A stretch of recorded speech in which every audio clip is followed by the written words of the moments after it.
Game on, we're about to take the first step on the road to qualification for the Championship Tour here at Stop 1 on the Challenger Series.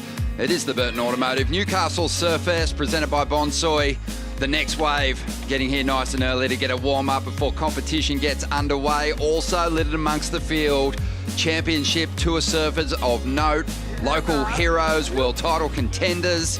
It is a difficult draw, but somewhere in amongst the pack are going to be the new qualifiers for the 2026 season. It's going to be a lot of fun to watch this one unfold. Ronnie Blakey, joined by former CT hero Richie Lovett, and also Jessie Starling with us as well. How are you, Jessie? Yeah, I'm great, thanks. Ron, how are you? Pumped. Love this city. It just gives us so much in the way of big sporting events, but Surfest, a huge one on the calendar for Newcastle, Rich and Merewether. Just the perfect place to watch it all go down. Yeah, it really is set up well. Newcastle it's one of those surf towns. There's a couple of them on the globe, and Newcastle breeds surfers. They love this. Energy around surfing. Some crazy names in the surfing world have been produced out of this town. Let's rattle off a couple quickly. Well, Mark Richards, Simon Law, Matt Hoy. Aussie GOAT. Aussie Mark GOAT, Richards. Absolutely. And then, of course, we've got the late talent that's been coming out of the last decade as well. Yeah, we're going to be celebrating all of those heroes from the Newcastle region. The city, the beautiful city, as we roll through this event. But let's find out what's coming our way on day one of the event window. It's a big good morning to Vaughan Blakey. Thank you, Ronnie. Here with Will Hayden-Smith. Mate, surf's cooking out here. The shories are pumping, the rock break's pumping. There's heaps of options. What's the call for the day? Yeah, the call is it's definitely on. We expected there to be fun surf today, but it's exceeding expectations so far. So we're going to start with the men's round of 80 and roll straight into the women's round of 48. That's 16 heats, which is a perfect day one. What an epic way to kick off the Challenger Series, mate. Everyone's fizzing. There's a real buzz around the contest site. What have we got to look forward to for the rest of the week? Yeah, there is a real air of excitement here. I think people are stoked to be back in Newey. This used to be an international QS, so we've got some of the older competitors excited to be back, and some of the young ones here for their first time. They've been watching it forever, so really exciting to be here. The forecast for the rest of the week's a bit exciting. Tomorrow it looks like it drops off a little bit, then Wednesday it comes straight back up again. And that's well looks like it's going to hang straight through to the weekend. So plenty of options, and looking forward to seeing how today unfolds. Mate, let's fire this Chang up, brother. Let's go. Good on you, Vaughan. Yeah, it is looking pretty promising. And Jessie, you were down here yesterday afternoon. We were watching the talent on the Challenger Series warm up. The surfing was next level. Oh, absolutely it was. And I mean, we have so many Challenger Series people coming back for another year. We have new faces that we'd never seen before, a lot of junior upcoming talent. One person who really stood out to me was Tia Zabrowski, and we saw her, flash what she can do at Portugal last year, and she's on for a full season this year, so that means business. Yeah, it's going to be a lot of fun watching those new names join the established ranks on the Challenger Series, Rich. But wave-wise, as Will said, a lot of excitement because we've got a good-looking forecast. Yeah, absolutely. We'll let the cat out of the bag a little bit, but the good news is we're going to have surf all week, so we're just looking at a south swell that's been fading the last couple of days, but there's still really contestable waves on offer today. Tomorrow it's going to drop off a little bit more, and then we're going to get hit with Armageddon on Wednesday. A new big south energy, plenty of wind, plenty of swell. But today, as you can see, 3 to 5 foot faces, so head high conditions, beautiful offshore winds for the day. Real misty kind of morning, foggy, wasn't it? Real foggy morning, really cold, and as you said, the warm-up action looking really good. So looking ahead through the week, Tuesday, as I said, tapering off, but still nice conditions. And then Wednesday, bang, this new swell, 8 to 10 foot faces, and then up around the 8 to 12 foot face mark on Thursday. And this swell will hang around all through the weekend. It's setting up perfectly. We're going to have really fun waves. Going to have really fun waves. Thanks to Surfline for keeping us in the loop throughout this incredible Australian leg. But what brand of surfing are we going to see on this opening day, Jessie? Because it's punchy, it's kind of like one big section on that shore breaker as well. Oh, absolutely. I mean, I was sitting there watching the point. There's a deeper right, a little bit further up, more towards the pool, and then we have one right on the beach, as you're just talking about. And I feel like there's always angst around the first day of competition, especially when it's the first Challenger Series of the year. So we're going to see everyone, I feel like, throwing their 110% to make a point and make their mark, and they mean business this year on the Challenger Series. Bring it on, getting a bit of a scope of the lineup here at Merewether. It is a foggy morning, but there is some fun little waves out there at the moment. We're going to take a quick break and we're going to have a look at some of the favourites for the contest here at Surfest right after this.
The World Surf League and Surfest acknowledge the Awabigal people as the traditional custodians of the land and waterways. At Merewether, we pay our respects to Awabigal people, their elders past, present and future, and extend this acknowledgement and respect, all the respect, to First Nations people here on the beach watching the event unfold on day one, and also those tuning in on our broadcast.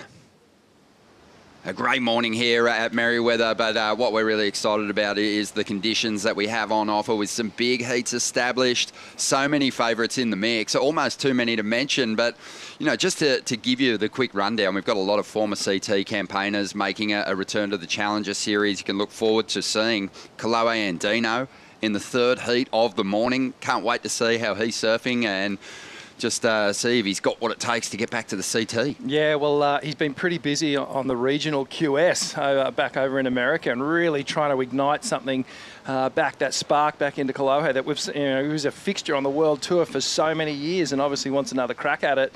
And obviously the news of the tour changing next year has sort of fired up some of these XCT pros that want another go. Most definitely. We also have a bunch of former champions in the mix, and one of them is a very interesting story. He blew our minds at Burleigh Heads, Jessie. Oh, absolutely. 2020, Julian Wilson took out victory here, and this has always been a really prestigious event. It's been a bit of a pathway event to that championship tour, and Julian, he's on the fight to try and get back there. But something that really stands out to me, Joel Vaughan, the only surfer to ever win back-to-back here in the 39 years that Surfest has run. Yeah, Joel, of course, though, getting above that cut line at stop 7, so campaigning on the CT.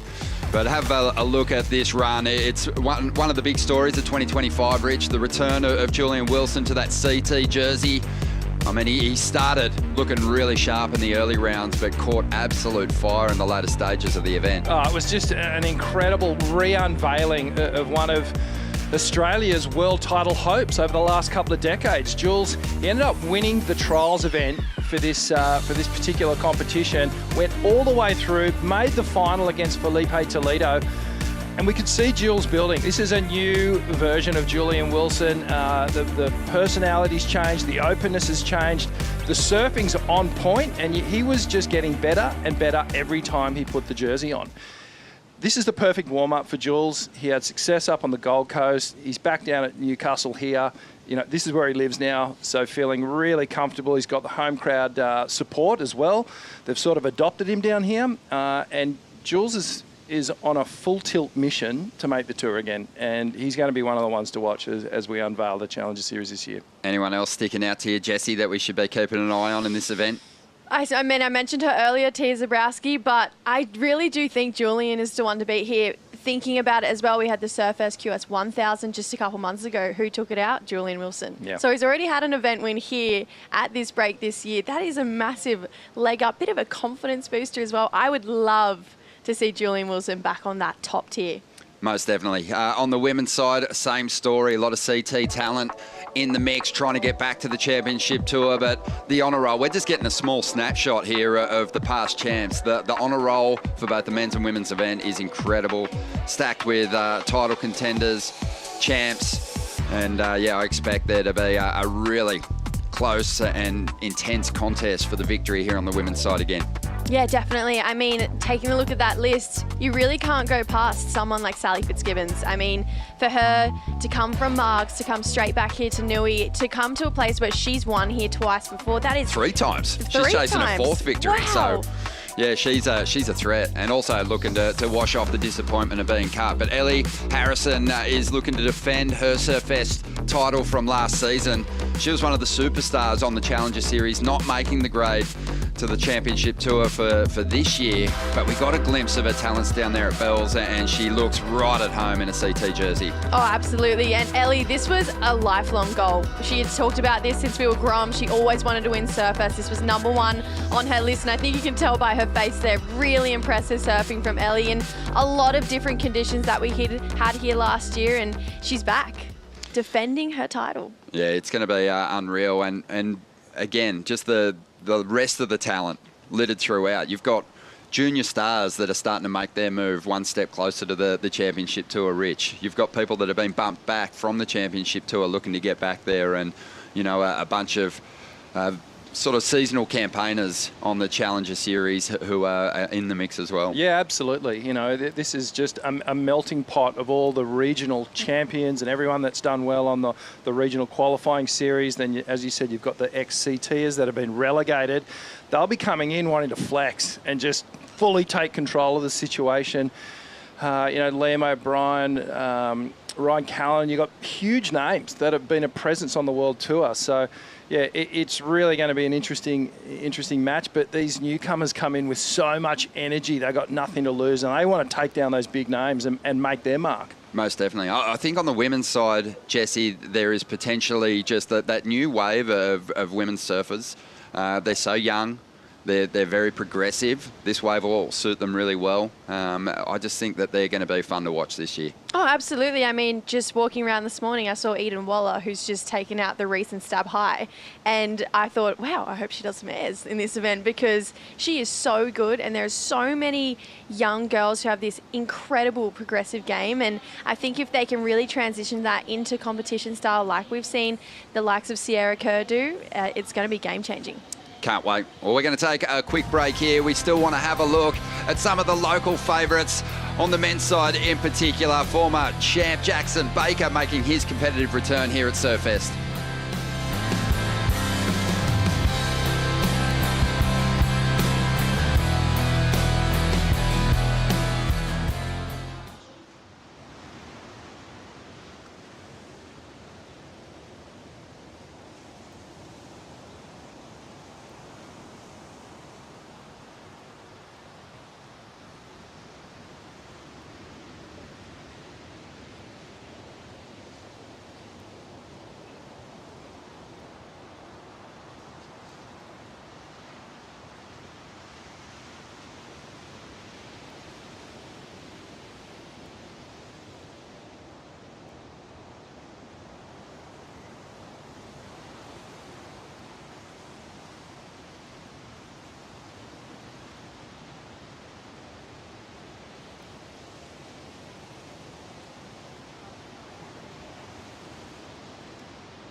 Day one of the event window, and we are going to get competition underway with the men's round of 80, but we are also talking about some of the favourites on the women's side, and one of them on screen right there, Sierra Kerr, the 2023 World Junior Champion, is having a full run at the Challenger Series this season. And the interesting story, she'll be making that run alongside her dad, who's campaigning on the Challenger Series after a successful run on the regional QS. It's so wild that we've got a daddy-daughter situation here where we could potentially see them both qualify for the tour. We obviously know that, you know, Josh is a former CT competitor, one of the most touted aerialists in the world, but Sierra is she's on the rise. You know, you look at her career path, she's ticked all the boxes. She's touted as one of the most progressive women coming through the surfing circuit. This was her 23 World Junior Championship victory, Oceanside Pier in California. And she's just made for competition, isn't she? Oh, absolutely. She's a mongrel, and she means business when it comes to comps. And Like you mentioned, she's just got everything. She's got the entire repertoire, and I would say, you know, it definitely helps to have a dad who has the same thing. Oh, exactly. Yeah, well, when Josh exploded onto the surf scene, he was an aerialist. You know, that's what he was chasing. There was an aerial tour that was happening, and Josh was easily the best on it. Really high strike rate with the airs, but once he got on the QS, he started to evolve other parts of his surfing, got himself onto the CT, had almost a 10-year career campaigning on the championship tour, and in really challenging waves of consequence, chased down some of his biggest results. Yeah. So ended up being a really well-rounded surfer. Yeah, absolutely. You know, there was highlight moments definitely at Pipeline. I think back to some of the events in Queensland, but this was Portugal with the big Stalefish air. Incredible stuff. Yeah, 2015. I actually was there, called this Wave Live, and you know, this is the thing about Josh. He was so good above the lip. That's Stalefish, any great aerialist will tell you, that's the most difficult grab to go for. This is an air that would still fetch a high 9 in high performance conditions on the championship tour, and Josh has lost none of that. But he has lost a feature on his surfboard, Jesse, since then. He dropped the back fin on his campaign through the regional QS last year. He has, and you know what? He was towering everyone up on the 20, and I've heard that he's going to continue his run on the twin fin again on the Challenger Series here. That's a pretty interesting note, Rich, because you got to wind back the clock a number of years to think about surfers at the elite level on the championship tour riding twin fins in competition. Well, it was the great Mark Richards from Merewether, from Newcastle. So we're winding it right back. But this is massive. And there was also that heat that Matt Hoy, the great Novocastrian Matt Hoy, had against Tom Curran in small conditions, and Curran grabbed a 20, chucked it under his arm, and absolutely waxed Hoyo in small conditions. Yeah, in France. But it's going to be interesting because we're going to get some swell at the back end of this window, and it'll be interesting to see Josh riding the twins in some bigger surf. Josh has been so committed to it, and he's got the equipment so dialed in now that the wave size is diffused. It doesn't matter. He's so good on 20s, whether it's 1 foot or 10 foot. He knows how to surf them. It's a big call to commit to the whole Challenger Series on a 20. Imagine if he makes it, and then what's he going to do? Is he going to commit to the 20 if he makes the championship tour? But anyway, we'll see. He's got to get there, obviously. It's going to be fun to watch him, definitely. Yeah, watch them both. It's going to be incredible. We talked earlier about some of the local favourites in the event. After the break, we're going to get a closer look at Jackson Baker and Ryan Callanan and their city of Newcastle.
grown up in Newcastle all my life, and to see what the city has become and to see the amount of people that are attracted to everything that's from here, the experiences, the restaurants, the beautiful beaches, it's an incredible place to live.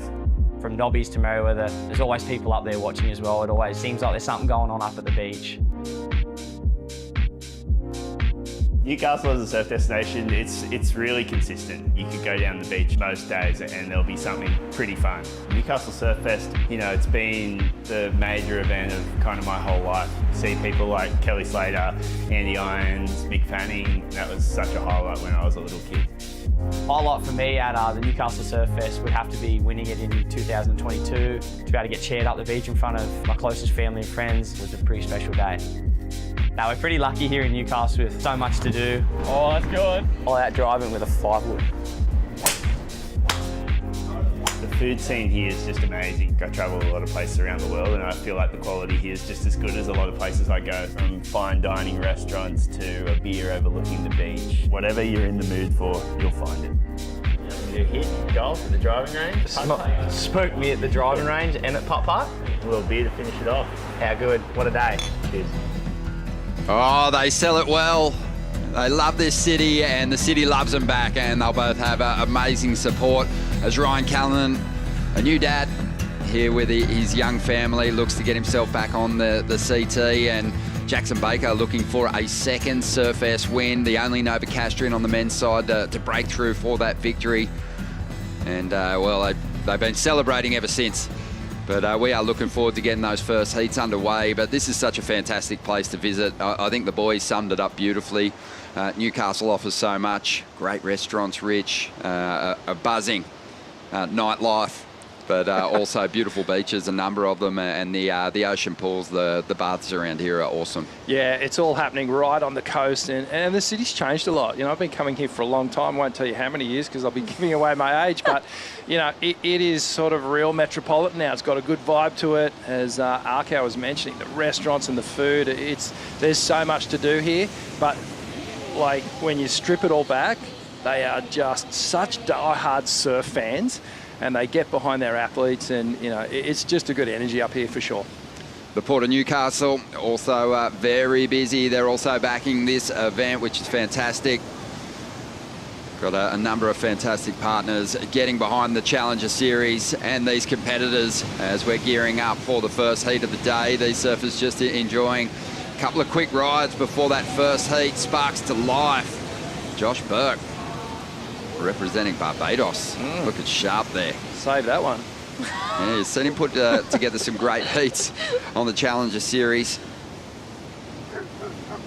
Start to clear this lineup, but really looking forward to the Challenger Series. It's so hotly contested. Just during the break off camera, we started talking about, you know, who we think is potentially going to break through on the men's side, and you fill up those 10 spots really quickly, and then you look at who you're leaving out of your top 10 and you start scratching your head. It's a really hard thing to predict, and even in the last few years since the inception of the Challenger Series, you know, you get to the end of a season, you kind of go, how did this individual not make the grade? They surf so well at different stages, but you really got to thread it together through the entirety of the campaign. Oh, absolutely. And we all learnt last year that you can win an event and not make that top 10. We saw 2 people win an event and still not quite get there. 3 actually. If it wasn't for John, we wouldn't have Al Cleland on tour, and he won an event last year. Geordie Lawler, Mikey McDonough, all those guys make that top 20. They are back competing here this year, but it just shows you have to be so consistent. Like, a win, unfortunately, isn't enough. Yeah, well, I saw all 3 of them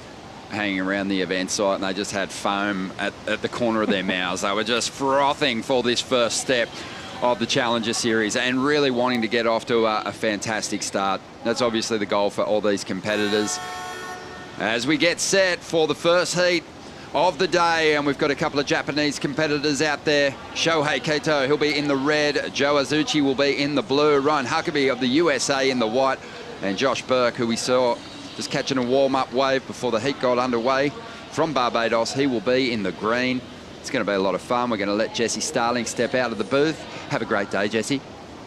And we'll get into it, Rich.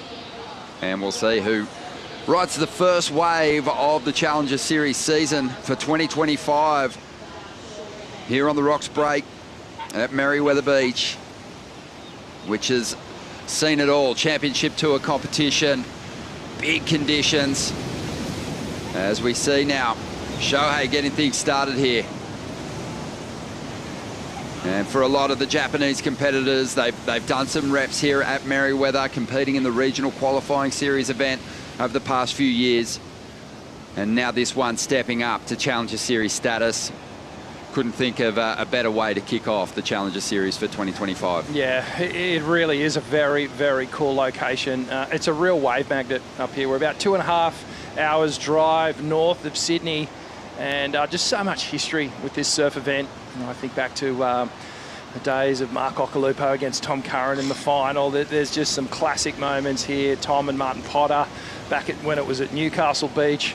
And then more recently, you know, you think of all the winners that have been here, you know, Mick Fanning, all those guys. Just exactly. A crazy leaderboard of champions right here, but we're off and running, and great surf, fun little conditions, and we'll break down the location. You know, it was sort of off Merewether Point. There's a number of little rock shelves, and then we got this tight little shore break that's going to be super punchy and fun. So a couple of great days of sort of small wave surfing, expecting to see some real innovation. So yeah, as you said, Rich, about a 2.5 hour punch up the freeway to get to Newcastle from Sydney, but the smart way to travel is obviously by plane, and you can fly directly into Newcastle Airport. And Newcastle Airport, they're going to be giving us equipment check-ins throughout the event window, giving us an idea of what these competitors are riding. And they're probably going to be riding quite a varied quiver throughout the window, because we've got small conditions today, which might lend itself to one of those small wave high performance boards, and might see them step up a little later on in the window when the swell really kicks in. But we've seen some big years here when it was a big international qualifying series event. I remember in massive conditions seeing Neko Padarats get the jump on Jared Howes, an old twin eye, and yeah, we'll hopefully see some waves of that size here at Merewether this year. I think we will, and the story of Newey is that you kind of got to be ready for everything. You know, it's here goes Shohei again on his second ride. Yeah, Shohei loading up. So just building, taking the opportunity under that priority to get some work done on the inside. Not really putting the foot down yet, because the wave hasn't sort of allowed it, hasn't given him a good steep section to truly lay into. But he'll just look to build. The top 2 surfers from each of the 4-man heats will be moving through to that next round, and that is when we really see some of the favourites for the event step up in that seeded round, the round of 64. But there's no shortage of talent here in the round of 80. We mentioned that Chloe Andino, he'll be campaigning on the Challenger Series this year. He'll be in Heat 3. We've got Julian Wilson, already a runner-up in a Championship Tour event this year. Julian will be surfing in Heat 5. And the big names keep coming. Federico Moraes, he's making a return after breaking his ankle horribly not too long ago. He'll be making a return in Heat 6. We've got a gold medalist in Heat 7, Rich. Ooh, this is going to be an incredible day of competition. Kylie Vast coming up a little later on. He's obviously been making some incredible statements over the past couple of years, getting the gold medal at Chiupu in Tahiti. Yeah, and just in addition to those established names, the people that we've seen do their reps on the Challenger Series and also on the Championship Tour, we've got a cast of surfers having their first real crack at a Challenger Series event. And yeah, really looking forward to seeing a couple of them surf. Dane Henry in particular, he's got to be one of the most exciting surfers campaigning to get to that elite level.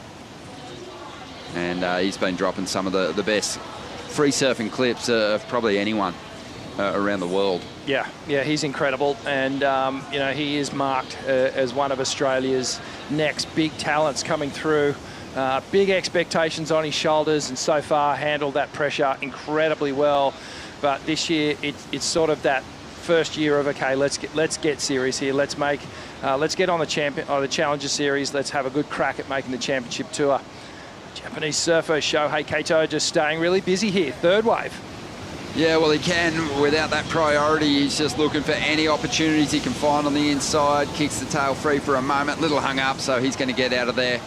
Likely won't change the situation for him there. He's got a 2.5, a 2.37. Priority still neutral amongst the other three competitors, so they're holding their position out there, waiting for one of the bigger set waves to roll in, and there was plenty of them as we were getting set to kick this day of competition off. Already seen a couple of huge moves laid down. I love that about the Merewether inside section too. Often the wave will really stand up, especially on that higher tide. Those set waves, they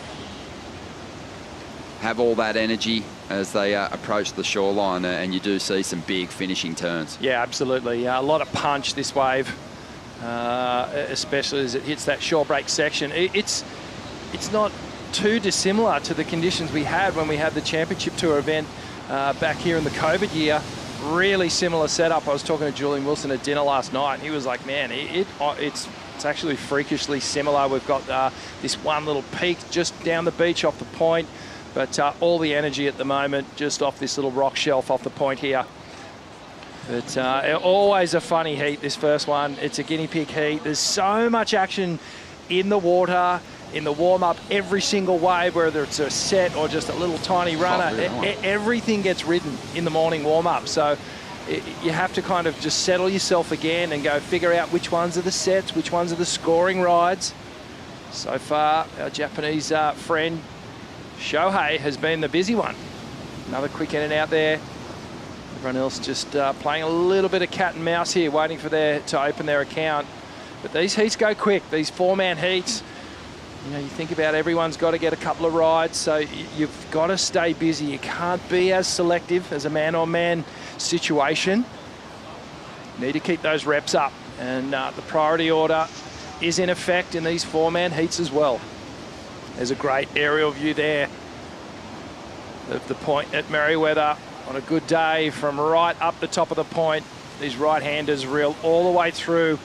Number of tricky little sections. A little barrel moment opportunities. Gets fun, this little rocks break too. It gives the surfers the opportunity to throw together some great combinations. Great view there on the Newcastle flight cam. We'll be taking in those drone images throughout the event here at the Burton Automotive Surfest, presented by Bonsoy.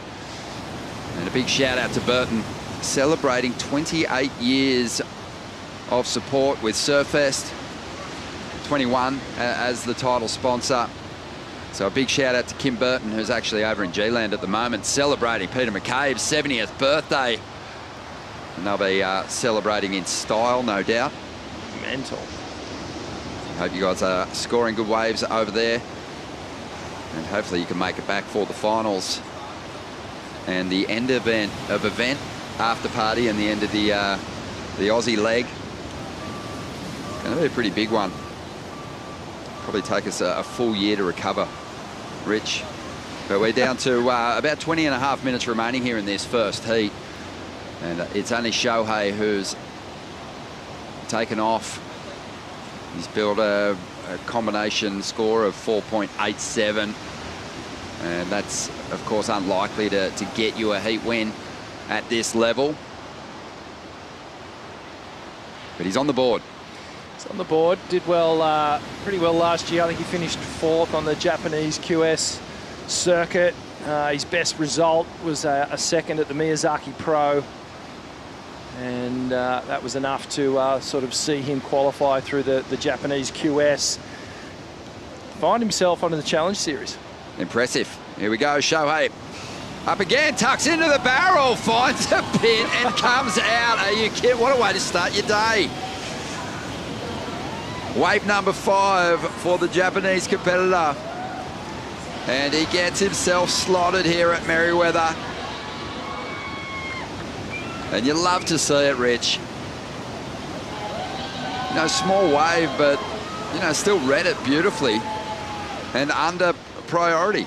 Such a good little read. Almost a little backdoor section. Got some vision. Comes out with a big swooping roundhouse cutback. Got the rebound. Couple little check turns. It was important at this stage to finish the ride. Just sort of milked it all the way through, got to the little finishing moment, and some great vision here. So, I mean, not the throatiest of barrels, but nonetheless a pretty fun ride, and this will obviously be the best score of the heat so far. Yeah, just watching on the Burton Automotive replay too, some work done at the end of this ride. It's going to be his best score. It might even be a keeper at the end of the heat. 19 minutes to go.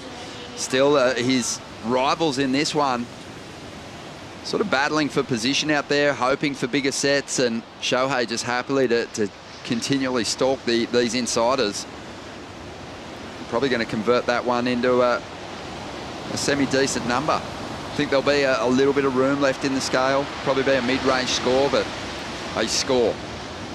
Yeah, score nonetheless. And at this point of the heat, 18.5 minutes to go, with none of the other competitors, he's up again, staying busy. Yeah, I think he knows he needs to throw real fireworks on some of these inside sections on these smaller waves if he's going to turn in a score at the upper end of the scale. The little barrel ride numbers are about to drop. Feels like it's going to be in the 4-point range. And it drops as a 4.17. And what's happening here, Rich, at the moment is Shohei just seems to be building some confidence, and now he knows what the scale is like. Pushing the reverse on that last section, but some bigger sets starting to roll through, and there's a quality looking wave here, and a bit of hustle for the inside position, and it's going to be Josh Burke pouncing on it. A prone takeoff and an awkward first turn, but a bit of size to this wall. Sticking close to the pocket and just never really found his flow on that one. Yeah, just looking a little sticky, unfortunately. It was a difficult takeoff, a lot of hustle in the lineup there just to get that wave. That was clearly the best wave that's come through, excuse me, of the morning. Fought for that inside position, got what he wanted, but you know, the speed from that entry into the wave was kind of lost, as we see now. Joe Azuchi. Seen him put together some great rides here at Merewether in the qualifying series event the past couple of years. As Joe brings it through to the inside, bashes up onto that final section. But a missed opportunity for Josh to convert one of the bigger waves of the morning into a solid score there. Yeah, well, the idea is to, you know, find a good wave and then convert on it. And unfortunately, Josh, you can see here, just in that prone position, and just didn't quite have enough speed off the bottom. An awkward top turn. Comes around again. It was sort of a two-stage bottom turn. He never really had the flow, catching that inside edge. And this is our surfer, Ryan Huckabee. Tall fella, 6'4". Just streaking down the line here. A couple of big swooping turns, connects with that inside section. And again, so some big authoritative types maneuvers on that wave. And then this is Joe Azuchi, another Japanese surfer, comes in, a nice wrapping turn on the inside. He milks it all the way through there. So you'd have to say that Ryan Huckabee, in his opening ride, is going to take a lead. Heat number one. Yeah, it's the benefit of getting yourself on that bigger wave. Probably an important thing for a guy with the height of Ryan. But he ripped the wave too.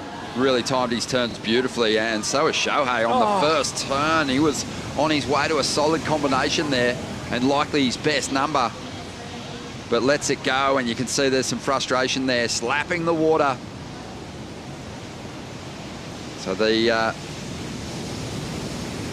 surfers, just sort of a couple of them struggling to really convert on those quality medium-sized rides, but Ryan Huckabee left nothing on his. He absolutely ripped that wave, as we see now. Josh, a big bowl section. Could have potentially tucked into that and got pitted. He did well to stay on his feet. He really did. A good connection there. He probably could have pulled into the tube there, but opting to go through the roof and connect with it. A slow start, but now some set waves rolling our way, and all the competitors have dropped their first numbers. Well, they're on the way. Just on 14.5 minutes to go. Let's see if Josh can put one together here. Moving through to the inside. Whips the tail. Can't ride out of the turn. We'll see some replays after the break when the scores have dropped.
The Burton Automotive Newcastle Surfest, presented by Bonsoy, is brought to you by City of Newcastle, an official strategic partner of Burton Automotive Newcastle Surfest, presented by Bonsoy. By Bonsoy, official milk of the World Surf League. By Boost Mobile, official telecommunication partner of WSL Australia.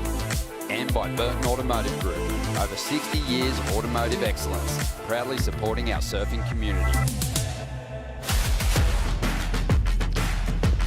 The Burton Automotive Newcastle Surfest, presented by Bonsoy, is underway. Heat 1 out there in the lineup at the moment.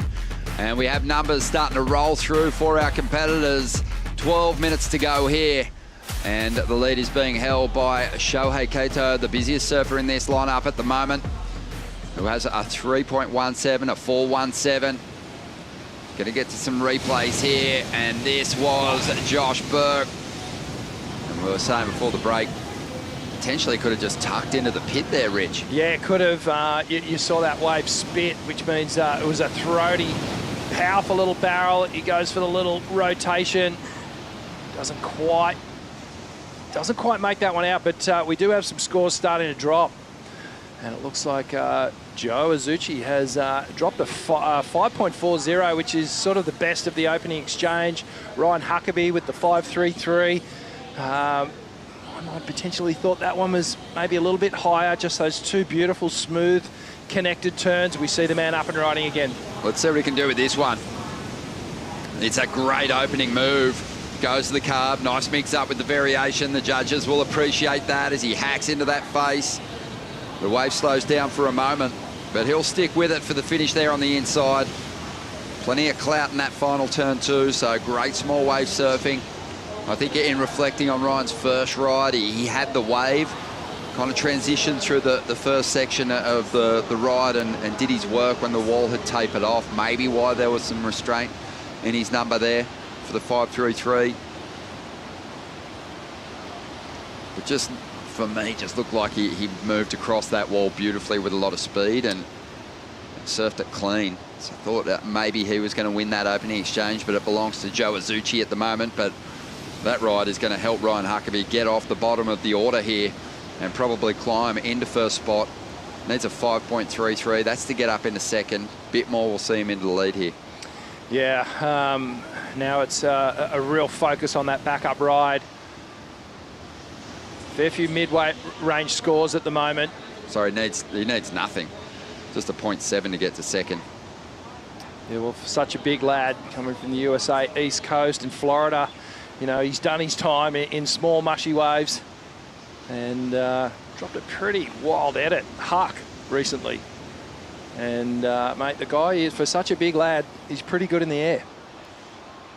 You've got to be these days. And there is a decent score, 4.53. Huckabee does make the jump from 4th into the lead now. Shohei Kato after a 5.69. Josh Burke, Joe Azuchi with work to do, but Josh Burke really is the one that's fallen behind the 8 ball just a little bit through the opening stages of this heat. As we see Ryan swing on the inside. Let's see if he can huck one. Doesn't see the ramp down the line, gets out of there. And generally speaking, I think when we see that in a 4-man heat, Rich, and someone sitting at the bottom of the order, if they take off on a smaller wave out there, they're probably thinking air. Absolutely, 100%. You know, if you're down number 4 on the priority order and you do manage to find a wave under the other 3 competitors, you better make it count. And I think the judges have been pretty clear with the scores they're dropping already that they want to see a real aggressive approach, a real high-risk approach to what they're doing out there. Chilly morning here this morning, but no dramas for us. Rich, very comfortable in our Vycobi threads. They are the official Newcastle Surfest merch partner, and the gear is available on site and online. Ocean Performance Gear, lifestyle apparel company, Vycobi, getting behind the Challenger Series once again. They were down in Narrabeen with us last season. Big shout out to Adrian and the team. Just under 8 minutes remaining here, and Joe Azuchi holding the highest single ride of the heat, but still finds himself in 4th place. He's got what he wants though, priority. And that's a huge advantage, Rich. Yeah, no need to scramble at this point. He can kind of lock this one down with a second decent score, sitting in the box seat with priority now, and it's so hard to control a 4-man heat. It's totally different to man-on-man, but Joe's in a good situation here. You see the next heat just preparing. This is Dylan Moffat. He's come close to making the tour before. Just a few heats away. Yeah, there is a lot of people who have proven to be, you know, real threats on this Challenger Series. And there we are seeing Rafael Teixeira.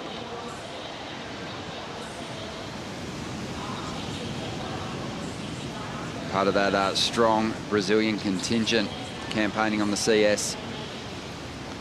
As we take in a view from Newcastle flight cam.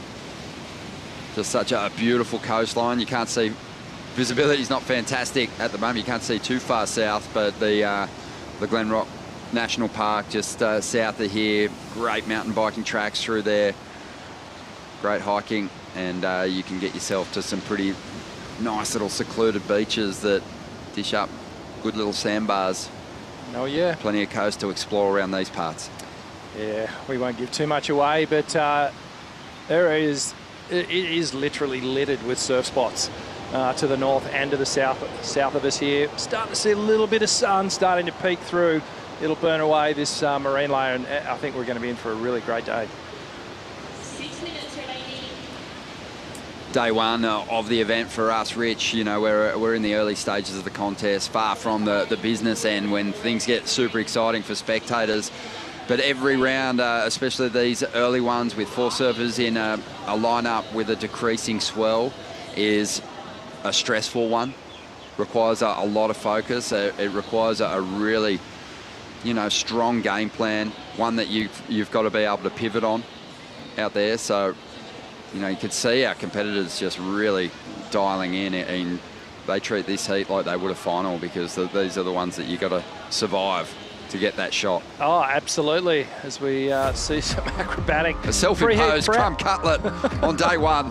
Let's dive into the GWM heat recap. It was Shohei getting busy early on, Rich, and it's helped him set up a decent heat score total. He's in the top 2 at the moment. Yeah, it was the Shohei show to start things off. I think he had about 6 rides before anyone had even taken off. But then Ryan Huckabee came back with this big swooping style of a wave, bring it all the way through to the inside. And he's managed to put a couple of mid-range scores on the board, and he's out in front at the moment, really connecting well with that ride and bringing it all the way through to the inside. Again, on reflection, we're thinking maybe it should have gone a little bit higher, but still he's out in front. This is Joe Azuchi with the highest single ride. You can see here just that big connected rail turn on the inside, good commitment. But only the one ride with priority, looking to back it up, secure his progression through heat number 1. It is cutthroat. This is the backup score for Ryan. Just a nice jam off the top there, bit of tail release, big swooping cutback. And just working this ride all the way through. Tidy performance from him so far. Yeah, working hard for his numbers. And he has got himself the lead though, 5.33, 4.53. Looks really switched on. Has had a couple of throwaways too since then, just without priorities, kind of just been hunting around on the inside, looking for a ramp, it feels like. But we are getting the eyes on Joe Azuchi here at the moment, because he's well poised with the highest single ride of this heat to make a strike at the top 2. Shohei would be nervous at the moment. Josh Burke with work to do, and third in the priority order. So Josh really up against it at the moment. Yeah, well, Josh had that opportunity on the first wave, so he's going to be thinking, oh, you know, I don't want to let that mistake that I made at the start of the heat, I don't want that to be the thing that kicks me out of this event. Give me another shot at it. 3 minutes on the clock. He's going to have to somehow wrestle a wave off his other 2 competitors in front of him in the priority order. Yeah, we've just had the GWM Aussie treble through Australia, and we know that in the first round of those championship tour events, you know, you do get a second chance if you have a bit of a shocker. Not the case here on the Challenger Series, round of 80. It's an elimination round. You finish 3rd or 4th, you're setting your sights on the next stop on the Challenger Series schedule. So big moment here. Big 2.5 minutes coming up for Josh Burke and Joe Azuchi. Shohei Kato also. He'd be feeling pretty rattled at the moment. But the sets, they haven't been coming in single rides, Rich. There's been a few waves in each set, so that's what we're hoping for these competitors. Yeah, it's to give themselves a shot. Yep, it's coming in flurries for sure. The ocean just sort of picks up and throws a couple of good sets at us in rapid fire, and then it sort of goes a bit sleepy, and that's really indicative of a dying swell. It tends to happen. The sets become less frequent. It looks like there's some action here. This is going to be an exciting finish. Joe Azuchi, he can really make life difficult for his rivals here if he can pick the right wave, capitalise. Josh, he's not going to waste the opportunity to get himself into this heat. Throws the club sandwich under the lip. It's got a little bit of everything, but he can't ride out. And the falls have really been the story of Josh Burke's campaign here in this opening round clash. And that's what's got him sitting back in 3rd position at the moment. Joe Azuchi still hanging on to that priority. He's been super patient in this opening exchange. And he doesn't extract anything out of that set, and there's only a minute to go, so he's starting to make a move towards the inside to maybe try and convert a wave into the 2-point score required to get himself above Shohei here at the moment. And he is going to let this one pass. Pressure will be starting to build now. Oh my goodness, under a minute to go. He needs less than a 2-point ride. And just scouring the lineup now, waiting for anything. Interesting that he didn't actually opt to take the last wave that Josh Burke got. There was 2 points on that for sure. Look, he's going to have a crack at this thing. This is a very small wave, so he's going to have to do quite a bit of work here to convert this into the score. It's a tricky last section, drives up onto it, smashes it, and it's in the judge's hands as always, but that's not a done deal. Just based on what we've seen, you've got to go back to Shohei's 2.5 and 2.37 from earlier in this heat, and he actually got some decent turns done. Yeah, exactly. Those opening rides for Shohei are definitely the comparison point. And, well, Shohei's, you saw him splash the water because he feels like he's going to get relegated here. An inside wave, just sort of tic-tacking all the way through. It's one turn. Gets the final hit, but you know, this has been a really low-scoring heat. So the judges are saying they want to see a lot if they're going to get a good number here. 1.94 is what he needs. The height of the wave is against him. The comparisons might be against him. Situation pending, last wave of It's a 1.94 required. And it is right there. A drama from the opening heat. Ryan Huckabee, he's sweet. Shohei Kato, nervous times for him. Waiting on the number to drop. And I do feel like comparisons are being made from what we saw earlier in the heat, Rich, because there was a couple of 2-point rides on the board for Shohei, for Josh Burke earlier on. And I feel like their waves were just a bit taller, and as a result of that, obviously you get a little bit more speed, you get a little bit more to lean into. So this is a really interesting one. Yeah, it was a really grovelly last wave. Numbers coming through. One judge saying yes, another judge saying no. It is right there on the line. The score's starting to fall through. It's going to be extremely close for Joe Azuchi here. He's got it. And he is going to get the score he needs, a 2.1. And he is going to push his countryman Shohei Kato out of that second position and get his place in the round of 64. Ryan Huckabee comfortably getting the victory there. Yeah, it worked out. Berkey fell on it. His coach, Matty Myers, really there, breaking things down. Where you were from, you're probably going to do Yeah. Really? That's why I tried to bring you in a little bit. Yeah, it was so hard to position up there with no one out. With no one out at all. I sat for 12 minutes and it was like not a single wave broke. Yeah. And like you couldn't really see the reef because it was Breaking like it down with his foamy. coach. You couldn't tell where you were. I don't know. It was And working still out. trying to learn something, even with a pretty comfortable victory there for Ryan Huckabee. Joe Azuchi does finish in second spot. We say goodbye to Shohei Kato and Josh Burke as we get set for a big clash. Looking forward to this next one, folks. Heat 2 is going to be a big one. Don't go anywhere.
Welcome back to the show, day one of competition. If you haven't checked out Newcastle, you're off your head.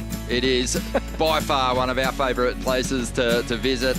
We love that it's the start of the Challenger Series for this season, and we have big names hitting the lineup in this one. Jose Francisco of Brazil is out there in the red. A former CT campaigner riding a twin fin, Josh Kerr. The twin fin will probably work beautifully out there today because he's going to be in the blue jersey. Dylan Moffat, the seasoned campaigner on the Challenger Series who's collected some huge results and gotten very close to qualifying. He's in the white. the surfer from North Narrabeen. And Rafael Teixeira, he is going to be out there in the green, the Brazilian. As we see Jose up, lightning fast backhand, whips it up into the pocket a couple of times there. 3.5 for him, these waves during the break. Dill Moffat ripped into this one. He only knows one way, and that's to put the foot down and go for it. It's going to be a throwaway score for him. As Jose Francisco finds another ride there on the inside. Feels like he's moved a little further north and looking for a bit more impact out of this shore break section. Unsuccessful in sticking that last ride, but I think it might be a good move. I think so too. So we've got two focus points here that our competitors are watching. There's the right off the rocks there, off the point where we saw Heat 1 focus all the energy, and then down the beach a little bit, there's another little sandbar that's really punchy, kind of got some Hossegor, France sort of vibes to it. And we have gone past the low tide at around 7:30, so the tide is starting to fill in, and we'll see more and more competitors hit that bank down the beach. There's more quality waves on the rock section here. On the inside, those rights, when they come in, if you get a set wave, you're going to get the chance to thread a couple of decent turns together. We saw that from Ryan Huckabee. But my mind goes back to 2021 when we had the CT event here, and Italo making the choice to get himself to the northern end, this shore break section of Merewether, and riding over 20 waves in a heat. I wouldn't be surprised if we see the Brazilian get that same kind of wave count up as Dylan Moffat finds some space and lands a beautiful rotation. The Challenger Series is going to bring us plenty of highlights just like that. We saw that last year. Some of the most progressive turns that we saw in competition last year happened on the Challenger Series, and Dylan Moffat sticks a beautiful rotation there and will turn in a solid score. There was some real reservation from the judges in putting big numbers up in that opening heat, Rich. I think they were waiting for moves like this. Absolutely. Dill just fanging down the line here. Takes off, gets the full road. Mate, he was so far up on his board when he hit the landing. You'll see here, beautiful rotation there, almost completely facing the beach. That's a pure indication of a complete 360-degree rotation in the air. But clean landing, tricky one. He was right up the nose, really forward, but managed to stick it. Let's get another look at that drone angle when we get an opportunity. You'll see how far he projected out off the lip, fell through the roof of the wave, maintained great control, as you said, kind of crept up the board. But I love this angle, that Newcastle flight cam, and you'll just see just the whip. Gets that tail nice and high, the bottom of his board facing the beach. Almost a cheetah 5 on exit of the turn, and it should be a solid number, the best of the day so far. No surprises. And the judges letting the rest of the competitors know that that's what they expect. If you're going to turn in a decent score, you got to throw it out there. You got to put it on the line. 6.83. I like the speed, Rich. Kind of sacrificing some sections earlier in the ride to fully load up for the ramp. Yeah, absolutely. Dill, the 25-year-old. Here we go. Here's Rafael. Yeah, just goes to some flowing backhand hits here, and he'll get a little section on the inside, gets a little swamped by the white water, but recovers nicely and gets a finishing hit in, the Brazilian.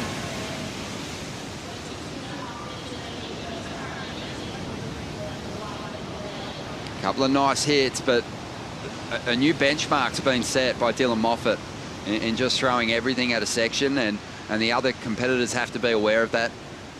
You know, if you get the opportunity to combo up some decent, more traditional lines, you can still turn an excellent score in as well. But it felt like Rafael just needed to push a little harder on some of those turns if he was going to get that number up. Yeah, exactly. Dylan's sort of unlocked the scale here in heat number 2, and it really is that high commitment, high degree of difficulty, innovative style of approach. These are all the things that the judges love to see, especially in these type of conditions.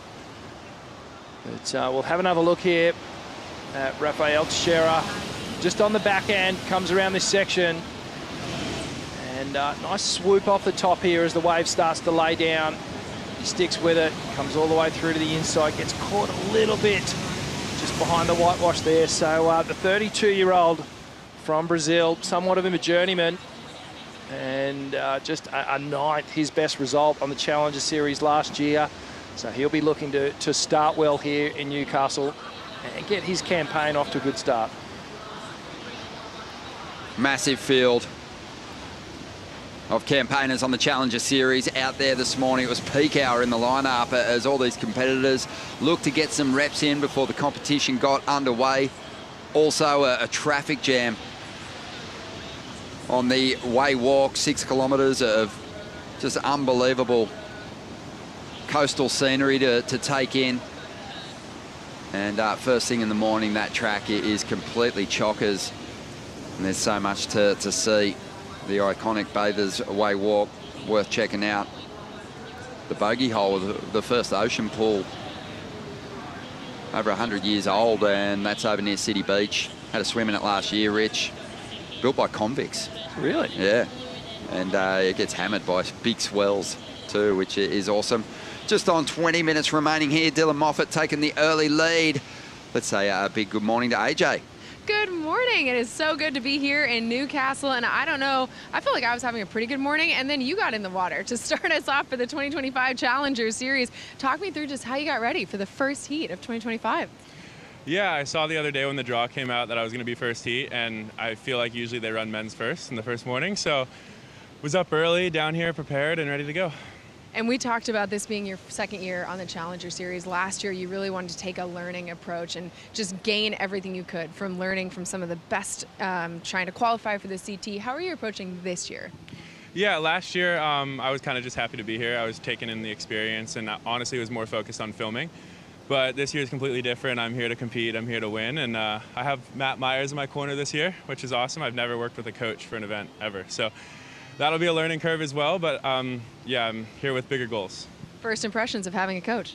It was great. Actually, that heat started really well. He told me to go up top, and I missed a really good wave that would have put me in a really good position, but ended up getting one up there and kind of was able to control the heat from that point, which was good. Congratulations. See you in the next one. Thank you. Yeah, good job. Ryan Huckabee found himself some quality waves out there, working with Matty Myers, who's been a busy coach on the Challenger Series and helped his Chargers collect some big finishes. See if he can get Ryan Huckabee through the event and to finals day. 18.5 minutes to go. Dylan Moffat still maintains the lead here. Jose Francisco in second spot at the moment after a 4.07. Rafael Teixeira, he's after a 2.1 to climb up in a second. Yet to see Josh Kerr take a ride. He's got priority at the moment, and we are just really intrigued to see how he fares riding those twin fins throughout the Challenger Series. Just it really did look super sharp on his road through to the qualifying series, talking about, you know, his plans and his motivation. He's kind of reluctant to say that he was going all out at it, but he did say, Rich, hate to lose. He hates losing, which is all the motivation a seasoned campaigner like Josh needs. Knowing Josh a long time, he is a fierce competitor. He puts the head on, doesn't matter what he's playing, what game. And I expect him to come to life here at some point in this heat. As we see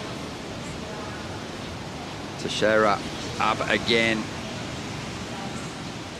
And gets a couple of hits in. Kind of probably going to be a little similar, maybe a little under his opening ride, that 3.9. I think the big goal and what the judges have already let us know in the way that the trends from the opening rides here, Rich, is you've got to get those big moves in.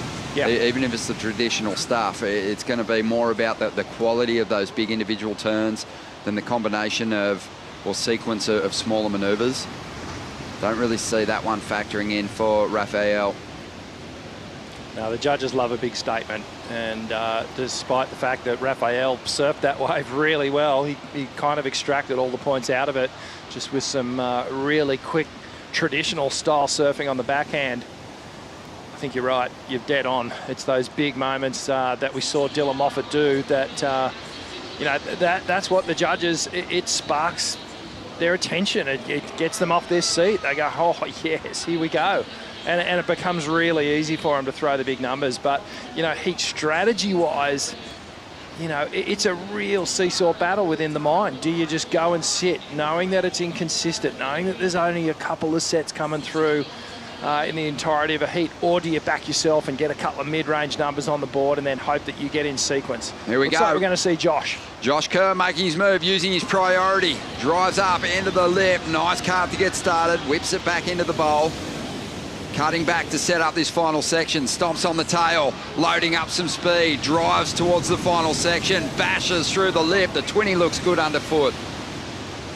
I like it. And, the twin fin. It's no secret.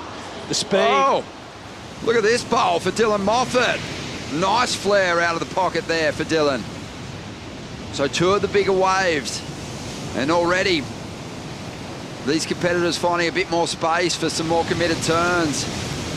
Tricky finish, and Dylan does well to stay on his feet. Jeez, I think when these numbers drop, Jose Francisco and Rafael, who are 2 brilliant surfers with plenty of spark on the backhand, they'll go looking for some bigger set waves too, because they've done good small wave surfing on the waves they've had. But now there's going to be some separation in the scores, just in the size of the waves and the bowls that Josh Kerr and Dylan Moffat tapped into here. Let's have a look at what Josh got done on this opening ride. Beautiful swooping hack to start things off.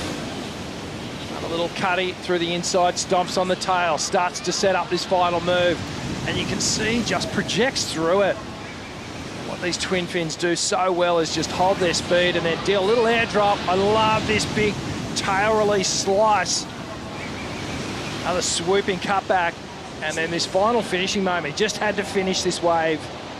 This thing just drops out, and Dill really well navigated. Didn't he do well on that first turn Yeah. to make something of a pretty flat section? Really added that flare, kicked on that tail. We've got some numbers on the way that are going to definitely factor into this heat. 14 minutes to go. We're going to take a Bonsoy brew break.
The Burton Automotive Newcastle Surfest, presented by Bonsoy, is proudly brought to you by GWM, official automotive partner of WSL Australia. By Kobe, ocean performance and lifestyle apparel company. By BioGland, official vitamin partner of WSL Australia. And by Port of Newcastle, an official strategic partner of Burton Automotive Newcastle Surfest, presented by Bonsoy. Welcome back. We're 2 heats in. We've already seen some great surfing, and we're going to see plenty more. On screen there was Julian Wilson taking in these first couple of heats as Josh Kerr on the outside looks to make his move from 4th position up into the top 2. and brings it through to the inside. Hasn't found the ramp yet, but has given us some good finishing moves. Josh only needed a 1.8 to get the second place. Raphael just desperately trying to cling to one of these top 2 positions at the moment. Teixeira has yet to really connect with a quality wave. And I feel like him and Jose, they're going to have to do that at some point, because Josh and Dylan Moffat are starting to collect some decent numbers. Yeah, that opening wrap from Josh Kerr on this ride was pretty special. Came through, just got to the finish. Got a 3-wave combination here, 3-turn combination here. And then Raphael just unstuck, coming from behind that section. Just there's a sense of urgency that you can feel in Raphael's approach, that he just maybe needs to settle a little bit. He's big, he's strong. We know what he's capable of. He's put in some really good performances over the years. Him down at Manly and putting in some big numbers. So Josh Kerr waiting on his number to come through, but likely going to see him up into the top 2 here. Needs just a 1.8. Definitely got it figured out on the twin fin. Just sinks the rail and finds a lot of drive in the board. World champ Martin Potter used to love the twins. He's been riding a lot of them lately again too, but he always said it's only, here we go, Jose Francisco attacks the section, doesn't stay on his feet. Josh up again, and you can tell what he's thinking. Right in that top half of that wave to get some speed, brings it through the inside, doesn't get that turn right.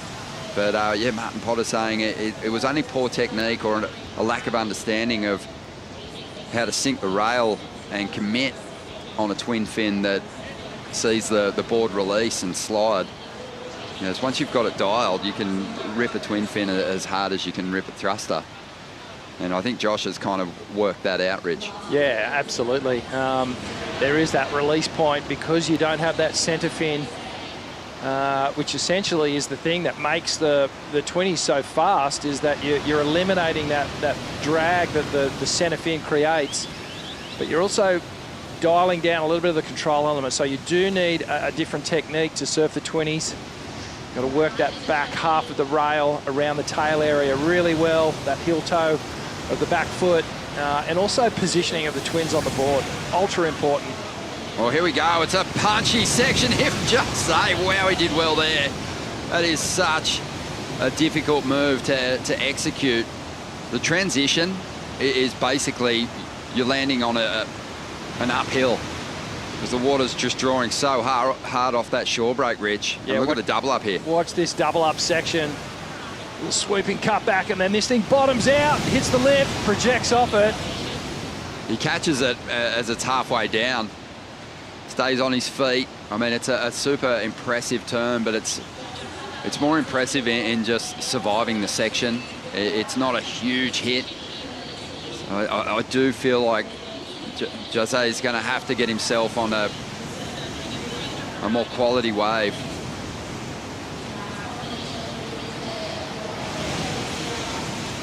As we see Raphael chipping away again. It looks really similar to some of the other rides that we've seen him on. It's Dylan Moffat, who's holding two of the stronger rides of this heat, just continues to go to work. He's got a 6.83, 517. Kersey's got himself up in the second now, 5.83, 477. It's really starting to tighten up. First and second looking pretty good at the moment. Francisco got a bit of credit for that last ride, 4.67. So he's in striking distance now of one of those top 2 spots. Wow, 4.67 for that ride. So there was obviously a degree of difficulty that the judges buying into. He's up and riding again. Yeah, look how cupped out these sections are. Nice opening turn. If he can finish this one off, he'll be looking at a good number. Unbelievable rotation. Needs to get back out in front of the foam, and not sure he did. But it was impressive. Super tweaked out. And that's what Francisco can throw at you here on this short amount of space. He'll get a couple more reps like that but he was after a decent score of 5.93. The first turn solid. As we see the Stonerwood replay here, Rich, the judges, they'll really be having a close look at the finish, and did he ride out of this turn? Well, comes down to this low road, perfect ramp, gets the full backside rotation, just talks it out, gets the board underneath his feet again, but for me, didn't quite ride out of it. And impressive stuff though. This guy is lightning fast. I haven't seen a lot of him, but I'm really impressed with just the speed that he's competing with. He's made a bit of a mark on that Brazilian qualifying tour. He had a second. I almost snapped an ACL just watching it.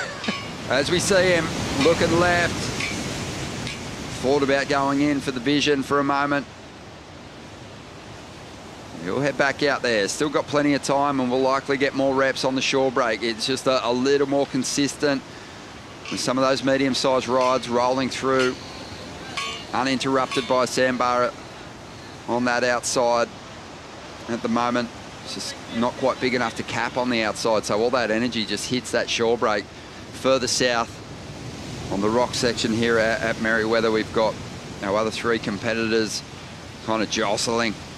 Well, it looks like Raphael is making a move. He's going to go and join his countryman up on that sandbar a little further north, and it looks like the two Aussies, Dill Moffat and Josh Kerr, they're going to go and cover these guys. Yeah, it's interesting. I don't feel like just on the rotation, Raphael ever really got an opportunity on one of those sort of medium-sized to bigger set waves. And because Josh Kerr and Dylan Moffat have kind of done the work, they're going to just get in that priority order at the northern end of the bank and just kind of look to limit the opportunities of the Brazilian competitors. Yeah, there's not a lot of water on this sandbar further north. It'll get better through the day as the tide comes in, but these guys, a real defensive move here by Josh and Dylan. Yeah, interesting, isn't it? But, you know, like there was a chance that they might sit down on that inside right-hander and basically go wave for wave and just improve on their scores. But they're opting to affect the opportunity of Raphael and Jose out here. 4 minutes to go. Well, Jose had a strategy where he wanted to just stay away from his other three competitors. He's got three new friends now. Bank has become crowded really quickly. Something standing up here. Josh Kerr's got the priority. So definitely Francisco's air was deemed incomplete. As we dive into the recap, Dylan Moffat coming to life this morning with a beautiful rotation there and dropping the best number of the heat so far, best number of the day so far. Yeah, throwing it into the air for a great score. This is Josh Kerr's opening ride. Nice slashing turns. Josh looking rock solid, riding the 20 all the way through to the inside. Pounds that final section. And great backup score. We love this opening turn there. Great commitment on a difficult section. And Dylan has come close in the past, looking to open up his Challenger Series campaign. Really strong. Kid from Narrabeen, looking good and in perfect control of this heat so far. This is Josh Kerr's backup ride again, that slash to release. And looking youthful. He streaks down the line and some real sensible surfing there. Great heat management from Josh Kerr. And the Brazilians in third and fourth with a little work to do. Yeah, he's looking sharp, isn't he, Kersey? Looking really fit. This was an impressive start from Jose. 4.67 for that. A lot of credit for the difficult end section, and he almost got himself up into the top two, sticking a miraculous backhand rotation, but just deemed incomplete. Didn't quite get out in front of the whitewater, as we see Raphael up at the moment. And maybe an opportunity for him to turn in his best number as this thing cups out on the inside and makes it difficult to complete that final move. Kersey loading up, big section. He'll finish on his feet, but a mistimed hit there, unlikely to go into his top two. Just on a minute and 45 seconds to go. It's still not over, Rich. No, I'm wondering whether Josh should have taken that wave. Just he had second priority. He wants to take flight, Rich. He does. He's getting lured in by the opportunity to take to the air, but at the moment, you know, the smarter play is to hold priority, to use that defensive weapon against his two competitors, because he's in the danger spot here in second place. And really, a 5.93, like knowing what Jose can do in the air now. So let's have a look at Josh's wave here. Beautiful slice. Oh, wow. Rail grab, tail release. Lost it. And just loses it. So we're getting caught up on a couple of rides here. We had a flurry and cameras picking up surfers at different parts of the bank. We've got Dylan Moffat chipping away, little ollie over the step there. He was trying to improve on a 5.17 to increase his lead here. Unlikely he'll do that. 45 seconds to go. Got some numbers on the way, but doesn't feel like they're going to have an effect on the situation here. Feels like Jose's still going to be chasing a 5.93. Raphael with a bit more work to do after a 6.7. Been a fun heat. Plenty of waves for all the competitors out there. Yeah, well, just under 30 seconds to go. It looks like we may see a ride here. Raphael loading up, just looking for a big section to tap into. Whips the board vertically. It's an impressive turn, but feels like he may have needed more on that outside. Yeah, the body language tells the story there. Great finishing turn, but he needed a couple more. It's such a kick in the figs, Rich, to rock up and on the opening round, you know, not put it together when you've been thinking about this Challenger Series for so long. It's a long way to come, and you know, in the opening day, the opening first few heats, you're sent packing, you're heading home. Well, heading to the next event, but it does make the task all the more difficult, but impressive stuff from Dylan Moffat. One big turn, fetching him the highest number of the day so far. He backed it up beautifully. And the old boy, Josh Kerr, looking sharp on the twin fin, pushing through in second place. We'll take a quick break here, and when we return, we're going to bring in Stace Galbraith and Jesse Starling for the call.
I've grown up in Newcastle all my life, and to see what the city has become and to see the amount of people that are attracted to everything that's from here, the experiences, the restaurants, the beautiful beaches, it's an incredible place to live. The food scene here is just amazing. I travel a lot of places around the world and I feel like the quality here is just as good as a lot of places I go. Fine dining restaurants to a beer overlooking the beach. Whatever you're in the mood for, you'll find it. Welcome back to the Burton Automotive Newcastle Surfest 2025, proudly presented by Bonsoy. Stace Galbraith in the booth with Jesse Starling. Jesse, good morning. Good morning, Stace. How are you doing? I'm great. I'm excited. Yeah, that Ryan Callanan piece has got me fired up. What better way to get us excited about being in Newcastle? Special congratulations to Ryan and Nina welcoming their beautiful baby girl Penelope into the world a couple of weeks ago. How do you reckon that extra dad strength is going to fare for young Callanan? Oh, it's going to give him the fire. It's going to give him all the power. I mean, yeah, huge congratulations. You know what that does for a bit of extra fire. Yeah, a bit of extra fire. Wasting no time here, Afonso Antunes, all the way from Portugal. He comes from another beautiful part of the world that really supports surfing quite heavily. That's over in Irasira. And we've got Luke Temmer out of Hawaii, Tully Wiley from beautiful Torquay in Australia, and obviously Kalohe Andino, who needs little introduction. He's done a fair few Surfests in his time, Jesse. And this is a cracker heat to get underway. Obviously, Heat 3 of the day here, if you've just tuned in. Heat 1 and 2 were full of action. Typically with these things, Jesse, we see the horn go in the morning and the waves go flat, but not today. It's been firing. No, absolutely not. And I mean, there's nothing quite like a four-man heat as well. We see so many waves go down when it does come to, we see 4 surfers, any single lump that comes through, someone wants to take advantage of it. And I think the thing that really sets the winners apart here is when they back their surfing over wave selection. And, I think that's when we see the best of the best really come out to play. And then when we see them on the good waves, it's just beautiful stuff happening. Yeah, I really like what you're saying there. It's like if you can get yourself going and get some scores on the board, and then hopefully enough you find yourself on a good wave towards the back end of the heat. As we see Afonso here, he's looking to stay busy, and certainly where he comes from in the world, I think he'd be backing himself in here to be a pretty strong contender. We've seen, funnily enough, a lot of the guys from Newcastle, Ryan, Jackson Baker, when they go to his hometown, they do really well. And thinking he'd be expecting the same thing here this week. And this is Kalohe Andino's first ride, Jess. Yeah, so good seeing him back in Arashi. Got that first turn out, really kicked the fins in. Love the way he just added a bit of spice to that one. Came through the inside, hucks it for an air rev. Beautiful stuff. And then here's another replay here of Afonso. Really nice first turn, so much speed. This is the first we're seeing him on a Challenger Series here in Australia, and just tags it for a third. So generated his speed all the way through, and that's definitely a way to be like, all right, hey, I'm here. Welcome to the Challenger Series. Welcome to the Challenger Series, first event of the 2025 season, and we've seen Afonso and Kalohe there look to get a couple of quick rides. How happy are you, Jesse, if you're Kalohe here in a 6 get read out for your second wave so early in the heat? Oh, you're frothing. You're so stoked on that one. I mean, he spent a bit of time out of the Rashi towards that back half of the year. I feel like he needed it, and comes out, gets tubed on his third wave here. So he's just been on fire so far. Takes it back for a beautiful roundhouse. Just such textbook surfing. We love seeing Kalohe in Arashi. Comes towards inside, uses that speed, gets up and over the lip. Kalohe, he's surfed a couple heats before, and he's definitely showing that he's a veteran of this sport. What do you think felt better, the tube or just soaking your competitor with a big cutback right in his face? Honestly, probably the cutback. Oh my God, he nearly mowed him down, but you have to do it. You see someone sitting there like that, is sitting duck, you absolutely have to give him everything you've got, and Kalohe definitely did that. He'd be, if he wasn't fired up enough already, he'd be fizzing on the way back out. It's an amazing start for Kalohe, who really, he didn't find a lot of love on the Challenger Series last year. Let's call a spade. So this start for him is really special. Yeah, he means business. I know that he has this really big end goal of getting to the Olympics, and this is just the first stepping stone. He wants to be a part of that 2028 Olympics, which means he has to qualify on tour and then be in those top 2 men, or at least qualify a different avenue. But that's a goal that he has. He wants to get there. This is a great way to start for him. I mean, getting barreled and just spraying your competitor in the face is a good way to be like, I'm back and I'm staying. Ready to stay. I mean, there's a couple of, I guess we could call them gentlemen, taking on the Challenger Series this year. We saw Josh Kerr do really well in that last heat, and obviously Julian Wilson coming up later this morning. Would you put Kalohe Andino sort of in closer to that era, or would you say he's closer to still being a Grom? Because he is in the middle, you know what I mean? I would personally put him more towards that Julian Wilson, Josh Kerr era. I think he definitely has Grom attitude. So he does. And he qualified so young. He has been around for a very, very long time. As we see Tully Wiley here up and riding, big, strong Victorian. These colder conditions this morning are going to suit him down to the ground. We woke up to a pretty heavy fog and a pretty crisp offshore, and Tully Wiley is no stranger to that kind of environment, obviously coming from beautiful Victoria and the Jan-Juk Torquay region, where he'd surf a lot of waves like this, Jess. Oh, absolutely. Currently the Torquay Border Riders president, 2nd year strong. actually got an inside tip, best financial position they've ever been in as well. Thank you, Tully. And now he's here for his second year on his Challenger Series. Who told you that? Did he tell you that, or is that a fact? No. It wasn't self-promotion. No, from Tully, it wasn't or? self-promotion Okay, at all. No, don't be silly. Well, He wouldn't tell me that. It wouldn't be like him to talk up the club position, Absolutely not. Well, that's what a good president does. No, Tully, he definitely belongs here. He's not a QS surfer. He's a Challenger Series surfer. Didn't really get the best start last year, but that on your screen there is his support crew. We've got Kale down there. We've got Xavier, Huxtable. He'll be coming up in a heat later on. Matty Cattle's down there as well. I'm sure he'll be looking after Geordie Lawler up and riding. As we see here, Luke Temmer out of Hawaii. He's waited 9 minutes for this first ride, and he'd be stoked to get that one on the board, the young fella out of the North Shore. He's certainly had a good campaign in his region, just snuck in 5th position to make it out here to this first event of the year on the Challenger Series. And as you know, Jesse, it's a massive jump. We'll get back to that in a minute. This is Tully's first wave. Yeah, I love this first turn. He is just such a powerhouse, throws so much water. Kind of gives me shades of Wiggly Dantes with just the amount of water he throws. Comes through this inside. He's a bigger guy, so he can generate a lot of speed to attack that end section. Got out in front of the foam, so that was a great start for Tully. I like this one from Luke Temmer here. A lot of speed. Brings it all the way back around. You can see he looks energized. He looks like he's fizzing. Gets the finish, so 3 really nice turns, but I really love the way he just generated his speed and kept his energy high all the way through on what was a bit of a smaller wave there. Yeah, it's always going to be a question for the travelling Hawaiians. It always has been. We know how well he can perform at waves like Pipeline, Haleiwa, Sunset. He's certainly got all the skills there. And it's always that question mark. How are they going to go when they turn up to the softer kind of beach break waves of the east coast of Australia, where a lot of these QS and CS competitions are held? And I think he answered the question right there. He looks absolutely fine. he's ready for business. Yeah, he was cruising. His boards look great. All his technique and everything's perfect.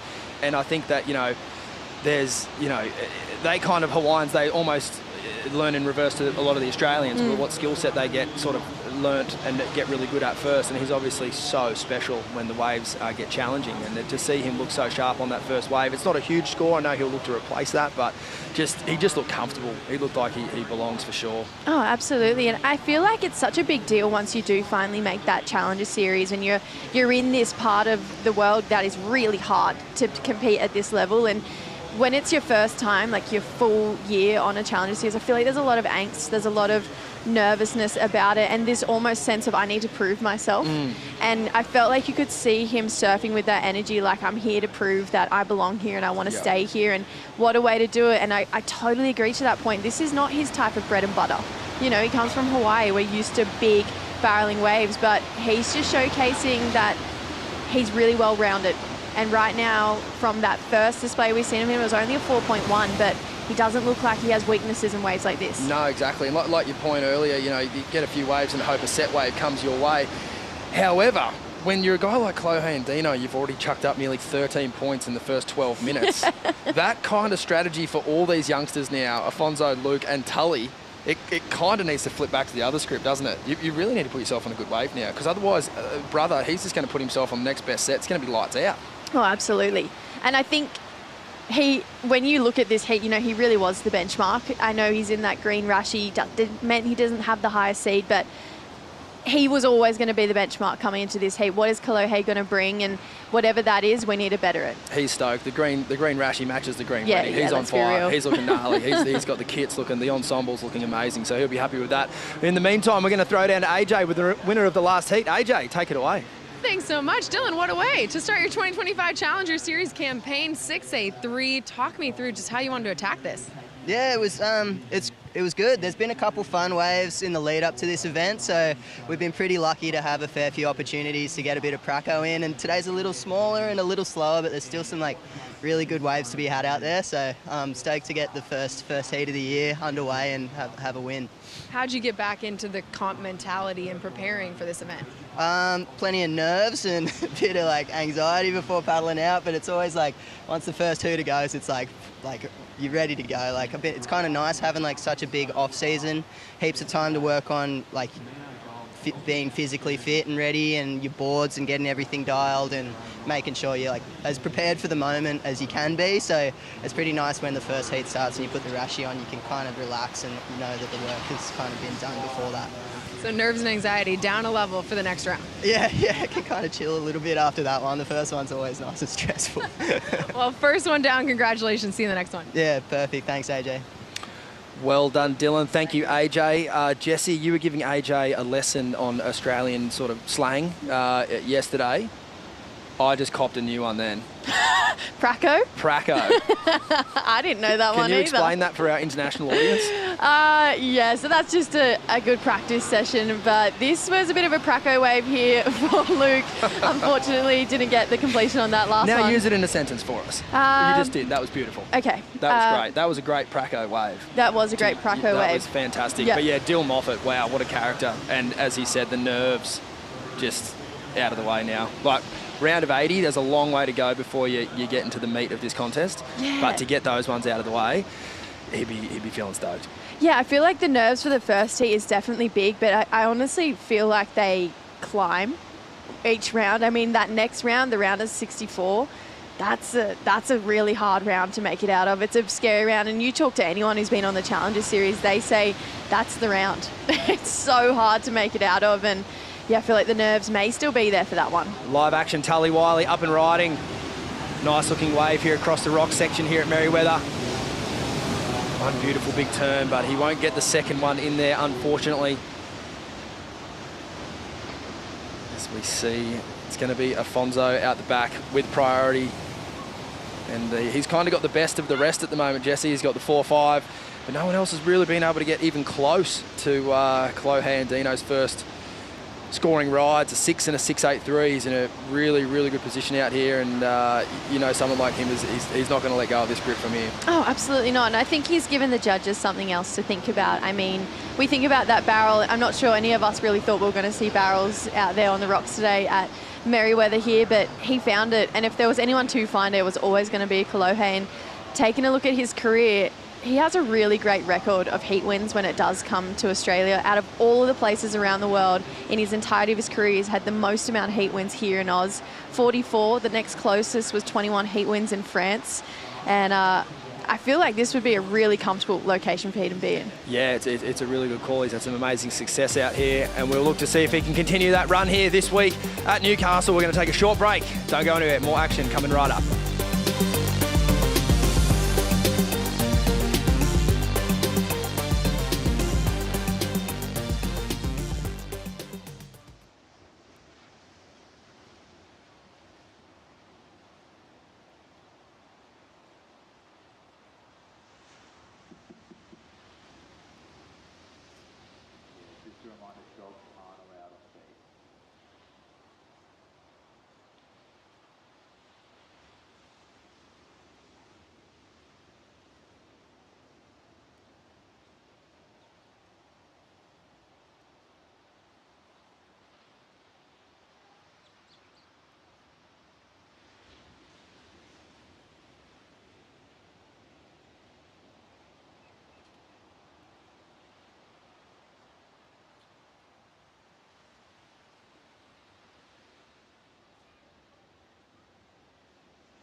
The Burton Automotive Newcastle Surfest, presented by Bonsoy, is proudly brought to you by Oakberry.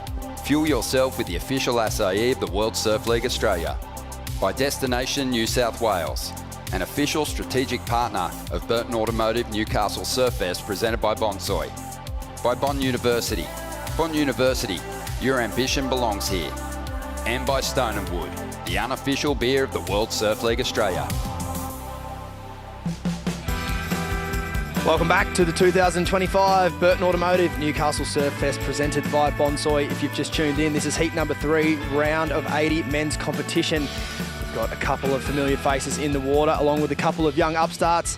And Jessie, this is what we saw in the break. Yeah, this had potential to look like a really great wave. Floats this first section for the Hawaiian Luke. And then it just really fizzled out on that end bit. I was watching that in the break thinking, oh, here we go. But that wave just didn't eventuate like I think he was hoping for as well. But he's edging closer to that second spot, which is held by Tully Wiley. Yeah, it's sort of, precariously held there by Tully Wiley. A couple of falls we saw in the heat earlier, and the first heat of the day. You're probably going to need a bit more than that if you really want to be safe in that position. And at the moment, it sort of just seems like everyone's surfing for second. It hasn't really looked like, we haven't really seen another big set wave. No one's really had the chance to really open up. And you can start to sort of see that tactics kind of changed, gone to survival mode rather than like really swinging for the fences. Oh yeah, absolutely. Looking like maybe it was a bit of survival mode there. I was thinking this is a small looking lump coming through for Luke, but taking a look at their campaigns, I mean, Luke and Alfonso never had full Challenger Series events. Like they've never competed in the full series. They've only had local wildcards, Luke at Haleiwa, Alfonso at Portugal, and I wonder if that makes a difference in heats like this, having competed in situations like this time and time again, to not go into that fight or flight mode. I've always wondered that as we see Luke here up and riding. You can definitely tell his strategy in fourth priority is just to try to, I guess, get under the skin of these other competitors and try and get his way up into second and then put it back into their hands. And, you make a really good point about having that prior experience versus, say the naivety of youth and just rolling up with no expectations and getting after it. I've always kind of wondered, some people deal with it differently. And I think, as we see Alfonso in and out there, I think if you look at someone like Luke getting that experience in Hawaii, that's just gold. Yeah. But then if I think of other surfers like, Xavier Huxtable's had CT experience and a little bit of CS experience as well on the Gold Coast. Does all that kind of creep up on him and add that expectation? I guess we'll have to wait and see a little later on when he hits the water. But it's a big year for a lot of these guys, and his best mate Tully in the water right now is of that ilk that you just mentioned before. They've had a lot of experience, had full years. And so, you'd hope that experience leans into their favour. Oh, definitely. And not only Tully he had full years, he's also had CT experience quite like Xavier. And knowing how close Tully and Xavier are, almost like they probably live vicariously through each other. So Tully may be feeling like he's led the charge for Xavier with last year on the Challenger Series. This one for Luke, a lot of energy on it. He's kept that energy, that pace the entire heat. Got the finish there, tricky little steppy section, and you can see Alfonso just trying to make something happen here, but just with that start of that wave, it really didn't set him up to be able to find what he was looking for. But they're turning waves, and I think they've realised that it's time to just start swinging, because with 9 minutes to go, Kolohe, he does really have a solid lead here. So Kaleo Andino here on his 5th ride. He's got 2 really good scores on the board already. He's looking to better the 6, or better yet, improve the 6.83 as he looks to launch down the line with a beautiful finishing air reverse there. Brother is on fire, and he means business. How good did he look on that wave? I know. I felt like I was watching him in the CT. And I don't really feel like he's dropped his level at all since being on the Challenger Series, but that felt like he was at Trestles in the quarterfinals, trying to beat anyone. And let's take a look at this Stone and Wood slow-mo here of Kolohe Andino. Really nice bottom turn. Checks that one in the pocket, but as soon as he started racing down the line, we knew something big was going to happen. Takes to the sky, full air rotation to the beach. And I feel like he liked it too. He knew it was good. You can tell when he got off the wave, look back at his board. He had a bit of, a bit of bravado about him. Be like, right, I'm feeling good this year. For sure. And I think at some point today, throughout your heats, no matter who you are, you're going to have to wait at some point. And you saw the competitors do the opposite to Kolohe at the start, where they kind of had to wait to get going. Whereas he's had to wait a big chunk of that middle part of the heat out to get priority back. And I think that, for him, he'll be so happy to get that execution after not riding a lot of waves and sort of putting all his eggs into the next best wave, which he's just done. And, I'm really anticipating a pretty good score here for that ride. Yeah, definitely. I mean, let's be real. That's what the judges want to see. They're looking forward to those waves that make them feel something and that are also unpredictable. We're so lucky to see these great 3 to the beach moments, but Kolohe just giving us moments that we're not expecting, and he keeps us on our toes. And I actually do think that feeling that surfing creates, where you're like, what's going to come next? I get a lot watching Katie Simmers. That is what keeps judges giving out those scores and rewarding them, and Kolohe's doing exactly that.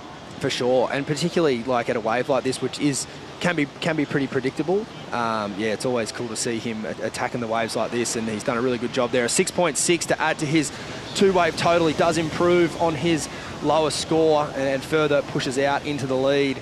And, you know, we kind of alluded to it earlier, Jesse, but now it really is turning into a battle for second place. Tully, who currently holds that position, is chasing a 9.23 to get to the lead. It's certainly not within his capabilities. However, I don't think we've seen a wave like that this morning that would really get you there at the moment. And then the other surfers chasing Tully down. They only need mid-range scores. So this next decision for Tully is crucial. Yes, definitely. And the thing that Tully has, I would say, probably over the rest of these surfers is his power. He has so much power behind him, and he's a really tall guy. He's built like a footy player, but surfs so strong, so beautifully. He's a really traditionalist. He always sticks to these beautiful drawn out lines. So I feel like Tully knows that he's probably not going to grind out a 3-point ride on one of those smaller inside ones. He's been sitting for a really long time. He's waited for that first priority.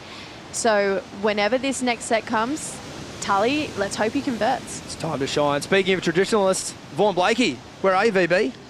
Mate, I'm just down here on the beach, right on the shoreline, actually, just behind the rock break here, is throwing up some nice surf. So I thought, why not do an Oakberry surf conditions update? From down here at beach level, let me tell you something, it is cold, man. Brr, freezing. It's like 13 degrees, but there's a nice little nor'wester blowing, and the conditions look really, really fun, you guys. Like, if I was on the Chang, I would be frill necking to get out here and have a crack at it. One person who is keeping me warm is Kolohe, though, because he's lit this joint up. He's set off a little high-performance fire out there, the old fella. Afonso on this one, VB, what are you seeing? Well, I'm seeing, I'm right here on the sand. He's right next to me. Oh, nice little snappage. Good stuff. Yeah, this rock break is like a grommy dream, man. Like, I mean, Tully's a big unit. Wow, that was sick. There's the finish. Oh, good stuff, Tull. Yeah, it's really fun. I think there's heaps of opportunities for these surfers to cut loose here, as we're seeing. A question I threw to Jesse earlier, VB, just while I've got you there. Kolohe Andino got a neat little tube earlier, and then he came flying out of the pit and just sprayed Afonso in the face. What's better? What's feeling better? Well, I remember this classic story where Derek Hine said he was paddling out in the surf one day. I think it was in a heat, might not have been, but Michael Peterson came past, sprayed him in the face, and it felt, he said the sheet of spray was so strong it felt like it had ripped the skin off his skeleton. And he loved it. He was like, what an experience to have MP spray me in the face. I wonder if Alonso feels the same. I doubt it. I'd take some exfoliation from MP any day of the week. Yeah. God bless him. Rest in peace, Michael. Thank you, Vaughan. Thanks for the condition update. And Jesse, I think we found the answer. It's the hack. More on the hack later. Beautiful looking wave here, Jesse. Oh, loved this wave from Afonso. Really nice energy from start to finish. Those first two turns nice, but this one laid into it. This is what we're talking about, keeping us on our toes, not sure what we're going to get next. Afonso making us feel the same way. Tully, so much power, loved that turn. This one through the inside section, belts it with the finish there for Tully. Two really nice waves there. I feel like Tully with less speed but more power, and then Afonso with this energy attack towards us. So I'm really interested to see how the judges kind of pick apart those two scores, because they both had three really great turns on All I can say is I'm glad I'm sitting here. Oh, absolutely. And not up there. Absolutely. Because those two waves are so different, but they both have great moments. Like Afonso, like you mentioned, his last turn was amazing and kept us on our toes, and he was going fast. Yes. Tully was throwing his lumber around, but I don't know that, as you mentioned, the speed's going to be an issue there. So we're going to have to check it out in the GWM recap. We saw a great start here from Kolohe Andino, Jesse. Yeah, bring us back to the start. Love these two waves from Kolohe. That first turn, even grabbed the rail. I missed that one. Love it here. Takes to the air and just goes, all right, welcome back to the Challengers 2025. And this is Afonso's 4.5. Beautiful turn out of the lip there. You can see he's got great connection with his board and these fun right-handers. He comes from Irasira, and there's plenty of similar waves around that part of the world. And this is the tube, Jessie. Tube to hack. Walk us through it. Love it. Then Alfonso got his form of exfoliation there, like that Gold State. Can't turn your head. You've just got to cop it. Absolutely, especially when it's Kolohe. I'll take it any day of the week. Comes to the inside, finishes beautifully, and Tully got his campaign underway here as well. So this is one of the waves that just ended up in the fours, similar to Afonso's ride. This was the 4.2 from Tully Wiley. And as he said, he's got a good read on the wave, but just as you mentioned, he's a bigger unit, and he does need to find those steeper sections, which we will see more of that in this recap. And this is Kolohe's 6.6. Yeah, this was just silly, let's be real. I mean, to do that air just there is like so difficult with the amount of different ribs in the lip. Where he found his launch pad was quite technical, and then obviously the landing right on the sand there, he did really well to bring that one down. But we have seen a bit of a situation update here, Jesse. Afonso's last ride was a 5.5. He already had the jump on Tully Wiley with the 4.5, and Tully Wiley's last ride was a 4.83. So the good news for Tully is that was the best wave of his heat. However, he was outscored by Afonso on the wave in front. So there's only a minute remaining here, and this is live action, Jesse. Afonso up and riding. Yeah, just cucking that one. Feel like he was blocking Tully on that. Tully was really looking. Luke having a look here. Can't quite figure it, but Tully, the big man. He's got to square up hard here, and he does. One more, keep Cale Bell Warren happy. He just goes unstuck there. Did get a couple of nice turns though before he fell. He is only chasing a 5.18, and this is first priority. The young Hawaiian Luke Temmer out the back here, looking for some speed down the line. He finds it, launches out of the lip there, and he just wants this end section to be friendly. Absolutely cracks it. They're the kind of ones that judges just want to see you ride out of completely. Kolohe Andino with a little choppy there out of the lip and brings it through the inside. He's looking fast. He's looking amazing. Huge Larry. Oh, wow. That was just a perso for fun. Take that every day of the week. It's 20 seconds remaining, and Kolohe has had an amazing start here to his campaign. But we are eagerly awaiting, Jesse, some scores from second, third, and fourth. Yeah, there's a lot going on in this last 30 seconds. Bit on. There's a bit on. First of all, that last wave for Kolohe, that last turn, oh my gosh, so much speed, so much energy. I just really loved that wave and what he's brought to this heat. Afonso did the one big huck. It was really great, a lot of confidence for him. Let's take a look at all of these replays and break it all down. This is the last of red, Afonso. Wow, I thought he was gone. Pretty sick. He's only looking to better a 4.5. And this was Luke's last wave, Jess. Yeah, Luke, he was needing a 5.9, so raced this first section, took to the air. Okay, so similar air to what we saw on Kolohe's last wave too, and then belted that end section. Wow, he cracked that, didn't he? But I'm going to say not a ride out. It just had too many lips to come down. This wave, though, really just picked the eyes out of the waves here, just on every single best one.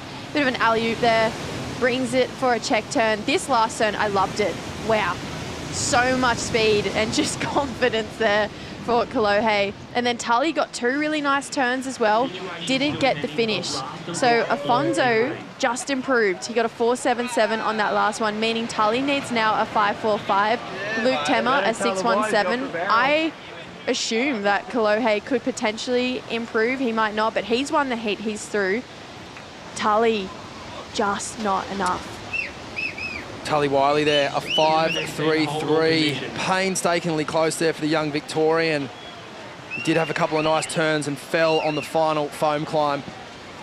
And as we see Luke Temmer's last score coming in there, are we happy with that, Jesse? 2.9. Do we think that's it? I think it might be. I think we're only waiting now for Kolohe's last number, which in the scheme of the heat won't matter.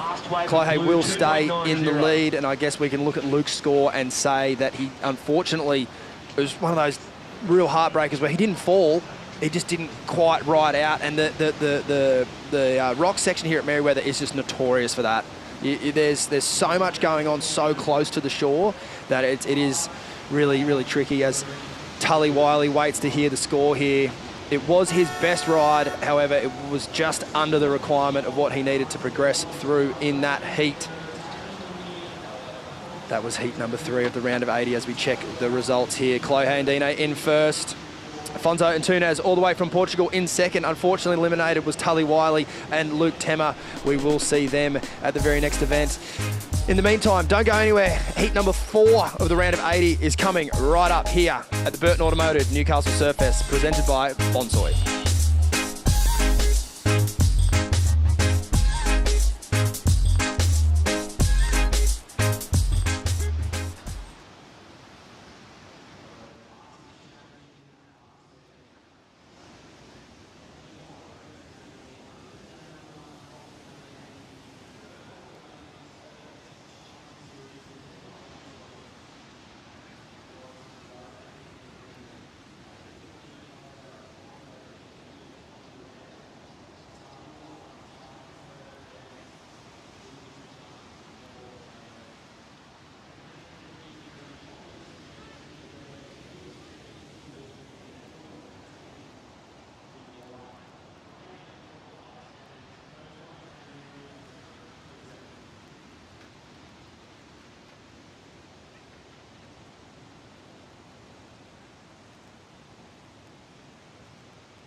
The Burton Automotive Newcastle Surfest, presented by Bonsoy, is brought to you by City of Newcastle, an official strategic partner of Burton Automotive Newcastle Surfest, presented by Bonsoy. By Bonsoy, official milk of the World Surf League. By Boost Mobile, official telecommunication partner of WSL Australia. And by Burton Automotive Group, over 60 years automotive excellence, proudly supporting our surfing community. Welcome back. Men's action in the water on a beautiful Monday morning here at the Burton Automotive Newcastle Surfest, presented by Bonsoy. This is heat number 4, and it is another cracking heat in the water. Oliver Zeitz out of Kauai representing the Netherlands. Billy Stairman from New Zealand. Adur Amartriane from the Basque Country, and young Dane Henry from Australia. My name is Stace Galbraith, joined by Jesse Starling in the booth. Jesse, non-stop action. Billy Stairman up and riding. He very recognisable face in this part of the world and internationally, and he's back for another year on the Challenger Series, and he's getting his campaign underway nice and early, as we see out the back. Adur here. Beautiful sequence of carving manoeuvres on this wave, and we've spoken about this end section all morning, and it doesn't get much harder than that, as he does well to bring that one through to the inside. Every single heat this morning has been action-packed, so many different storylines. As we see outside here, a bit of priority at play here. Young Ollie Grom is making me feel super old. I remember watching him as a grommet, and now he's a young man, absolutely belting the lip here and getting an amazing start. Unfortunately comes unstuck there. Jesse. Wow, I was thinking that was the best shape wave I've seen come through all morning. Billy Stairman, we all know and love him. 2 really fast turns here.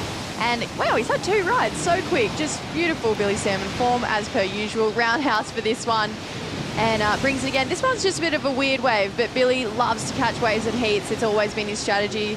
The more waves you catch, the more waves you catch for Billy Stairman. Now this wave, this was a really great good morning for Adur. Really nice first 2 turns here. Brings it round, really nice rail grey. You can tell he uses power. He's worked on that a lot. Hard end section.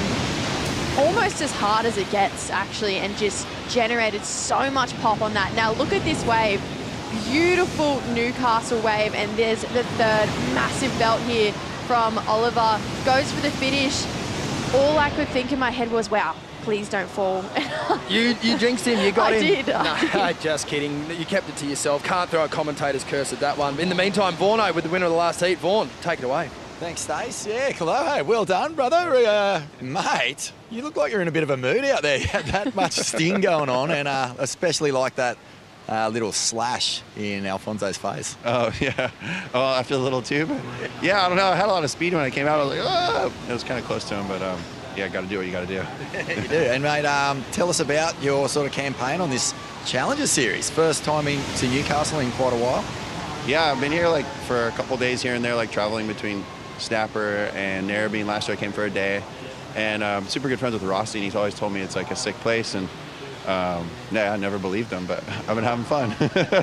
That's awesome, mate. And what about, you know, we're seeing quite a few of guys from your generation who have taken time off tour come back and really make big statements. Are you sort of feeling inspired by that? Yeah, you know, I'm just in love with surfing, so I've just been surfing a lot. I didn't make the Challengers originally, so I just went on like 3 surf trips in April and May, so I've just been surfing a lot, which I guess kept me sharp for this, and then somehow got into this event. It wasn't a wild card, but I guess they went off the rankings and I got in, so I was yeah, excited to be here for sure.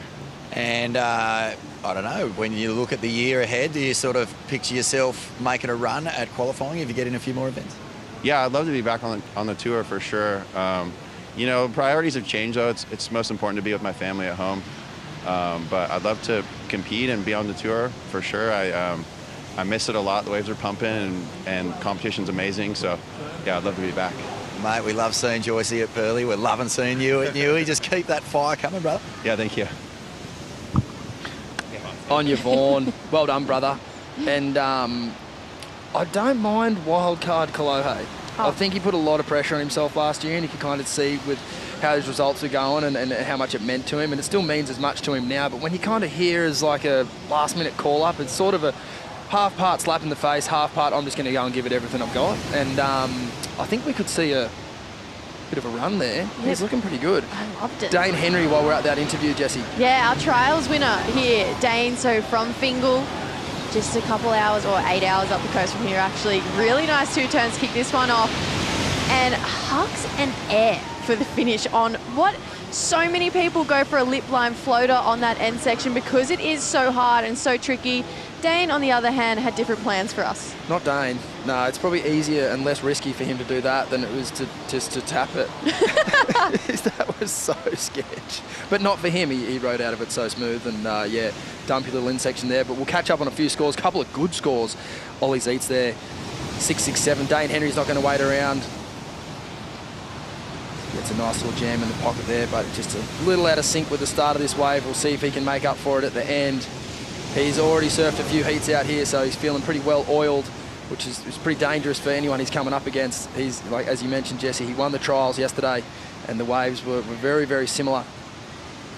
And he'd be feeling like nothing could really get in his way, I don't reckon. Yeah, also I think as well for the regional series, for a long time Surfest was a QS here, so a lot of the Australian competitors do have a lot of reps, especially at this wave. This is usually the type of beach that we are surfing. If not, there's an A-frame peak that sometimes when in the more summer months, it'll shift up there. But Dane, he's only ever competed here once before prior to yesterday, and he got a quarterfinal in a QS 5000. He got taken down by very informed Morgan Siblick. So he actually has a really great relationship with this wave, has confidence in the Rashi, and I just think the way he kicked off this heat, you can tell he really wants to be on this level. He doesn't just want to be a trials winner. He wants to be a full-time CS athlete. And by the looks of that, it gave me really great indications that he should be. I just think his confidence in Arashi right now is sky high.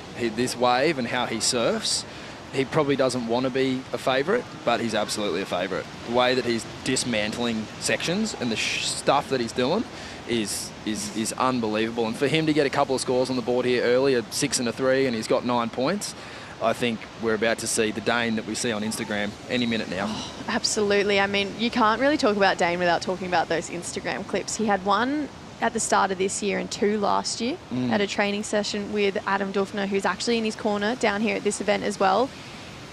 Ridiculous how good he is in the air. Crazy, so consistent. So yeah, we wait with a lot of anticipation for that next exchange from Dane. But it was some good scores as well from Adua. He got a 5.67. So Dane Henry has the 6.1 and Ollie Zeitz has the best of it, a 6.67.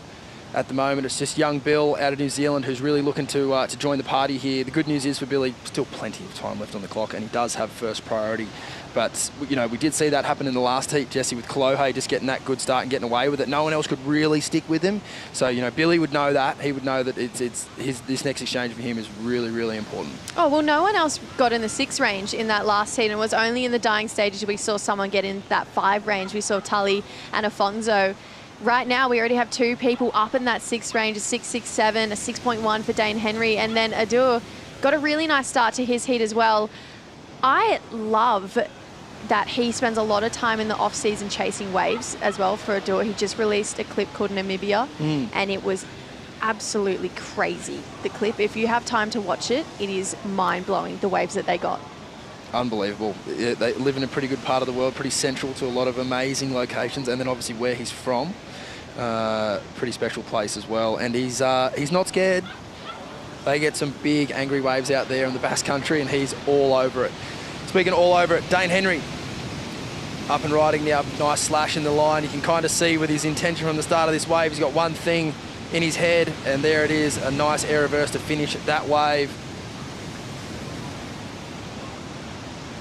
And I think, yeah, as we mentioned earlier, like a 4th priority, Dane Henry is going to be pretty lethal on this little rock shelf this morning here at Merewether. And he's definitely going to look to make full use of that. I don't think we're going to see a blockbuster score there, but just he hasn't fallen yet. Gosh, I really wouldn't like to be a competitor watching that from out the back, but this is the Stone and Wood slow-mo. Lovely slash here to kick this one off for Dane Henry. Races, we knew what was coming. We talked about how consistent he is in the air, takes it for an air rev, and just so beautifully says, there is another one. And that just shows exactly that, what we were talking about, highlighting how consistent he is, the amount of time he's put into his air game, the amount of reps. I mean, watching him as a Grom, he fell and fell and fell until he started landing and landing. And now for him to be so confident in that and translating it into Rashi, into heat surfing is really impressive considering he's still only 18. Yeah, it is really impressive, and he's certainly only going upwards from here. Oliver Zeitz with the best score in this heat so far. He's been around forever. In my mind, I remember him coming to events with Uncle Seabass. Shout out to Billy and Chrissy and the whole Zeitz family over in Kauai. No doubt they're tuning in. It's a great time to watch pro surfing over there. It's probably about midday on a Sunday. And I know they'll all be tuning in, watching their young mate get after it. And great start, great family settler. If you're all crowded around the couch watching pro surfing, that 6.67 to get things underway there was a great way to start the heat. And the next part of the puzzle here is to see if he can back up that great start. So we see a little lump here approaching the rock section at Merewether. It will be Adur exercising 2nd priority here. His first wave of 5.67, massive fin blast out the start of that wave. Perhaps too ambitious there to get things going. While we wait for more action to come around the corner, we're going to take a Bonsoy brew break. Don't go anywhere. More action coming right up.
city of Newcastle, shining in all its glory here this morning. We're at Merewether Beach. This is the Burton Automotive Newcastle Surfest presented by Bonsoy.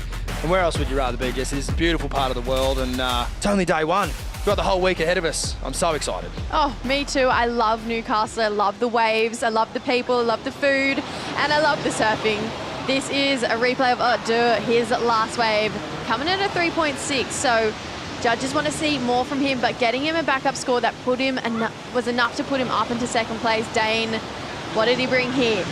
Slashes that section, brings it round. This one had a bit of a weird taper on it, and just couldn't get the finish on that one for Dane Henry. He's already got his scores locked in. It was a 6-1 and a 5-1-7. He's out in a good looking lead, and right now Adu has creeped his way up into second, but Ollie still seems like a massive threat considering he has the highest wave score of the heat. Indeed, Jess, as we take a look at the Newcastle flight cam here. It's good to see that fog lift and have beautiful Merewether reveal its face here this morning. We saw some fun waves yesterday, and it was nice to see the ocean swarming with surfers this morning. I'll be honest, it didn't look that good with 100 CS challenges surfers all over it. But now with only four men in the water competing here, is plenty of opportunity. And as you mentioned earlier, there's all these different little peaks that start to bubble their heads up on different tides and different seasons and everything like that. And you see our water patrol there just to the north. There's some pretty fun sand there. Oh yeah. There's sand at the very, very top of the point of the ladies section. And this is a full replay here of Dane's last wave. Nice little air reverse there to start things. And then this is where we caught up in this ride as we're coming back from the break.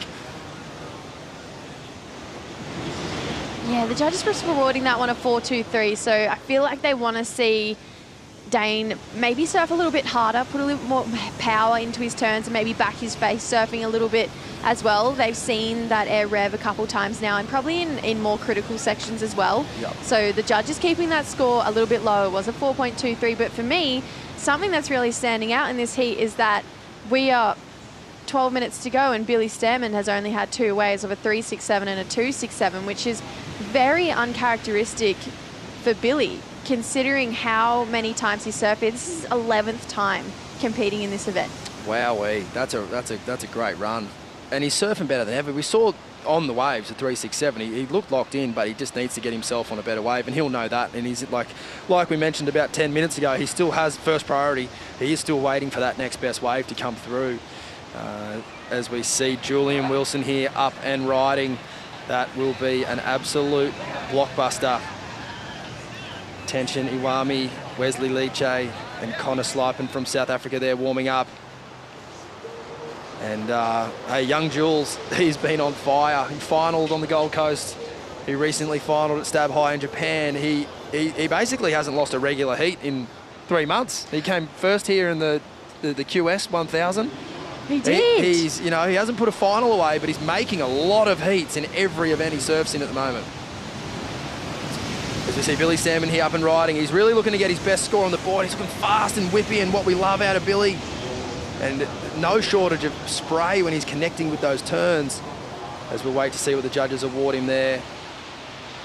We'll catch up with the full replay here, Jessie. Yeah, this is what we're waiting for. This is exactly what he was looking for too. Just beautiful textbook Billy Stearman surfing here. He's got so much power.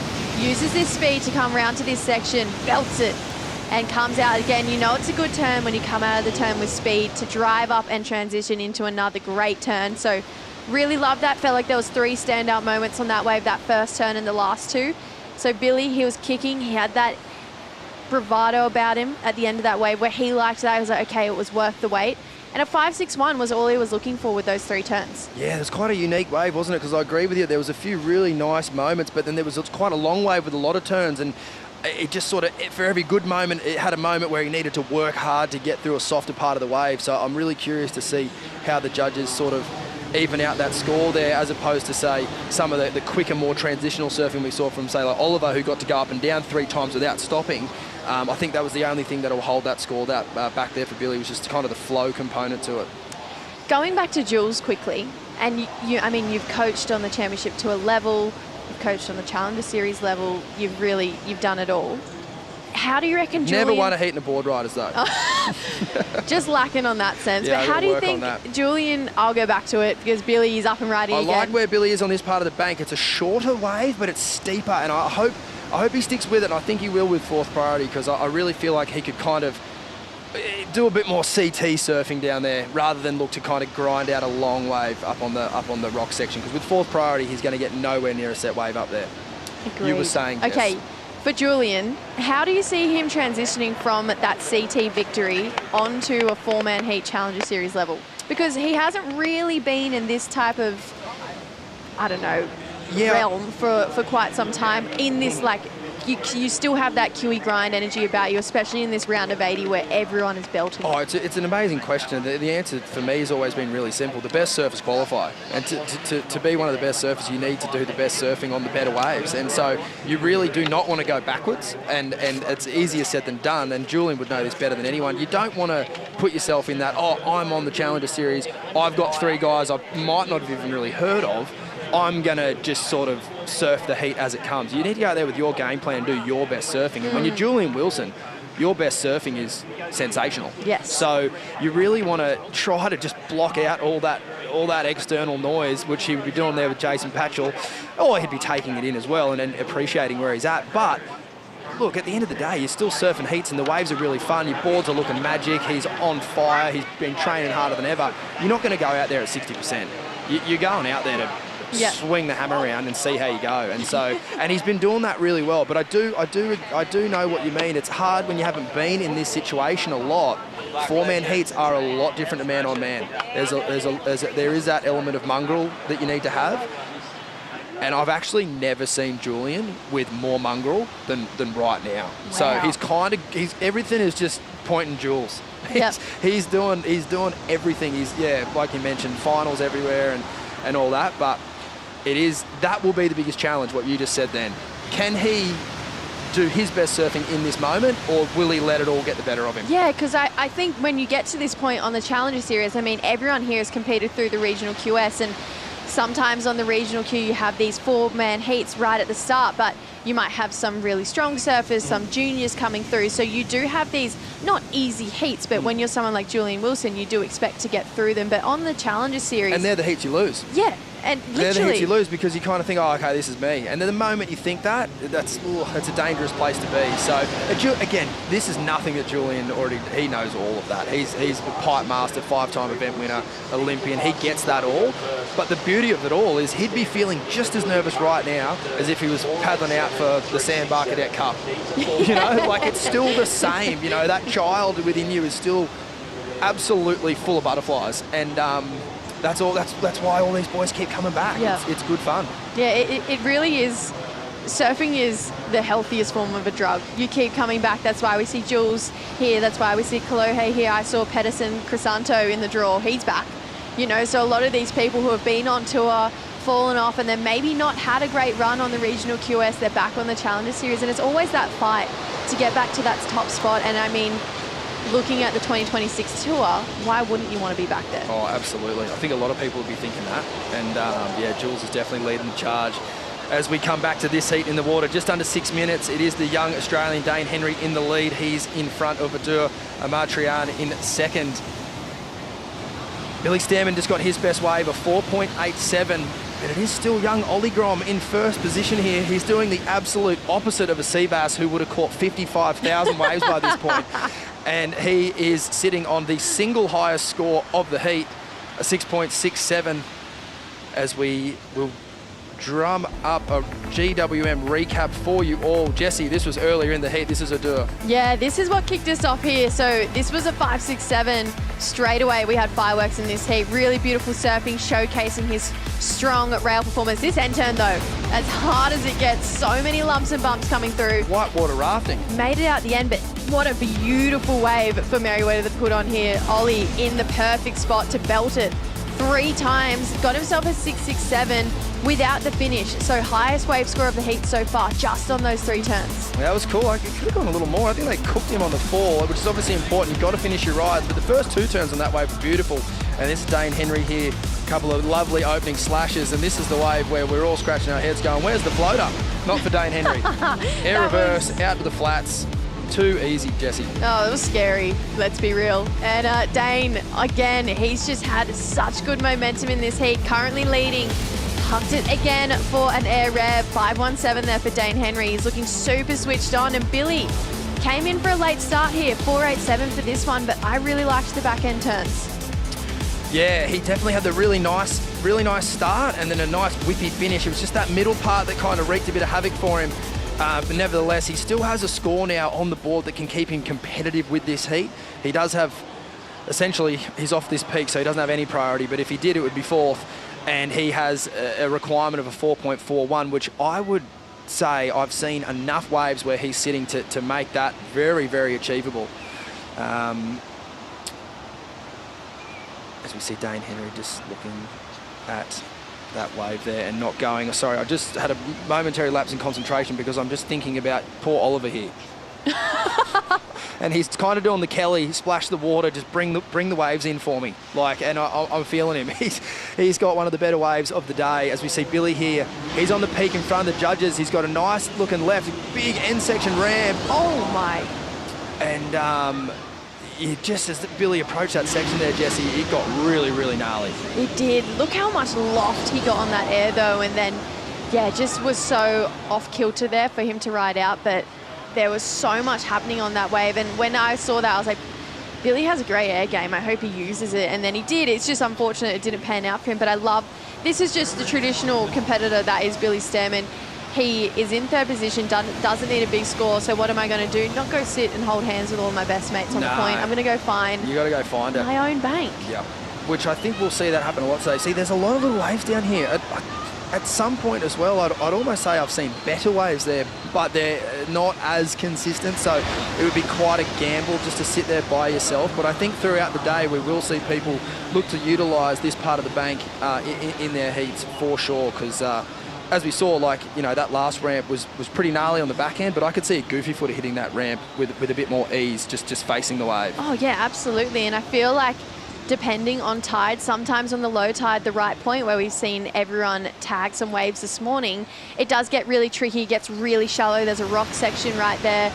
Thinking back to 2022, low tide, Hogg in the final, belted it and was standing on the rock, just claiming it. It's like so out of control. That's right, that run from the Hogg was crazy. Here we go, Billy Stearman. He's going to need to find some inner Hogg in him here. He's behind on the scoreboard and he will get in and out of that wave. As we see out the back, Oliver Zeitz up and riding. Important wave, a 2.6 is the requirement. Nice first turn. Very similar on the second. He will need the finish. He'll need to be sharp here. He gets a little tag there as he works this one through to the inside. 2.6, Jesse, yes or no? Yes. I'm saying yes. I'm saying yes as well, but not by much. But not by much. Not by much. It's definitely not a less than a 2.6 in my eyes, but it's not over a 3 really for me. I mean, it was really on the back of these first two turns. Really nice rail surfing here. Bringing it back around, we can tell that Ollie's family probably crowding around the TV going, just make it, make these last two turns. Big time. I mean, he got the finish. It didn't have that pizzazz factor, but it's there. It's a 2.8. Great call, Jesse. 2.8 for Oliver. Adur has been pushed into third. His requirement now a 3.81.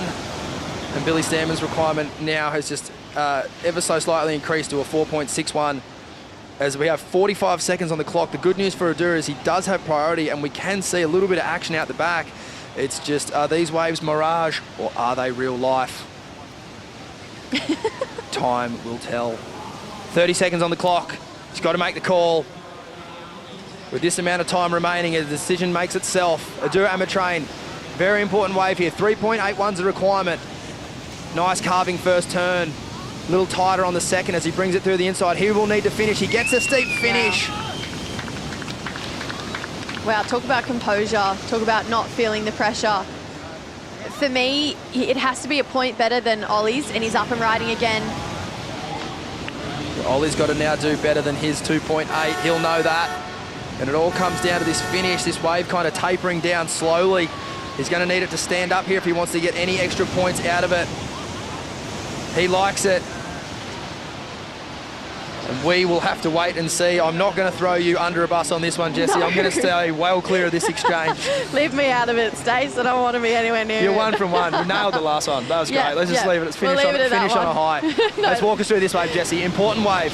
For me, it had to be a point better, and there's a lot of moments on that, especially that turn. Really rips through it. This section, so well timed.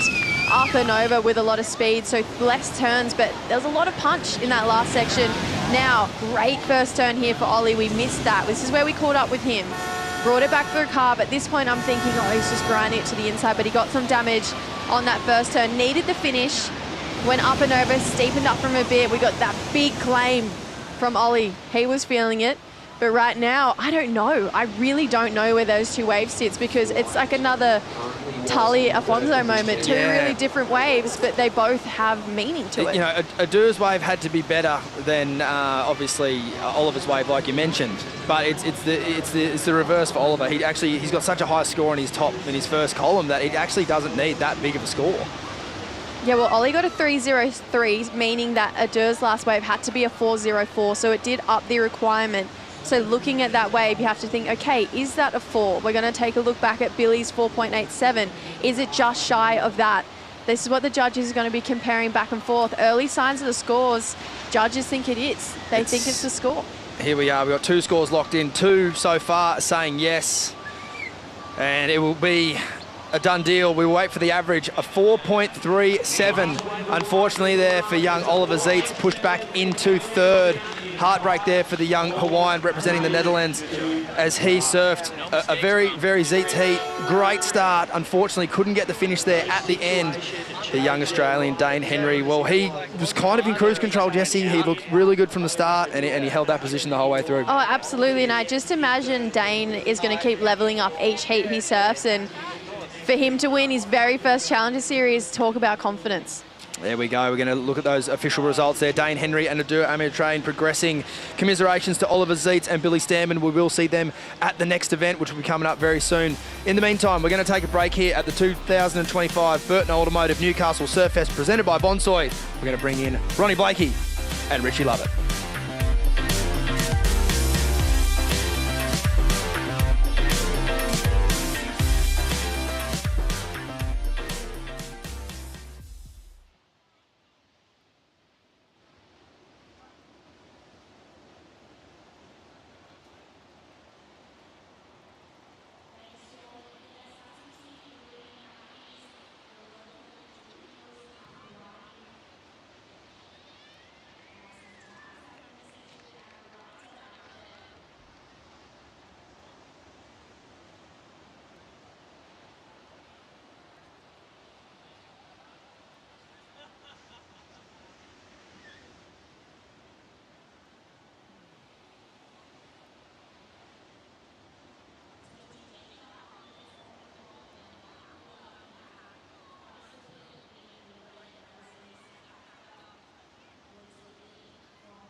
Welcome back to day 1 of the Burton Automotive Surfest presented by Bonsoy here at Newcastle, the beautiful city. We're reflecting on Julian Wilson's magic run at Burleigh Heads in the Championship Tour event before he hits the lineup for his first heat of the 2025 Challenger Series. Man, he's been on fire, Rich. Oh, he's had just such a good couple of months, making it all the way to the final of the event on the Burleigh Heads. And mate, his form is there. It's all ready to go. But the slate, is wiped clean right now. You know, this is a new tour, the Challenger Series, and Jules just has to go back to the start and make it all happen. And we know that he resides here in Newcastle now. be feeling a bit of that home crowd energy and well accustomed to these conditions out here. And we're expecting big things from Jules. Yeah, we are. That form was amazing at the Championship Tour event at Burleigh. The big individual turns for me kind of had me thinking this is going to be, it won't be a piece of work because there is so many good campaigners on this Challenger Series, and even in this first heat he's going to have his hands full, but he'll be the favourite most likely in every heat he surfs on the Challenger Series, just based on his credentials, his history at the top level. But it is, you know, it's a different run of events. It's not that Championship Tour schedule, and the Challenger Series brings with it a different challenge, because you've got 4 surfers in the lineup, obviously, and during the break, Julian quickly got started. He's got his family down here. I saw his wife Ashley and the kids already, and that's really the big motivation for him to get back to the CT, is, you know, showing his family, his young kids in particular, just what he loves, and this is what he loves. Yeah, just roping a couple of nice carves on this smaller inside wave. Jules, you can see, keeping that momentum going. That was the first ride, the 3.67, and then this is his second one. A little bit more energy on the outside sections. Jules just looking really light and frisk, youthful, as he brings it all the way through to the inside. Quick start, good stuff for Jules. This is Tenshi, our Japanese surfer. This is his opening wave, pumping through this inside section, gets that final hit. Solid. Really nice exclamation mark there, and Jules up again. So a little slice to tail release. Check turn, comes down the line, throws the little mini air rev, gets to the finish. We'll call that one a completion. And our Brazilian surfer up and riding on the backhand. Nice vertical hit, nice and fast, whippy surfing. Tidy little 2-turn combination. Yeah, Wesley Leitcher there, and he is going to turn in his first score. So got a couple on the way now. We're waiting for Connor Schleipen. He's out there, the South African, holding that priority now, waiting for his opportunity. But you know, Rich, following the Challenger Series the last few years, I don't think we felt on the men's side the kind of presence that we feel from Julian Wilson at this venue. I think it's a presence that's going to be felt by a lot of the competitors out there, easily finding space in this lineup, and no one dared to go near him and challenge him for those inside rides. He is the big dog on the Challenger Series this year. Yeah, absolutely. Just, you know, coming into the event with so much form, we touched on it in the morning show. Jules has already had a QS victory out here in Newcastle, and then he went up to Queensland, he got the trials win, made it to the final of the Championship Tour event. So just an incredible run of momentum coming into this, and the form is there. And a different sort of road to this point of his career too. Julian requalified. He was 14th in the world when he decided to step away from the tour. He's had a number of years off. Everyone else in the field who's been to the CT has been relegated back to this Challenger Series, and then you've got obviously your next wave of talent coming through. So that's what makes this story a really interesting one. Quick start, got himself out in front early here. And let's see if he can improve on the 3.67. Has some speed, blew our minds with his strike rate above the lip on the Gold Coast, but unsuccessful in sticking that one. The ramp kind of backed off on him there, and that one won't go into his top 2.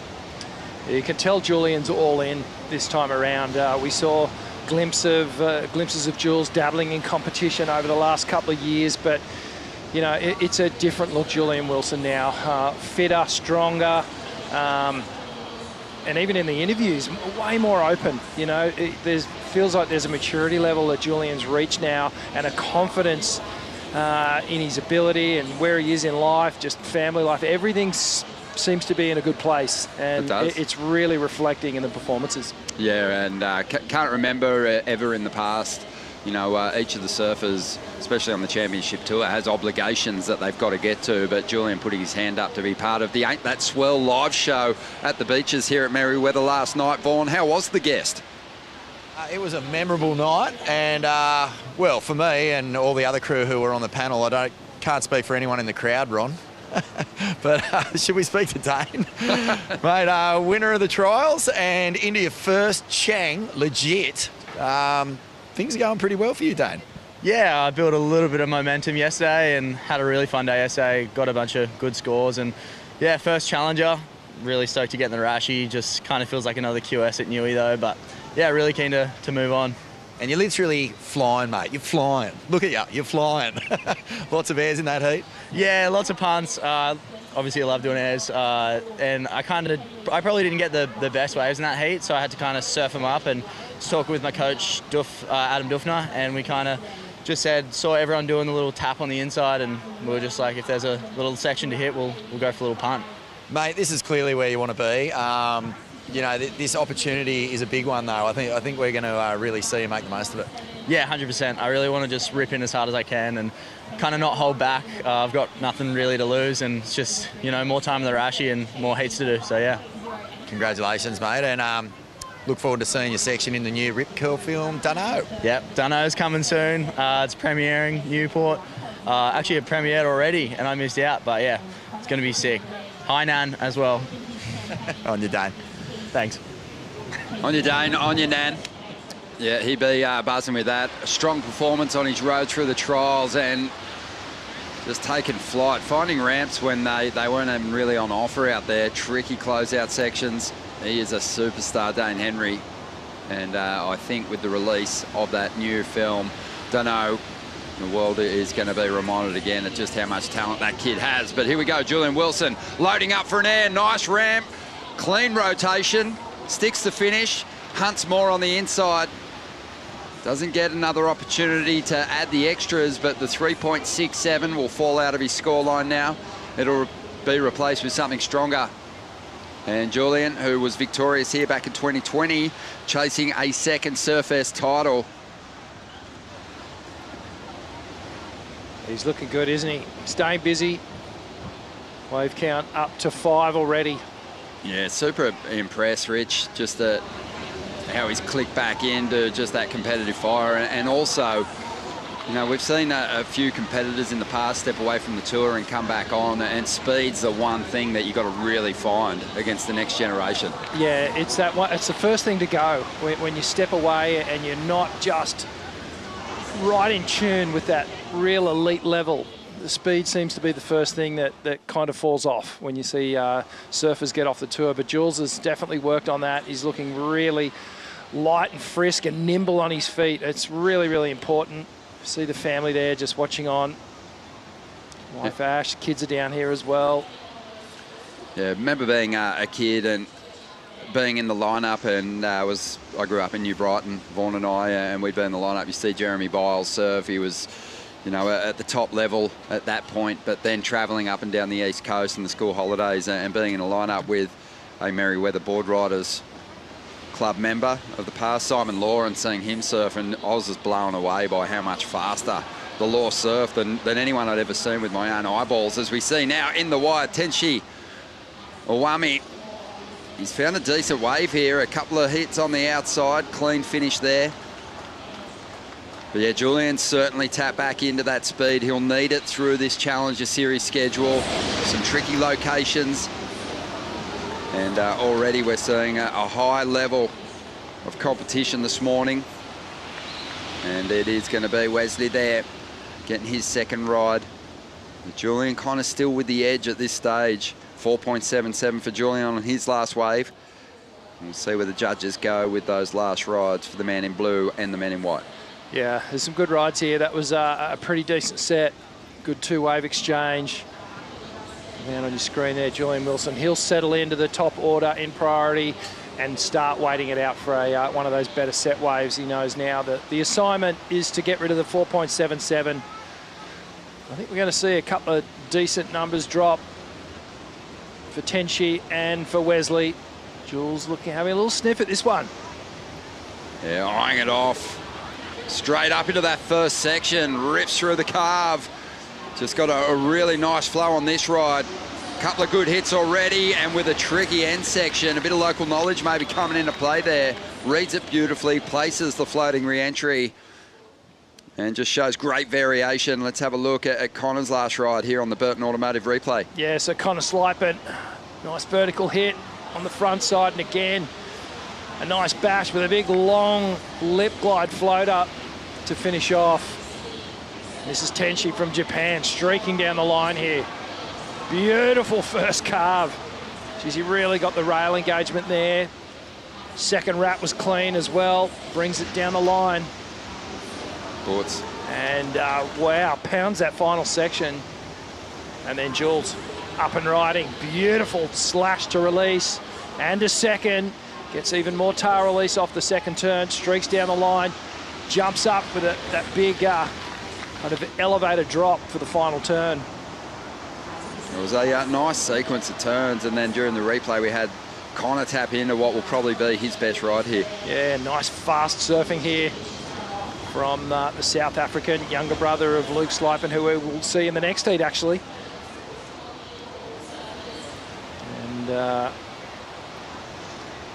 just 20 years old, out of Cape Town, and Pro Junior win on the cards for 2025 already. So really just having his first decent crack at this Challenger Series environment. It's always a step up in class, Junior Series, and you go into the World Qualifying Series, then the Challenger Series. It's a jump up again. It's where you really do get the first taste of that Championship Tour level competition. We got some scores on the way, and some of them are looking pretty impressive for our competitors out here, but we're going to take a quick break and catch you up on the situation on the other side.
Destination New South Wales, behind us once again here at the Burton Automotive Newcastle Surfest, presented by Bonsoy. And we have Heat 5 out there in the lineup, a former winner in the water, a former world title runner-up. Looking to get himself back onto the Championship Tour is Julian Wilson, who had a 6.5 prior to the break. He's still holding on to the lead, but Tenshi Iwami closing the gap, and Connor Slipen of South Africa starting to make his move with a rotation on the inside there. Yeah, not a bad little manoeuvre to finish that one off. And Connor just sitting in third place at the moment, acquiring a 5.35 to advance. Great experience for the youngster here. Up against World Tour competitor Julian Wilson. Out in front at the moment, not comfortably out in front because Tenshi Iwami from Japan has a 7.5. Here goes Wesley. Leitcher, and he is going to race down the line here. Not getting too much out of that one. Behind him, Tenshi, who's got an opportunity to seize the lead with this ride. After a 4.17, this one's going to fade away, though. No, that wave was not a good wave to take. Given his spot in the priority order, we see the paddle battle here, and really getting up close and personal. These boys, look at this, neck and neck with each other, a bit of shoulder grabbing going on. Wesley and Tenshi just vying for priority here. You'd have to think that given that Wesley rode the wave before Tenshi, he will secure priority, which he did. That was an aggressive paddle battle. Love to see it. Just you can tell even from the opening day competition what it means to these competitors. They know how hard it is to survive these early rounds, heavily stacked, a dying swell, limited opportunities. That priority can be crucial in the dying stages of these heats. So watching the replay of that last exchange, and not a whole lot in it for either surfer, and it's not going to factor in. And then we had Connor up, and he didn't extract too much out of his ride either. So he's still back outside that top two at the moment, chasing a 5.35 to get up in a second spot. And Wesley's back in fourth position. He's after a 5.95 to get in the second. Julian holding down that number one spot. Yeah, well, you can see the maturity of Julian Wilson here, just really focusing on wave choice now. Knows that anything under a 5.17, not worth even looking at, considering. Now the competitors starting to get a little bit scrappy, perhaps just focusing on that second place. Live action now. Here we go. Wesley up and riding. Goes for the air rev on the backhand. Gets the completion. Just forced it. Forced it out of that section, didn't he? He sure did, the 29-year-old.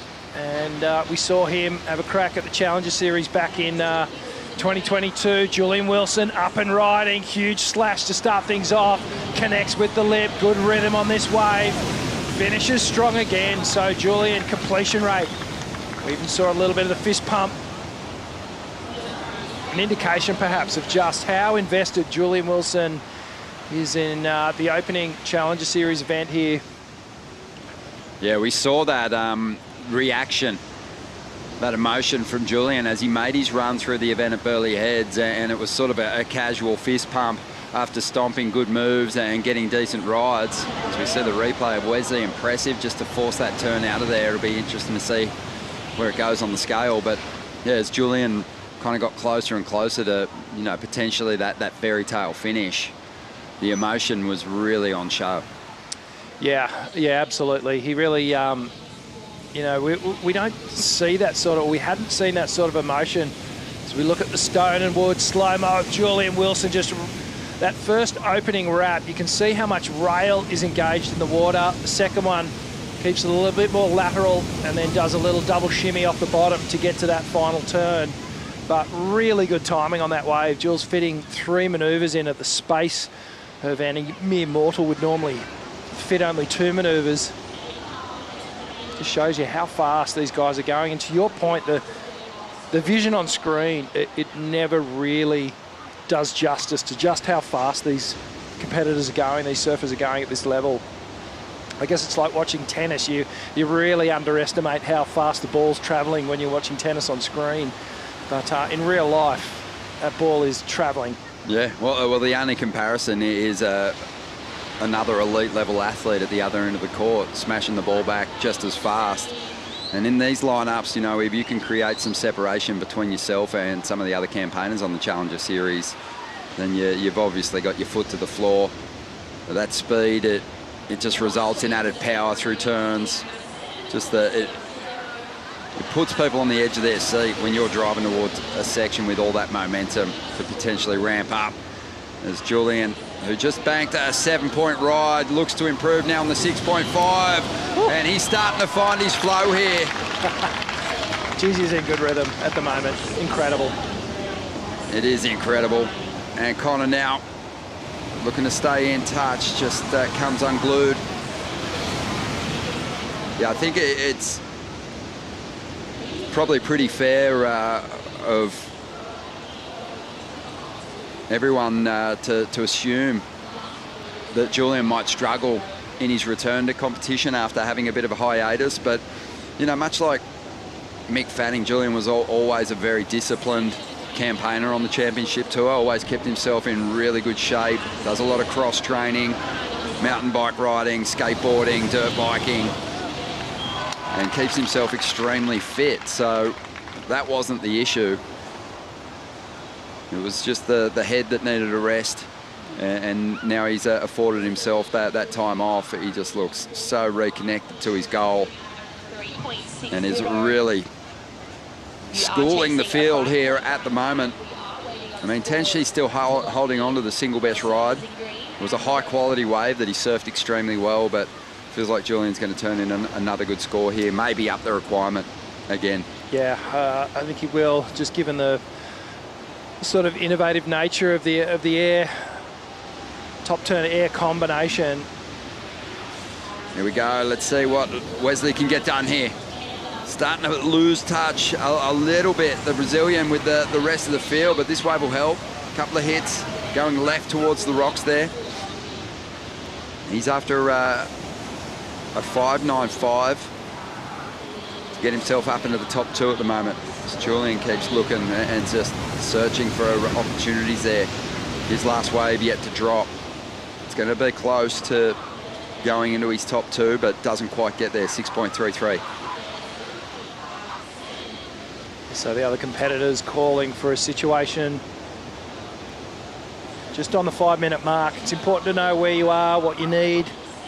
Tenshi's in a great spot, Rich. The single highest scoring ride, priority, and only looking to improve on a 3.77. Yeah, smart decision needs to be made right now, but he is in the box seat to close this one down, potentially leapfrog Jules in that top position. That 7.5, the high mark of the heat. And then you look at the 2 best scores for Connor and Wesley, they're mid-ranges. So there's almost a 2-point deficit between 3rd and 4th top scores and Julian and Tenshi. So looking quite comfortable at this stage of the heat. Yeah, it's an intense morning for a lot of these younger competitors surfing the biggest heats of their lives today. And we see Connor just absolutely throw everything and more at that final section, understanding that, you know, with just a single move on offer, it's going to have to be exceptional if he's going to turn in the 5.35 required. And now we see Tenshi looking to get rid of that 3.77, improve his heat score here. Julian watching on. He'll be interested to know if Tenshi's going to assume the lead here. Interesting. Wow, just seen a couple of times the surfer with the highest number today, you know, borderline fall out of the top 2 or actually end up in 3rd position. So Tenshi's got to be sure to get the finishes on those rides. He sure does. Connor takes to the air, just no landing. And Tenshi outside. So this was to solidify 2nd place. A nice wrap. Trips up there on the 2nd one. Builds a little bit more momentum down the night. A really expressive slash, but kind of got caught on his heels. Not sure whether the judges are actually going to pay that one off as a make. No, I don't think they will. 3 minutes to go here. Plenty happening around the event site here at Merewether. But plenty of great activations to check out, so come along if you get the opportunity. If not, I'm sure you'll enjoy the show here. As we see Connor loading up once again, has already shown us he's got great technique above the lip, but just a little late to the takeoff zone there and missed the ramp. So he's looking a little desperate out here with 2.5 minutes to go now. Yeah, you can just feel that sense of urgency. Even the way he was surfing that wave, but really needed the finish if he wanted to challenge that 5.35 and get himself into 2nd place. Still waiting on scores for Tenshi. Will he make the requirement? A little bit more difficult for our surfers in 3rd and 4th place.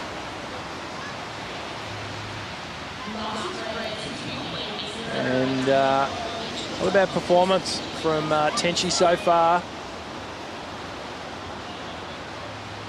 We'll be nervous though. Yeah. Not huge numbers required for Connor or Wesley here. We're just on 2 minutes to go, and he's down the bottom end of the priority order. I think he's making his way up towards Connor. He's going to try and cover him, play a bit of defence.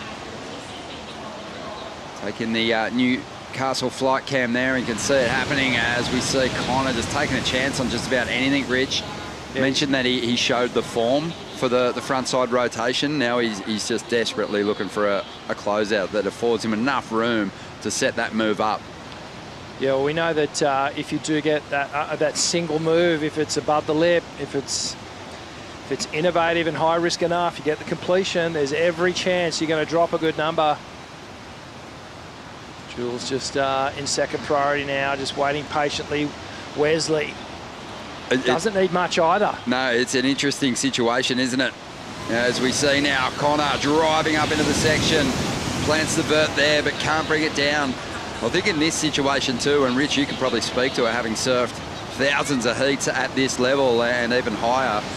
But in second position, Tenchi's making a judgment call on who he thinks is the actual threat, and he's identified Connor as that guy. So that's a little tip of the cap to Connor. Doesn't mean that Wesley can't turn it as well, but Julian's the heat leader, and with 30 seconds to go, looks like he will be making his way through to the next round. Another clean finish. Very tidy work from the veteran. Geez, that's a really good managed heat for Julian. We see a little set approaching, so we may in these last 10 seconds see a bit of excitement, and it's Wesley down the point who has been left to his own devices. Doesn't look like he's going to get a wave. Well, Tenchi did the work earlier on, 7.5, ended up being the best ride, but it was second place. But look at the smile on this guy's face, pumps the fist, and even Julian, with all his experience, knows how tough these early rounds are. The Bonsoy board caddy there, that's Ryder Smith.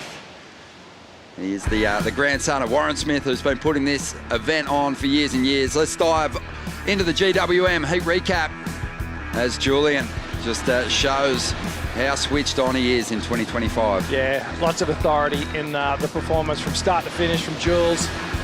And this is our Japanese surfer. Tenchi got this beautiful wave here. Huge opening slice and backed it up with another all the way through to the inside. Really showing some great variety here. Gets the final finishing turn. Shades of Hiroto Ohara in the style. And the South African, Connor Slipen, he had a good dig effort at it. This was his best ride. Bringing it all the way through to the inside section here. Cuppy little wave. He navigates all those little sections well.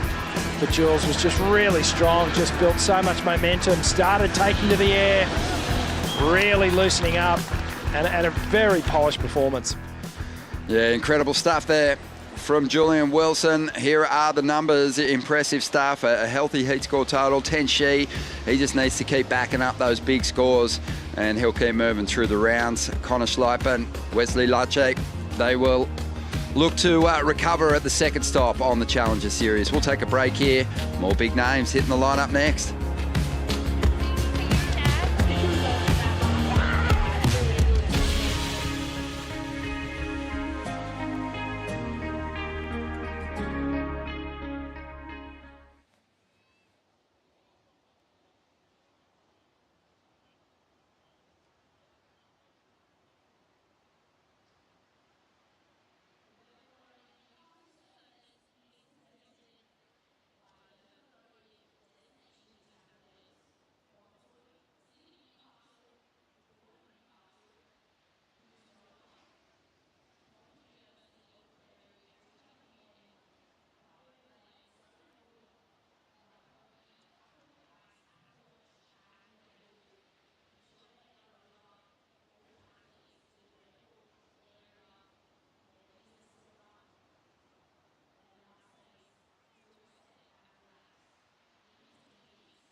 The Burton Automotive Newcastle Surfest, presented by Bonsoy, is proudly brought to you by Oakberry.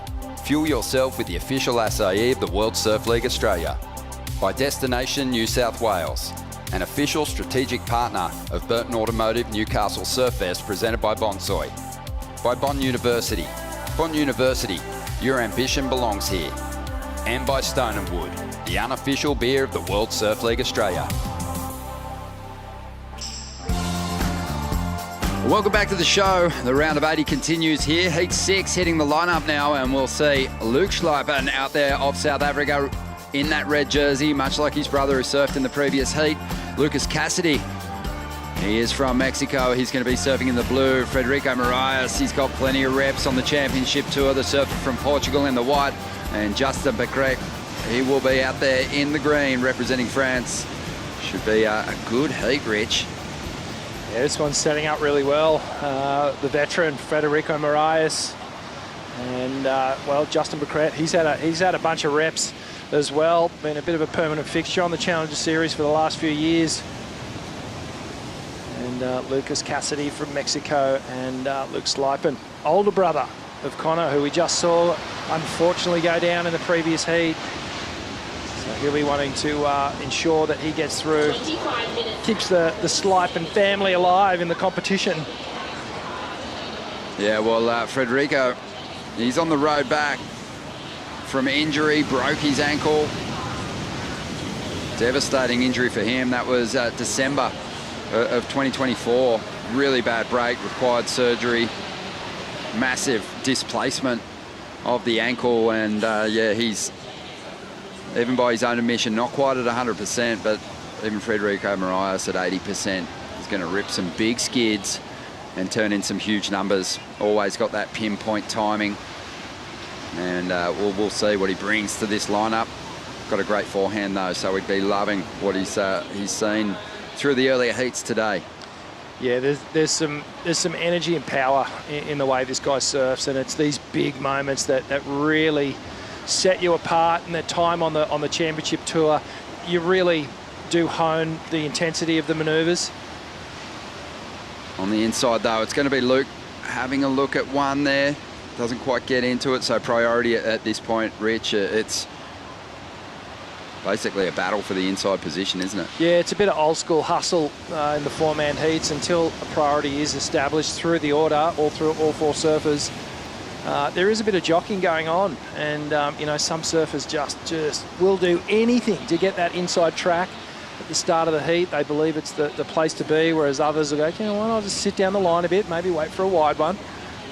But there's definitely a rhythm that you try and click into at the start of the heat. Were you someone that fought for that inside position all the time, or was it dependent on the location? It depended on the location. Somewhere like J-Bay, I always felt it was really, really important to get the inside track because it was really visible what were the good sets, and they were real rhythmic, the sets. Luke Schleipen there with a quick air attempt, just with a fail, unfortunately. But yeah, you know, then at beach breaks, which was a bit more broken up, I was never that precious about making sure I had the inside. I always felt like it would just sort itself out. And as long as you were sensible with your first priority choice in waves, it kind of set the tone, set the rhythm. We were just talking to Kai Otten earlier. We were talking about the last couple of events, and he was just sort of highlighting that some of the surfers that he was working with just were not on their game in terms of wave choice, just taking the wrong waves, being a bit scrappy, just... You only need two. Just wait for the two good ones. Yeah, it's sometimes with the modern day surfer though, they're really looking for those reps with the airs. They want to give themselves a chance to attack those ramping sections, but you know you kind of want to do that on the quality waves too. You want to convert. You don't want to surf an 8 down to a 6. No, exactly. Well, a bigger, better wave always has more points. The ability to convert that wave into better points. You know, you can surf it down, turn an 8-point right into a 6, but you know, normally you'd kind of bank that you're going to, if an 8-point right comes at you, you're going to bank that score. Well, we are breaking plenty of big stories in surfing this year on the WSL. Obviously up there at Burleigh Heads, a huge announcement This will be the last year of the WSL finals, the surf off for the crown. It's going to return to that full schedule, and what a schedule it's going to be. But the Challenger Series, a massive announcement being made just 40 minutes ago here at Newcastle. 2 events being added, and have a look at what those events are. January, we'll see the Challenger Series go to Pipeline. That is a necessary stop, I think, that's been added to the schedule, Rich. A real reef break, a wave of consequence. That'll sort them out. And then we'll be returning to Newcastle, bookending the Challenger Series with a finish here at Surfest 2026 before getting into the championship tour, which is going to launch at Fells Beach next year. Oh, this is so exciting. I'm just so stoked. I've got chicken skin just looking at the lineup here. So Pipeline and Newcastle being added. So a 7-event Challenger Series tour this year, which is obviously a lot fairer. And what we're really trying to do is breed the next wave of championship tour surfers. And to do that, what have we got to do? We've got to put them in the right waves. So, in my day, we had to qualify with a couple of events in Hawaii. Haleiwa and Sunset were on the schedule every single year. And it is the proving ground. There's no other way to say it. You've got to be able to perform in Hawaii if you're going to go on and perform on the world stage at the championship tour level. So to get Pipeline on at the Challenger Series is just incredible. And then obviously bookended with Newcastle is what a better place to finish. It's excellent. It's going to be huge. So the surfers will count their top 5 results from the 7 events. And there will obviously be a full update on next year's Challenger Series schedule for 2026, 2027. That'll be coming later this year. But right now we're kicking things off here at Newcastle. Yeah, huge news. They let all the surfers know yesterday evening, and it received a big round of applause from all the Challenger Series competitors. They were absolutely elated to learn that they are going to have the opportunity to tackle pipe. And I also think, Rich, it's a necessary part of your work experience on the Challenger Series to get a wave that is featured on the championship tour. So, an awesome opportunity. And, mate, we're going to have former Pipe Masters champs in the mix. They're competing. Probably no one happier than Julian Wilson, who just won the last heat here in Newcastle. This guy's also going to be pretty pumped up as well. Gold medalist, Kaeli Vast. An unbelievable tube rider. So here we go, back to live action out there in the lineup. Luke Schleipen, he's picked off one that's been a little sleepy on the outside, but he's got some speed for the finish. Kicks the tail free, rides on out, and behind him now we'll see what Lucas Cassidy can do. I think that we've got a big wave of surfers representing Mexico now, seeing what Al Cleland's been able to achieve on the championship tour, surviving the cut. He'll be campaigning through the back end of next year and into 2026. And Groms like Lucas are going to want to join him there. Yeah, absolutely. Al Cleland has been just a breath of fresh air to the tour, hasn't he? He's come in doing it his way with his own personality, real unique character, and top bloke, that's for sure. You see Luke just a couple little weaving, crisscrossing turns all the way through to the inside. It's a little tail flare. And then Lucas Cassidy outside here, streaking down the line, bowly little section. Connects with the left, finds the finishing turn. Real explosive. Tail release flare off the top. Yeah, 17 and a half minutes to go. The Newcastle flight cam there just gives you an idea of where the competitors are sitting here on that rocks break. It served us some nice little sections for us today. We've got some numbers on the way, and we'll update you on the situation right after this Bonsoy brew break.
Love our time here, and Newcastle's lifestyle revolves around the coast.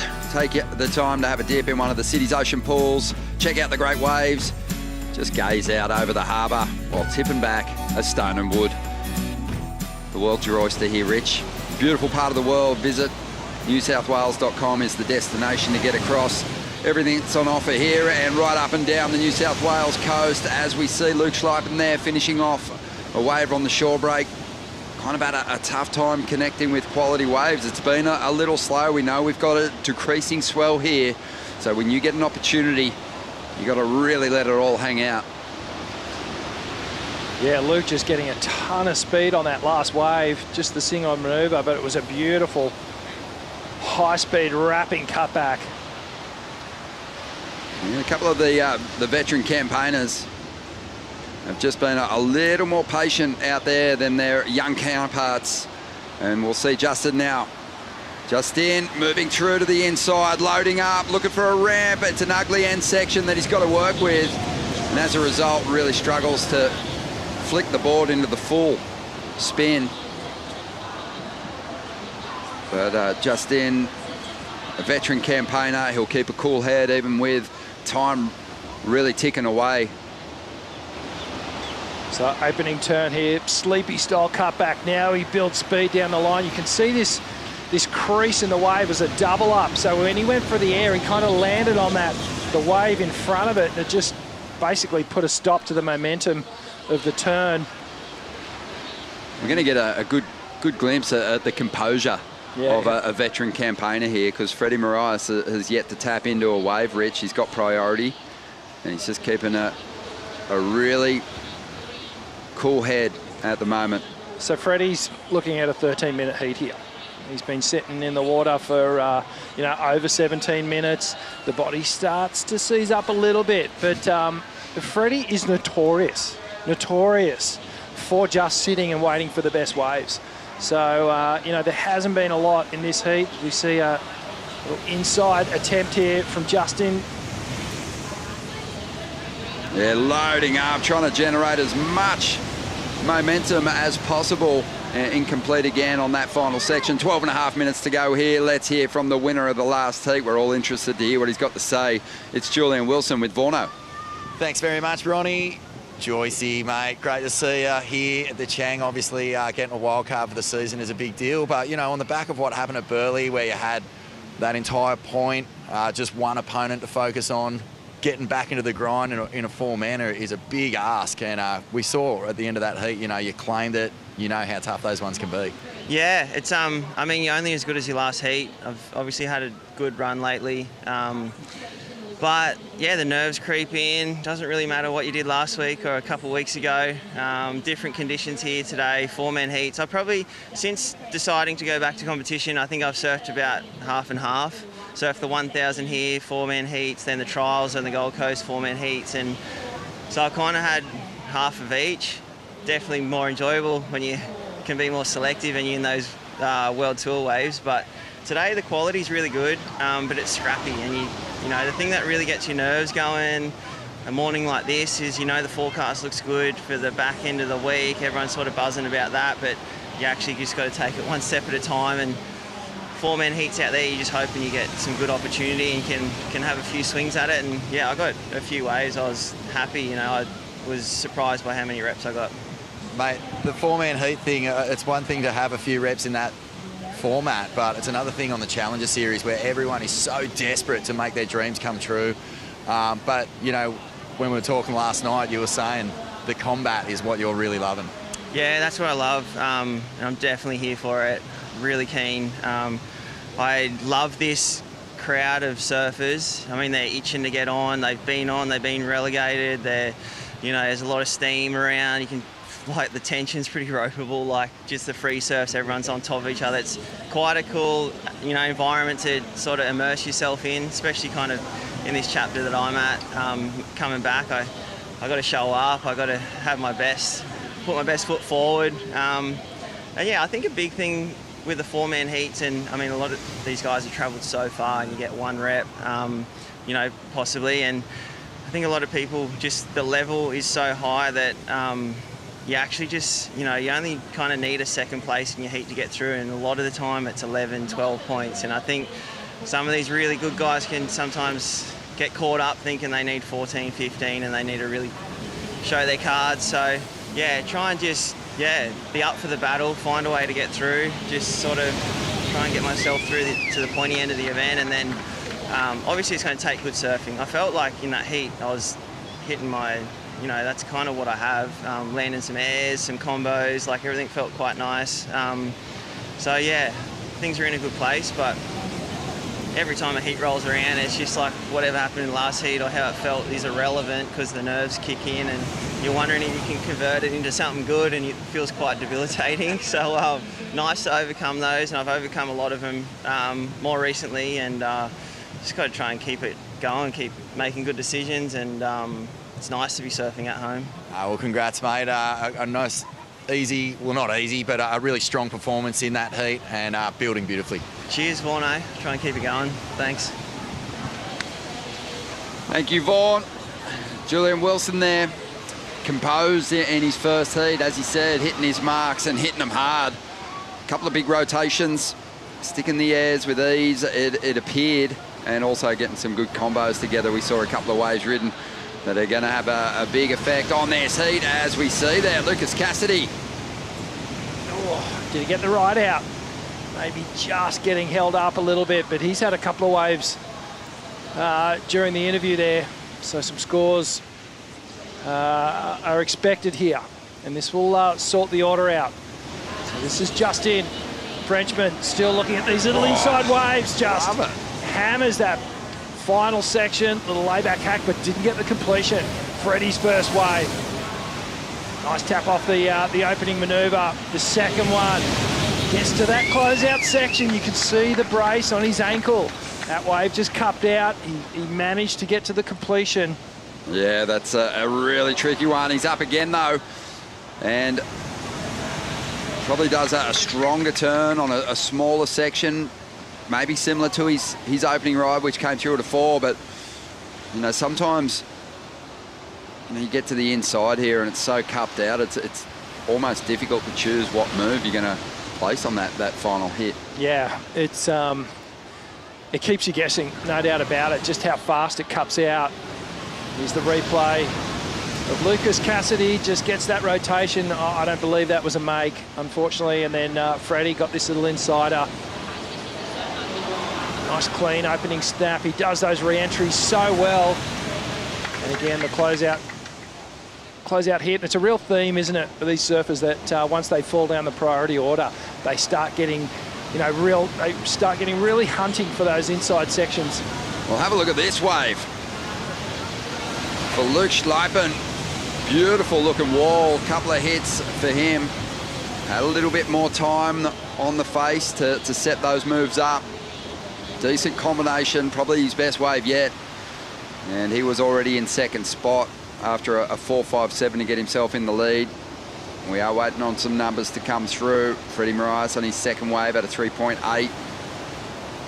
So not quite in the top two at the moment. The veteran, 6.5 minutes to go. Let's have a look. Could have been on that wave a little earlier too, but hard to take yourself out of that predominant takeoff area. Yeah, carb to release, and then that second turn, I think if he had his time again, he'd probably want to just hit it a little bit harder, but at that stage was probably thinking just get to the completion. But a nice little layback hack to finish off nonetheless. Like Julian said, there's quality out there, but it's slow at times. And sometimes, it's more about where you can put yourself when that wave's approaching as to how much opportunity you can get out of it, how much scoring the score is left in the wave, and sort of just wait for the wave to come to him and not sort of chase it down. So he sort of fit 2 turns in, came through at a 5.27. And he's up again here, swinging that tail around. Starting to really build too. He's built through the heat, Luke. He's got himself into the lead now. But every time he's got to his feet, he's improved with his rides. Not sure that one's going to eclipse the 5.27 that he had earlier on, but he's right where he needs to be with just over 5 minutes to go, and that is ahead of his opponents. Lucas Cassidy, not too far off the pace with a 5.33, but the veteran campaigners here, Rich, are the ones with work to do with 5 minutes to go. Here we go. The Frenchman grinds through that first carve. Nice little cupped out face here as he looks to clean it up through the inside. Yeah, well, the good news is that you can actually get a couple of waves in quick succession here. You only need a few minutes to get 2 good scoring rides. But that was a better wave. That'll be Justin's best wave of this heat. And Freddie sitting down there in 3rd place. You just saw him just having a look at that wave there. Lucas Cassidy, he'll want to stick right next to Freddie here because he's the danger zone. He is. Yeah, haven't even seen Fred on a bigger wave yet, so he's kind of had to do his work in a pretty compressed space. Hasn't been able to truly open up some of those high-quality man turns that he possesses. Yeah, well, Set waves approaching. That's his weapon, Freddie, is just that big open face carve. He's got a really nice clean snap on him as well. He's got the advantage of being able to throw a lot of water. So he'll, okay, he's going to take this one. Yeah, well, he was trying to sell Lucas Cassidy on it, but then in the end just said, you don't want it? I'll take off and rip a mean carve to get started, bring it through to the inside. This wave's actually stood up pretty nicely for a couple more hits on the inside. There you go. And even with the dud ankle, Freddie stays on his feet, gets the completion as Lucas chases him down the line here. We'll see what kind of work he got done on the outside, but failing to finish that one off. And that's the tough one for the Grom, is you don't see the quality in that first wave of the set. You let a seasoned campaigner like Fred go, and he probably surfs that wave up. And then you're chasing him, trying to convert on the second wave. So numbers coming through. Freddie Morais is after a 5.07 out of that one to get himself up in a 2nd place, and the lead's not out of reach for him. It's going to be right there, isn't it? They were impactful turns. The wave tapered off pretty quickly, but the strength of the opening manoeuvre, it just had so much power, so much carve. The rail engaged, water displacement, it was all there. They're the little intricacies that the judges are going to look at. Yeah. The seasoned campaigners, when they get an opportunity, the turn is a vein popper. Yeah. They're basically pushing so hard that, you know, you can see the expression on their face, the output of power. And Freddie knew he had a good little bowled out wall there and really ripped through the carve, as we see on the Stone and Wood slow-mo. Yeah, and the second, looks like he's got some really nice equipment under his feet. Comes through, gets 2 little bonus sections here. Getting that little tail release at the end of the turns. And then right there with the ankle injury, geez, it's nervous moments, isn't it? You can be so tentative at that point with an ankle injury on those little cuppy end sections. We've just come from Margaret River, which has the heaviest end section for any competitor to try and attack. But this little shore break is a good test for the ankles of Freddie Morais. And he is so far doing what he needs to do to stay alive in this event. 5.47, didn't seize the lead, but there's not a whole lot in it between he and 1st place. Wow, it's a traffic jam, 1st to 3rd. So close. So just over a minute to go. Pressure really is on Justin, who's after a pretty decent number, 5.9. Just in the context of this heat, it'd have to be the best wave of the heat so far to jump up in the 2nd position. Lucas Cassidy right there in 3rd place, only needs a 4.15. And he does have priority over Frederico, which is working in his favour. As we see some waves starting to line up once again here and pushing a little deeper now. Justin has a think about it and looks to make his move. This might be his last shot at it. 40 seconds to go. Loading up. Can he find a ramp through the inside here? Just picking his moment. Throws everything at it, but unsuccessful. High impact landing that he was trying to stick. As Luke looks to shut this one down, trying to improve on a 4.5 to increase his heat score. It's all right, Rich. So it doesn't stick the air, but still has the lead. Yeah, well, at this point with Justin looking like he's ridden his last wave, you'd have to say that he's going to progress.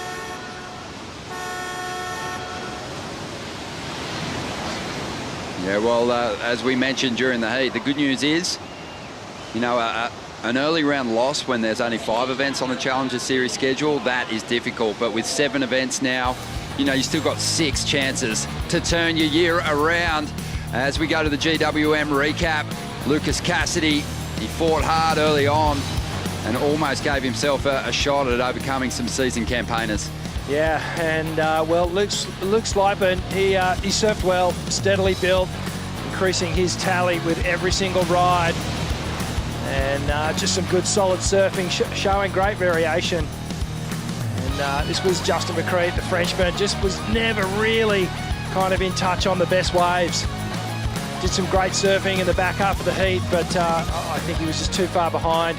And it was Frederico Moraes who surfed a 13-minute heat, but the strength of those big, powerful turns, the big Portuguese lad, just showing real leverage through the inside section, sending a ton of water towards the heavens, and Igor got through. In the white, and Carl. Yeah, he shone through with his experience to nab that second spot. Congratulations to the South African there, Luke, getting the jump on the field and powering through to the round of 64. We'll take a quick break, and when we return, we're going to hand over to Stace and Jesse for the call.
The Burton Automotive Newcastle Surfest, presented by Bonsoy, is proudly brought to you by GWM, official automotive partner of WSL Australia.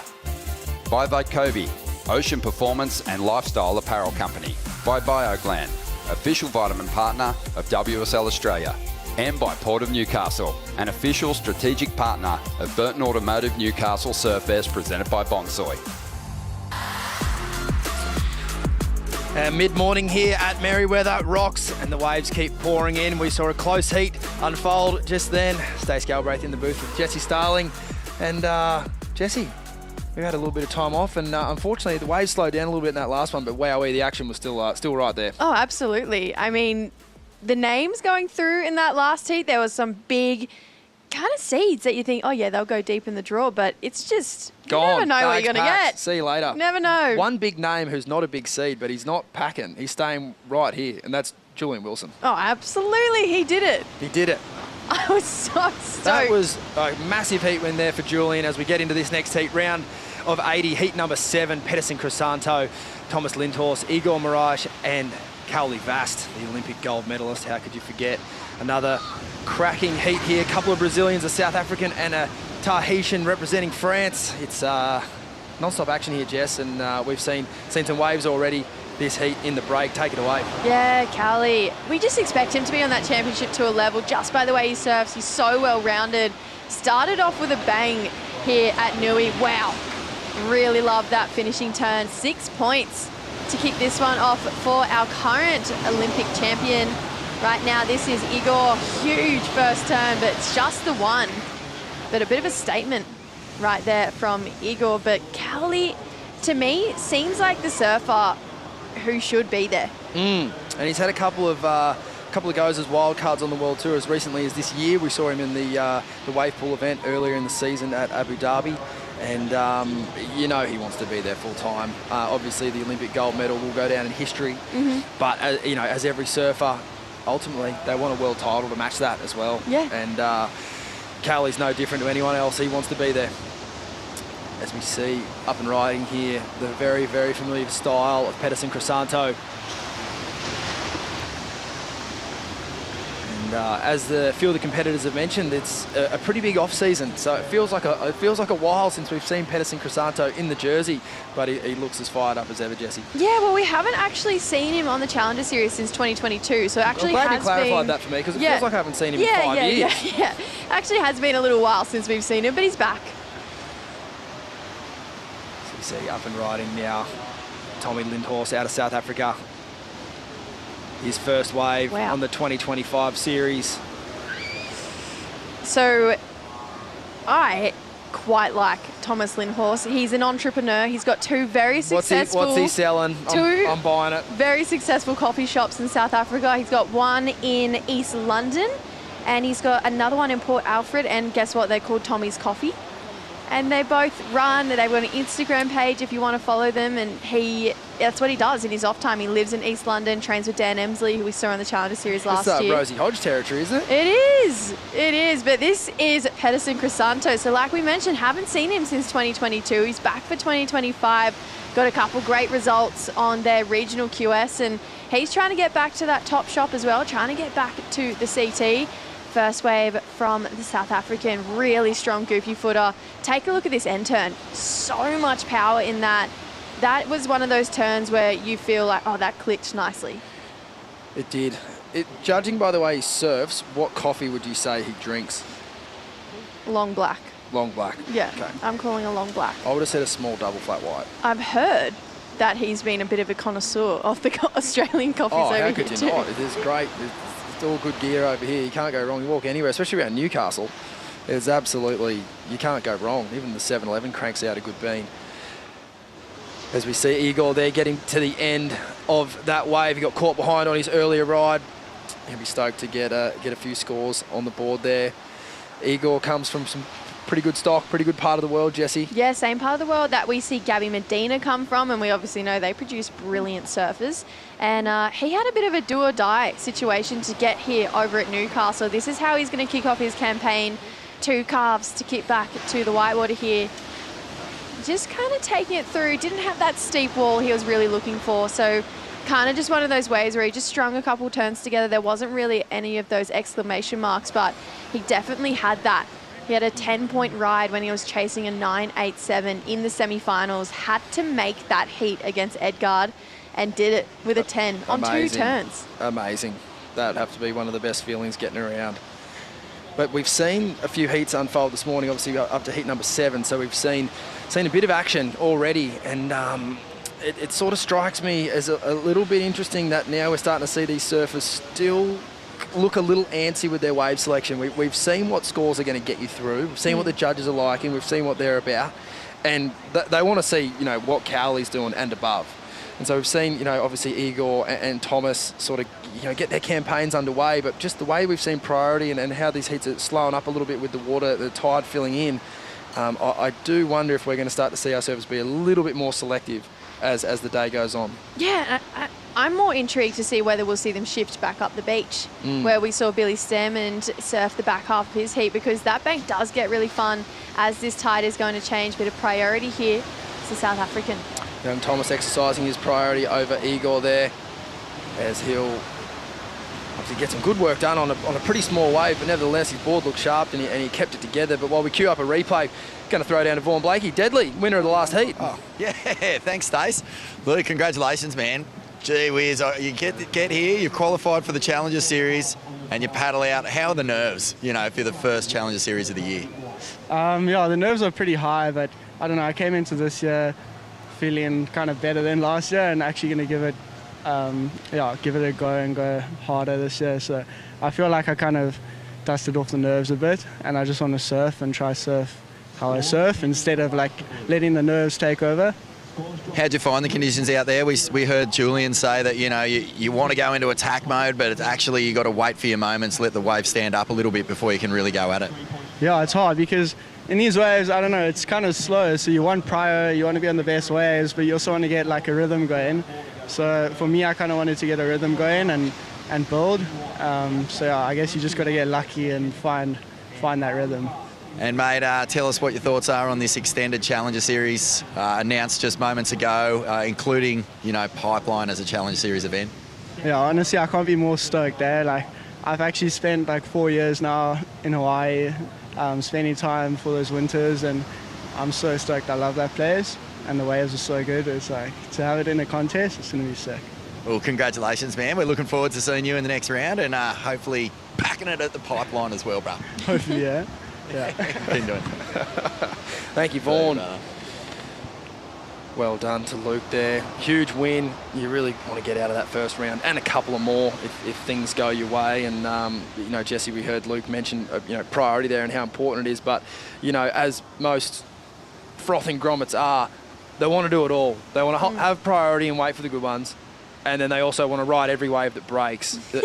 How important is it to make sure that you're exercising that right of priority, you know, with extreme caution, because it can be a double-edged sword. It's so interesting to me how many people, it is really hard to figure out priority, and so many people can't quite do it. And I do think there is probably an element of luck that comes into priority as well, but it's so different for so many people. If you're an Ethan Ewing, you probably just sit there and wait and don't even stress. You're going to keep priority for 25 minutes of the heat, take 2 best waves, and thanks a lot, Bob's your uncle. But then when you're someone, I don't know, like Italo, who just turns 17 waves 1 heat just back here in 2020 at this exact wave, it's just such a unique thing. And I think when you're on the Challenger Series, it is pretty crucial. It's a massive part to trying to qualify, and if you play it wrong, it's game over. And in these 4-person heats, it is a different game, like you said.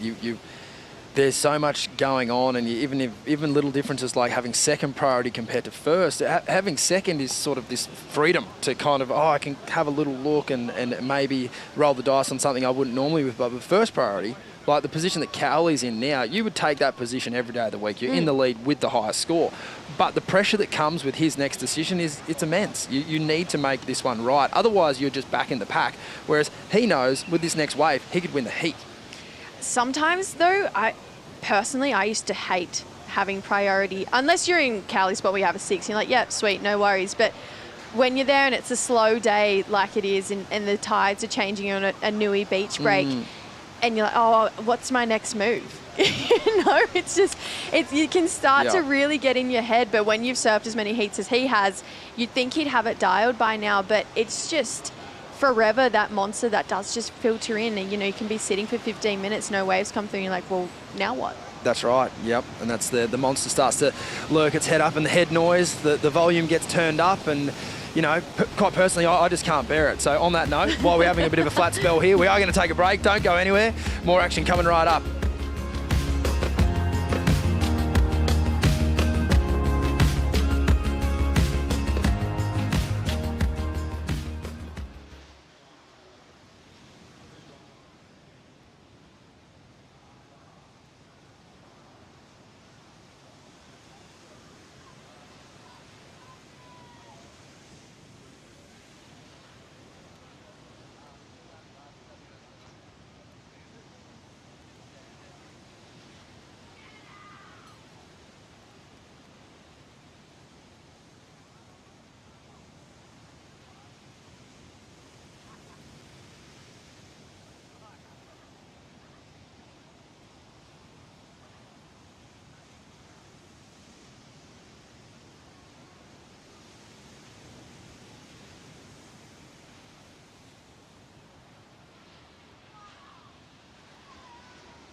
I've grown up in Newcastle all my life, and to see what the city has become and to see the amount of people that are attracted to everything that's from here, the experiences, the restaurants, the beautiful beaches, it's an incredible place to live. The food scene here is just amazing. I travel a lot of places around the world and I feel like the quality here is just as good as a lot of places I go. Fine dining restaurants to a beer overlooking the beach. Whatever you're in the mood for, you'll find it. Welcome back to the Burton Automotive Newcastle Surfest presented by Bonsoy. Thank you, Ryan Callanan. Thank you all the greats from this part of the world for having us in your beautiful part of the world. And apologies to Vaughan Deadly. This was his little piece of gold that I overheard earlier. Happy birthday, Peter McCabe. Ah, there you go. As we see, up and riding. Pedersen Crisanto belting it a couple of times. But yeah, plenty of great service from the region. And, obviously the list goes on and long, but at the moment, Ryan in the event, Jackson in the event, Julian Wilson is sort of an adopted local, and he's charging hard and taking the city with him. It's all happening. Oh, and to think not even just, surfing talent, but coach-wise, I mean, Ross, he coached Carissa Moore to so many victories and wins, and I got to pick his brain last year and just talk to him about how he did it. Now he's doing real estate here, in Newcastle. Absolute mogul of the highest order. He's ripping and rorting all across the town. If you need to get a deal done, call Mitch, the boss, Ross. More on that later. Pedersen Crisanto up and riding. He's not going to wait around. Brings him on through the inside.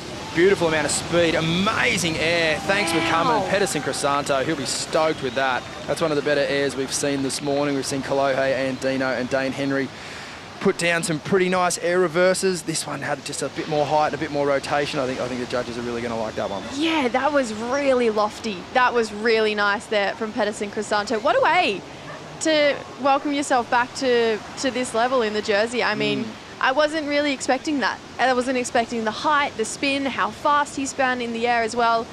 Break it down with the Snow and Wood slow-mo here. So we've seen him on tour. Now we're getting to see him on the Challenger Series. Lovely rail work, really laid his body into it, talked a lot through his upper part of the body, started racing down the line, just widened his stance a little bit, came up to the section, super tail high, full air reverse, front of the board to the beach. I loved it. He's got just such a beautiful mix of power and cat-like reflexes, doesn't he? It's quite unique to have both, and he's definitely got them both. That was exactly what I was looking for. I was like, he has this ability to be super strong but quick, and that you don't see that a lot. It's usually one or the other. Yeah, you're usually a big fella that throws lots of water, or kind of a smaller bloke that does big airs. But Pedersen is just a great mix of both, and you saw it there on that wave, and the judges didn't muck around. 8 points, and that was with fourth priority. You're sitting out the back there just going, scratching your head, going, well, what was I supposed to do there? Take that rubbish-looking wave off him, or just let it go? And I think that all the boys in first, second, and third priority are still sitting there scratching their heads because it's such a hard wave to take. Well, that goes back to what we spoke about this morning. It's backing your ability over wave selection. And that is exactly what he did just then. Turned in one of the highest wave scores we've seen of the morning of the event so far. And I loved it. I really wasn't expecting it. And I've also loved the nod to the rising sun, it looked like, on the bottom of his board. Yeah, he grew up with on the same team as Andy on the Billabong team, and was with plenty of those early Bloodlines trips, and spent a lot of time in Hawaii. And I think he might even have an AI tattoo on the rig somewhere as well. He's a big fan of Andy, and how could you not be? Beautiful carve there from Pedersen Crisanto. That was better as he brings it through the inside for the finish. He's just having some fun now. This is first priority out the back, Cowley Vast. That wave looked good as it was coming in from out the back. You can see it at the top of the screen from a mile away. And he's got some good work done so far. He'll look for a big finish. And he got the job done. This is Igor now outside, just getting caught behind. Gets one in the lip here. Looked to get something explosive done to finish, but unfortunately can't ride out of that one, so that'll be incomplete there. Back to the drawing board. That leaves Thomas out the back with first priority, and he really needs to join this heat, Jesse. The Cowley and Pedersen are starting to run away with it. Yeah, definitely. This heat is really starting to turn on right now. We had a bit of that lull. We had that moment where we were just sitting and waiting for the action to roll in, but here it comes. 8 points from Pedersen on that last wave for that big, lofty air reverse. His wave just then was even more exciting. Really great rail turn, spicy up into that finish turn. That's what we talk about, the power into the agility. Love this. So much drive through that turn. Comes up late, but just makes it look like he tiptoed over that section. This was always going to be a taker here for Callie Vast. Just really lovely surfing, and you could see it really started to hit this inside section and bowl up nicely. This is where the damage was done. Massive finishing turn there. That's exactly what he was looking for. Igor on this wave didn't have that first highlight moment, so knew he needed to go big on this second section, hence why we see him go for the air. But unfortunately, that was just a really tricky section. You could see the water rushing up the face there for Igor. Love the fact that he went for it because he knew he needed to, but it really was the Cowley and Pedersen show in that last exchange. Yeah, absolutely great call, Jess. We're going to watch Igor paddle into this wave here and see if he can take a leaf out of Pedersen's book with some of the smaller waves on the inside, but look to sort of inflict some damage on the wave, which he'll wait to hear the judges score on that one. In the meantime, Rich is out stretching the hips. Rich, where are you? Thanks, Stace, mate. I'm down at the beach with a Newcastle Airport equipment check-in, and I've got Carly Vast's board here, and it is an absolute weapon. Shaped by JS, Jason Stevenson, and it is an absolute weapon. It's a Monster 10 model, 5'10", just over 19 inches wide, about 28 litres, and we know Koali is just an absolute weapon, and it's got the JS... the JS industry fins in it, large, which is a more raked back fin, deep single concave, beautiful rocker, nice smooth. It's sort of like a step down board, I guess, for Koali Vast, and mate, he's looking really good on it.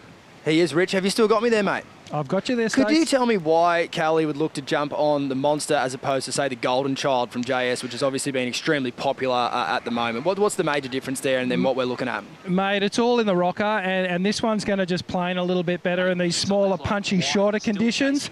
The Golden Child's going to be better for those down-the-line sort of point waves like a Snapper Rocks or a Burley Head. So more of a beach break condition style board here, and it's working really well. And you know fins, I'm led to believe. Why would you be using a raked fin versus, say, something a bit more upright like the Kolohe fin? Mate, the Kolohe's more of a neutral fin, a little bit more upright. It's going to pivot really well. But, you know, with surfers that have a lot more power, you know, Koali's a really strong surfer, so he's looking for something that's just going to anchor that turn in a little bit more, off the bottom, off the top. It's going to hold the tail in, and because there's a fair bit of tail rocker in these boards, it just helps to anchor that turn in a little bit more. So with that extra sweep, more control, a bit more upright, it's going to pivot a bit more. Sensational, Rich. Thanks for the check-in. We're going to leave you with it. Pedersen Crisanto out the back now. He's looking just better and better every time he stands up. Big finish there on that wave. And an amazing breakdown there of Cowley's equipment. Tell you what, if surfing doesn't work out for Cowley, I reckon I could find him a spot on the French rugby union team. He's a unit. He is. He's built like Tully Wiley. They're the same, cut from the same cloth, but loved that Nui Rick board masterclass. And the South African, he's back here. Here we go. Thomas bring it through the inside. And Cowley now out the back. Catch up on some scores from that previous exchange. You see Cowley bringing his board through to the inside, working through that softer part of the wave. And it was you know, a question that I would have thrown your way without the scores. But now we've got the scores, Jess. For Cowley's last ride of 5'3" to Pedersen's 5'2". Now we're waiting for more scores to come in after that.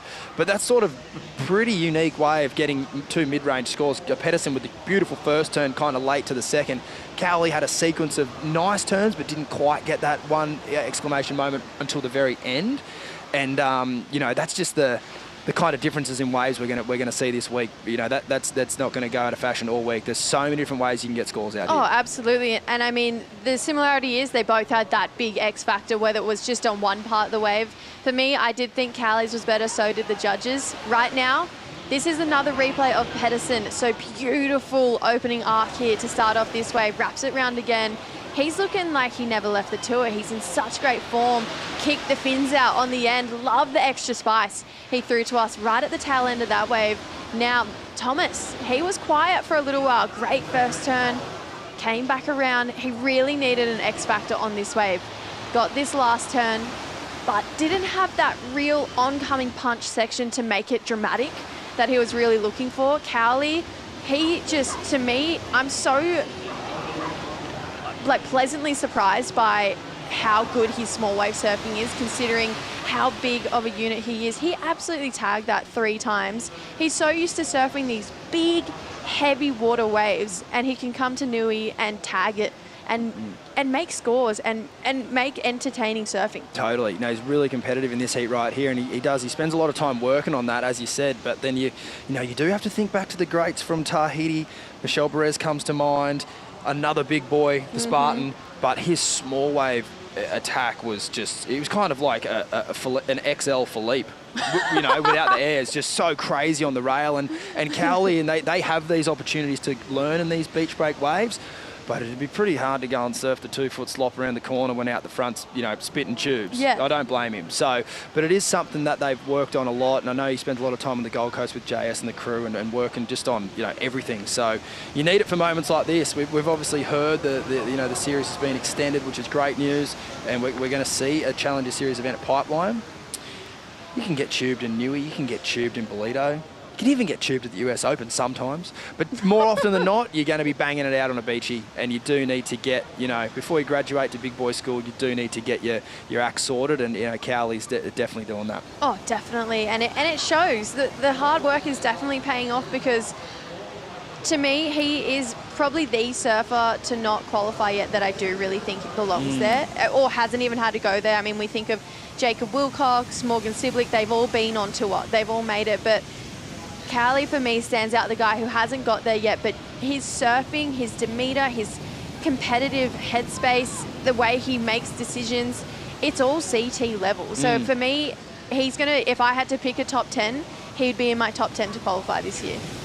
I like the call. Thomas Lindhorst now, his best scores are 4.53. He's chasing a 6.77. This wave giving him a few opportunities to hit the lip there. Unfortunately, he'll come unstuck on the last section of that wave.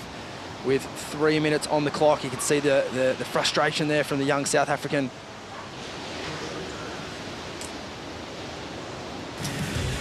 While we wait for the next action in the lineup, here is a GWM recap of what we've seen so far. This is Cowley Vass opening ride, and it was a pretty good score, Jess. Yeah, kicked us off beautifully with a 6 for just a series of hammers, really. Just belted it from start to finish. And then we saw Thomas get underway as well. His highest score so far, a 4.53. Took it through this inside section, a lot of water running up the face, and just belted it. So he's got the power, he's got the turns, he just needs the wave selection to back him up. This wave though, love what Pedersen is bringing, just belting it, giving us progressive surfing with these cat-like reflexes mixed with this powerhouse. It's making for a very entertaining heat from Pedersen. This is the moment in the heat that we can't stop drooling over, basically. I just can't believe how bad that wave was. Even when he paddled into it, it looked rubbish. And he turned an excellent score out of it, and that's what makes him so dangerous. And we see Thomas just trying to fight his way back into this heat here. Belts it for a finish, but he needs more. He needs a 6.77. Important score here for Igor. He needs a 7.77. Another bloke who we can see has the talent but hasn't quite got it going in this heat just yet. A nice looking air attempt there, but unfortunately can't ride out. A similar situation for Thomas. You can see the frustration that so close but so far. The scores there now chasing some of the biggest scores that we've seen of the morning. Chasing down 4s, 5s and 6s seems to be attainable, but once you start getting up in the high 7s, close to excellent range, we haven't seen a lot of those waves just yet. He's got the right idea. I mean, we saw an 8 from Pedersen for a very similar wave. It was a bad-looking wave, but he turned it into something incredible, and that air was super quick, got a lot of pop on it as well, so right idea, but not quite. You can see all of the Brazilians on the beach just trying to point their friends, their fellow competitors in the right direction, and right now with 1 minute to go, a 7.77 is exactly what he needs, and it's not over until it's over. No, for sure, and we mentioned it earlier, like I wouldn't be surprised, and I don't think it'd be a bad strategy. Obviously, everyone's a millionaire in hindsight, but if he just sat on that left for 30 minutes and tried the airs that he's capable of on his front side, like probably going to end up with a higher heat total than what he has now, and I just think that like battling it out on the rock section here, I think there's going to be multiple ways to win a heat today. I don't think we've fully seen this whole sandbar exposed. The judges can see, past the skis all the way up to the ladies section where, we've mentioned the CT a few times. Like Medina was out the back going left. You know, Yes. so like it's a wide, expansive playing field, and maybe not today, but definitely throughout the week, I think we will see that. And we've seen Billy Stairman retreat down here. Now we're seeing Igor, but there's just not enough time left on the clock. As we see, you know, I don't know if this opportunity will get to him just in time, but the man on screen there, Pedersen Crisanto, will take out first position, and in the green, that's Cowley Vast. He was in second. Really strong performance from both of those young men, and they'll be stoked to be moving through to the round of 64. And, you know, the back half of that heat for Pedersen, as we see the results there, he was just looking like he was having fun. 13.5 points there for Pedersen Crisanto. Cowley Vast in second. Unfortunately, Thomas and Igor eliminated from competition. While we get set up for the next heat, that'll be heat 8 of the round of 80. We're going to take a short break here. We'll be back very shortly.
The Burton Automotive Newcastle Surfest, presented by Bonsoy, is brought to you by City of Newcastle, an official strategic partner of Burton Automotive Newcastle Surfest, presented by Bonsoy.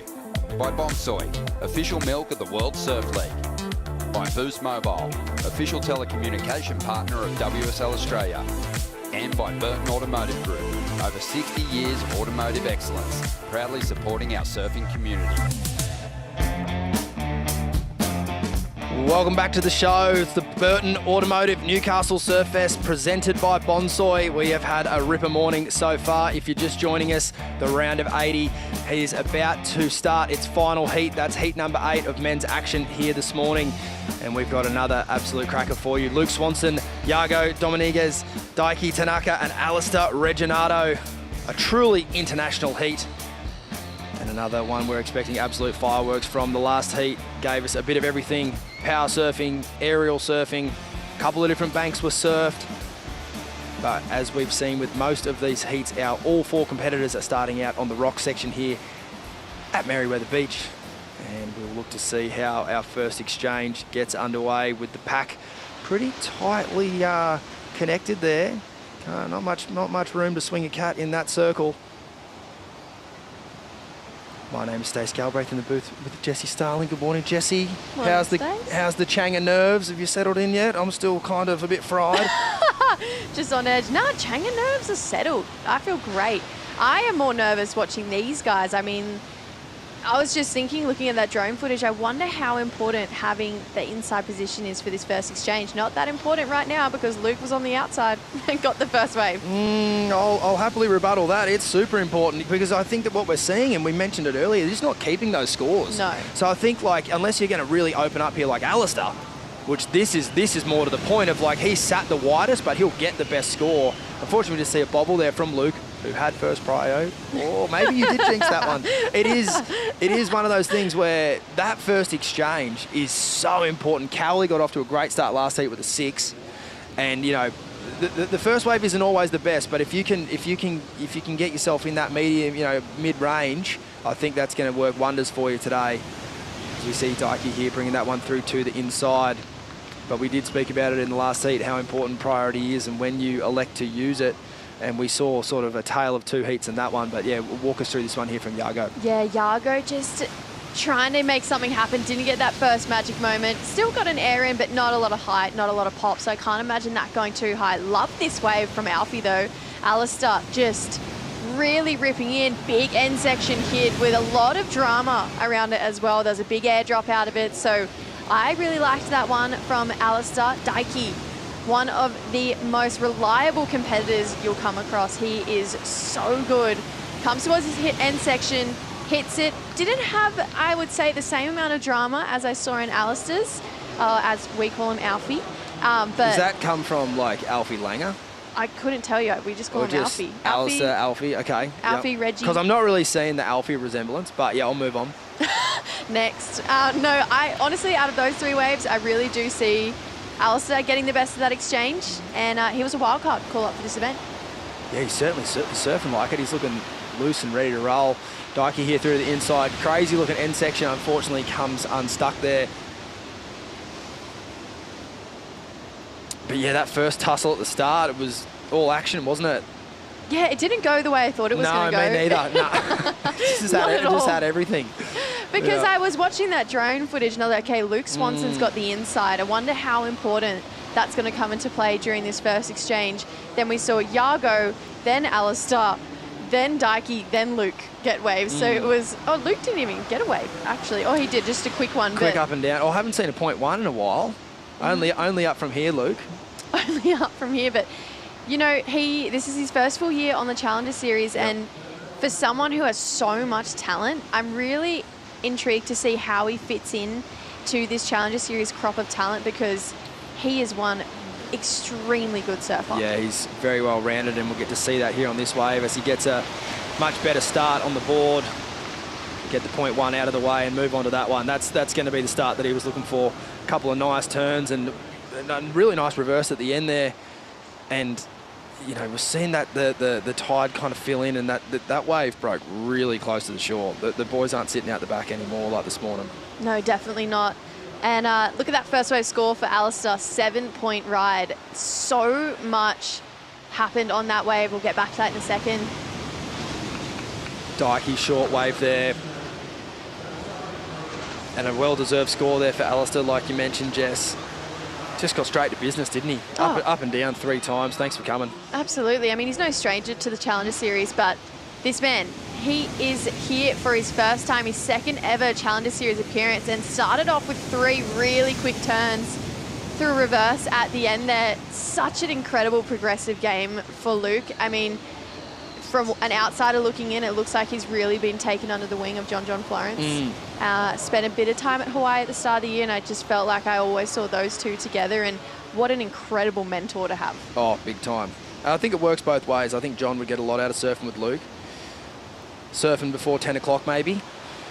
As we see up and riding here, the man in question, Luke Swanson.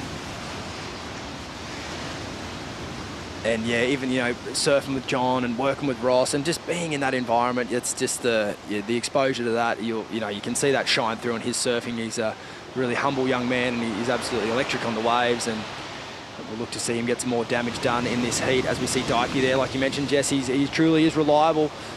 Yeah, 3 really nice turns there from our Japanese competitor, Luke. This is the wave from the front on angle. So 3 quick turns. Feel like he was trying to get more in over the quality of turns. Potentially could have just gone for 1 at the end there. And then Yago, we're going to get to see a little bit more of him now, and found himself a 4-turner. So this little right point is definitely still holding up as the tide's changing. But I feel like none of those waves really did meet that benchmark that we're seeing of Alistair, because of the way that wave broke right on the inside, it almost grew more. It did. It had a big steep finish, didn't it? He finished with an overhead section and really gave it what for. But I would also give Alistair a lot of credit for just looking composed on that wave. He didn't try to over surf it, and he really gave the wave what it wanted. wanted 3 big turns, and he didn't muck around. Whereas these other waves, unfortunately, for Iago and even for Luke, they've had to kind of surf them up, which has sort of made them a little sort of frantic with the transition at times. So I think they'll be looking for a bigger set wave now, so they can really relax into some big surfing. As we see Dikey here up and riding on a nice looking wave. Big looking finish coming up, but unfortunately comes undone there. He'll be kicking himself after that one, because he's going to have a couple of mid-range scores, and I think that last section would have given him the opportunity to really get out of that mid-range. As we see Iago here with a couple of sharp turns in the lip, but again, still not really that room. He's got a big frame, Iago, and he didn't really get the chance to really swing it around. It's all systems go right now. I feel like we haven't had a breath. There's been so many waves caught. Oxygen's overrated. The first 10 minutes, but I totally agree. I think Alistair looked really composed.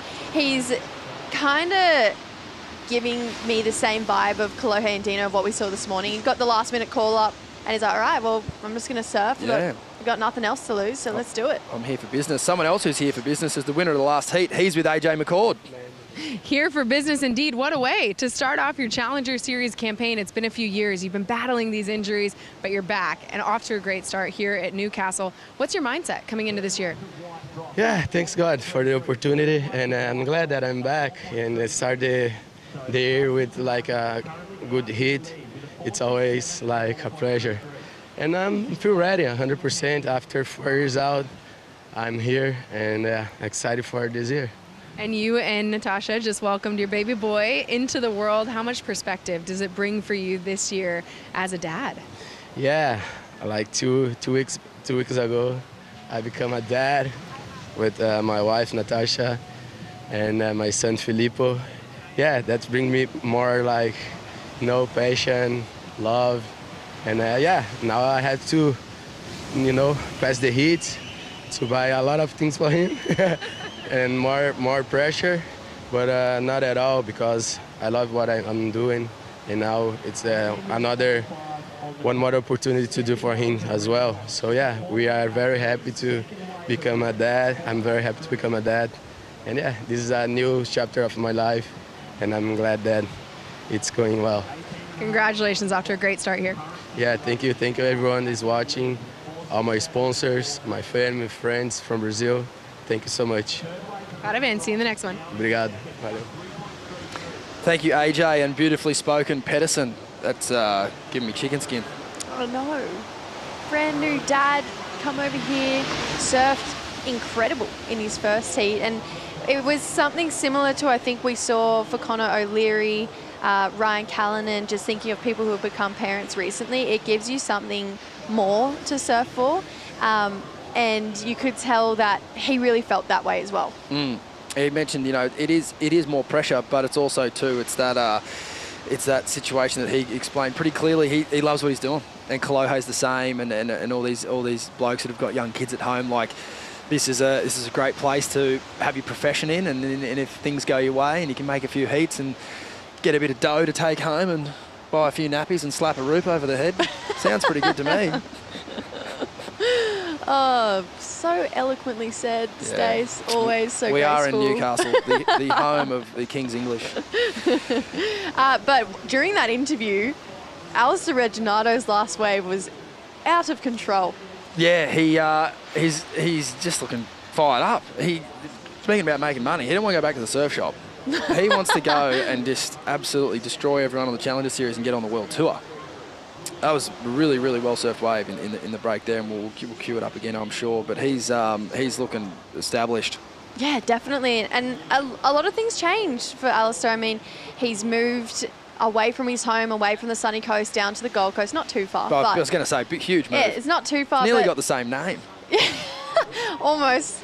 But he's had, he's lost some sponsors in the last couple months. He didn't re-qualify for the Challenger Series, so he's had every reason to be annoyed with the sport, but to come back to the Challenger Series in the round of 80 and in the first half of this heat have a 7 and a 6.27 for surfing that he obviously feels quite passionate about. Good on him. Oh, he'd be fired up. Shout out to the Reginatos, brother Jack, fantastic surfer, average cricket player.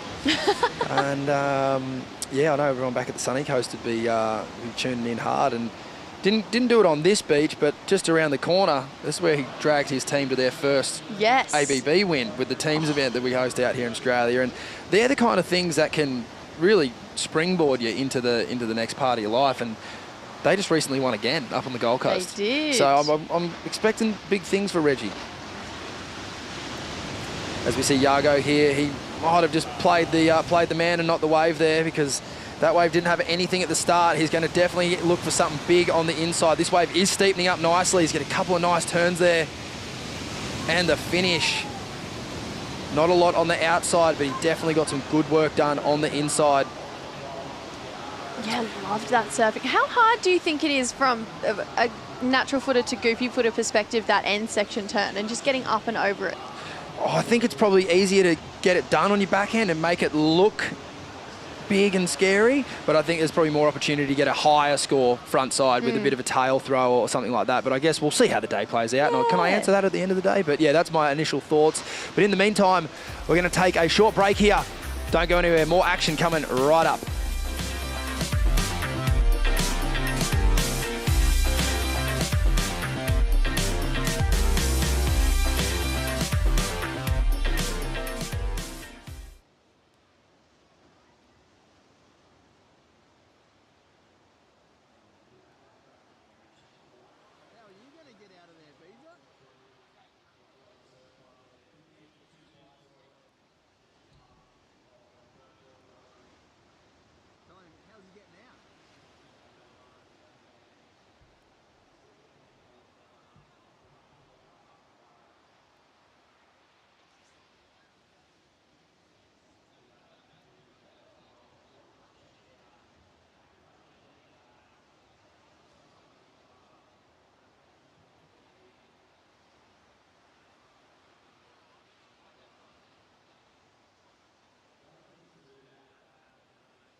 Welcome back to the Burton Automotive Newcastle Surfest, presented by Bonsoy. Beautiful scenes as we cast our eye across Dixon Park Beach there and Bar Beach in the distance. Stunning part of the world. Amazing history, amazing surfers, amazing sport, food, couple beers, couple Stone and Woods later on in the day. Absolutely. It's a beautiful part of the world, and we're stoked to have pro surfing here. And guess what? They're going to have it twice in one season. Yes. The world is back to normal. Start and finish in Newcastle sounds absolutely fine by me. Yeah, just adding 2 more Challenger Series events. We're going to go to Pipe in January and then back here in Nui in March to round out this season and decide who's going to qualify for the 2026 Championship Tour season. It makes sense. It makes so much sense, and what a cool year to be on the Challenger Series. Could you imagine if Jackson Baker, Morgan Sibilic, Ryan Callanan, Julian Wilson, or any one or all of them, I might even be forgetting someone, qualify here in the last event? The place is going to snap in half. It will. It honestly will. It almost snapped in half when Jacko won the QS 5000. Could you imagine? Wow. It's a really exciting time in our sport, and considering the way 2026 is looking now for the WSL, like not just, you know, the announcement we've just had of the Challenger Series, but the new tour and how it's going to look. And we're also going to have 24 women on the championship tour. And this means that 7 women qualify from the Challenger Series this year. So we are leveling up each year here on the WSL, and it's exciting times. Indeed it is. Speaking of women, we're going to have the round of 48, 8 heats coming up directly after men's competition here. And we've got some exciting matchups coming up in those rounds, so be sure to stay tuned in for that as we see the swell line still roping around the corner here up from the ladies section down on to the rocks here at Merewether. But there's been a little bit of those today where it's sort of a bit of a mirage, and we've seen sort of Pettis and Crisanto get scores on nothing. We've seen surfers take set waves and get not much done. We'll see what Luke Swanson can do here with this bigger wave. A couple of really nice turns at the start of the wave as he brings this one through the inside. To be looking for a bigger finish as he can. And we sort of mentioned that earlier, just the characteristics of the different waves. Some of those little lumps that don't look like much end up being huge scores, like Alistair's wave. And then this wave came in from out the back, looked absolutely beautiful. It was great surfing, but it's just sort of tapered down with its energy. Yeah, it's a funny one, Newcastle, especially when it is on a dying swell like we have here today. It's hard to pick. I mean, when you paddle into one that looks like this, you can definitely get some great surfing, just like Luke did on these first 2 turns, really tight in the pocket. But this end section, this is when it really starts to get tricky. This is where you want to see it grow like we saw in Alistair's. Got a beautiful finish here. Massive question mark around whether it was a ride out or not. I don't know if the board got out in front of the foam quite as much as what the judges would like it to do.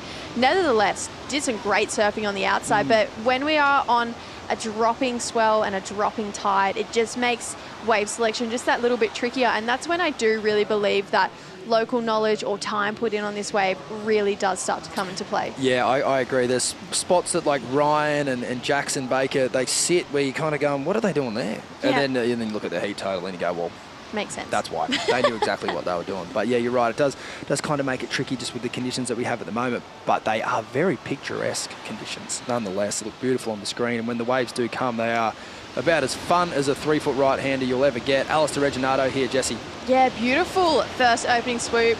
Comes around, gets another one that grew on this inside section and just belted it twice.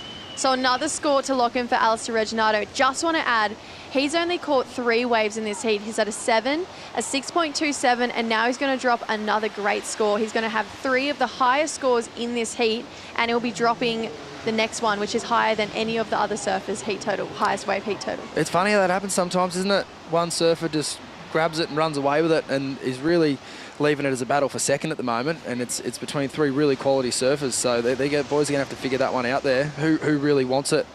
And there's a lot of talent. Yago, Luke, and Dikey all been surfing great. So they've got to pull their socks up here, Jessie. They definitely do. And you know what I find really interesting about all of these surfers in this heat is that a lot of them have a profile outside of competitive surfing as well. We think about Luke Swanson, he drops his incredible aerial clips.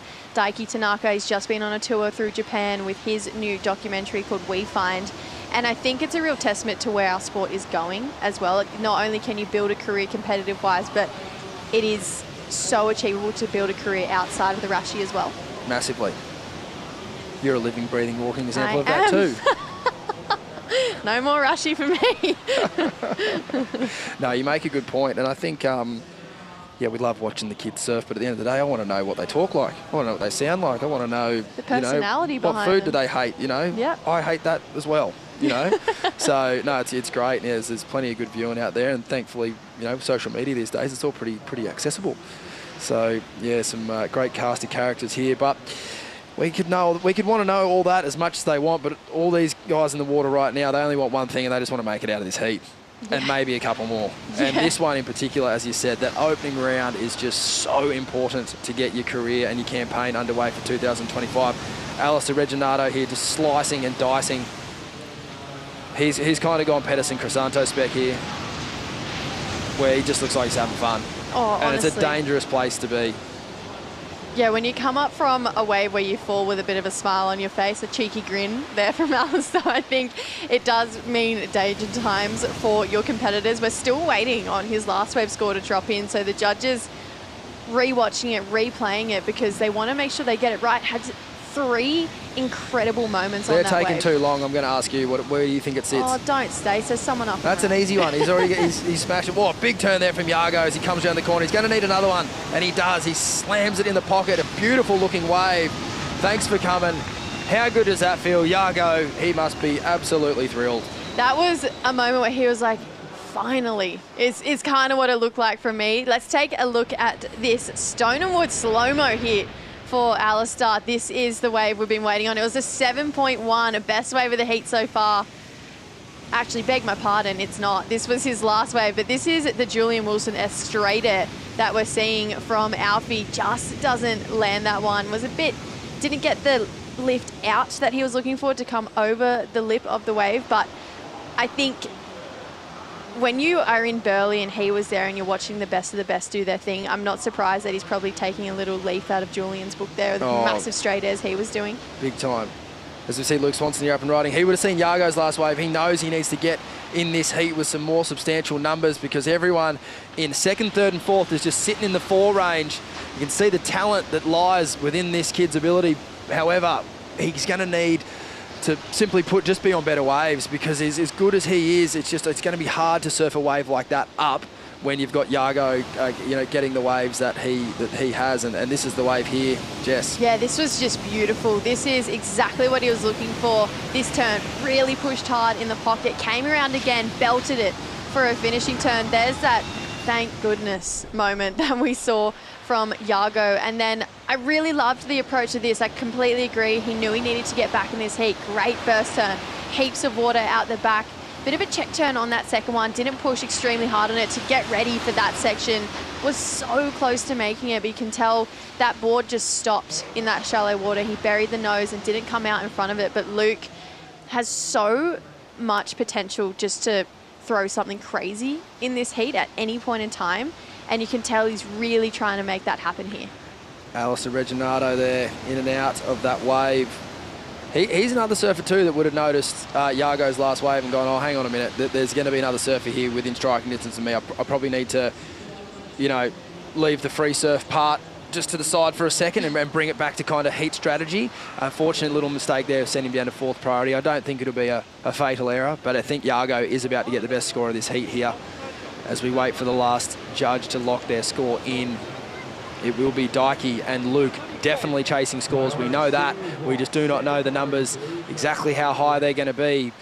There it is, a 7.07 for Yago. And now that is leaving Luke chasing a 6.78 and Dykey a 6.94. Both very achievable scores, Jess, but there is only 3.5 minutes on the clock. And I feel like that's when you go back to split moments in the heat. We think about Dykey a few ways prior, did 2 really nice turns and stumbled on a bottom turn going into what looked like a really great end section. It's moments like that that can make him break a heat. Right now, Dykey needing a 6.94. He's been in this position before.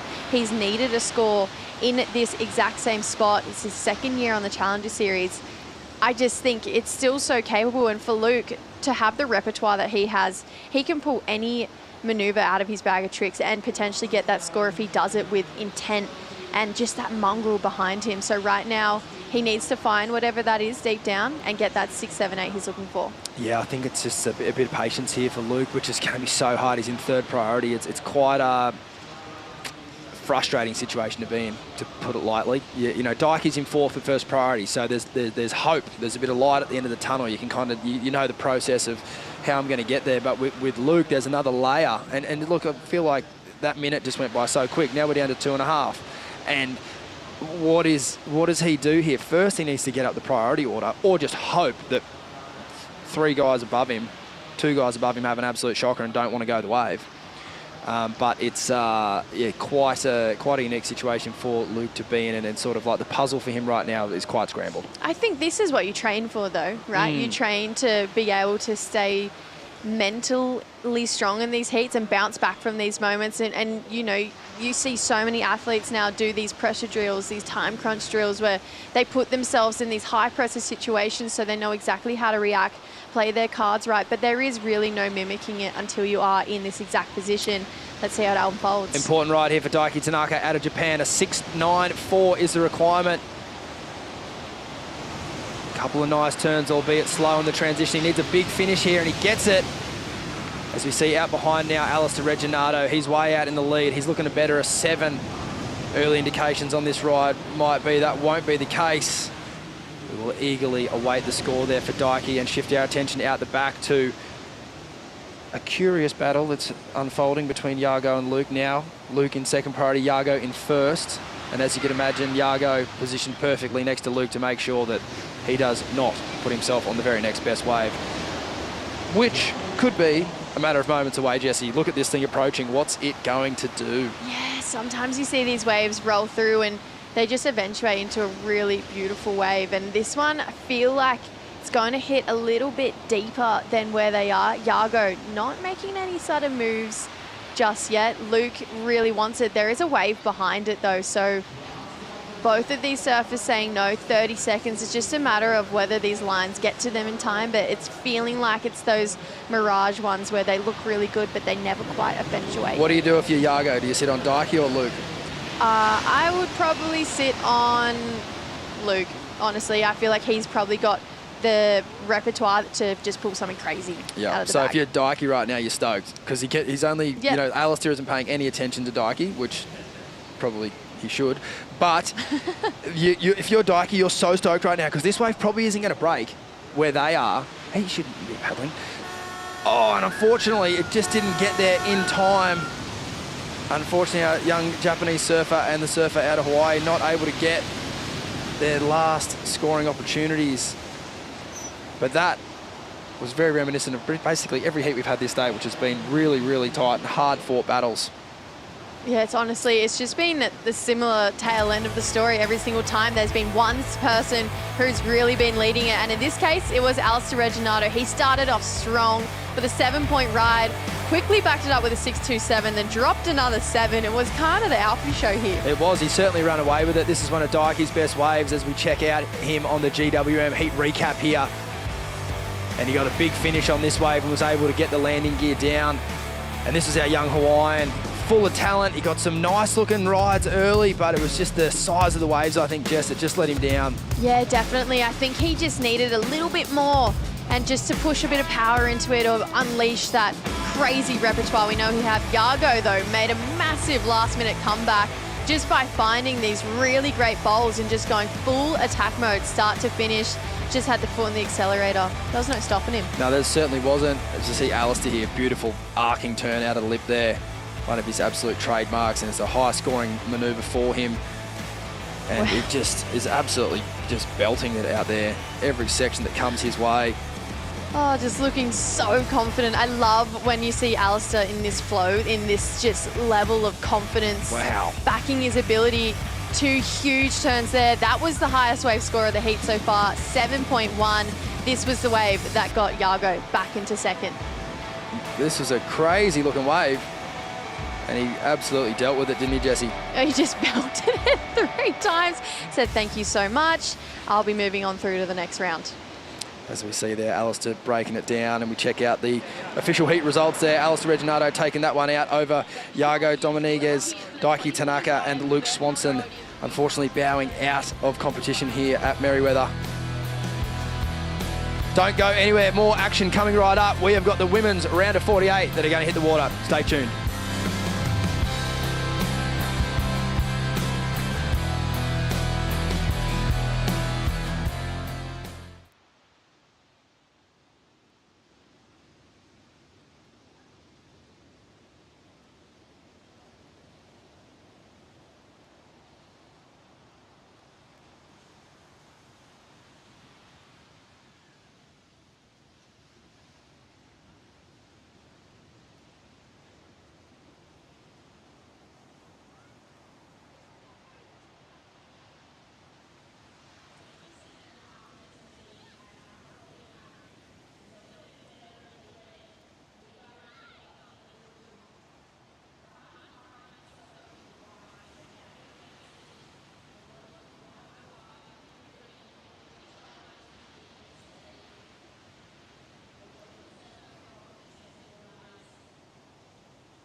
round of 80 for the men is in the bag, and we have seen the form surfers emerge. They'll take on the top seeds as they move into the round of 64, and now it's time to kick off the round of 48. Heat 1 out there in the lineup for the women. Ronnie Blakey alongside Richie Lovett. This will be a fun one, Rich, because much like the men's side, we've got new stars rising. Some surfers who've been campaigning on this Challenger Series for a few years now, and also some CT talent who've just been bumped back into the Challenger Series ranks, looking to make a statement. Yeah, it's always interesting, and the women would have been down there watching the men this morning, figuring out the bank, just seeing where they wanted to get their lineups, and yeah, no, it's a great matchup, this one. And let's have a look at the competitors in this first heat. Zoe Benedetto, she's one of those seasoned campaigners who'll be having a good run at it this year. Great talent from the USA. Mirai Akita of Japan will be out there in the blue. Vahidi Mahana Inso of Hawaii will be out there in the white, and Natalie Fensom, who won through in the trials just yesterday afternoon, she's going to be out there in the green. And we've got a wave for the surfer in white. Yeah, nice backhand hook to start things off. Just gets a little caught on the second turn, cleans it up through this end section. And again, just a little sticky on the third turn, but promising signs from that opening hit. Taking a trip on the Newcastle flight cam. It's a buzzing flight just above the surface of the line up there. You can see we've been greeted with clean conditions here on day one of the event window for the Burton Automotive Newcastle Surfest, presented by Bonsoy. Set up at Merewether. It's been a reliable location for us on the regional qualifying series the past few seasons. But this is an event that's, you know, at different stages, been elevated to championship tour status. Great to see it as a Challenger Series stop, and it's going to bookend the new Challenger Series schedule, because the big announcement this morning is that 2 events have been added to the schedule, which is a big positive for the competitors, especially those that lost out in the opening round of the men's event. They've got time to recover now. So 7 events, counting your top 5 results, and the big story is we've got a Challenger Series contest at Pipeline. That's huge, absolutely huge. And we take a look at the Challenger Series schedule for the 25-26 season. Of course, we are here, the opening event at Newcastle. We'll move on to Bolido, then to Huntington Beach, Iracema in Portugal, Saquarema in Rio de Janeiro in Brazil, of course, and then the 2 additions, Pipeline, the serious event. Wow, just what an experience for our Challenger Series surfers to get a go at the ultimate wave on the planet. And then, of course, we'll bookend it. We'll come back to where we are now at Newcastle and finish things off and get ready for the championship tour. That's right. And then the 2026 championship tour does kick off in Australia. So we'll be finding those surfers to make the jump into the CT ranks before getting things underway. We've got our competitors holding strong, waiting for an opportunity in the lineup. But we just saw Alistair Reginato win through in the last heat of the round of 80, and he's down there with AJ. Thanks, Ronnie. And he was just talking with me about the new schedule that just got released for the Challenger Series this year. And Alistair, what's your response? Pipeline coming back here to Newcastle, 7 events. How psyched are you? Yeah, that's like the best news of the day besides making my heat. That's I was spewing, then when I got to the QS level, they cancelled the QS at Pipe. So to get another shot at Pipeline with 3 other dudes it's the dream. It's why we all surf, and come back here in Newey as well, which is sick. I love this place. I have so many fond memories here. So yeah, that's awesome. Another fond memory in the making right now as you kick off this 2025 Challenger Series with a heat win. You got 2 7s, which is something that we haven't seen a lot of the consistency in waves. How'd you pick them this morning? Yeah, I actually spoke to Jules after his heat, and then I spoke to Morgs as well before my heat, and they kind of both gave me pretty similar advice on like where to sit. So kind of put a bit of what Jules said, a bit of what Morg said, and it worked pretty well. A bit of local knowledge behind, up my sleeve, which helped a lot. So yeah, it's actually really fun. It is slow, but yeah, I was stoked to get 2 good waves. Combo worked out perfectly. See you in the next round. Thanks. Cheers, AJ. Thanks, AJ, and well done there to Alistair Reginato, and pretty cool for him to have Julian sticking about. Both those guys from the Sunshine Coast, Julian from Coolum originally, and Alistair repping the sunny coast beautifully in that opening round heat. Also taking some cues from his good buddy Morgan Siblick, as we see. Natalie Fenson continuing the form that saw her power way through a tough trials yesterday. Well, this is the advantage of having competed in the trials. You already understand the break. Conditions are fairly similar. It's a little bit similar. It's a little bit smaller than it was yesterday, but you can see clearly that Natalie is in tune here. Big swooping wrap to start off. Gets the little foam hit, and then watch this finishing turn. Just lays into it. Throws the back arm into the wave. A beautiful layback snap to finish off. And that will be the marker as the best score of the heat so far. So Natalie, the local girl, just clearly unfazed with coming up against some more experienced opponents here. She's a new name on the circuit, and interested to see how deep she can go in the draw. Yeah, we know the regional qualifying series has become ultra competitive, with some fresh faces emerging, stepping up over some of the seasoned campaigners, and much like the Challenger Series, even at the regional QS level, there was competitors who won events that didn't make the grade and get themselves here to the Challenger Series. So, you know, consistency is key, and as we said before, there's just a little bit more time now, a little bit more space to save yourself if you have a shocker in an event. Because the purple patch can kind of take a while to ignite for some competitors, Rich, and on the Challenger Series, you just didn't have enough second chances to save yourself if you blew it in a couple of events. Yeah, it was, that 5-event schedule was, you really had to make every stop count. But now with the 7 events, two event grace, you can kind of get rid of those 2 bad events. And so, you know, if you do lose out here, it's not a total washout, whereas before the pressure just would have been built right from the start. But nonetheless, you still want to get off your campaign on the Challenger Series to a good start. The first event, good result, that kind of sets that momentum, slingshots you into the rest of the year. Well, a bit of hustle here on the inside, trying to get into this one. Here's Mirai Akita, who's taken the early lead, but no major numbers locked in. And at this point, Rich, it's just been a reshuffling of the priority order, hasn't it? It's sort of inconsequential what's unfolded with the numbers at the moment, although Natalie Fenson did just drop the 5.5. So she's the only one with a keeper at the moment. And great position for the trials winner at this point in the heat. And a really young heat too, Ronnie. We've got Zoe at 19. Natalie at 18, Mira at 17, and our Hawaiian surfer at 17 as well. So really sort of young heat in terms of ages, all juniors. And I guess Zoe's the one with the most experience in this event, in this particular heat.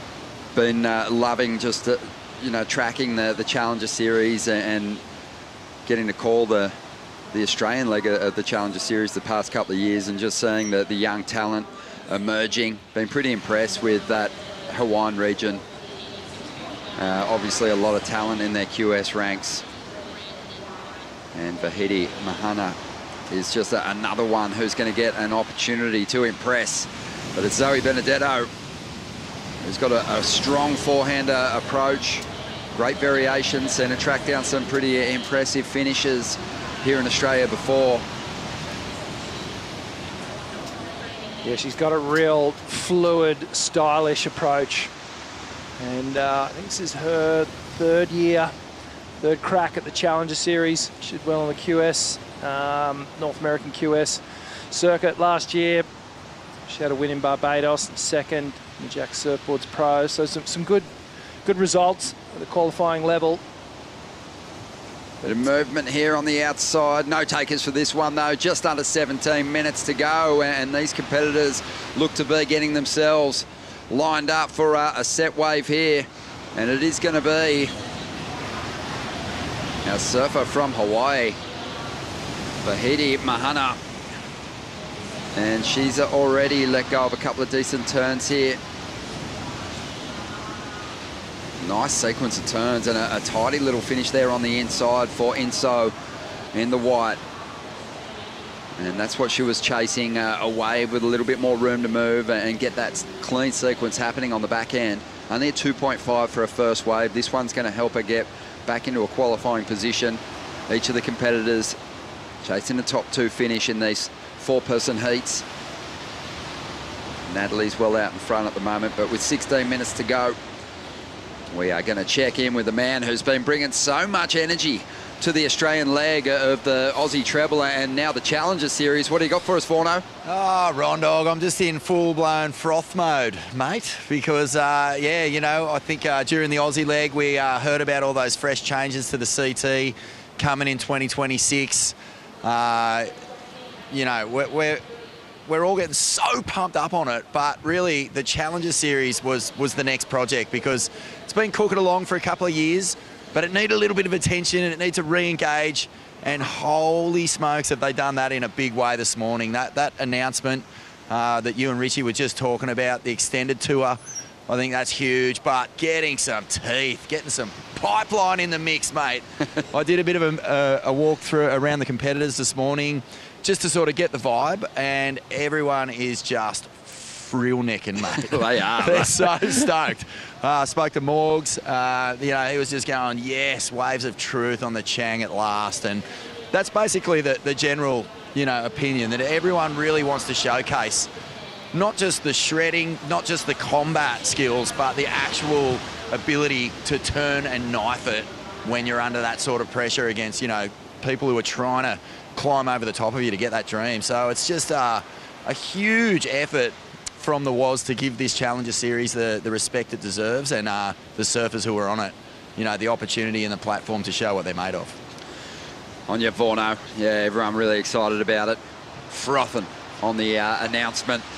It is a big one, and also a really big opportunity for this next generation, Rich, to get some opportunities in that lineup, get familiar with pipe before they graduate to the championship tour, and we know how difficult it can be to get accustomed to, like Vaughan said, knife it in big conditions. Here's some replays. Yeah, so replay here of Zoe's wave. Just that beautiful flowing slash down the line, momentum. And this is Vahedi up and riding on the backhand. Some nice flowing turns. She brings this one all the way through to the inside. I really like this final moment. This little hook off the top, bang, just real pivots nice and tight. Perfect control. Some series of good turns there. This was Mirai on the forehand, just sort of catching a little bit of an edge there, but cleaned it up really well for that final turn. Steeper section to finish off. Things are about to get very close here in the opening heat for the women, the round of 48. The Burton Automotive Newcastle Surfest, presented by Bonsoy, will continue here at Merewether right after the break.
Destination New South Wales, right behind the Burton Automotive Newcastle Surfest, presented by Bonsoy.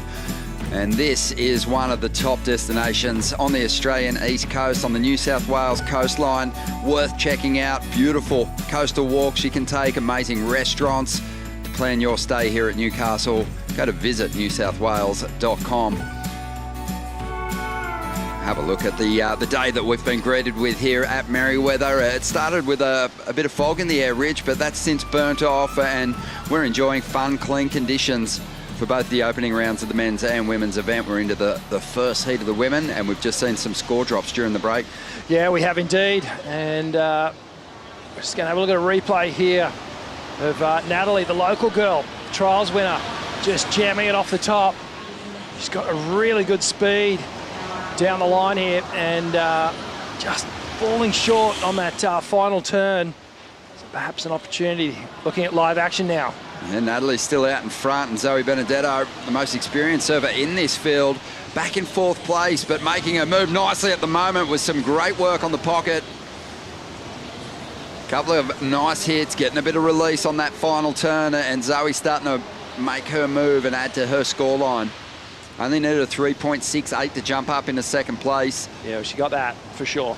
Feels like it's going to go there. Let's have a look at the Stone and Wood slow-mo. Beautiful, clean face to work with here. You can see just Zoe whipping the final moment of that turn, getting that tail release. And she's got this beautiful style about her. And there's these moments during a turn, you can sort of take a mental picture of it. And you could throw that shot in the magazine. And very, very stylish three-turn combination there from Zoe Benedetto, the 19-year-old from Palm Beach in Florida.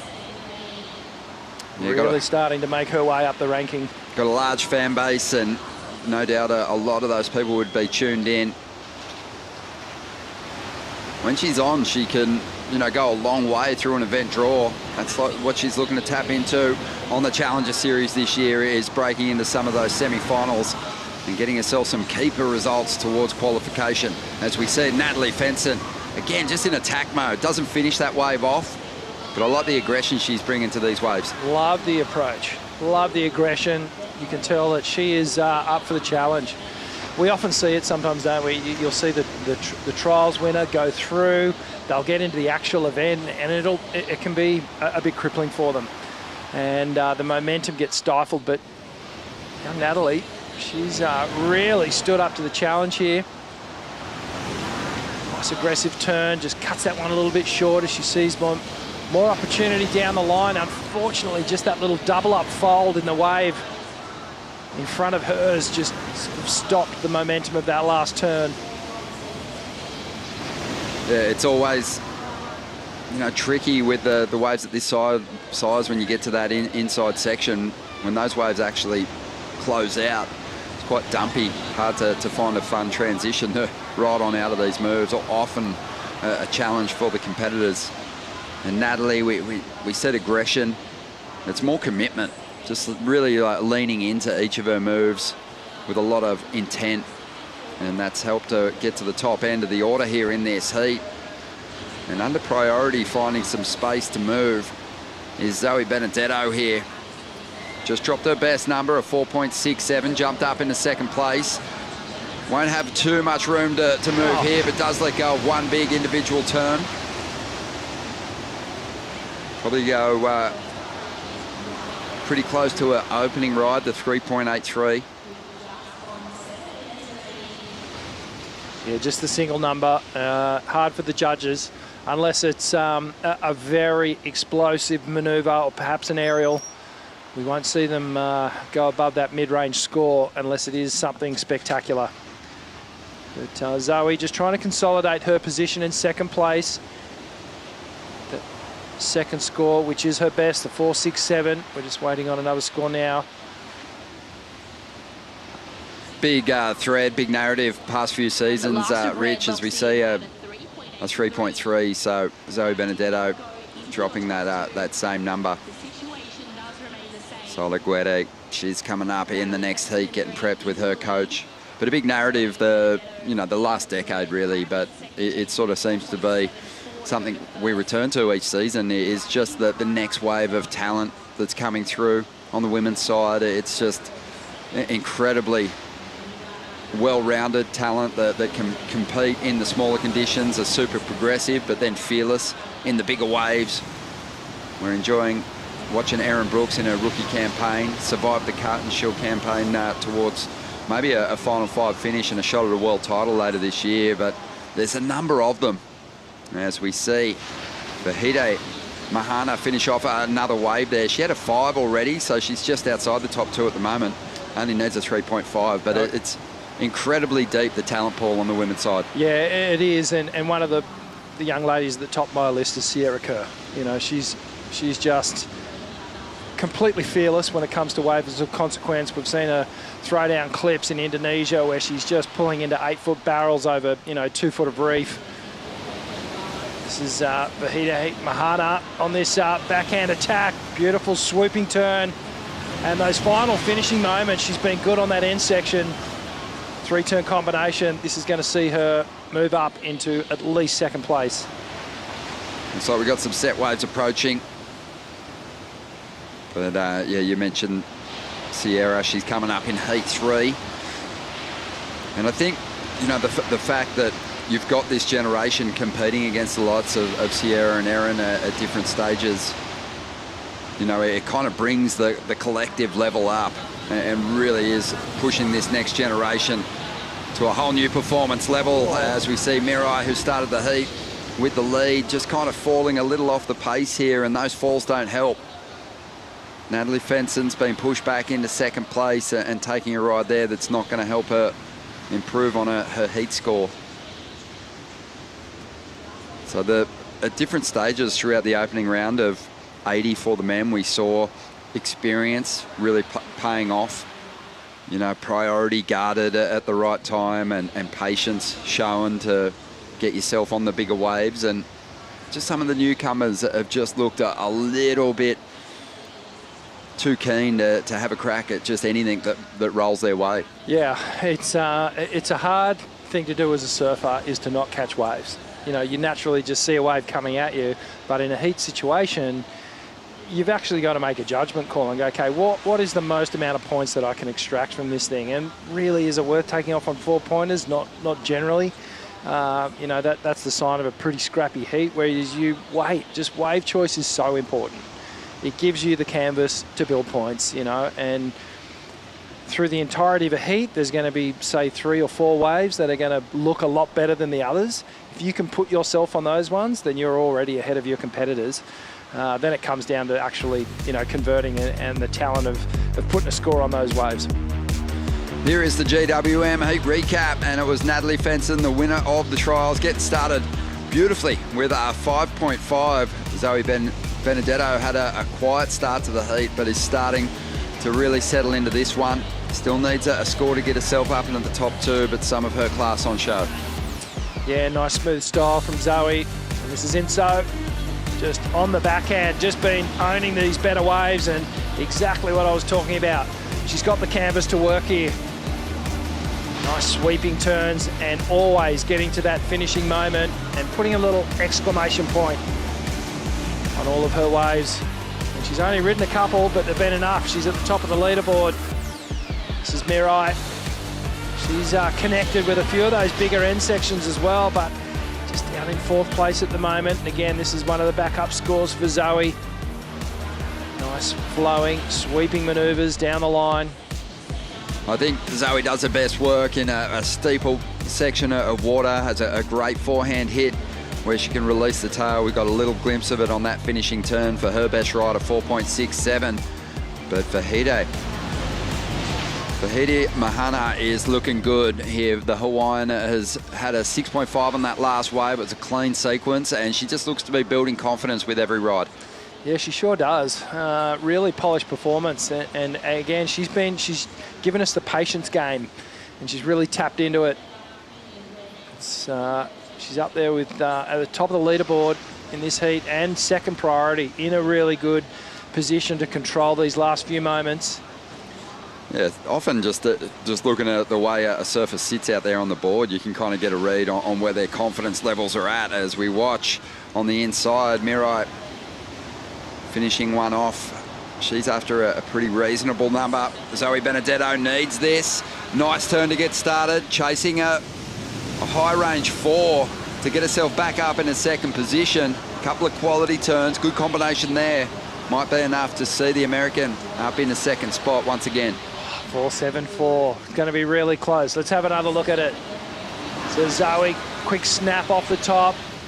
Comes down into the inside section, tags it. So a really good two-turn combination. Not a lot of downtime in between. Kept that flow. In between the two turns, the judges never like to see you sort of pumping around and tic-tacking in between the turns. They like to see speed maintained as you connect the dots. Well, that'll probably be Zoe's last shot at it. So waiting on those numbers to roll through on the outside. Vahidi Mahana, Inso of Hawaii, holding down the lead, trying to better a 5 to close this one down. Big section standing up. She absolutely belts it. And that is likely going to help her lock in the victory here. Natalie Fenton on the outside. Was she up before the hooter? She's going to surf it like she was, and she's in full-blown attack mode, excuse me. Wow, I wonder if she got up before the heat, before the hooter. Well, that was impressive. Great sequence of turns, but let's enjoy the finishing move here from the Hawaiian. Yeah, this is Vahidi Mahana as she comes through to the inside, tags it, the thing stands up. And really composed. I think she might be up. Yeah, I think so. Zoe Benedetto, she's still got a number on the way, and it's just dropped. It came through at a 5.3, so Zoe moved up in a second, and Natalie needs a 4.47 out of that ride to get herself the lead. She got the score if she got up in time. Yeah, well, she only needs that. She's got the 4.47 for the sure. 4.47 to get to second place. But Vahidi Mahana, she has another number on the way too, and the feeling in the booth here was that she might improve on her heat score as well. Well, that was the strongest backhand turn we've seen of the entire heat, and really stood up to that section. She looks really solid on her feet, didn't she? I just love the way that Natalie Fenton just leans into her turns. Yeah, I went all right. Getting swamped by the local news already. Well, we may need to just hold on to the TV interview for the moment because we're not sure. We haven't got confirmation yet whether that final wave counted. It's hard to get them, pretty slow. Yeah. Still a ride hard. Natalie's going to learn her fate in just a moment. The onside announcer's going to be calling this one. We still have to see a score drop, but it seems like Natalie Fenton is going to be sweet. Dropping a 6.57 to jump up in first momentarily. Inso is still with a score on the way, Rich. Yes, sir! Sarah Bomb there cheering her on. Is that enough? Yeah. Yeah, you got it, 6, right? You got it. Oh, yeah. She's buzzing. And Vahidi Mahana, she held on to second position. Got herself a 5.2 on that last ride, improved her heat score total. But the winner of the trials getting the jump on a classy field in the first heat here. She's powering on through to the next round with a clutch performance on her last ride.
The Burton Automotive Newcastle Surfest, presented by Bonsoy, is brought to you by City of Newcastle, an official strategic partner of Burton Automotive Newcastle Surfest, presented by Bonsoy. By Bonsoy, official milk of the World Surf League. By Boost Mobile, official telecommunication partner of WSL Australia. And by Burton Automotive Group, over 60 years of automotive excellence, proudly supporting our surfing community. The round of 48 lighting up here with a very close exchange in the dying stages of Heat 1. Natalie Fenson, the winner of the trials, getting the jump on Vahidi Mahana Inso, who both progressed through to that next round. We said goodbye to Zoe Benedetto and Mirai Akita. As we get set here for Heat number 2, here's the lineup. Soligire of Peru, she's going to be out there in the red. Luis Dupont of South Africa will be in the blue. Janire Gonzalez Extabari, she's going to be surfing in the white from the Basque Country. And Minamai Nonaka of Japan will be out there in the green. And a great young talent. Seen a lot of the Japanese competitors here competing at Surfest over the past couple of years as part of the regional qualifying series, and Surfest being a major event, a QS 5000, the last event of the regional QS the last few years. And the Japanese surfers have become pretty familiar with the lineup here at Merewether. Yeah, absolutely. Not too dissimilar, beach break wise, to some of the setups in Japan, around the Chiba area. Plenty of fun little breaks around that area for sure. Waiting for the first exchange to unfold here in Heat number 2. Let's feel the buzz from the winner of the trials, Natalie Fenson. AJ getting a big win with a last-second heroics in that first heat. The buzz has been going on 24 hours here for Natalie, because you win the trials yesterday and then you come into this round of 80 and need a last-minute score, get it done. Just talk me through the emotions right now. Oh, it's a wild thing. I was so happy to get through that one last minute. It was scary, yeah. As you're sitting in the water, coming out as the trials winner, knowing, hey, I need a score, what'd you tell yourself to keep the nerves calm? I was sort of just like, it's my first event in the Challenger Series. I was just like, don't be nervous, it's just like a free surf, and I was just trying not to let the nerve overcome, yeah. A free surf that earned you a 6.57 and a spot in the next round. Saw Sarah Baum down there congratulating you. Just how has it felt the last 24 hours to be embraced by this community on this next step of your surf journey? So good, especially because he's my local. It's just so good. Everyone's watching, my family, my friends. So good, yeah. Well, we'll see you in the next one. Congratulations. Yeah, appreciate that, AJ. Thank you. Thank you. Thank you. Nice to meet you. Congratulations there, Natalie. It was a great performance. You could see the commitment in each wave that she took off on Rich throughout. And we're seeing the first numbers drop here for Sol, who's been campaigning on the Challenger Series for a couple of years now. A real talent, had a great junior career and ready to make her next step towards qualification. Yeah, absolutely. Good start to this heat. Solid number at 5.17. So we know that a lot of the scores this morning, even on the men's side, a 5 to open up the account, it's a keeper. A building block and a real confidence booster for the competitors early as we see this swell start to drop off, and Sol just willing to have a look at some of these insiders while her opponents hold that priority over her and control of that lineup. Yeah, conditions have been beautiful all morning. We've had this offshore breeze and the swell just starting to sit down a little bit, and then tomorrow it's going to lay down again. And then on Wednesday, very promising signs as we have a new South Energy. Beautiful vision there from the Newcastle flight cam, courtesy of Newcastle Airport. Looking down the coast, this is the setup here at Merewether Point. The Novocastrians love this joint. Oh, everyone loves it. Burton Automotive celebrating 28 years with Surfest. Big shout out to the Burton family. I know Kim really loves surfing. He gets behind the local athletes here, gives them a lot of support. But he's not here this week. Over at G-Land. Oh. Celebrating McCabe's 70th. Ah, it's pretty cool. Surfest, G-Land, Surfest. They got to weigh that one up. I'm sure they're tuned in and watching Sure. between sessions. We'll miss him here this year, especially McCabe. He's sort of leads the charge with the social activity around Surfest. Well, the each good year. news is we're coming back to Newey. We will be back here to bookend the Challenger Series and uncover the next wave of talent to join the Championship Tour ranks in 2026. The Beach Hotel, also one of the big venues. Not a better place to tip back a stone and wood than the deck at the Beach Hotel, who hosted Ain't That Swell last night. A live show with Ryan Callanan, Josh Kerr, Julian Wilson joining the Jed Smith and Vaughan Blakey on the panel, and letting go of some amazing behind-the-scenes stories, especially of Julian's time on the tour, battling for event wins and world titles with Gabriel Medina. And I'm sure that show will go live pretty soon, and you can all tune in and listen to it. 22 minutes to go here, and a decent start for Sol. A 5.17 for the Peruvian, and a throwaway number as well, but she's well poised at this point in time. Pretty impressed with the crowd that's been on hand throughout the day, Rich. This is one of the bigger events on the sporting calendar. Do you know who else is in G-Land? Simon Law. Always. And do you know why? The annual trip. I know exactly why. So it is the anniversary of the tsunami that we were in back in '94. Here we go. We've got a wave up now for Janire. She's going to finish that one off on the inside. We'll see how the judges see it. It was kind of lacking that big moment, really, through the opening stages there. And she was just happy to get a move on and start dropping some scores, but she might have put herself out of position for some bigger sets here on the outside. We've still got a couple of competitors yet to work out their priority order. Louise is going to get her first ride out of this one. Off the bottom, there's a nice hit as the wave shuts down. Yeah, So- tidy little two-heat combination there for Louise, and she'll open up her account. It's always a bit nerve-wracking for the surfers. You hit that 20-minute mark. If you haven't got a ride under your belt yet, you start going, oh, okay, hang on a minute. This heat's starting to get away from me, but that was a nice-looking set. So this is Janere just up and riding on the backhand. Sort of staying with that power source. Clean snap, the first one. And then the second one too, really flares it out the back. Showing some great spray off the board. And this was Louise, so just a little check turn. It was really all about these finishing moments. Clean snap. Just missed that sort of outside section, so that will stay well and truly modest. The opening score, 3-point ride drops in for Louise Lapront there, and Janere just dropping the 4.6, so not a bad start, that two-turn combination. Well, here we go. Minima is going to make her move now. Couple of nice hits. Enjoy that vision.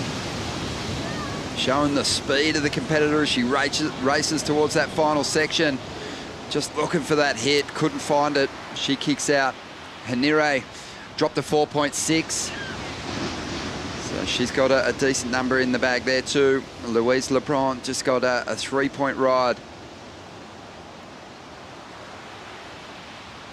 But Sol now the benefactor of dropping a reasonable score, 5.17, and now moving to the top end of the priority order, and the opportunity in a moment with the next set approaching already to collect the two biggest numbers of the heat so far in the opening stages. Her experience coming to the fore. Love this. As a competitor, you're sitting out there, you've got the best number of the heat, you've controlled it to this point, you have priority, and with over half the heat to go, you can really control what's happening in the lineup here.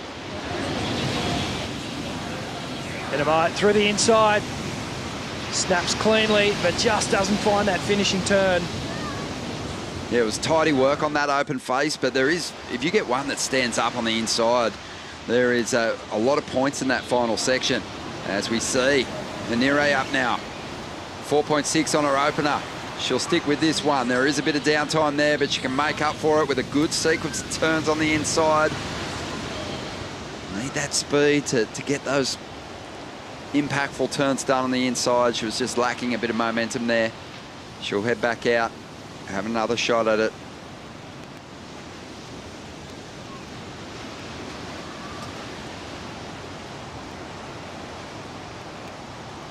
Great vision here, and you can see just conditions kind of flawless in terms of the wind.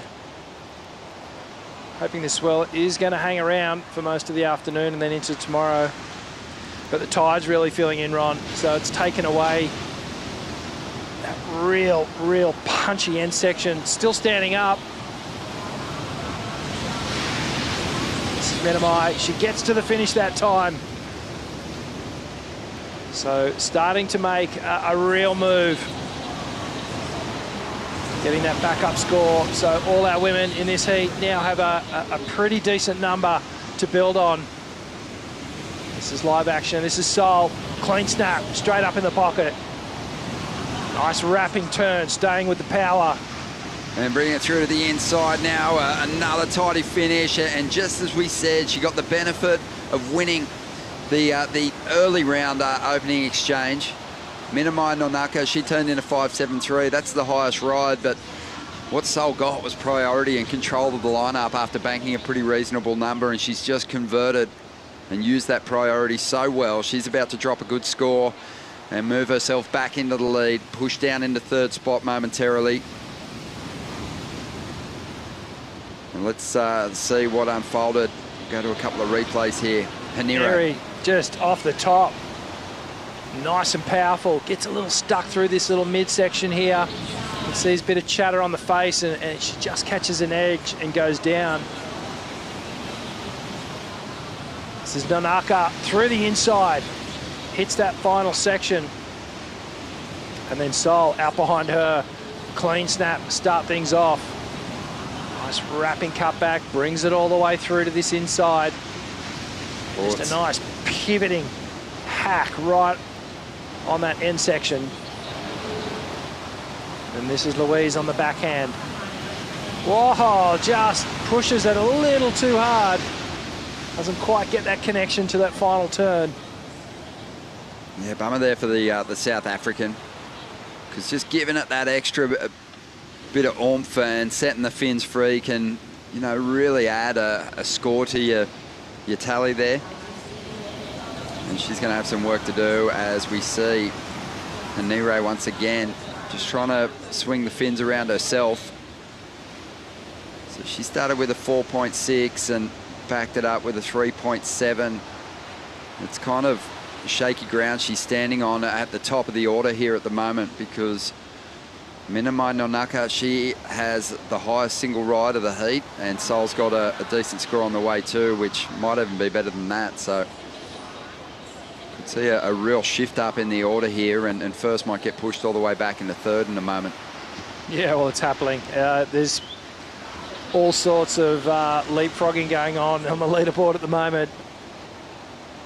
This is when Nonaka just dropping in another good score, so she's gone right to the top, and she's on this wave. Found the rhythm out here at the moment. This is wave number 3. Couple of fives extracted from her first 2 rides, and this one's got a nice bowl on the inside to hit, and the Japanese competitor gets nice and low, riding out of that high impact section, and a good chance at upping the ante again. Sol, she got a 4.67 just moments ago. She's up into second spot now. Stone and Wood slow-mo. Let's have a look at Nonaka here. Beautiful form off the bottom. Nice cutting slice back into the power source. And again, a faster snap with a bit more tail release. Brings this wave all the way through to the inside, like a double pump off the bottom. Connects so beautifully with that final section. Gets up early enough, gives her time to ride out cleanly. judges will be maybe debating the finish, whether she just got caught on her heels and went over. Well, I think she really needed the finish too, because the first turns, they were smooth, but the rail wasn't set super deep. The judges definitely pick up on that stuff, so the high impact finish was necessary to get an improvement in her heat score total. 13 minutes remaining here. We'll take a quick break. Get you caught up on the situation right after this.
Welcome back. We've got Sol Aguirre. She is chasing the lead here. She's after a 5.67.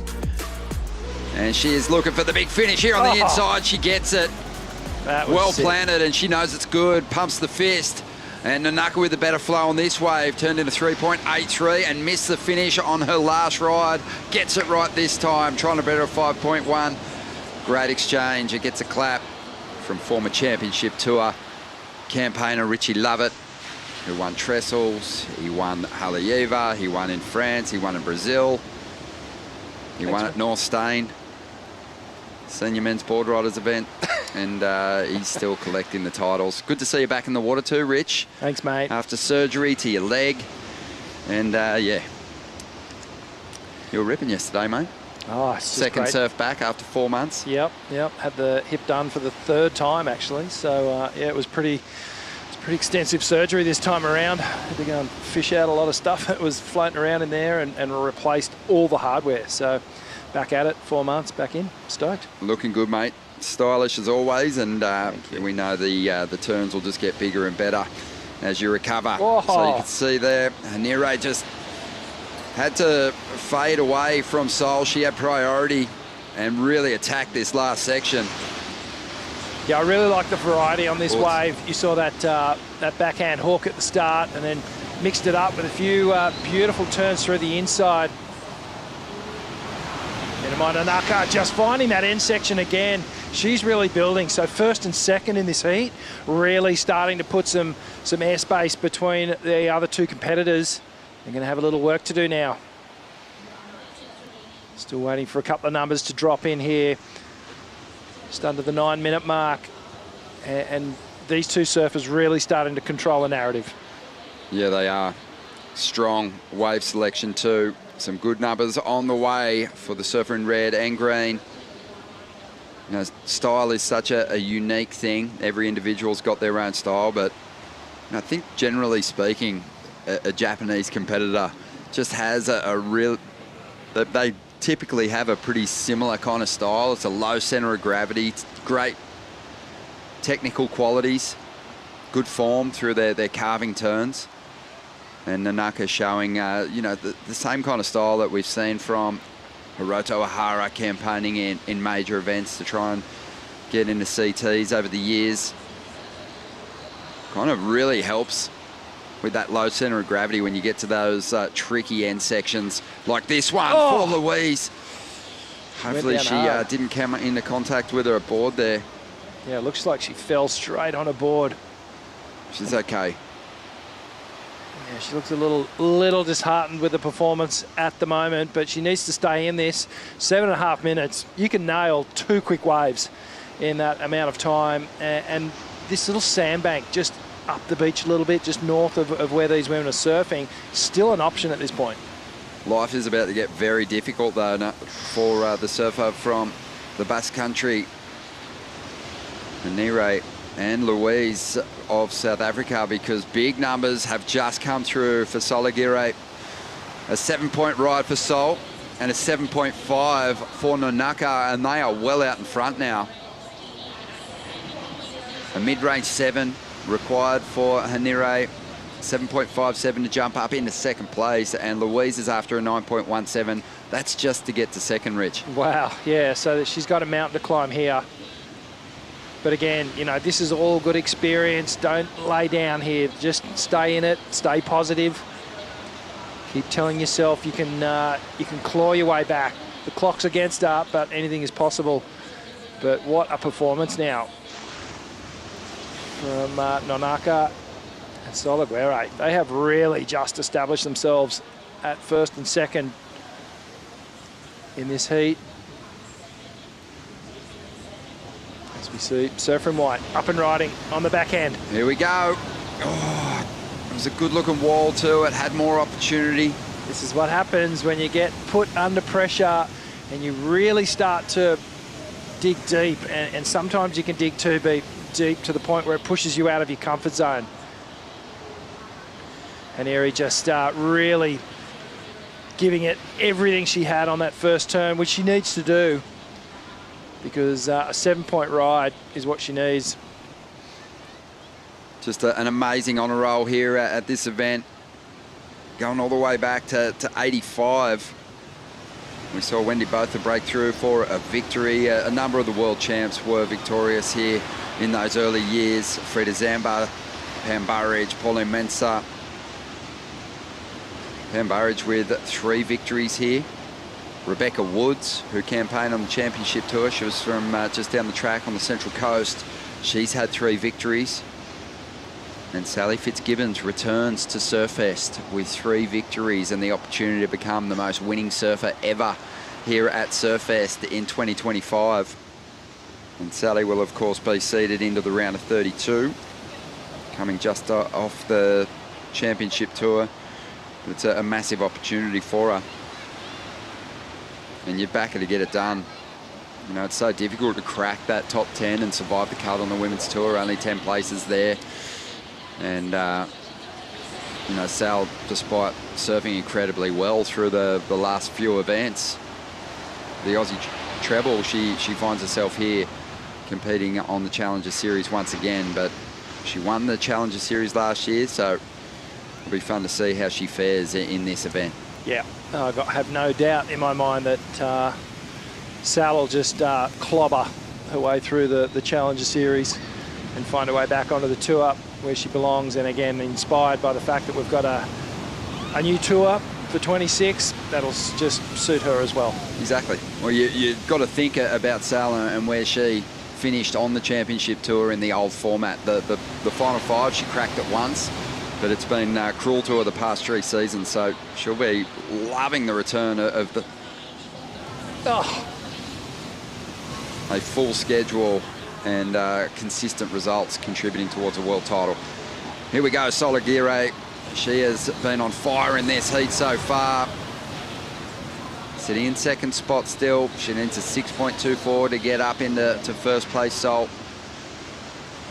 Manami Nonaka, she's holding on to that #1 position still, and you know, it's a desperate fight now for the other 2 surfers, Hanire and Louise, to get themselves into that top 2.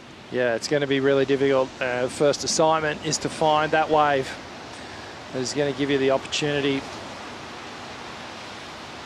And at the moment, Nanaka holding down priority and the lead. She is in the box seat.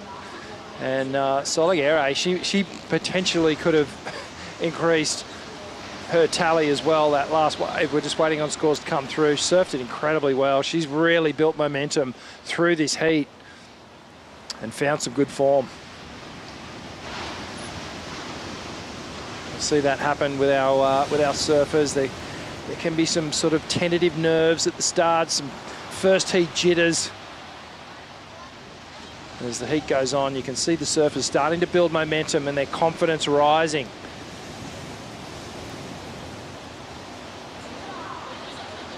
So just under 2.5 minutes to go. The waves hanging in there. Been contestable waves all morning. It's been awesome. Super fun. Super fun. And we've seen some great individual turns laid down, some really clean combinations. You know, if this was onshore, it'd be super challenging. Just with these clean conditions holding throughout the day.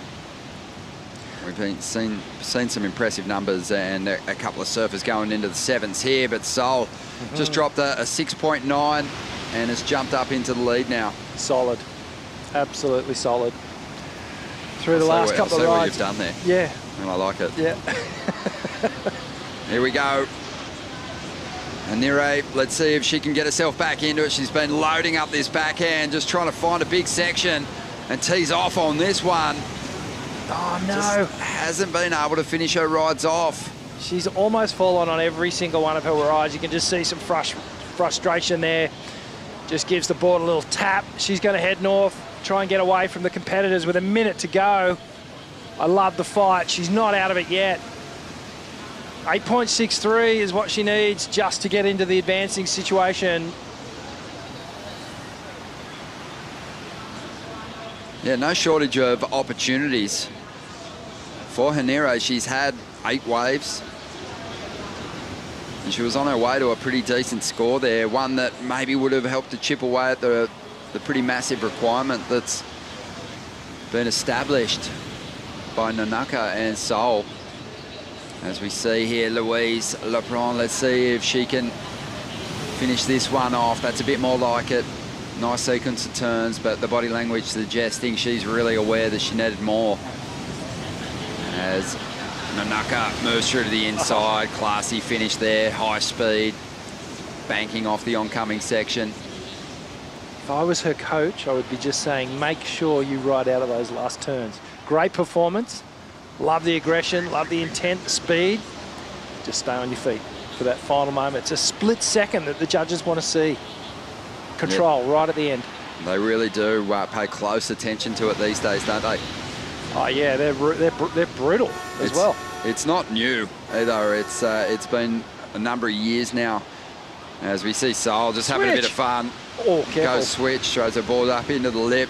What a performance though. Rich sort of hung around 2nd and 3rd place for most of that heat, but made her move at the end, dropping her best waves on her final 2 rides.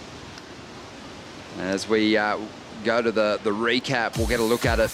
Pretty impressive stuff. Really clean surfing. Yeah, she did. And the one thing I really liked is the variety here. She didn't just stick to the one turn, mixing it up, really paying attention to what the wave offered, picking good maneuvers. And then a Japanese surfer. She built through the heat and just started attacking these end sections and put some good numbers on the board there too. Soligere just using priority well. Great example of variety here, the layback hack. Pumping down the line for these finishing turns and making them count. Big statements. Little fist pump there. Nanaka just staying light. Nimble on the feet, and I just love that aggressive final hit that she went to time and time again. Yeah, Sol though, she finished it off, got herself the heat win. Really did some great work out there, pieced together some fantastic combinations, gave us good variation. She gets the high five from the Bonsoy board caddies. And look, the board's too good. She's saying, no, I'll carry this. It's a magic carpet, and it's helped her fetch a healthy heat score total here in her first appearance. We're going to take a quick break. We're going to have a change up in the booth. During the break, we're going to bring in Stace and Jessie to talk you through the next 2 heats.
The Burton Automotive Newcastle Surfest, presented by Bonsoy, is proudly brought to you by GWM, official automotive partner of WSL Australia.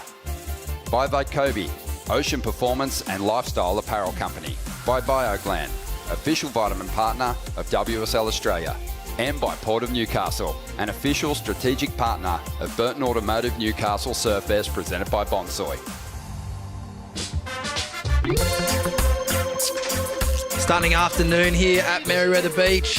See the ladies' baths there. Great day to jump in the brine and freshen up after a massive lunch, which is what we just did here at the Burton Automotive Newcastle Surfest, presented by Bonsoy. Got the ladies in the water as we speak. This is heat number 3 of the round of 48. If you missed out on heat number 1 and 2, you absolutely blew it. Nevertheless, we have a stacked heat coming up here, full of talent. Sierra Kerr out of Australia. Charlie Stokes also representing Australia, Kiara Gold representing Tahiti, and Noah Clapp representing Germany. My name is Stacey Galbraith in the booth with Jessie Starling. Jessie, how was your lunch? Oh, it was delicious. I really can resonate with what Ryan Callanan says in the ads. The food here is just as good as anywhere. Sensational, isn't it?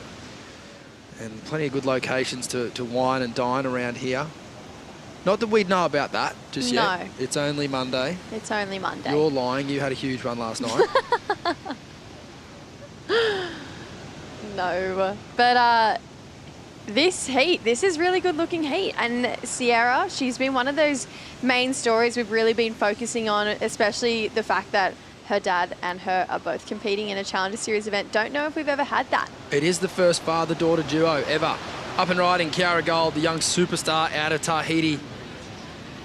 One of the best styles on a surfboard you will ever see, and is really, really dynamic. She's got all the tricks in the book, and we cannot wait to see her open up her campaign this week here at Newcastle. Yeah, she's so young too. She's one of the youngest females in the draw. She's 14.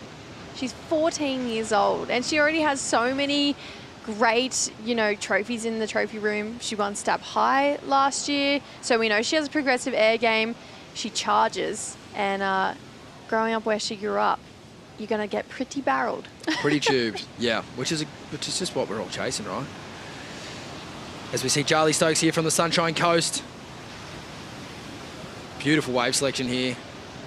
This is one of the better looking waves you could look to ride out here. Kept its height, kept the wave size the whole way down. and a couple of nice turns there from Charlie all the way through. Yeah, Charlie's maiden wave here on the Challenger Series, but we'll get back to that. This is Kiara's, so nice opening sweep. You can see those shades that Stace was talking about, that beautiful style, but Charlie really bringing it here in her opening heat, opening wave ever on the Challenger Series. 3 really nice turns, goes up again for the 4th. Really talented goofy footer coming out of the Central Coast. Proud represent. Oh, you know the Central Coast better than anyone. Sunshine Coast. None of that stays. You Sunshine started Coast. Sierra Kerr up and riding. Nice little chip shot from behind the peak. Finds a nice steep section just to rip into. Beautiful turn there. And a massive Larry to finish, but unfortunately comes unstuck. But you can see why she's one of the most talked about young surfers in the world. And this is Noah Clapp out the back on a big set wave. Wow. Make that. Huge turn. Thanks for coming. Wow. Noah Clapp, I tell you what, one thing she's really known for is that she will hit any section. There is nothing scary to her. She just goes for it. If you go onto her Instagram, it's just a highlight reel of just her hitting these huge end section turns. So does this lady, Sierra Kerr. Really nice opening swoop. That's textbook Kersey there, and throws it up for a big finner. Unfortunately, just buried a bit of rail, so went over the top of her board. Love that first turn, but this is massive turn. Airdrop out of it. It had that shades of drama that we saw from Alistair Reginato on his opening ride. Really fell from the top to the bottom of the wave, and now we have a good old-fashioned paddle battle between these two ladies. And Sierra, she's kicking, but Noah looks like she's cruising and she's not even kicking right now. No, she's gliding. We need the invisible line like in the swimming when they're trying to beat the world record or the Olympic record. Yes.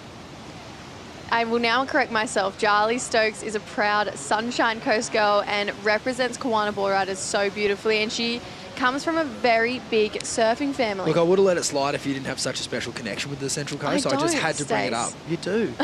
You do. Big surfing family. G'day, Zeb.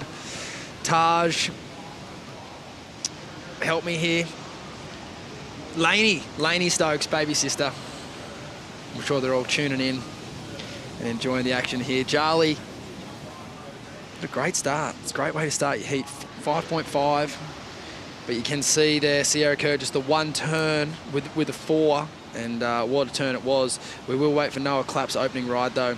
Yeah, I have a feeling that Noah, it's going to be a big number because that second turn was so strong. It was really critical. It was that wave that grew at the end, and it's definitely what the judges are looking for, and I feel like early indications it's definitely going to be the best wave of the first exchange, and there it is. It's huge. 7.67 to get us underway here. Well, that woke him up, didn't it? Hey, heat underway early days in this heat, and to be dropping a big score like that would definitely put the competitors on blast. Yeah, she's a powerhouse, and you know she's actually pretty small stature, so she has a lot of power that it's almost surprising in some sense. But Noah, loving what she's bringing so far in this heat. That was nearly a just hand up to the ear. What was that? I didn't quite hear you. One more time. Say it again. Read that score out real loud for everyone to hear. 7.67. Great way to start. Great way to start your campaign. Yeah, spends a lot of time in Hawaii, originally from Malibu, and I personally haven't been to Malibu, but I can't imagine you're going to get some pretty solid waves over there. So she's traveled a lot. She's really well versed, and you can tell that the amount of time she spent on the road has really helped shape her surfing.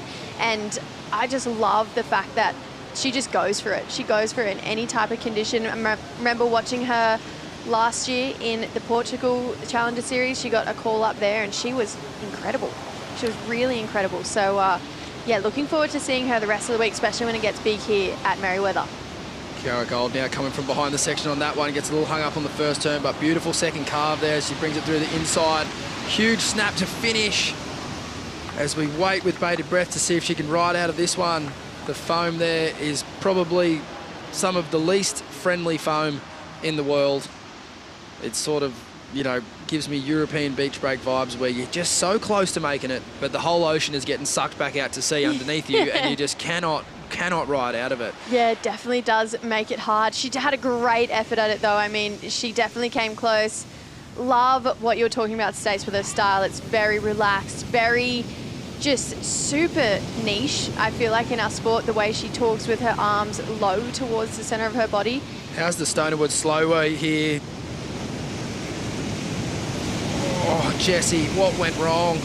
Honestly, she was just too much on her back foot then. She was just on the back side of her hip, so leaning too far towards it. You can tell she had that arm out trying to gain speed, but she just needed to push her hips forward, go over the front of the board, bring both arms out in front of her, and unfortunately, that's okay. It's just a mistake, and she's 14. That's all right. Back out there and back into it again while we wait for that next exchange. AJ McCord, how you doing? We're doing so good. We were just reliving Soul's heat and the fact that it was the final moments that she got it done. Your last 2 waves, the best ones that got you through here in the first event of the Challenger Series. Tell me what was going through your head. Well, I was very nervous, I'm not gonna lie. I was waiting and I was like, Soul, please be patient. I'm never patient, but I was like in the present moment, so I'm happy I got those 2 that made me secure my heat. So I'm really happy.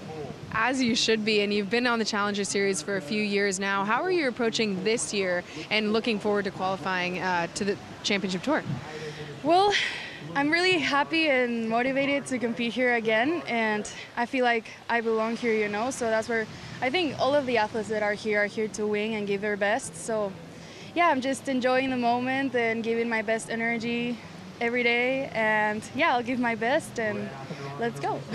Let's go. Off to a great start. Congratulations. Thank you.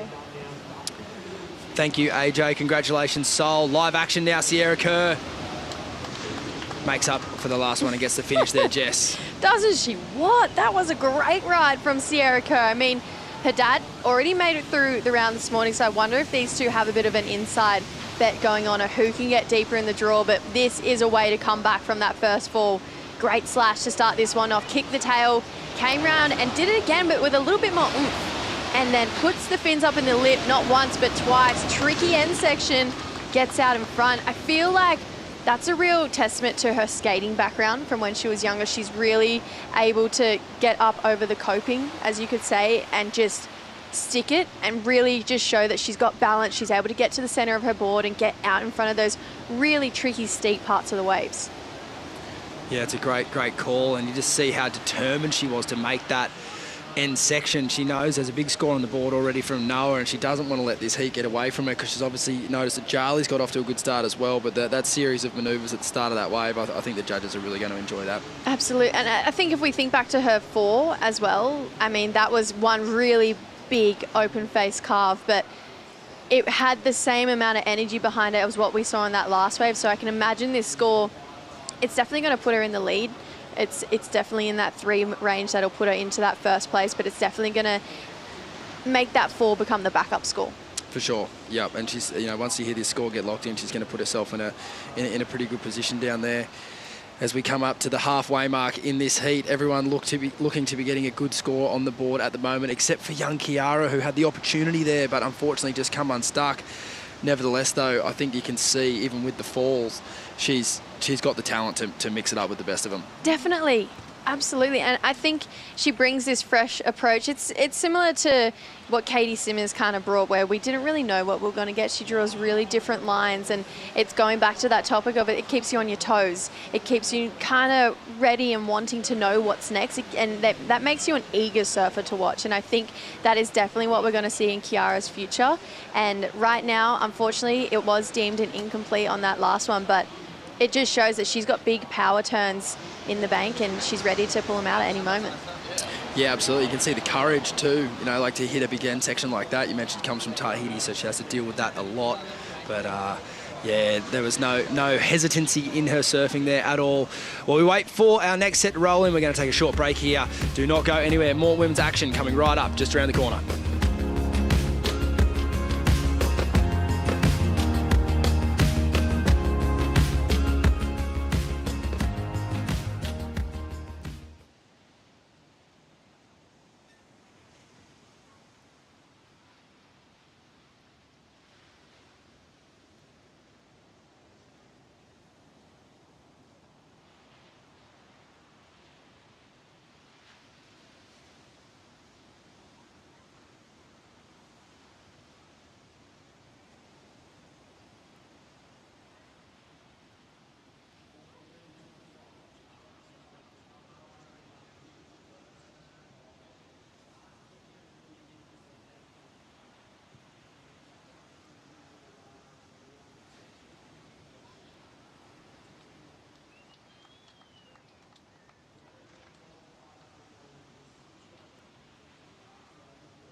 Welcome back to the Burton Automotive Newcastle Surfest presented by Bonsoy. It's a beautiful Monday afternoon down here at Newcastle. Bar Beach, Dixon Park there in the foreground. And we've got a great heat underway here. This is heat number 3 of the women's round of 48 here at the first Challenger Series event of the season. Some new updates to the season. 2 extra events added. The best 5 of 7 count. And Charlie Stokes wants to get her campaign underway with a big start, and she's certainly doing that here, Jessie. Yeah, beautiful surfing from Charlie. 3 massive turns, goes up for a 4. She has picked the eyes out of wave selection here. Just couldn't make that end turn, but the damage, it was done before that. I mean, those first 2 turns were super critical, and when you look at this heat on paper, it's enough to put some pressure on your shoulders, and she's answering to it. Big time, big time. That's another really important ride there. And even with the fall, a 6.17 puts her in the lead. Sierra Kerr in second, chasing a 4.67. You'd have to think she will claw that number in pretty quickly. As for the rest of the surface in the water, 3rd and 4th, it's a tale of 2 different heats. Noah Clapp currently sits out there with the highest number. And Kiara Gold looking to get her campaign underway here very, very shortly. In the meantime, AJ McCord, you got some pretty special parents on the line. I certainly do. Talk about the surf parents over here. Josh Kerr surfing his heat this morning, so it's a perfect time to get our Newcastle Airport board check-in. You got Sierra's backup board. She's in the water now. Talk us through what she's riding and what her backup is. Yeah, she has a JS Industries Golden Child out there that she's on, 5'6", and then this is pretty much the same size, but a monster model as a backup. Both 5'6", pretty similar volume. And yeah, she's probably about 5'5" tall, so it's a little, bigger for her, but I feel like when you come down south of these South Energy swells, just have a bit more push behind them than up on the Gold Coast. You can get away with shorter boards up there. That checks out. And Kersey, I don't know what made more news, the fact that you were coming back to the CS or that you're going to be riding 20s. Made it through your first heat here on the Challenger Series. Talk to me about your boards. Yeah, I actually rode a smaller board than Sierra. I rode a 5'5" out there, twin fin draft model that I've designed, and yeah, little swallowtail. Had some nice couple waves out there. It looks actually better out there now for it. A little bit higher tide. Seems like when the good ones come, they're really nice right now. So the girls are teeing off on it. So yeah, good heat. It's been so cool to just get to know Sierra a little bit and her surfing, and now you guys have a chance to be on the Challenger Series together. You blamed Sierra for why you're back, but what are just the special moments that you're looking forward to competing as father-daughter? Yeah, I actually just this morning said to him, how good is this, sweetie? We're like, this is something we'll remember forever this year. And cool enough that it's gone into an extended year now. It doesn't even finish until March next year. So we get to surf at Pipe, get a Pipe event together. Yeah, I'm just feeling like I'm going to just take it all in. Very different. This is my most nerve-wracking moment right now, is watching her. When I'm out there, I'm like, whatever, I've done all this, I've got no desires and all that stuff to go to this, wherever I've got to go. I'm just letting it happen for myself. But I know Sierra puts a lot of pressure on herself, and she's got her vision of where she wants to go. So I'm just all nerve-wracked in the background trying to, I got my soccer dad chair over here, and I'm just ready to go. The full-on nerves are happening. We'll let you get back to gripping those armrests, but thanks for breaking down the board for us. Thanks, AJ.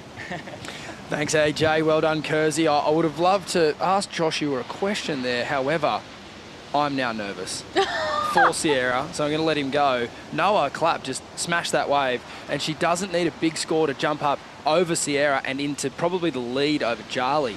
So we'll wait for those scores to come in, but I easily see her get in the 3.33 and then potentially even higher on that going into first. So that will leave Sierra chasing a score here with 8 minutes to go, Jessie. She's going to need a score for sure. This is well more than a 3.33. Gets that first one in.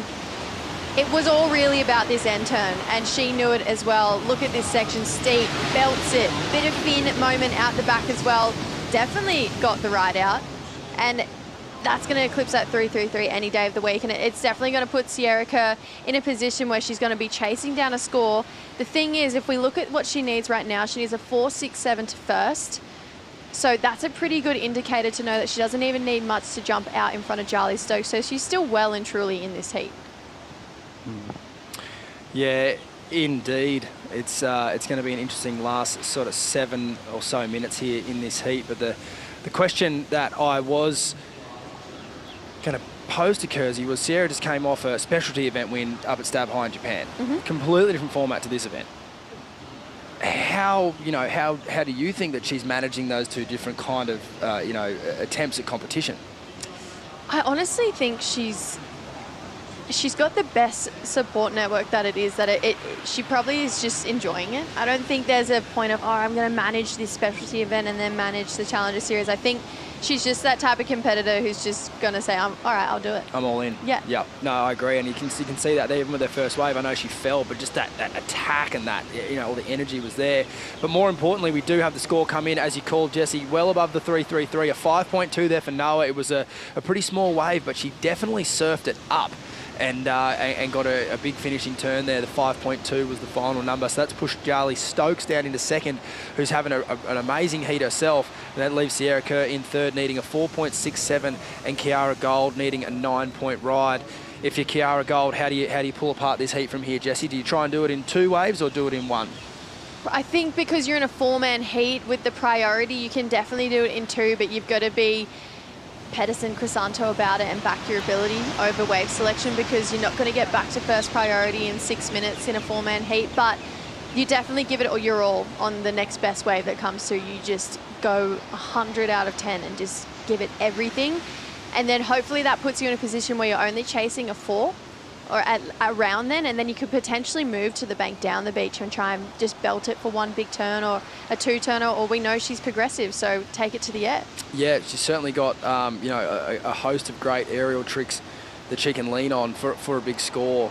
And I just think she's got so much firepower on the rail, though. She doesn't need to be freaking out at all at this point, but it is very hard to keep your composure. That clock at this point for her is just going so fast. But for someone like Charlie, it's taken forever. So it's just sort of the tale of 2 heats there. But we'd certainly wait with bated breath to see how this next 5.5 minutes unfolds, because there's a lot on the line here. Kersey mentioned earlier, in case you missed the announcement, there has been 2 extra events added to the year. Nevertheless, though, you still want to start strong, and this event means so much to every single one of these competitors. Oh, definitely. And no one wants to come here and lose in the first round, unfortunately, especially when you're coming internationally as well. But then when you're Australian, this is the event you want to do really well at. You're like, this is my hometown, I need to prove a point. So yeah, a lot on the line here for these 4 ladies. Yep, big time. See some beautiful conditions. Stunning afternoon. We were a bit fogged in this morning, but as we take a look at the Oakberry surf conditions update, as you can see, the wind there, 12 kilometres or give or take 5 knots, just barely any wind at all out of the north-northwest. The temperature outside is 16 or so degrees, but I tell you what, I've been peeling off the layers. I was jumping up this morning, but it's really nice now. And then as you can see, the waves are sort of 2 to 3 feet, and with any luck, my call is I think that will go over into tomorrow morning. I think that we will see some fun waves tomorrow morning. I think the contest directors are going to have a decision on their hands. I don't think we're for sure. This is not official, by the way. I love unofficial calls. But I just think with these little east swells, sometimes they linger. They do linger overnight. And then what we're due for is the big hand grenade, big roaring south swell. And that's going to bring weather and wind and all kinds later in the week. And then on the tail end of that, we should be sort of greeted with similar conditions like this again. Not much wind and some beautiful little waves on this sandbar. So, yeah, I think that we're going to, as is always the case in Newcastle, I think we're going to get a bit of everything. Oh, it's every year we get a bit of everything down here. But I agree, sometimes we're pleasantly surprised when it comes to swells down here. But get back to this, because the recap starts with Charlie Stokes just on an absolute tear. She has completely backed her ability and just belted every wave that's come her way. Yeah, she did a great job there to get that one started. And this was Noah Clapp's best scoring ride, Jess. Yeah, this was beautiful surfing here. That massive 1 big turn is still the highest wave score of this heat so far. Yeah, it was one of the bigger waves, and it certainly surfed it up. And this is Sierra Kerr's 7-point ride. It was a sequence of nice carving manoeuvres and a couple of snaps to finish. But I think by even Sierra's own admission, she didn't quite get that one huge moment she was looking for, but nevertheless, it was a big score. And now this is Charlie Stokes' best wave. Even with the fall, Jessie, it was a 6.17. That second turn has so much spray coming off it. It was just powerful turns after powerful turns. Like you mentioned, didn't get the finish, but she got herself back in this heat, and she's currently in second place, just behind this lady. And as we get to the end of our GWM recap here, that was the wave that has turned this heat, and that happened with about 8 or so minutes to go. So now we're down to the 2.5 minute mark, and we are eagerly awaiting the next set for both Kiara and Sierra to see how they fare. And I think we will catch you up in a minute there with any action that did happen in the break, because as we can see there, Kiara Gold is now shuffled over to the inside. One would have to think she rode a wave. Yeah, and that means that priority does move to Sierra Kerr. So chasing a 4.67, let's catch up with what happened. Here's Kiara Gold using first priority. Lovely first roundhouse straight back to the foam here. Slash in the pocket. You can see this relaxed style, belted it for a finish. So surfed that wave really beautifully, and it was her best so far. Then just that small wave score locking in of a 0.37. So she's lessened the requirement. Now chasing a 6.77 was obviously looking for excellent. So she is back in the heat, but this is where it comes in tricky. She's so in this heat. She should play Grommet spoiler here and just get away from this pack and try and just pull something out of the, pull a rabbit out of the hat here. As we see Sierra Kerr looking at that wave, and I think that she must have looked at another one as well, because she was already in third priority. This is a replay here of Kiara's the best ride so far. This was the, excuse me, this is the most recent ride, 3.73. We've either seen 3.73 twice, or we're yet to see the 4.9, and we've seen that twice. But nevertheless, Kiara Gold's tally is increasing, and it is a score that's well within her ability, the 6.77 there. But I think what is most interesting is that Sierra Kerr has third priority. Yeah, big mistake. She must have paddled for a wave and missed it, and Charlie is just on her like a hawk, and you can tell she's having a look around, but it's not like you can get a 4.67 on anything. Like, that's almost a 5. So it's got to be in that 5-point mark, and it can't just be one of those small inside ones that tapers off. Yeah, you know what, and it's not solely Noah's responsibility to manage Sierra, it's also Charlie. So it's interesting to see Charlie not really paying attention to her, because Sierra could so easily go to the lead. Big turn there from Noah. I think now you'll see Charlie start to give Sierra a bit more attention. Sierra's only chasing a 4.67, and that's to second. She only needs incrementally more for the lead, and Charlie's going to take that wave there with 10 seconds left on the clock. Brings it through to the inside. She's come unstuck on the finish a few times, and she kept her feet there. To listen to the horn. That's Sierra Kerr up and riding by my watch, but we will wait for the official call. She comes through the inside. And that looks like a make as far as I'm concerned. 4.67 is the score. Jessie Starling. Hey, it's all a show. Give us a big smile and tell us you won. Too honest. I respect the honesty, but I feel the same way. Yeah, I do too. It was a really great end turn. I mean, there was a lot of drama in it. We've got a couple waves to catch up on. So Noah, she's just really held this heat from start to finish. Just the one big turn, but kept really consistent. Charlie had to block here. Sierra was looking and made the most of this opportunity. Hit that section, came around again, belted it for a third, got the ride out on this one. Oh, maybe not, sorry. She did her job though, didn't she? She kept Sierra off the wave and left Sierra with this wave, Jessie. Yeah, needed a 4.67, did everything right. Like, that was a very hard turn to make. There was so much water rushing up the face, big lip coming at her, came up and over the section. It was tricky to ride out, but I just don't know. We'll listen in here. Last wave of blue drops. Not enough to improve her score. A 3.0. Last wave of blue, a 3-point ride. So we can hear the beach announcer there reading out the situation. Last wave of white, a 3.73, so not enough to go into second. Still waiting on Sierra last Kerr scores chasing a of red. 4.67. Situation last score of red, Sierra We haven't Kerr. seen any indications yet, Jesse, other than a thumbs down from Sierra herself. Yeah, it's going to come close. Scores starting to drop in. First judge giving it a 4.2. It's got to need more, so she wants that to be the score she drops and everything else to be above that. One judge says almost, and it's looking like it's not going to be enough. It's going to be close though. And there it is, 4.3. Just not enough. So that's a big scout out in the early round here. That's just heartbreakingly close, isn't it? You'd rather hear a 3.83 or something like that. But when it came out with a 4 in front of it, the heart rate gets up a little bit. And maybe I've done it, but it wasn't the case. A great surfed heat from Charlie Stokes. She selected by far some of the best waves, and she found herself in second place. Noah Clapp in the green took the win there. A healthy heat total and the highest score of the heat. Unfortunately, bowing out of competition was Sierra Kerr and Kiara Gold. I'm going to call that one a double upset, Jesse. And we're going to move on to the next heat. Don't go anywhere. More action coming right up in the women's round of 48 here at Surfest.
I've grown up in Newcastle all my life, and to see what the city has become and to see the amount of people that are attracted to everything that's from here, the experiences, the restaurants, the beautiful beaches, it's an incredible place to live.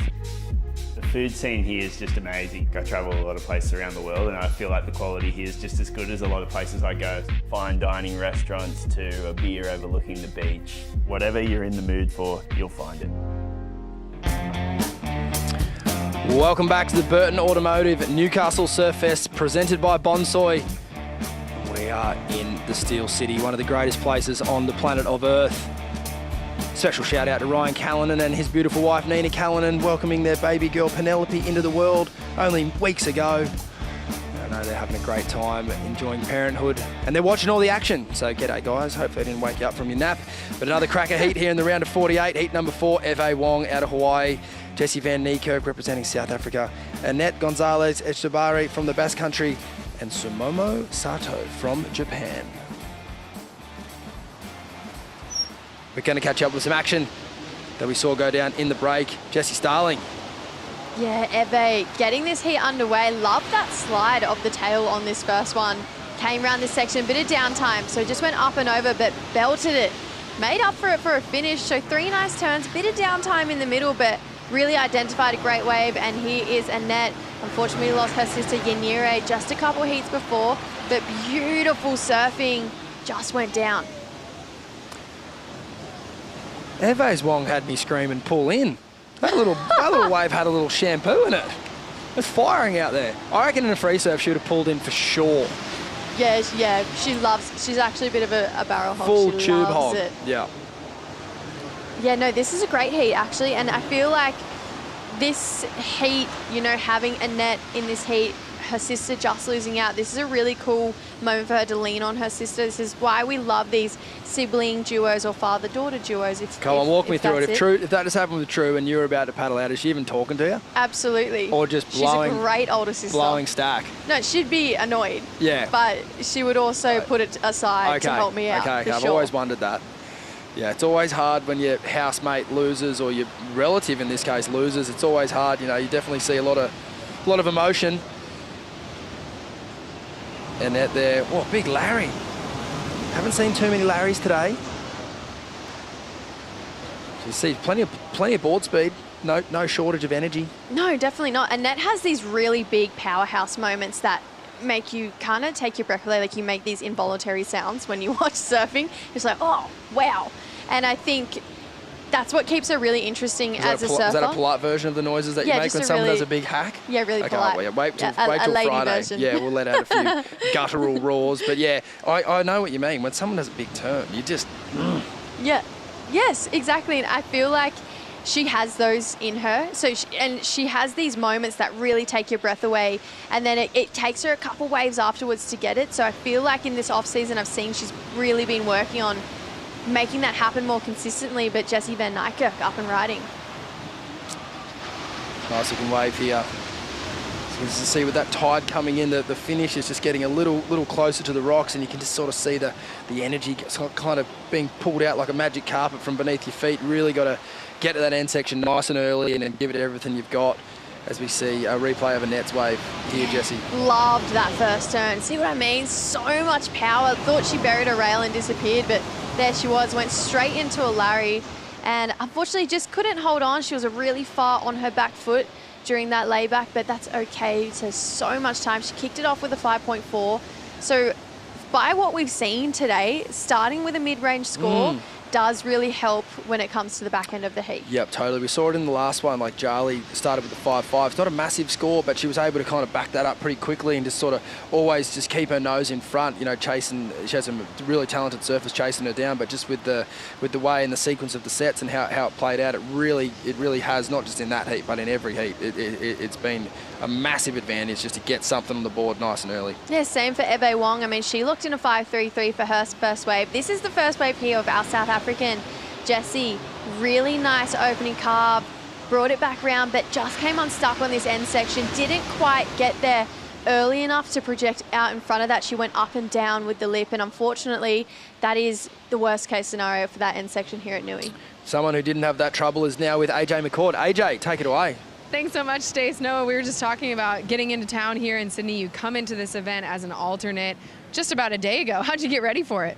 Yeah, I just got the call up like super last minute, so I was just really happy for the opportunity. I wasn't even sure I was going to come. I was like, oh, it's a lot of money and a long travel, but I'm glad I did it, and I'm super happy, excited to be here. Putting all that effort into that first wave, the 7.67 and a turn that, as Jessie, you always talk about, sometimes catches your breath. Took it away. How do you identify that section and attack it like that?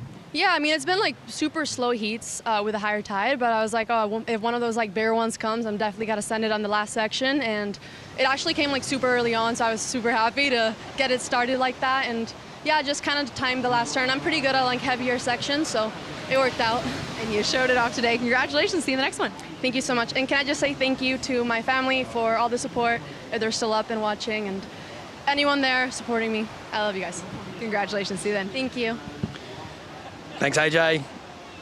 Well done, Noah. And yeah, it always is hard last minute when you get the call up. You obviously want to come, and if you knew in advance you were going, you'd be stoked. But then if you get the call up last minute, it adds up. Oh, and think about how much you have to trust your equipment. And people spend months getting boards ready for these events. She's like, all right, these are my good boards, let's take them. But back to this replay. This was Jessie's second wave. Got to there a little bit earlier, but was lacking speed for that last turn. Really loved the first turn there from Jessie Van Niekerk.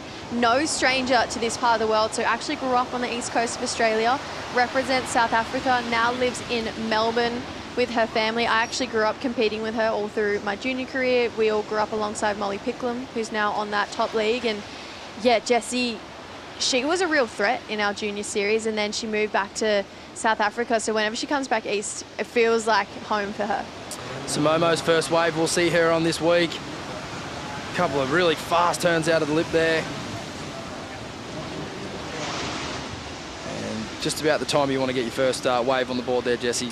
Yeah, we'll talk about last-minute call-ups. Samomo, she didn't get a call-up till just about a week ago. So she's in that similar situation. Samomo's a really fast surfer from Shizunami in Japan. 2 really nice turns. She just missed out on qualifying for the Challenger Series, and then with Luana making the cut on tour, she doesn't fill that World Junior title spot for the Challenger Series, so Kana Nakashio goes up, which means next spot down is Sumomo Sato. So it all works out in the end, doesn't it? It's a riddle, isn't it? Yes. Yes. Yes. Hasn't Luana had a year? Absolutely. So good to see. Wowee. From Shizunami, you said? Yeah. Someone I know that's tuning in was just in Shizunami. Shout out Lennox Smith. Stub High was over there, perfect wave. Perfect swell. Yeah, which it is a pretty perfect little swell.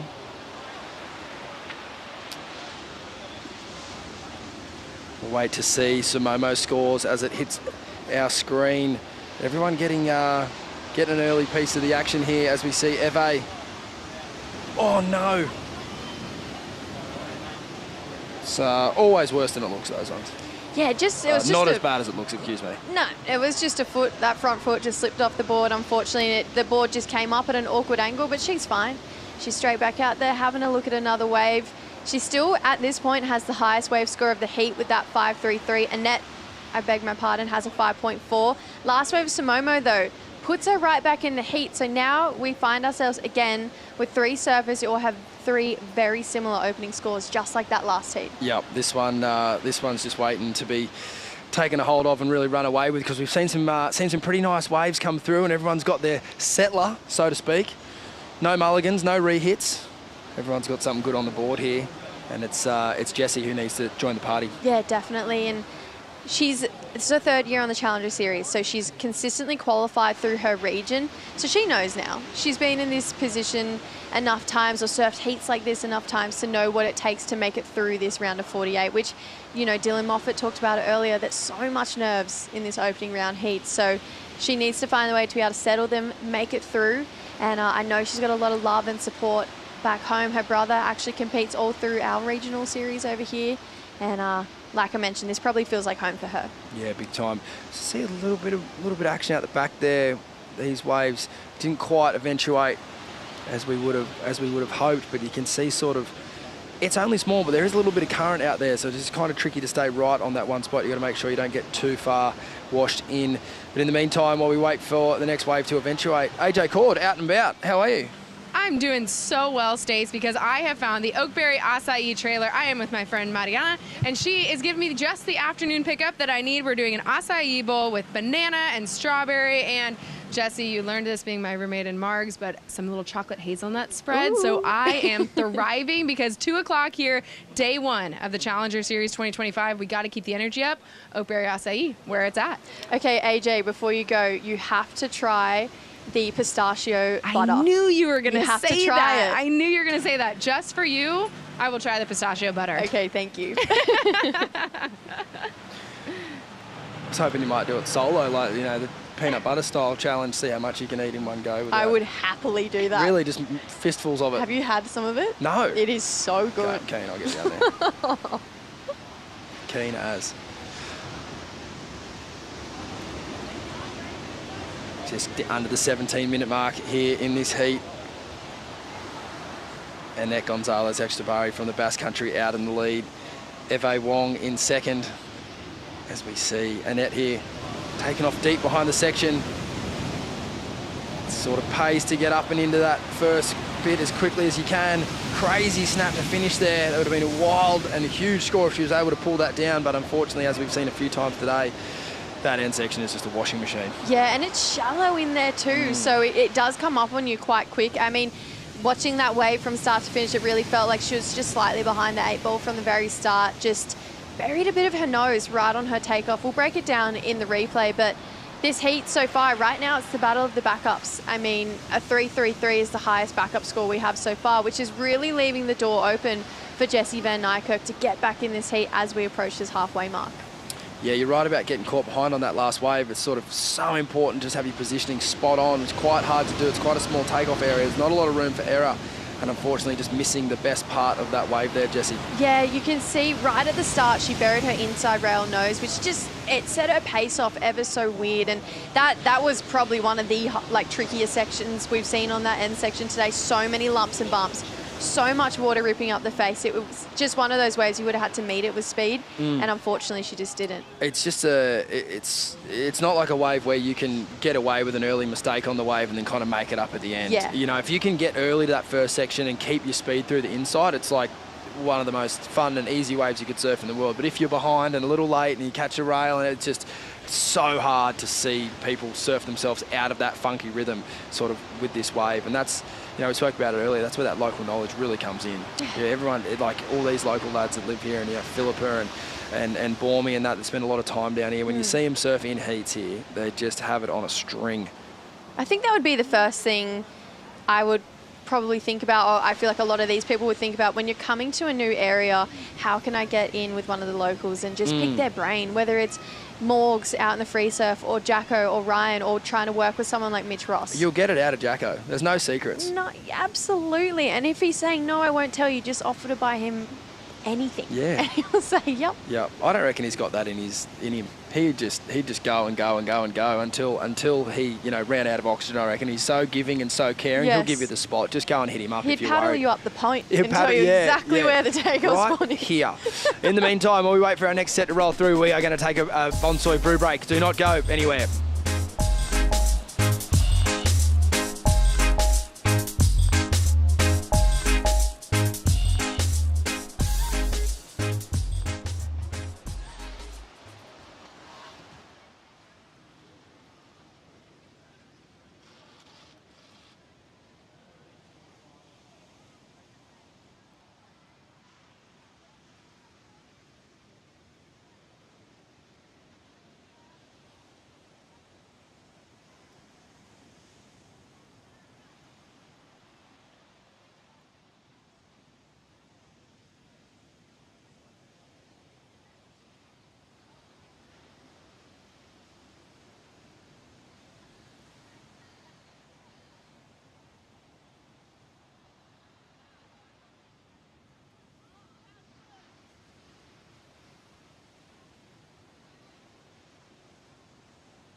The Burton Automotive Newcastle Surfest, presented by Bonsoy, is brought to you by City of Newcastle, an official strategic partner of Burton Automotive Newcastle Surfest, presented by Bonsoy.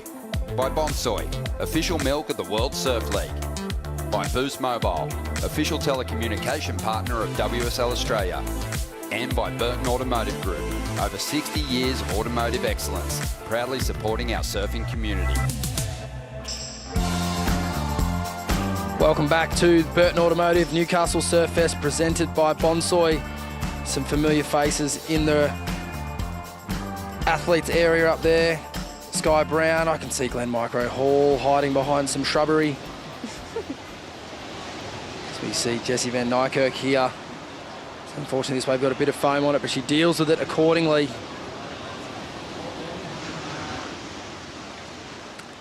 And made up for a few earlier mistakes with that end section, as we've seen a bit. A few of the ladies having trouble with it this heat, Jessie. Yeah, that was more like it for Jessie. We know she's such a talented surfer. I mean, we've seen her perform time and time again, and she's just figuring out that end section. I mean, I really liked that second turn from Jessie, kicked the fins out the back, and it was actually enough to put her up into second, so it was a 4.33. This is where the backup scores really come into play, because right now Eve and Simomo have high scores but don't have any second scores to really back it up. So Still a really close heat, 193 for Eve, 199 for Simomo. And 10 minutes to go. We are far from figuring out who's going to take those top 2 spots. Who do you reckon Sky's down here supporting?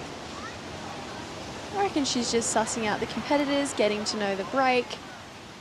She's not on the comp. She's just full fanning out. Let's get her in the booth. Send a couple messages, you'll get on it, Stace. 100%. I don't doubt it. Get. So it's good to see. X Games medalist, I think Olympic medalist, everything medalist. Yeah, in a different world too. And that this is the world she wants to be in. She's openly said surfing is the sport she wants to really try and have a crack at. And good on her for being down here and wanting to be around and seeing what it's like. I actually think that's a big hats off to her. She's been working with micro, putting in a lot of time, and I've seen massive improvements in the last 6 months.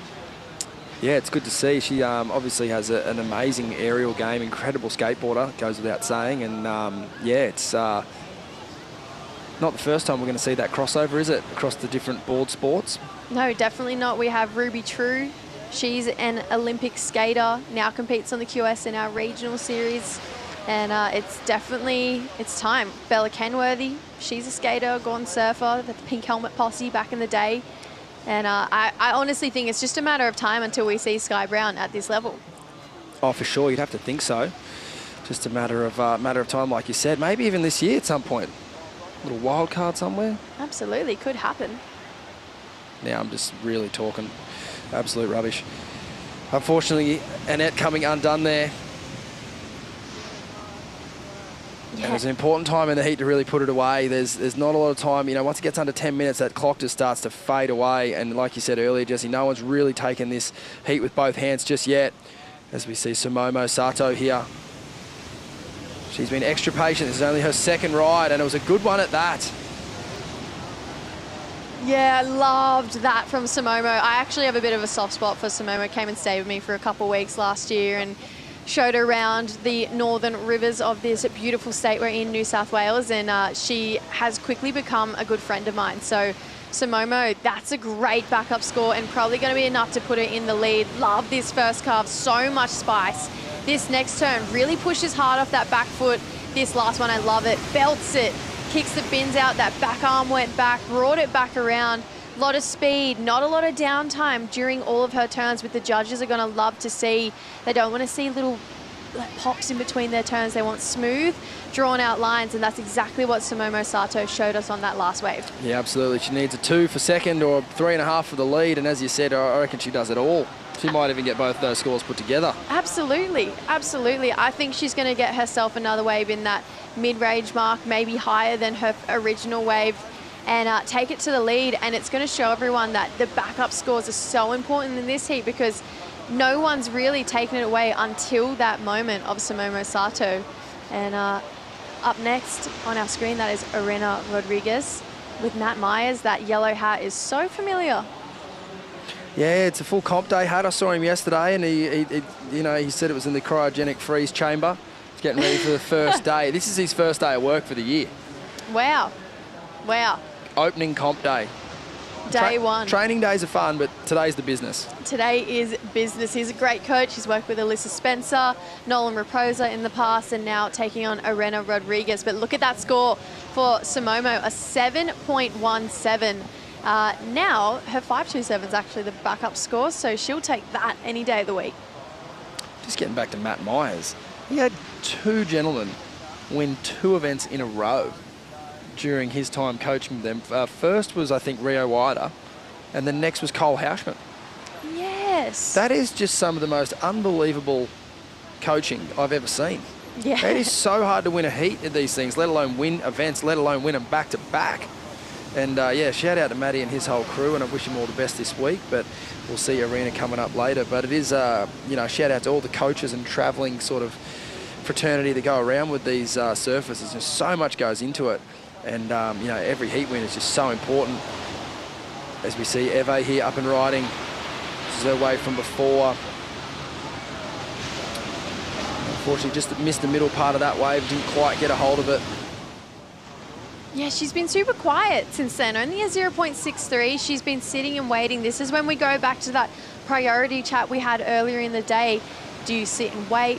Do you turn any wave that comes? You know, it's that really fine line balance that these surfers are trying to find of backing their ability but using priority in a smart way, and it looks like she's having a good hard paddle at this one. Yeah, this looks like a good looking wave. It didn't really break down inside her, which means that hopefully it should hold its power through the channel. 2 amazing turns out of the lip there. Beautiful style as she brings this one through to the inside, and a lovely finish. That was composure at its finest. Absolutely. It's going to be a great score, and almost just a sigh of relief there. She knows she's done the job. Yeah, definitely. I love breaking down at this wave. Just so perfectly chosen. Really nice first turn. This one hit the bank beautifully. Love that second one. A bit more cupped out here. Belts it for a third. Comes round to the end section. Hits it. I thought she was going to get hung up, but drifts and slides down the face of the wave to get the finish. 4 really nice turns. Was chasing a 3-4-1 to go into second. That is a 3-4-1. Absolutely. Vaughan Blakey, out and about. Where are you, mate? Stace, I've got my hands all over Kaipo's precious fat boy, bruh. And yeah, this is the #1 e-bike of the WSL. Don't you worry about that. And you can, as you could at every other event during the Aussie Treble here at the first Challenger Series, win this fat boy e-bike. All you got to do is come down, scan the QR code, fill in the details, and the winner will be drawn on finals day. Now, you know that Kaipo froths this mad machine because it eats gravel, it eats grass, it eats all terrain. I don't see the mouth where it actually does eat this stuff, but anyway, I guess it just eats it with those big fat boy tyres. Let's go! Get down here and get on board. Absolutely. Scan one for me. Get me in the draw. You'd love that. Hey, you would love that. I was in Cronulla last week, and I think I saw more fat boy bikes than cars. Yeah. And the same up here. There's a lot of fat boy bikes up here. Great transportation unit. They're the ultimate runaround, especially at a point break. Yep. Oh, yeah. The ultimate runaround. Maybe we should bust them out on Wednesday when it gets 100 foot. Definitely. Definitely. Yeah. Well, we use jet skis. Yeah, but when you're say we move back to Sapper. That's what I mean. Like, jet skis are thumbs up. Let's bust in the e-bikes. Let's fat boy bike it. Let's fat boy bike it. 100%. Wow, look at that last score of Eve Wong. A 7-4-3 Stace goes straight to the lead. There we go. Now this heat's starting to really take shape with 3 minutes on the clock. It is Annette and Jessie now chasing scores, and they're not they're not just little I'm going to take anything scores. They're substantial numbers. A 7 for Annette and an 8-1-1 for Jessie. Yeah, Jessie looking for excellence here, so needs to find one of those waves that allows those open face maneuvers time and time again, just like we saw Eve did. Jarly had a really great read on the wave as well. She took off on those in the last heat to get the win over Sierra Kerr.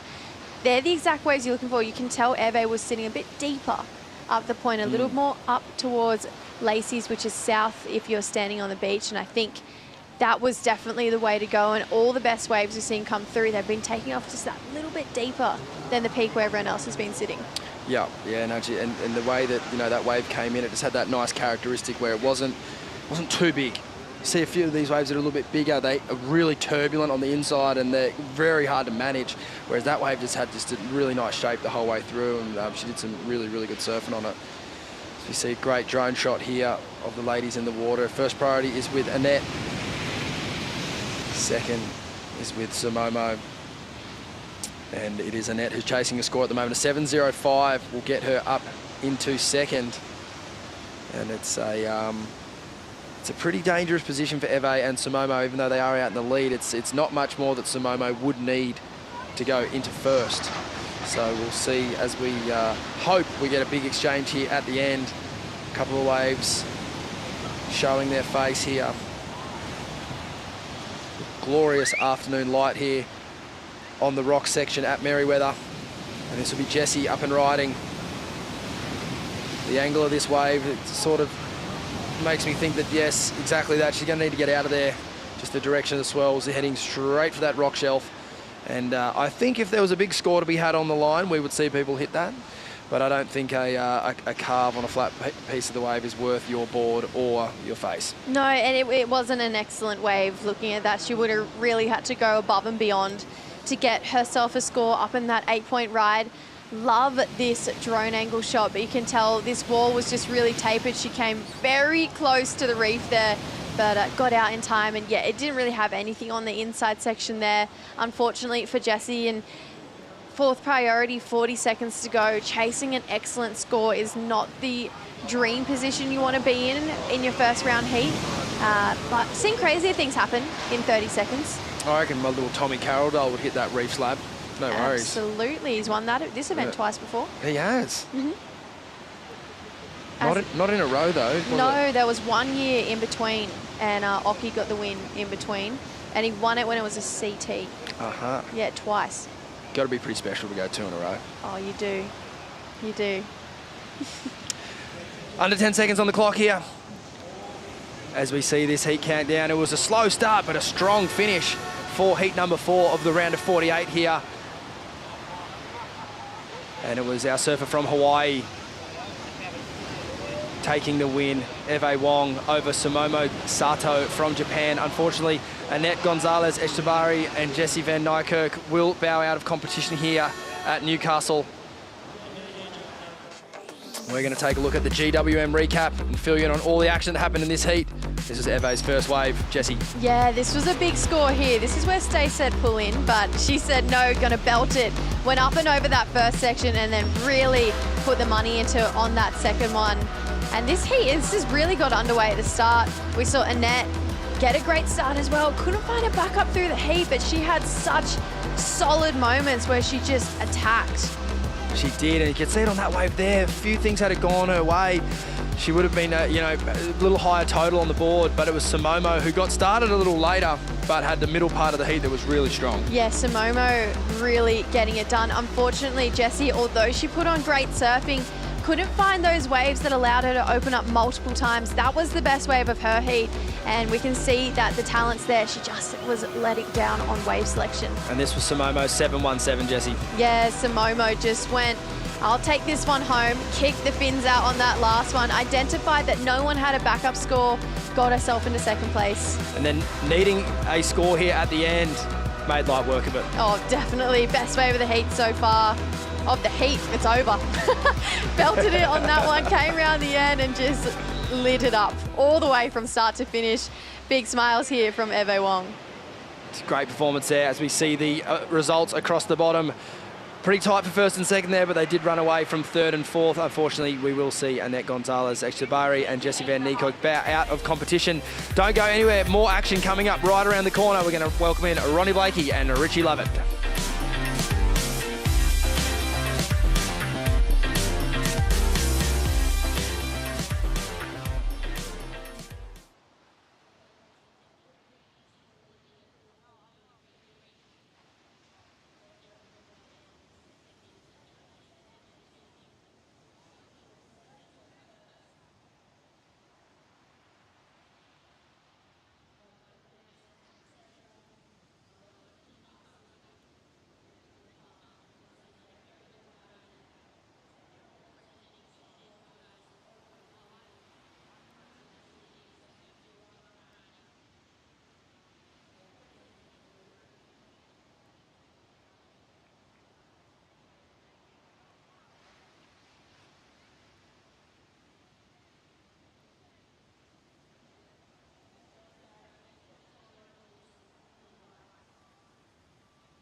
Welcome back to the show, taking in the sights here at beautiful Newcastle, looking across Dixon Park up towards the cliffs there, and it is a spectacular place, Rich, to explore. We know we've got a lot of great waves in this area, but right here at Merewether is where all the action is unfolding today. We had a great opening round for the men, and it's just continuing into the afternoon with the women getting out there, the round of 48.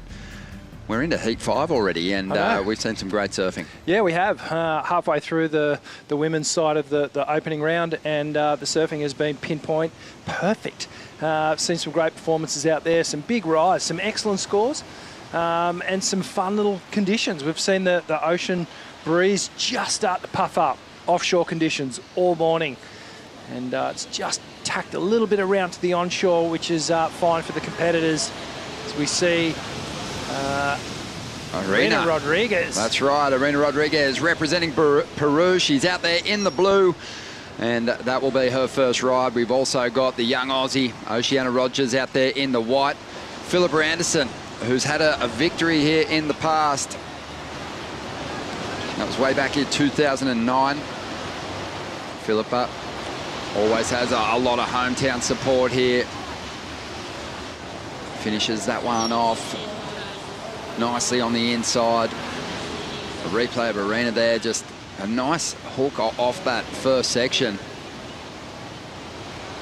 Really leaning into it, drawing out her moves as she rolls through to the inside here on the Burton Automotive replay, waiting on this score to come through. She's been busy. Yeah, she has been busy. That was that final ride that we saw her there, just absolute hammer time off that final section. Just the one manoeuvre though. But the good news is she's going to get a couple of good scores on the board to kick this one off. And now we're seeing in the white, Oceana Rogers, strong goofy footer. Oh, just tried her best to recover there. Looked like she hit a bit of a bump off the bottom. It kind of threw her up into the lip. We've also got a former finalist out there, Sarah Baum. She is surfing in that red jersey. From South Africa originally, and that's who she represents when chasing down big results on the Challenger Series. But she lives just up the track here in Newcastle. Let's check in with the winner of the last heat. We're going to throw it down to Vaughan. Eva, even with a couple of years on the Challenger Series experience, you know, first comp of the new season can be a bit nerve-wracking, especially the first round, but congratulations, great job. Oh, thank you so much. Yeah, it's my third year on the Challenger. Every event is still pretty nerve-wracking for me, but yeah, happy to make it through that heat. You had a heat right at the top of the tide. Some waves were actually breaking right up on the rocks. You found yourself up there for a moment. How'd you find that? Yeah, I mean, right now is super fun, but yeah, the other day I ended up on top of the rocks after one of my waves, so happy that happened in that heat. And what did you make of the conditions? Because high tide can be a little slow. Yeah, it's definitely slow, but when they come in, it's super fun. Just got to find the right ones. Awesome. And what are your goals for this event? To make it as far as I can. Yeah, hopefully make it to the end. Oh, well, great goals and a really good start. Congratulations. Thank you. On your Vaughan. Yeah, getting the result that she wanted right there. That was the first box to tick, a victory in the opening heat here, and it's what all these competitors are chasing. It's a nerve-wracking round for surfers, that tide filling in.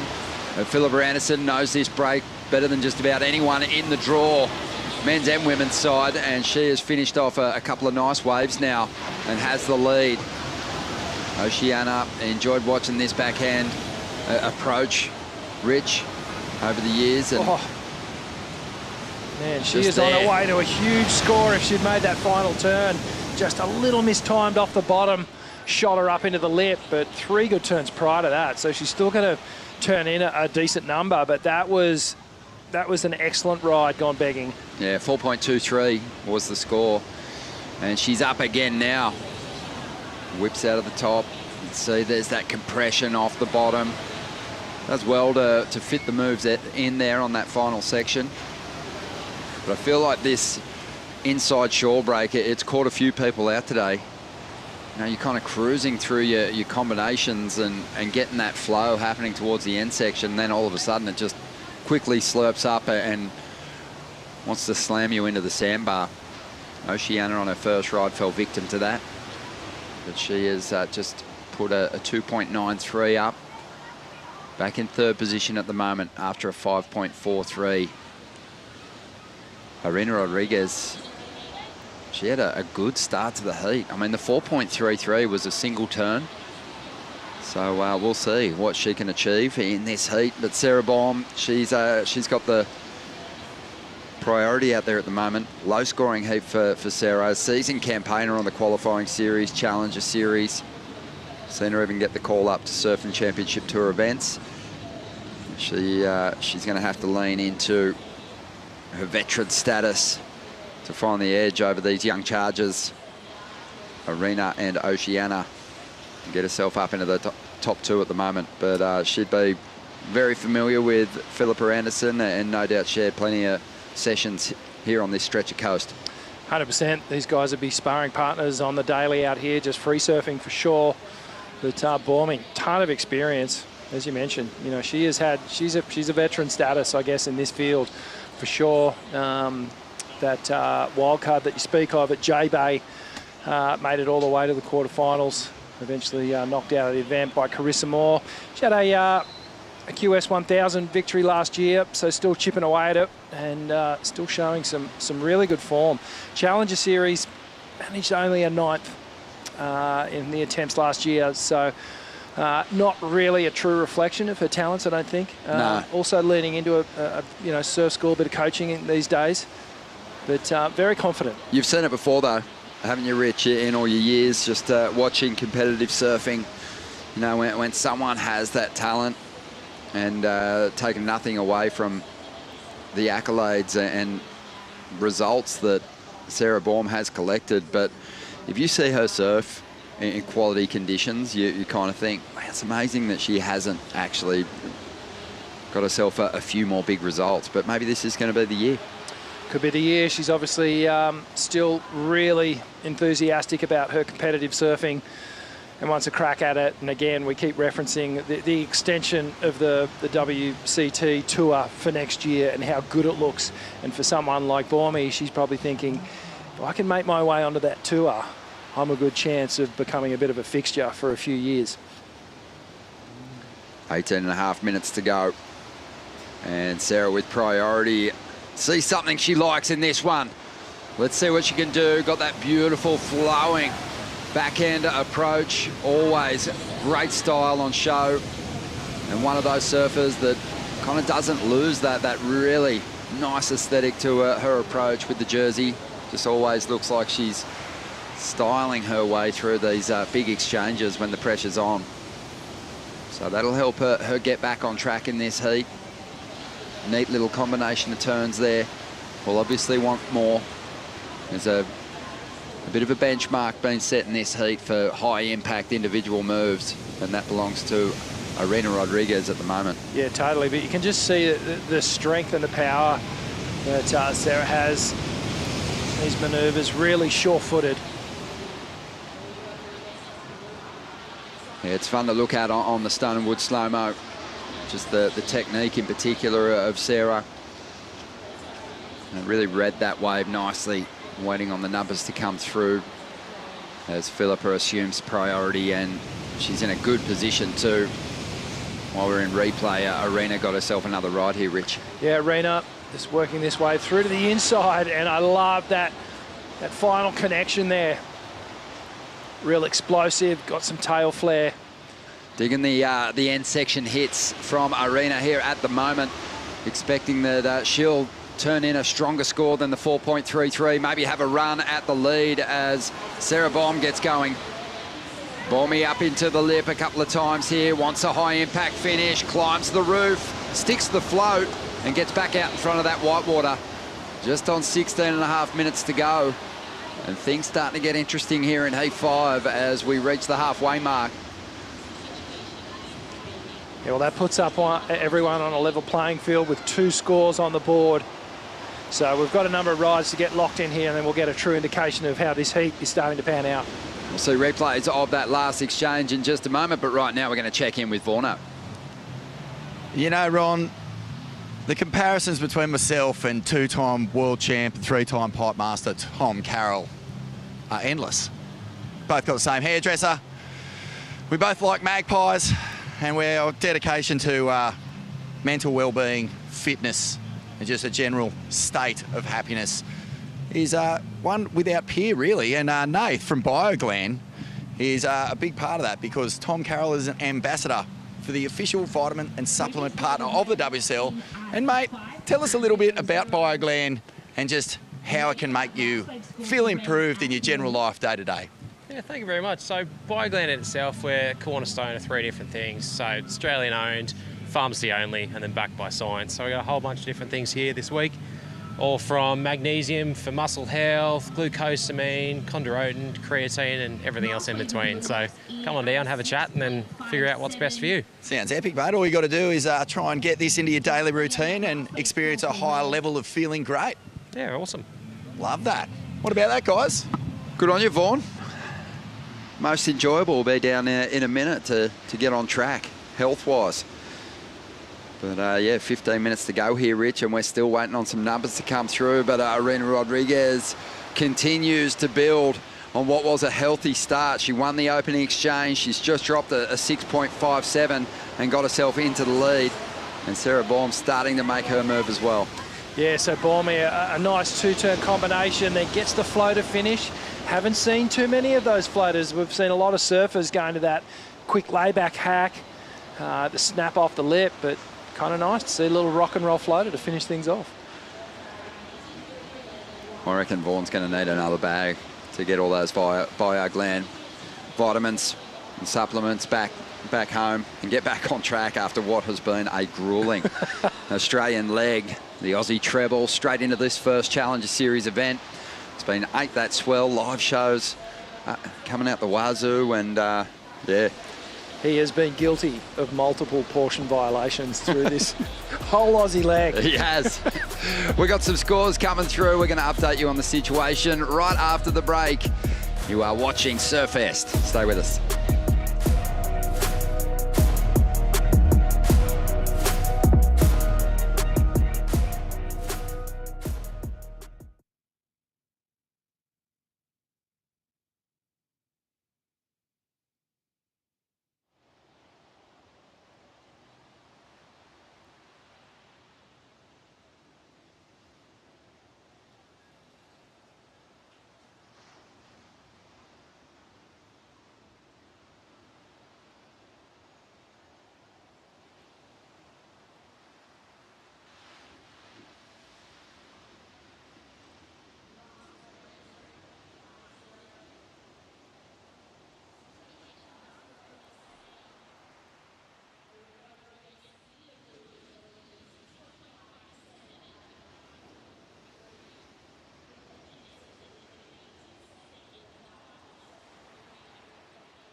The Burton Automotive Newcastle Surfest, presented by Bonsoy, is proudly brought to you by Oakberry.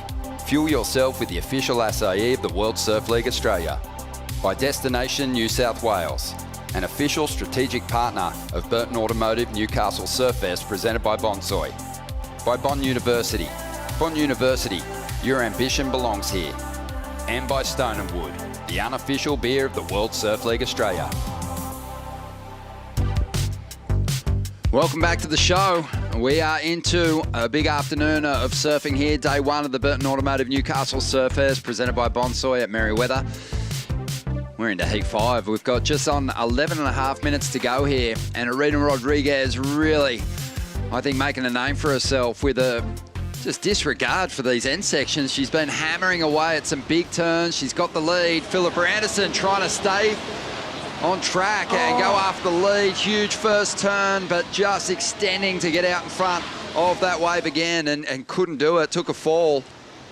She was after a 6.18. She was on her way after that opening move, but she's dropped the ball and left herself within reach of Sarah Baum in third position.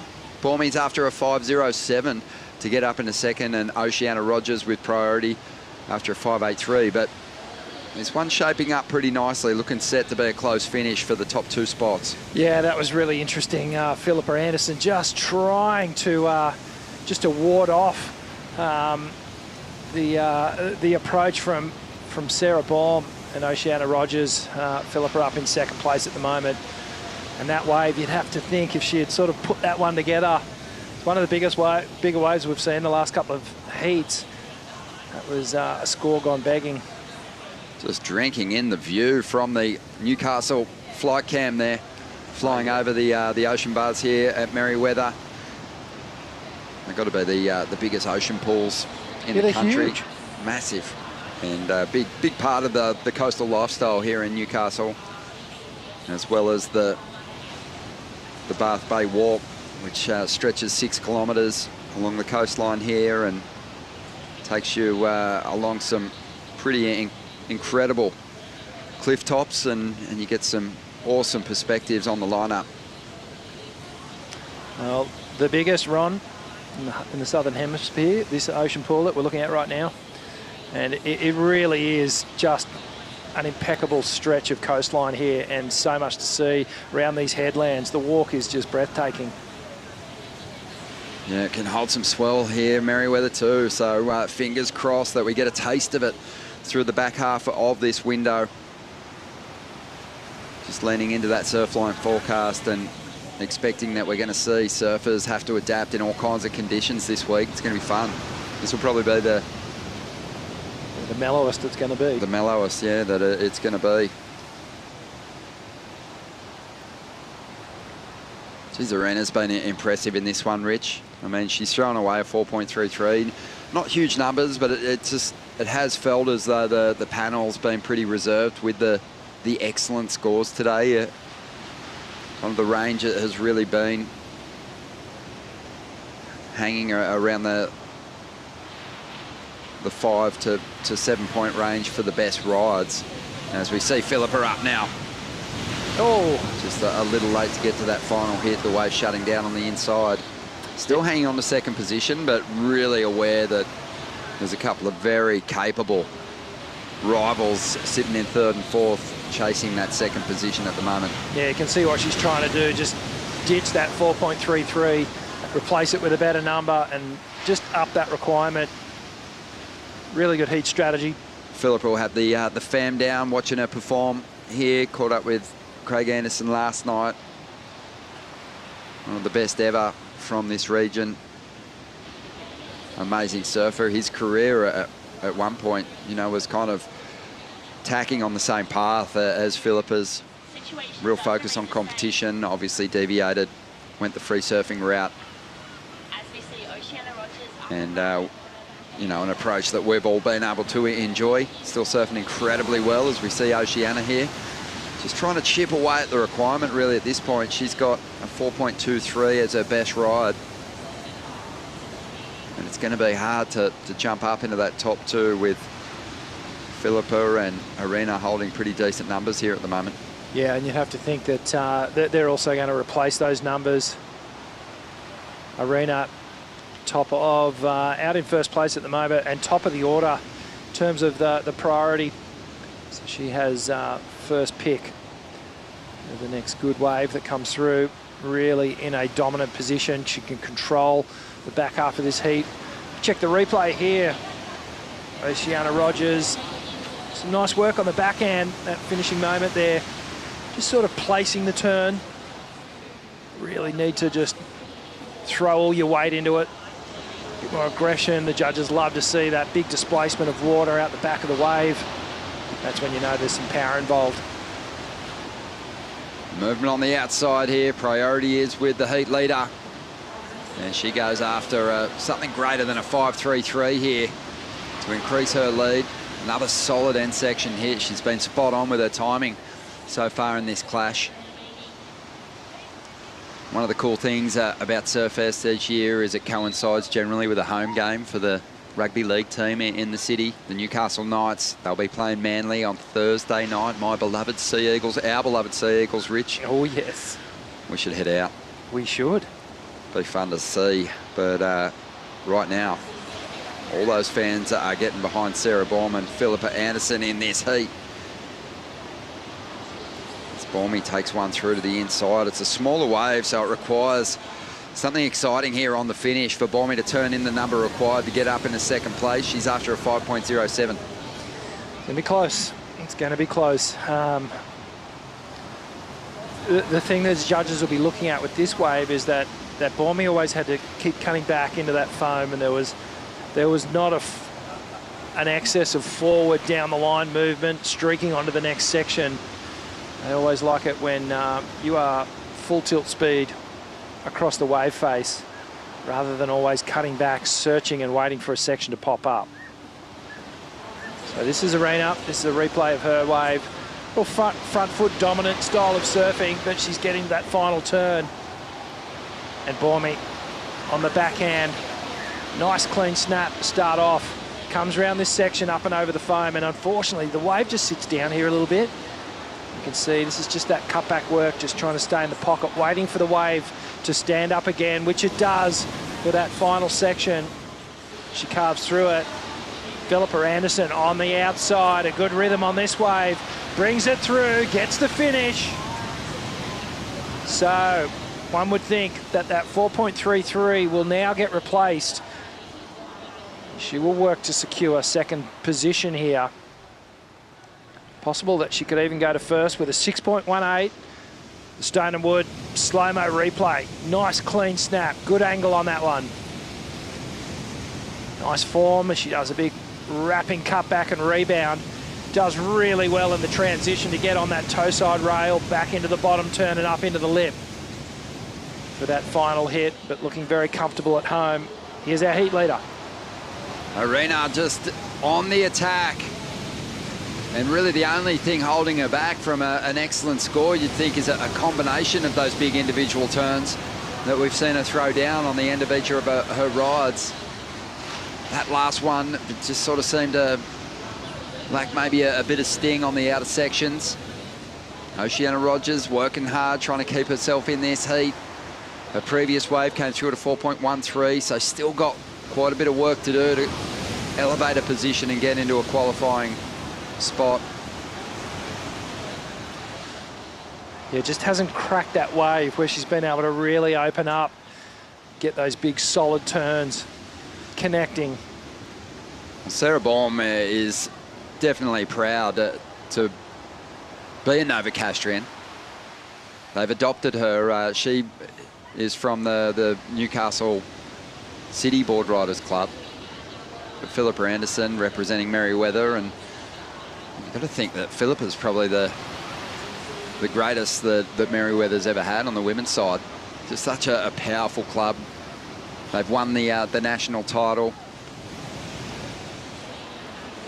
And let's see again the work that Arena got done here.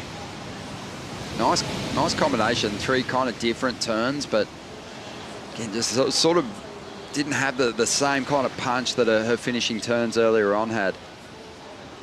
So waiting on that number to come through, and we're going to see what unfolds here. But we've got a new heat leader, Philippa Anderson, 6.33 for her.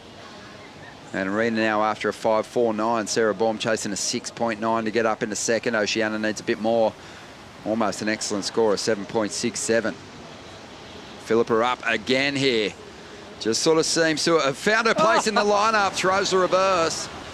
Yes. She's been campaigning, chipping away on the second tier tour, Rich. The qualifying series for a number of years. Now the Challenger Series, just trying to figure out the formula and crack the CT. Well, goes for the air rev, just misses the grab, but I love the intent. Just showing some of that innovation that she's obviously been working on. And yeah, Philippa, she comes in, had a 7th place finish in the Australian QS rankings last year. managed a third at Nias as her best result. She's also had a CT wildcard. She has. And well, she'd love to get a couple more. We know we're going to enjoy watching her compete here at Surfest in this first event, and obviously in the 7th event of the season now. With the news breaking this morning, we've got a couple of more contests added to the schedule on the Challenger Series. Here's Oceana Rogers. Clean flow. It just feels like maybe the wave selection's held her back a little bit in this heat, and it's a tricky end section. The wave kind of broke in two for a moment. Some frustration here. She's going to wash it off though, and maybe set her sights on the second stop in the Challenger Series, because we're down to 30 seconds. Probably not enough time to turn this one around. Yeah, well, Sarah Baum, she needs to find a wave here. She looks like she's going to paddle, so an opportunity.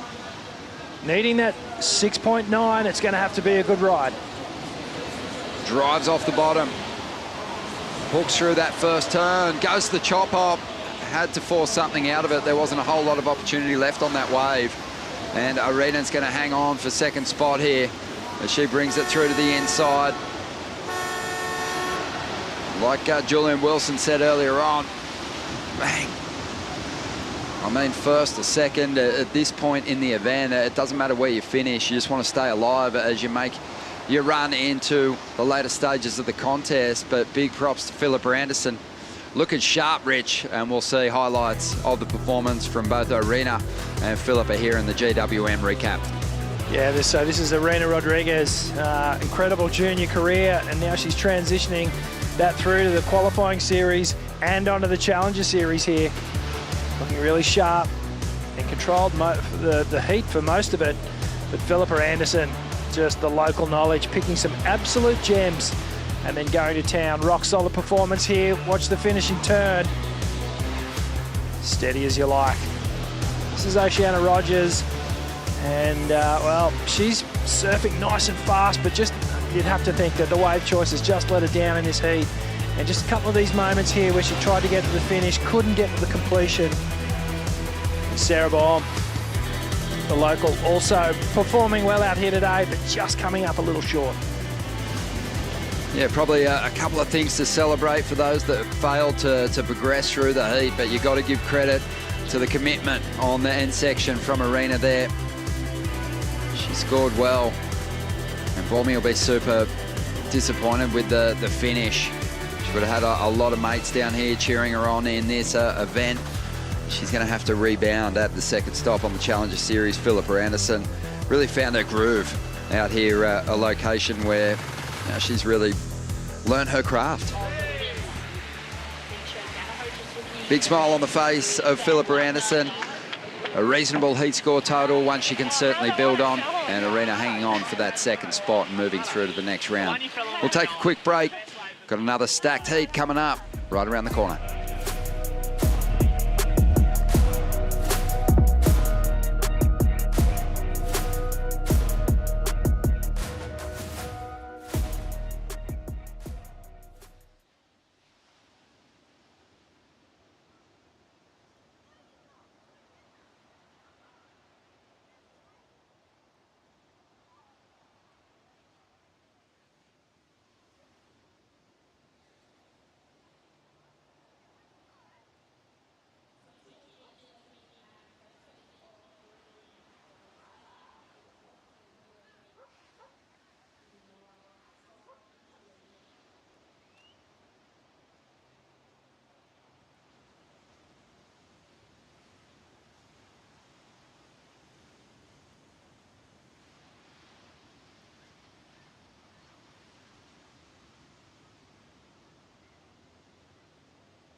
love being back here on the New South Wales coast, and there's not too many spots that are better than Merewether, especially for Surfest. It's a massive celebration this week as we look to crown a couple more legends to join what is a completely stacked honour roll full of world champs, CT campaigners, and a bunch of rising stars are fighting for the right to join that prestigious role. As we get into Heat 6 now, Nanao Suzuki of Japan out there in the red. Reed Van Wagener of the USA, she'll be out there in the blue. Kana Nakashio of Japan will be in the white. And Eden Waller, the young superstar, is going to be out there in the green, representing the States as well. Eden just collecting a massive title over there, the Stab High event, with her big air game, and let's see if she can bring it to the rocks break here at Merewether as she loads up, looking for the finish on the Burton Automotive replay. Eden Waller doesn't take flight, but gets the finish she was after, a 4.33 for that one. Yeah, and this is Reed just up and riding on the backhand. Oh, beautiful backhand hit to finish off. Really tight pivot turn. Getting nice and high up on the wave face. So a couple of decent scores starting to drop in already. They are, yeah, just a 1.9 for Eden on her second ride. That's got her out in front on the strength of those two rides. Oh, just a little foot fault on the opening stages. This was just a 1.9. This is coming up from Japan. Big swooping carve to start things off. Just weaves through to the inside section, pumping down the line. Nice, tidy completion to that wave. Always good to stay on your feet on the opening ride. Sets a good tone for your performance. Live action here. This is Reed again. Yeah, Reed chipping away at this one. Had some nice flair on the backhand on that opening ride. Turned in a 5. And that wall just tapered off a little on Reed, but she's on track, looking sharper and ready to go here. But, you know, a bit of hype, Rich, on the 15-year-old Eden Waller for good reason. Super talented, strong surfing family, and pushing each other performance-wise. It's going to be fun to watch her run in a Challenger Series event. Yeah, absolutely. We're just watching the replay here of Reed just coming through on this little insider. Small waves here today, but geez, they've had a lot of power and punch to them. Back to Eden Waller, yeah, you know, she's part of that whole San Clemente movement, and she's in good company down there. Youngest ever winner, I think, of the Supergirl Pro over there, and just had a phenomenal event, Stab High in Japan.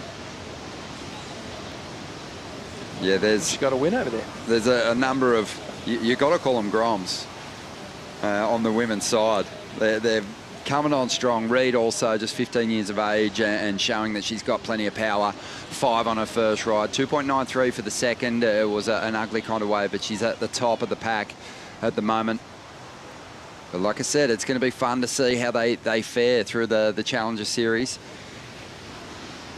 It's a big schedule, and you know, I'm sure their eyes were lit up when they heard the news that they're heading to Pipe as well. Some of these ladies would never have even surfed Pipeline before. Yep, and some of them have, because they know it's the future, and they've seen Katie Simmers, Betty Lou, Molly, all of them. Molly Picklum. Yep. I mean, the entire CT field just pushing the performances to a whole new level in recent times. Good looking set wave approaching here. Nanao in position with priority, lining this one up. I mean, she really has to go, and it's an easy decision. Draws off the bottom, swoops out onto the open face, gets back on that front foot to set up a big finish on a bowling section here on the inside, and hangs onto it. Nice conversion there after waiting patiently to get in on that opening exchange. Should be right there on pace with the rest of the field. Looking like being a pretty close one. Let's have a look at the Stone and Wood slow-mo, Rich. Just a setup carve. Drew it out nicely, though. Yeah, drew it out nicely. Just avoiding the rebound because she had to cut it to get to this final moment here. Nice and low off the bottom. almost a vertical attack, but geez, the timing was just pinpoint perfect just to execute that final manoeuvre. Yeah, it's going to feel good. I mean, a bit bigger, the wave, than her rivals there, and we'll see if the judges liked what she threw down. You know, it's a CT qualified panel that's judging the competitors here on the Challenger Series, and the experience that they endeavour to offer, the WSL tries to offer the competitors on the Challenger Series, is like a CT event. It has that feel to it. And even though this is the second tier to the WSL, you know, you're seeing a whole lot of CT talent in the field. You know, some campaigners that have gotten themselves pretty close to qualification in the past, and like we mentioned earlier with Eden and Reed out there in the lineup, the next wave of stars emerging, making their jump from those junior events onto the regional QS and now here for the Challenger. Yeah, it's all set up for them here. Great experience. Obviously, the difference being the 4 surfer heats, whereas the Championship Tour starts with the 3 surfer heats, then goes into surfer on surfer situation. But you know, these four surfer heats can be a little scrappier, and you really do have to put an emphasis on getting your scores. Obviously, it cuts the amount of waves on offer by half that everyone needs to get. So, but today's been great. There's been plenty of waves, suitable opportunities for everyone. It's almost looked like we've got a little afternoon glass-off happening. Yeah, it's an interesting point you make. I mean, when they're arriving at a Championship Tour event the morning of competition and breaking down a 30-minute heat window, you know, prior to getting the competition under the way, they're sort of saying, is there 4 quality opportunities out here for big numbers? So both competitors have that, you know, level playing field. And at a Challenger Series event, in the early rounds in particular, it's a little different. It's kind of like get out there, get in the fight for position, like Eden Waller has here. And she's let go of some decent turns already, still rolling, not afraid to bank it off that white water and building speed for the finish on the inside. And again, we know she's got those aces up her sleeve, but understanding at such a young age already that conversions are a big part of it. Completions on the end of these waves help you turn in the numbers you need, and if she can establish a couple of decent rides, then we might see her take flight at some point, or if her back gets against the wall. Yeah, absolutely. She's got those weapons where she can take to the air, and not all the ladies in the field have it. So you know, I'd like to see her tap in if she can get a couple of decent scores on the board, and then really show us what she's got. But there's a speed to young Eden Waller, the way she surfs. It's reminiscent of someone else we know. Who? Oh, one of the greatest surfers who won the Challenger Series up on the Gold Coast. Go on. It's your story, mate. Go for it. I'll get back to it. She looks super sharp. That's for sure. Erin Brooks, mate, is what I was talking about. Yeah. There's that speed, that same sort of speed. Yeah, it's nice to see Eden just put that jersey on and just go out there and just look completely unfazed by this moment, and it is a big one. Just really in attack mode, waiting on that score to come through, but the biggest number at the moment does belong to the Japanese surfer, Nanao Suzuki, 6.5. And Eden Waller about to put up something pretty similar, a 6.33. We got a set wave on the outside here, and in position is Kana. Nakashio banks into the first turn, couple of nice carves.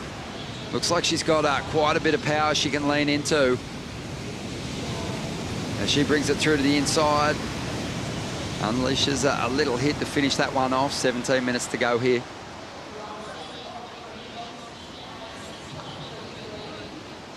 It was a real powerful wrap. Start that wave off. Bakana, that was could possibly be her best scoring ride. Already has the 4.67 on the board. Yeah, and she wants to, you know, drop a good score here, or at least better her first wave. Because Eden Waller and Nanao are holding on to sixes now. You don't want to lose touch with that. You don't want to fall off the pace. We've already seen in the previous heats what that can do to you as we see Reid up once again. Had a 5 on her first wave, just trying to string it together here. Just over 16 minutes to go. We're going to throw it down to Vaughan. Thanks very much, Ronnie. And Philippa, wow, tell us. I mean, even after a lot of Surfests and even winning this comp a few times, do you still get nervous in that first round, surfing in front of your friends and family? That was actually really funny, this heat. I didn't make the challenges this year thanks to WSL and Kim. I got a wild card into this event, so I was very grateful for that.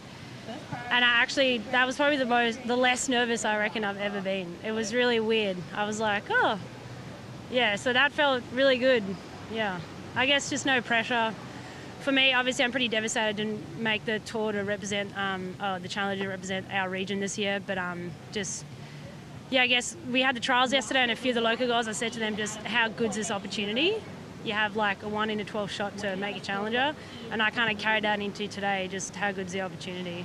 And we've seen, you know, wildcards do really well throughout this Aussie leg. That must be pretty inspiring for you. Oh, definitely. Yeah, I was like, maybe I could do a Julian Wilson, win the trials, and then just, yeah, come in as a wildcard. So watching Morgs as well, do that this year in a couple of events, and I guess Italo lose to a lot of wildcards. It definitely, I mean, yeah, sometimes the best surfer on paper maybe doesn't win that heat, so you kind of always go in with, hey, I was the lowest seed in that heat, up against some well-known girls, and I guess just for the opportunity for me, a bit of a different mindset this year. A bit bummed to hear that pipe and we were back here again, so I was actually like super deferred I didn't make it this year for our region, but I guess, yeah, we'll just see what God has in store for me this year. Yeah. And you never know, you know, a big result here could lead to other opportunities down the track. Obviously, you are supported by Burton Automotive, just like Surfest. I know you want to give a shout out to Kim, who's probably watching over there in G-Land with the birthday boy, Pete McCabe. Yes, yeah, guys. Thanks so much to Kim, what he does around the community here, not just for me as an athlete, but he supports a few local board riders. He supports a lot of local surfers. He even supports Maitland, I think it's a rugby team and a soccer team. So the love that he has for giving back to everyone is amazing. And along with WSL this year, Surfest has been able to put on and be a challenger, which is great. But yeah, I hope you guys are having fun in G-Land and getting some waves. And just a massive thank you to everyone that supports Surfest and the community here. I'm very grateful, and hopefully the boys can get through tomorrow when they're surfing and we can keep flying the flag. Well said, Philippa, and happy birthday, Pete. Yeah. Happy 70th, mate. Happy birthday, guys. Don't have too many. Yeah, try not to. Oh, the jungle is, yeah, it's not the tigers that you got to worry about over there at the moment. The Sumatra tigers. The Japanese tigers, I should say. It is Pete McCabe in full celebration mode. Sending Kim and Pete all the best as we see Reid Van Wagner up once again, a 4.63 on her last wave. She's got herself up into the top 2, chasing the lead now. And after a 5.67 on the Burton Automotive replay, we'll see the work that was done by Nanao Suzuki, who has the strongest ride of this heat so far. And he's finding some quality waves out here at the moment. Richie, love it. Yeah, thanks, Ron. A couple of good carves on that wave. So this heat is really starting to tighten up with just under 13 minutes to go. Just focusing on the high number for all the surfers in this heat. That's 6.5. And Nanao Suzuki is about to leapfrog right up to the top. 6.8. It was always going to be Nanao's advantage after that opening exchange. Pretty similar numbers for the rest of her competitors. Who could back up that opening ride with a big score? Well, Eden Waller did. She got herself the lead for a moment, but Nanao has converted and dropped the biggest number. So she owns the 2 best scores of this heat so far, well out in front now. As we get to the 12-minute mark, we'll take a quick break and see if anyone can track her down right after this.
The Burton Automotive Newcastle Surfest, presented by Bonsoy, is proudly brought to you by Oakberry.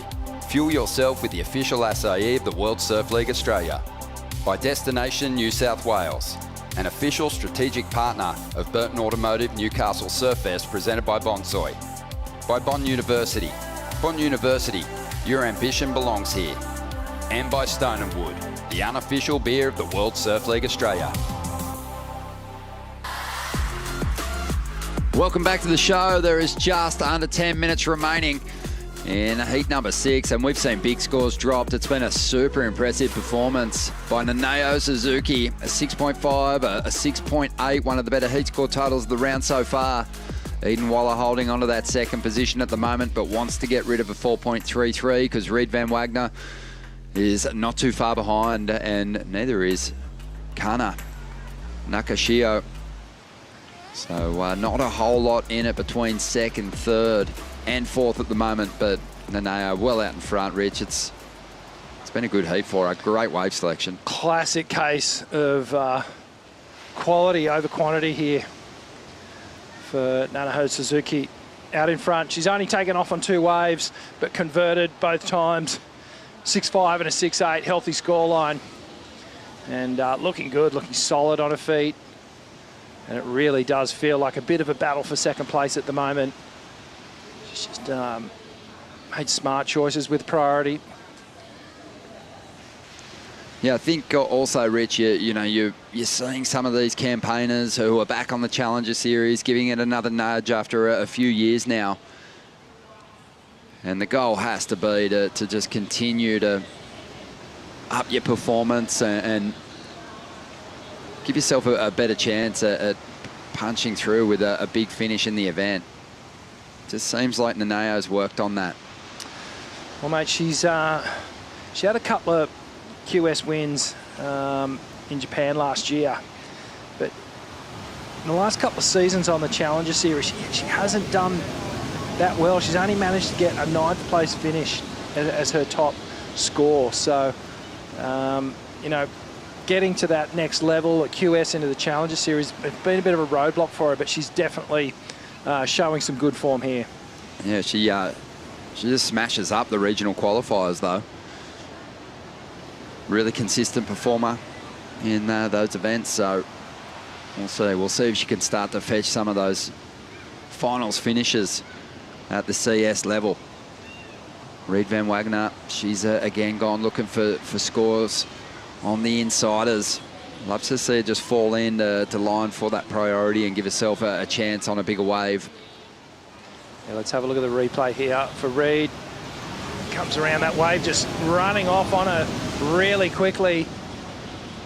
So she knew she had to throw something pretty special at it. Just doesn't manage to get it up and over the roof of that wave. Love when you get down here to Newcastle, just having a walk down the promenade and seeing some of the local legends taking this event in. They'll be appreciating the surfing being thrown down here. Nice combination there from Reed. And I'm talking about people like Matt Hoy, Mark Richards, obviously. Luke Egan often around when Surfest is on, but obviously working with some Championship Tour surfers. He'll be over getting his campaigners ready for trestles. But it's a long list of celebrated surfers in this zone. Luke actually entered the Life Members Club here at Merewether Board Riders not too long ago. Also stepped into the Hall of Fame in Australia, was inducted by his peers, which was awesome to see. Yeah, it was such a strong era through the Surf League championships, and then the Merewether Club, off the strength of kind of Louis and Simon Law and Matt Hoy, that whole crew, they were virtually unstoppable. Yeah, Luke Egan, the 2000 Goofy World Champ, finished runner-up to Sonny Garcia that year. He did. I didn't know the Goofs had their own ratings. That one did, except for the Goofy footers. They talk about it often. They crown their own world champ each year. 5.5 minutes to go here Reed still, she's doing some great surfing. She's going to get relatively close to the 5, 6, 7, but fall just short of the number she desperately needs. 4.73 for that last one, and down the bottom order of priority with 5 minutes to go. And you know that hasn't been a whole lot of time for someone sitting in 4th priority chasing a score. No, okay, let's have a look at the replay here. Beautiful approach here, just hits that section and continues the speed and momentum down the line to get to the final turn. So it was a 2-turn combination here. Bang, you see, great vision there. But just the wave quality, the wave height has just let her down a bit. It's always a tricky one in these 4-surfer heats where you actually have to forego some waves and put yourself into that priority rotation, find your way up the ladder, go up the order, and it can take a lot of patience. I guess the good thing is for Reed is she didn't miss too much in the lineup. She didn't put herself out of position for a quality set. As we see Eden now going after the lead here, needs a 6.97, loading up, has the speed, gets to the section. And again, you know, with all those progressive turns in the bag of tricks, she opts just to stick with power and get the timing right. Trying to better a 4.33 was Eden Waller. And Kana Nakashio, she's fighting hard. Hasn't been able to break out of the 4-point range just yet, and that's left her a little bit behind her opponents here. I think she might break out of the 4-point range now. That last wave, nice and tidy. Let's have a look at Eden Waller on that last wave. Clicks that first turn, streaking down the line, hits the final section, up and over the roof. Gets the completion. This is Kana. Beautiful first snap, lots of speed and drive. And another one, final turn. Great 3-turn combination, and she gets the make. That's completed. Well, they've got a solid little squad down here, the Japanese competitors, cheering them on through each of these heats. And Kana got a big applause there from her camp as she waits to see if she's done enough to get herself up into maybe 2nd spot here. A 5.87 is the requirement to get to 2nd. But Eden Waller does have a number on the way too, so that requirement might grow. Yeah, you'd have to think that Eden Waller's 4.33 will go out of the tally. She might up that requirement by a point and a half perhaps. Really tight battle, this one. 2.5 minutes to go. This is going to be a really exciting finish to this heat. Things are about to tighten up here in the order. Eden's score's starting to come through, looking good. And she improves her situation, a 6.2. So the requirement now for Kana Nakashio is a 7.73. And that is, on today's scale, that's a really impressive score. I think she'll chip away at the requirement with this next number, Rich, but I'm not sure she'll get to that near excellent ride. No, it feels like a mid-range score. 5 or a 6. It definitely doesn't have a 7 in front of it. Here's Reed. Reed drives up into the pocket there. Nice hit to get started. Grinds through a carve, gets back to the bowl, gets a little put off by the whitewater, but it's not going to matter. That wave was fading away to nothing. Yeah, definitely some really impressive surfing from Reed in this heat. Just not quite picking those waves that are giving her. I feel like if she gets one of these waves with a big face standing up in front of her, she's just going to go and attack it. But a lot of power and energy in her turns. Really throwing a lot of spray off the board, but you can see that wave just tapering down into nothing. Yeah, it was shaping up to be a fantastic score. Neat first turn, extension through the carve and mixing it up nicely with her approach to the lip each time, but the wave did taper off horribly and didn't give her a high impact finish. So unlikely that she's going to get herself up into the top 2. Still waiting on this score to come through for Kana, and she'd be desperate to know where this falls because she's going to have to understand what she might be chasing in the final stages of this heat. Priority is with Naneo.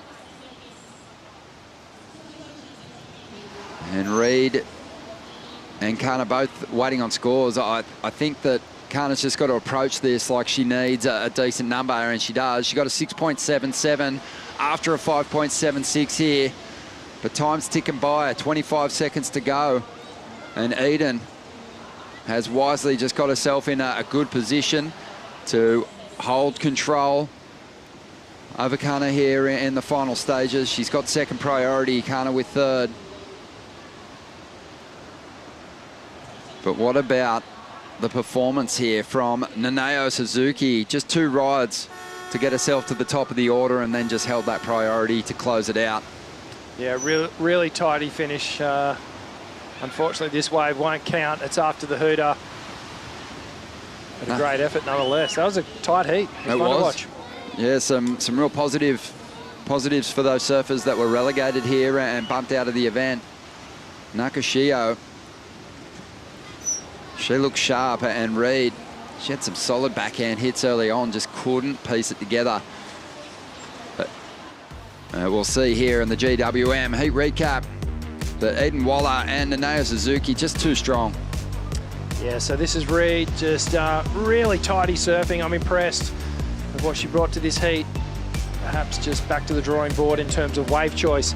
But Eden Waller just built throughout the entirety of the heat, showing that real fast-paced style that took her to victory. The Stab High event in Japan. And she is a real talent coming out of San Clemente. One to watch for sure. Yeah, I think if you've got all those weapons, sometimes it's hard not to put them on show, but she was super composed, opted for power and precision on the end section to get the numbers she needed to hang on to that second spot. But Nanao Suzuki, she kind of owned the heat. A1 wave selection, great use of priority, and really giving us a whole variety of turns on the forehand to get herself the heat win. Yeah, this was clearly one of the standout waves of the event so far. Just a really tidy 3-hit combination. Eden Waller showing us what she's got. That light-footed approach, really fast. Rich, you said, the speed kind of had you thinking about Erin Brooks. Yeah. Style-wise, she looks a lot like Molly Picklum too. Just those rail turns, that just an attacking approach on the forehand when she gets to the end of her rides. Looking sharp. Looking really sharp. That was a great battle, fun to watch. Eden Waller, 12.53. Nanao Suzuki, 13.3. Looking pretty happy with her work, and so she should be. We're going to take a quick break. We'll have a change up in the booth with Stace and Jesse stepping in to call the next couple of heats for you.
I've grown up in Newcastle all my life, and to see what the city has become and to see the amount of people that are attracted to everything that's from here, the experiences, the restaurants, the beautiful beaches, it's an incredible place to live.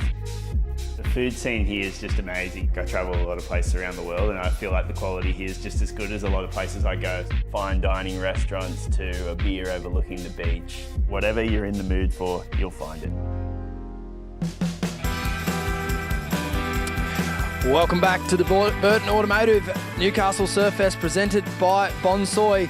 A lovely afternoon here at Merewether Beach. We've seen fantastic action all day. Stacey Galbraith in the booth with Jessie Starling. Jessie, how's your day been? Oh, it's been great. I've loved first day of action here. It's been a great start to the Challenger Series. And we just saw a beautiful piece there with Ryan Callanan. He mentioned, he grew up here his whole life. And I've been dying to ask you, what was your favourite premiership from the Knights, 97 or 2001? 97. Great answer. Mine too. Wasn't born for either of them. Great highlights. John's down the blind side. How could you forget? We've got a great heat setting up in the water here. Anon Matsuoka, Daniela Rosas, Willow Hardy and Charlie Haitley. You're going to have to help me out here. Are we looking at 4 goofs or 3? No, 4 goofs. 4 goofs? Yep. Callanan would be happy with that. Absolutely. The only one I wasn't super sold on was Daniela, but we might see her right away here. But you're 100%? What are you? I'm 50. No, I'm 100. I'm getting her confused with Dominic Barona, who is a natural footer from Peru. Or Ecuador, maybe. Now I'm rambling. But yes, it's definitely 3 goofies in the water, and it's been a fun wave for the backhanders all day. They've been absolutely belting it. So I think that you've been having to wait all day. No, we're both wrong. Both wrong? Yep. That's all right. It was worth a crack. It was.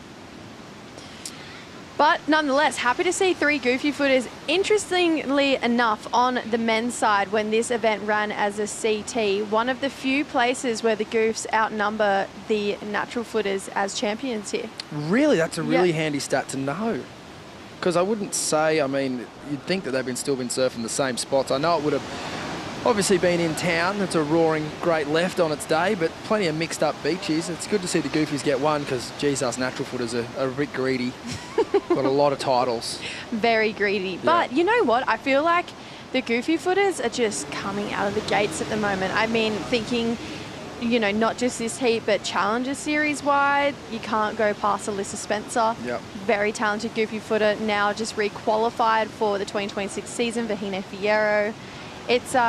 It's really good looking for me. I loved seeing one of my favourite goofy footers of all time, Bronte McCauley, back in the jersey over there in WA. Thought she was going to win Margs. It had that feeling about it. It did, didn't it? Yeah. I want her back in the jersey. I know. I want it. Do you reckon that result retired her? She seemed pretty smitten. Yeah. Pretty good waves. Hard to leave the west. I know. Pretty nice over here, though. Beautiful afternoon on the east. Beautiful afternoon on the east. And speaking of the west, Willow Hardy from Margaret River. So she got a start up in the Championship Tour event that we just had there and probably had the biggest wave on the women's side for the entire event. She was charging in WA. They are built different. They are built different. That was one of the craziest wipeouts I think I've ever seen. It was one of those moments where it was like automatic respect. I feel like a lot of people would have seen that and be like, wow. But Daniela Rosa up and riding. Nice single hit there to get started. We've seen the quick starts work into favour today if you can kind of get into that mid-range. And we have seen the quick starts sort of go the opposite way. If you ride too many waves that don't really score you too well, that priority rhythm has been crucial, Jessie. Yeah, it has. We've seen priority come into play time and time again, especially important as per usual, but today, right at the end of the heat, we saw Eden Waller get on the inside of Kana Nekashio in the end of that heat. It's just been a bit of a back and forth battle, thinking of Charlie Stokes and Sierra Kerr. There's been so many close moments between third and second in every single heat that it really does matter for that priority rotation. Totally. And you talk about priority being a blessing and a curse. I think with just the frequency of the sets today, priority definitely would send a shiver down the spine of a few competitors, particularly those if they're not that experienced. It is such a crucial skill to learn how to use your priority properly and then when to execute on it. And we saw, like you mentioned, we've seen a couple of really crazy exchanges today, and a couple of times where it's been used really well, and then a couple of times where we've seen it sort of slip through the fingers of a few of our competitors. And it's not going anywhere. It's been something that got brought into sport a few years ago, from the CS to the QS to the juniors down. It used to just be reserved for the World Tour, but now it's in every level of competition, and you've got to be well versed in it. Oh, all the way down to Grom comps that aren't related to the WSL. thinking of a lot of them throughout Australia, the under-12s have priority, and they have two-man finals. Probably at board riders too. Like, the dads aren't flipping snags anymore. They're flipping the priority board over. Absolutely. They want to give these kids as much exposure to the use of priority as possible, and it's a really important tool, and kind of gets easier as you get to the World Tour. You got less people to worry about, but in the 4-person heats, it's very, very hard to make those good calls all the time. Daniela Rosas here, beautiful first turn, a great combination of major manoeuvres. Her travelling partner, Sol Aguirre, had a great heat this morning, and she'll be stoked to see that wave go down. Sol cheering on from the sideline down there.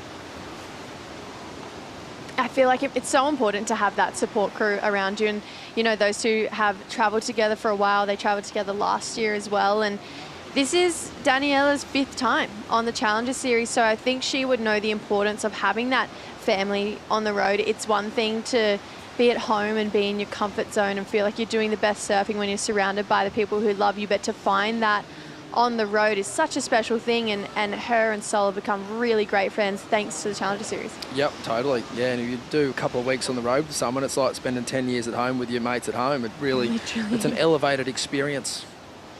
Yeah, absolutely, it definitely is. And you know, speaking of people who travel together, Willow Hardy and Charlie Haitley, they are in that junior crop of girls coming through our region, and Willow Hardy got really close to getting to this level last year, missed out by 2 spots.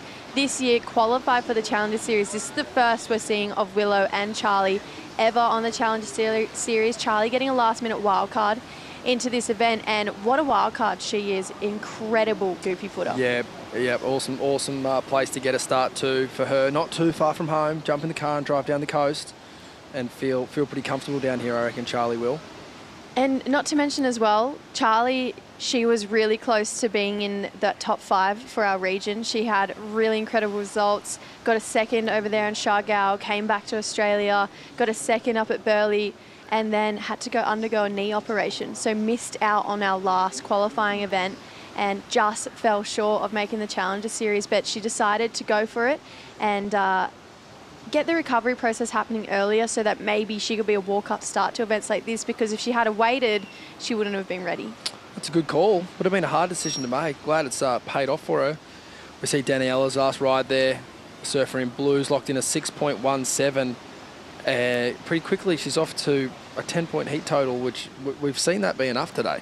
Oh, absolutely. I mean, we spoke about in that last heat the importance of getting a good start and having a mid-range score in your lineup just to be able to rely on that through the end of the heat. And a 6.17, that's been some of the highest scores in all of the winners' totals. So great start for Daniela, a bit of a confidence boost here, considering none of her other competitors even have a score in their lineup, and we're coming down to 2 minutes away from halfway through this heat. Absolutely, we are. Time is mowing on through as we see Daniela taking another look at that wave there. She'll let it go. AJ McCord with the winner of the last heat. Thanks so much, Stace. Nanaho, we were just talking about coming into this, your 3rd year on the Challenger Series. Walk me through how you're approaching it.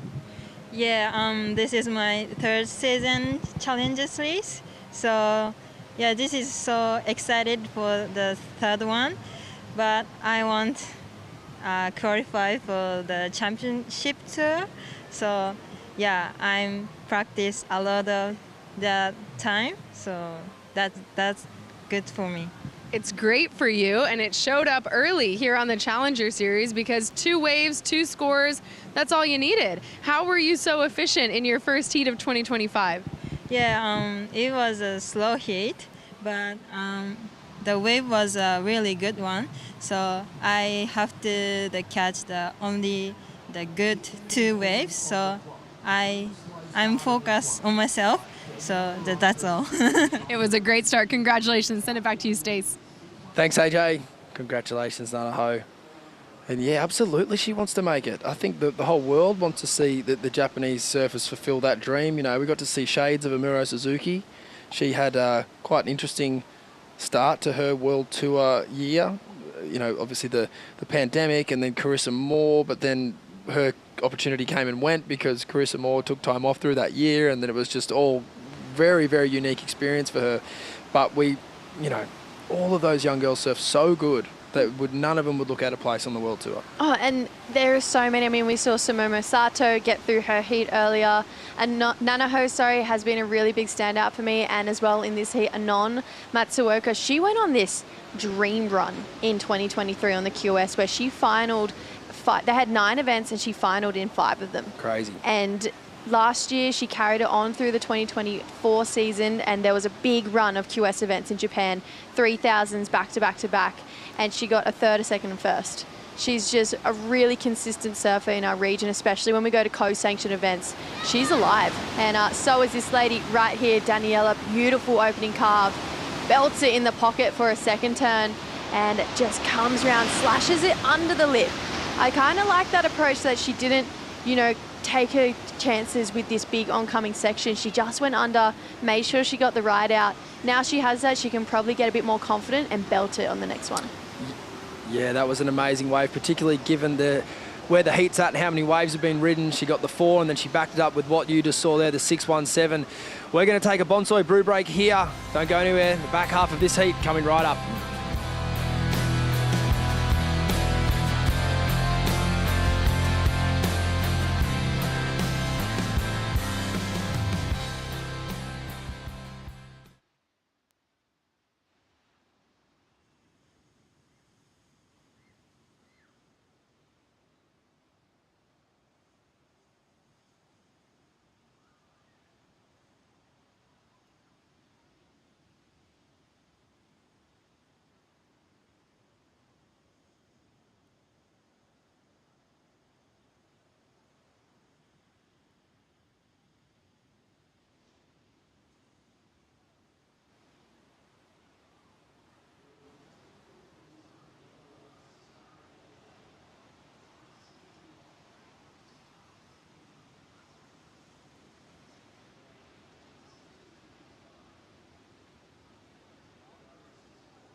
The Burton Automotive Newcastle Surfest, presented by Bonsoy, is brought to you by City of Newcastle, an official strategic partner of Burton Automotive Newcastle Surfest, presented by Bonsoy.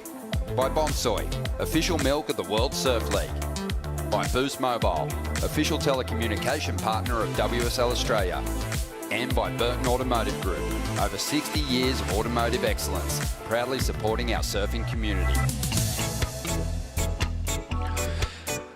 Welcome back to Surfest. This is the back half, or nearly the back third, of heat number 7, round of 48 here at Merewether Beach. Sensational afternoon down here.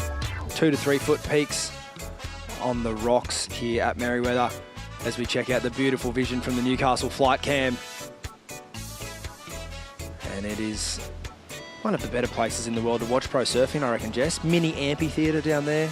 Oh, definitely. On the Broadwalk. Definitely. I feel like those staircases that you're looking at, or those cement steps right there on the beach on this drone shot, the amount of greats that would have sat there over the years is out of control. But Daniela getting another wave before the rest of her competitors do. It wasn't enough to go into her top 2, but she's had 3 waves to Anon, Willow and Charlie's 0 with 11 minutes 40 to go. The ocean's having a moment here. We're an hour and a half off the high tide, so I wouldn't have expected this. I don't think anyone would have. I would have thought this might be happening a bit more, on the very top of the tide. But with the tide going out, I would have hoped to see a little more action, because at the moment, Daniela Rosas is having a dream heat. Oh, absolutely. I mean, the only thing she didn't do then was just better her situation with the 4-point ride that she's already got. So, in that sense, it was a little bit of a missed opportunity, but no one else has since even really looked at a wave. So it's peculiar times for Anon, Willow and Charlie. It's not going to happen because one of them is going to get a wave in the next 11 minutes. Like, there's no doubt that one of them will paddle to the shore and try and get an inside one. But it does make you wonder what would happen if the three of them had 0 waves. Do we get a 3-man resurf? What's the rules? I'm going to go out on a limb and say red jersey. Red jersey, highest seed. Highest seed. Thank you, Anon. So Anon should just hold the inside now, just hold everyone off for the next 10 minutes. Done deal. We'll take it. No, we want to see some action, and we definitely want to see the three of these ladies surfing on display. I mean, so talented, every single one of them. Oh, absolutely, we do. And you mentioned the run that Anon went on through the regional series. Like, she's obviously, sort of reminds me of Alyssa Spencer in that she's had a few years where she's had these amazing, heats or moments, but just couldn't quite get into that next bracket. And Alyssa's cracked the code, and she's figured it out, and she's since qualified, and then she's been back here to get some big results, and have no doubt she'll qualify again. But Anon's yet to do it at all. But she definitely has the talent and the skill to do it. And, it's just a matter of figuring it out. And you got a lot of figuring out to do right now. Oh, definitely. 10 minutes to go, and it's I wouldn't say it's a 3-man heat just yet, but it's getting close. I don't think 10 points would be a done deal for Daniela Rosas, but it's, the time is the other 3 girls' enemy right here.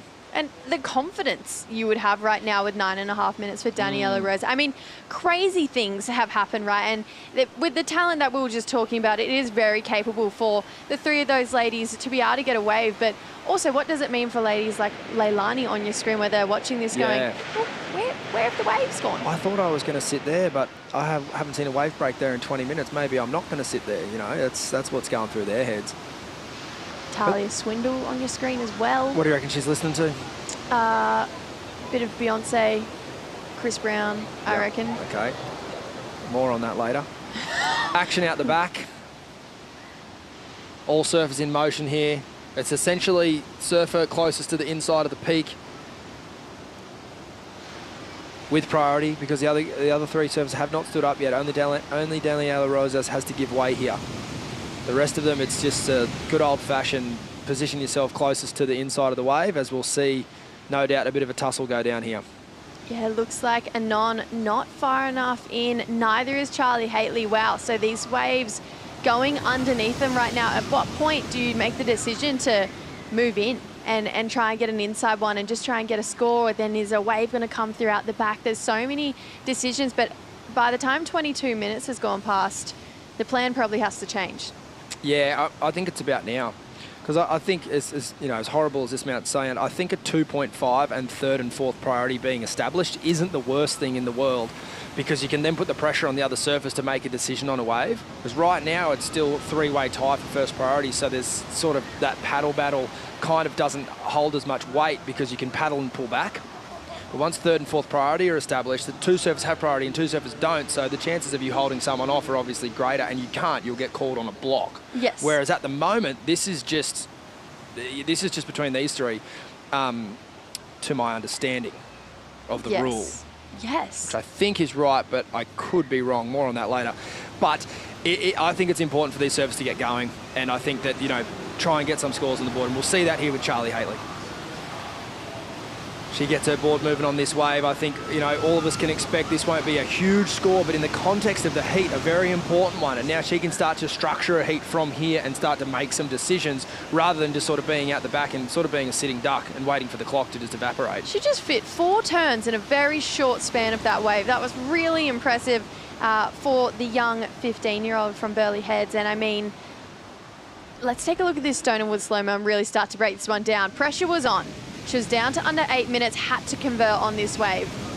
Carved it back. We know Charlie's surfing so well, so we know she can push so much harder, but as a pressure wave, this was great. That turn, really tight in the pocket, put it back up there quickly for a finish. It's not going to be the most mind-blowing score of your life. It's a 3-3-3, but it is a score when the rest of your competitors don't have one with 6.5 minutes to go. It could be the most important 3-3-3 of her life, though. It really could be. And because you can't win the event in this heat, but you can lose it. Correct. And I think that she's done the right thing there. I think if she can now essentially do what Daniela did and luck into the next best wave on the way out and let the other 2 sort of hassle out the back with their heads on a swivel, which they are, I think that's really going to play into Charlie's favour. And look, Charlie's moved further in to try and just keep building on that score, but Anon, she's looking here. Anon Matsuoka up and riding.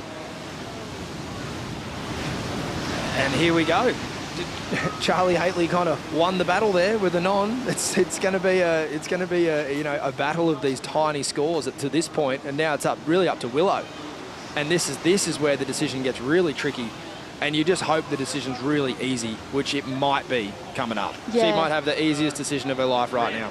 Yeah, it looks like there's a bit of a bigger wave. Charlie's going to swing on the inside to try and keep building on her scoreline, but nothing happening there. But look at this wave coming through just over this 5-minute mark. Willow Hardy up and riding from Western Australia. 2 really nice turns there as she comes through to the inside. Important to finish this wave. And she does her best. And I'll leave that one with the judges. Nevertheless, she got some great work done at the start there, Jessie. Yeah, she did. Have a big smile on her face as well for Willow. So that was honestly, that was really great for Willow. The fact that both of her competitors have thought, okay, I need to catch a wave. They caught these inside ones, which they had to do at that point in time. You can't be sitting there with 8 minutes to go and not having a wave. And then all of a sudden, 20 minutes go by, here comes this perfect set. Beautiful opportunity for Willow to tag it 3 times and probably get herself the best score out of the 3 waves that we saw from Charlie, Anon and Willow. And again, now we have the battle of the backups. I'm going to say it's the battle of anything. you would take a 9 or a 1 at this point. You just need to put points on the board. As we see Charlie Haitley here. 2 nice turns, better on the second. And she unfortunately doesn't get the finish there. And this is Daniela Rosas outside, good looking wave. She's clearly in the lead at this point, holding a 4-point ride as her second score. Unfortunately, can't get another turn out of that wave. Sort of leaves the door open slightly for the rest of these competitors as we see outside now. This is Anon Matsuoka. I believe she has floated down the beach a little bit and she'll need to get there early and unfortunately doesn't make it there on that wave. And if that board is not snapped in half, congratulations to her board manufacturer, Mr. Matthew Mayhem Biolis, but likely shaped and made out of a Japan factory would be my guess. And that board would be tough as nails because that was the gnarliest 2-foot end section we've seen today. My mind immediately went to, oh, that's going to break her board. That's a shame. And then all of a sudden it comes up in one piece. Love that she went for that end section. That was meaty. There was a lot of water coming back out of there. So Anon, it's not going to be enough, I don't think, in the scheme of 2 waves. Everyone has a score to lock in. It's all heating up here. Here's a replay of Willow. Important wave for Willow, Jess. Yeah, love this first car. Beautiful second second that's another turn. wave. That's her second wave. Oh, well, that's just locked in 2 great scores for Willow Hardy. She's on fire. She's had a 4-minute heat. She's had a 4-minute heat. Crazy. They haven't even locked in her first score yet. It's still coming. It's going to be modest, around that 4 range. The second wave, though, was really nice. It was really nice. That is definitely enough to put Willow in that second spot, just considering what we were looking at from Anon and Charlie. 407 for her first wave. You have to think that that second wave might just go a little bit higher. Yeah, I think it would. The strength of the second turn was really good. She would need a 6-1-1 for the lead. Just to put that in context with how well Daniela Rosas is going. I'm not sure it'll go that high, but it's certainly going to be in the ballpark. And then as we see some other scores coming in now, Anon Matsuoka only a 177 for that incomplete manoeuvre. And Charlie Haitley, I believe, still has a score to come, as well as Willow. So see how these scores filter in the next 2 minutes. Pretty important for the judges to get these scores out to the girls as quickly as possible. Obviously getting the result right is the first thing, but getting it right quickly is also important, just so that the surfers can understand what they will need and how they can play their strategy out, because obviously the heats have priority and that has a big effect on what waves you decide to either go or not. So Daniela Rosas in Brew has first priority. Willow Hardy has to give way. She only had 4th priority. Unfortunately, Daniela goes down there. So Anon Matsuoka is for sure going to get bumped out of second place. Willow Hardy goes into second with a 4.23. Judges didn't like it as much as me. I really love that one. But Anon Matsuoka now chasing a score. Charlie Haitley is now chasing a 4.97, and we are waiting for a score from her. You'd have to think if Willow Hardy only got a 4.23, I can't see Charlie's going that high, but it could be better than her 3.33, which will lower her requirement. And this is again where we talked about this at the start of the heat. Priority matters in these dying stages. Anon with first priority, Charlie with second. It's time for two-wave set to come through to give them the opportunity to try and get into that second spot. But it's not a heat where a lot of people made mistakes. It was just one of those unlucky heats where the ocean just took a moment. Totally, and the only mistakes that were made were potentially turn selection on the wave. You know, if you look at Anon's left, you know, forever and a day that wave was going to do that. And maybe she needed to get there a little earlier to execute. It wasn't, you know, there hasn't been a lot of waves in this heat, but everyone's had their chance. You know, it's sort of just been, unfortunately, a very short heat for some of these surfers. You know, Daniela had the beautiful start and got out to a nice early lead. So there's Charlie Haitley's score. It is the best score of the chasing pack. It's a 4.43, but she still needs a 3.87. And with only 5 seconds on the clock, I think that's going to be all she wrote. Not how I saw this heat going down. I mean, I definitely saw Daniela Rosas getting through this heat and one of the other ladies as well, but just like heat-wise and how slow it was really unexpected, that one. Wowee, there are the results. Daniela Rosas taking that heat out. Willow Hardy in second, unfortunately eliminated from competition, Charlie Haitley and Anon Matsuoka. We will take a short break here and be back with the final heat of the women's round of 48 here at the Burton Automotive Newcastle Surfest, presented by Bonsoy.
Welcome back to the Burton Automotive Newcastle Surfest, presented by Bonsoy. We're in the beautiful city of Newcastle on the Merewether Beach, and it has been a fantastic day of Challenger Series surfing. This is heat number 8 to round out the round of 48 for the women. Tia Zabrowski, Anat Lior, Leilani McGonigal and Talia Swindle will round out today's action. And it's just been a fun-packed day of just classic Aussie beach break surfing. Stace Galbraith in the booth with Jessie Starlin.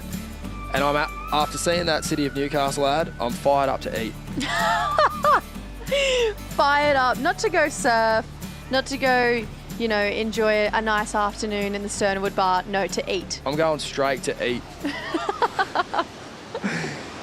Up and riding in the break, Jess. Yeah, Talia Swindle getting her heat started. Just the one turn, just missed times that end section, and Leilani McGonigal. Great first opening snap, a lot of speed behind that first turn. Gets to the section, hit a bit of bumble before she got up to the top. Got there late, but still managed to get the completion, and there you go, 5-point right. You take that, You especially after take watching that that. last heat. You'd feel like world champ after that. After watching that last heat and how slow it was. She did a great job there to complete that ride, and like you said, had the bobble. But yeah, definitely got the job done.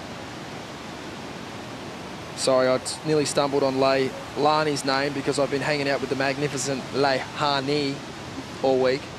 Yeah, you have. Who I know will be tuning in to watch Tia Zabrowski. G'day Atlas, g'day Leilani.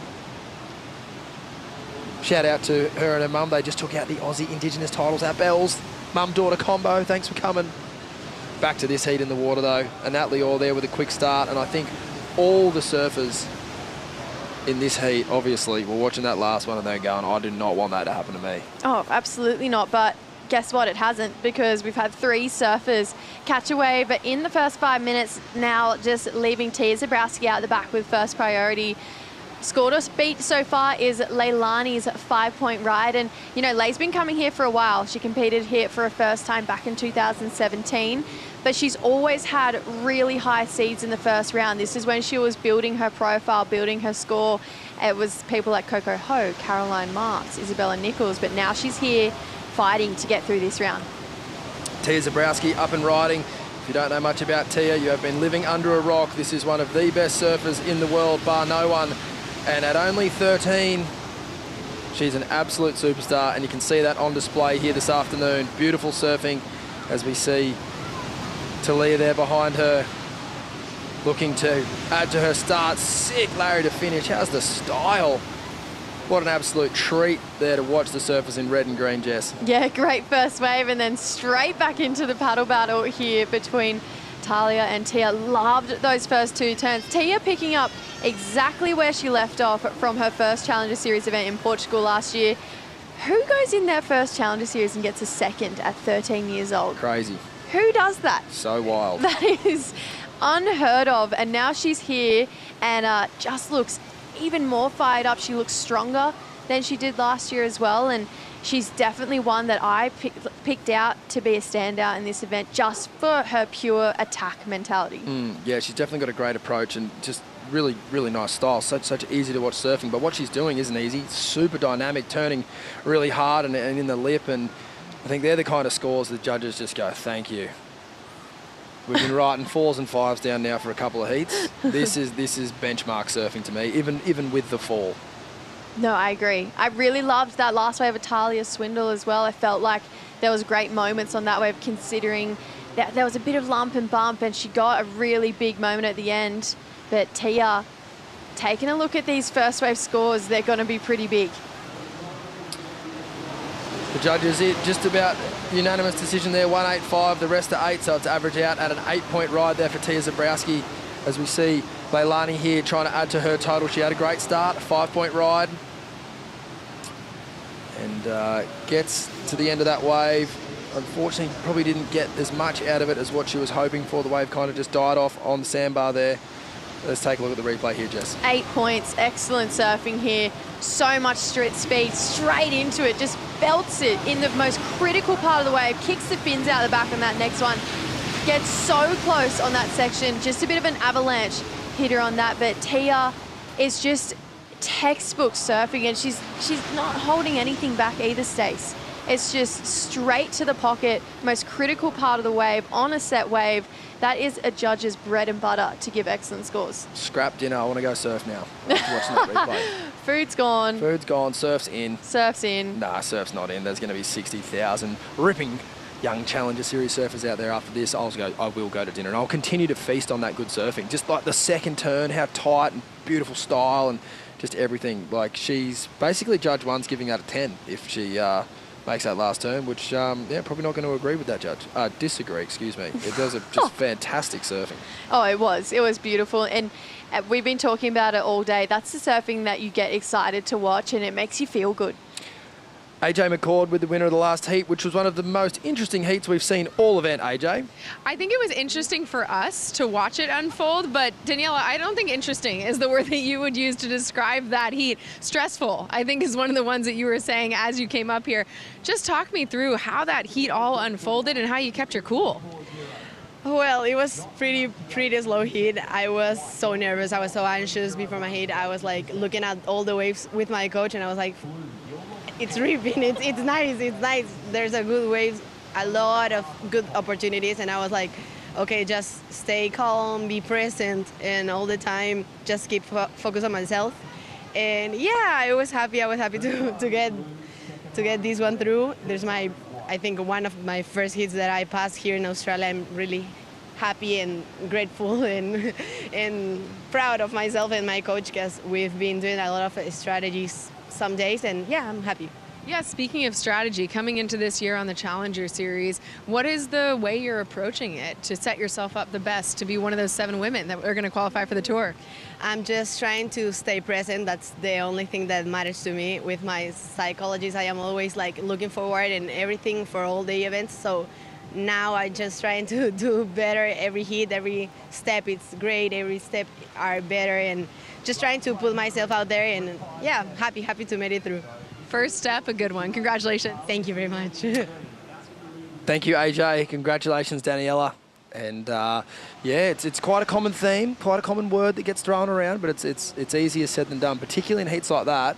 The mind wants to go to all kinds of places rather than just what's in front of you. But Daniela did a great job there and found herself with a pretty important heat win. Yeah, and I mean, she was probably in the better scenario than the rest of her competitors in that last heat, got herself 3 waves before her competitors even did before the 8-minute mark. So I feel like it would be stressful, but I prefer to be in her spot than the rest of them. Back to this heat though. Tia Zabrowski, 8-point ride on her first wave, looking to back it up now. Nice turn out of the lip. She can put a bow on this wave. It will be a pretty good backup for her. Unfortunately, comes unstuck. However, a 2.07 to go to the lead. I think she might as well lock that in. And she will jump up into first, you would imagine, after that wave. Talia Swindle with a great ride as well, a 6.5. I'd say the majority of that score came from that beautiful layback to finish that wave. As we see Anat here up and riding. She's only got a 2.43 in her scoreline so far, and unfortunately won't improve on that. And it's Leilani McGonigal now in first priority. She had a really great start, 5-point ride, but you know, if that was the last heat, you'd be stoked. But the other heats that we've seen in today, the scores have been pushed up a little higher, and Leilani will know that now. Yeah, definitely. And she's no stranger to competition, Leilani. I mean, she's been doing this for a long time. She's really passionate about what she does and what she brings to the table. And she is that type of competitor who kind of does thrive in these situations, needs to score, someone's asking a requirement of her, and she's able to channel that fire and work towards getting herself a score and moving through these rounds. Thinking back to when she was going for her Olympic qualification in Tokyo back in 2020, she had to get really deep in the draw during those ISA events, and she did. Yep. You know, against some of the best surfers in the world. So she's an Olympian, and no one will ever take that away from her. Same with Anat Leilor. She was in both Olympics. So these ladies, they definitely know how to surf a heat. And we'll get that on display right now. Up and riding, Leilani McGonigal. Epic bottom turn. Huge hit in the lip there. She'll be doing well if she can get another one up there nice and early. A great sequence of manoeuvres, and we have a proper heat on our hands now. Her requirement was a 5.08. And I think the judges will have a pretty good time watching those replays and getting their scores down to her, because we haven't seen 2 turns like that in quick succession on the backhand in a while. And not in that meaty of an end section too. That one, that looked really tricky. I was thinking, oh, she's going to have to get hit early. Yep. And she did exactly that. So Leilani with a score on the way. Talia now. Talia up and riding on a bigger wave. You'd hope that it's going to keep its energy through to the inside, but unfortunately not the case. So you see out the back now, Anat. Oh, crazy drop. She did well to keep her feet. Same again, beautiful bottom turn there, pushing really hard on the rail to get the board up into the lip. And yeah, same thing again. Just want to hope that the board and the wave keep its energy moving forward down the line, but unfortunately front foot slipping off there. And at this point in the heat, she really needs to jump in with a big score, and that's going to cost her. Yeah, Stone and Wood slow-mo of Leilani. Great first turn, really critical in the pocket. It's this one we like though. She gets really tight up there, nice and early.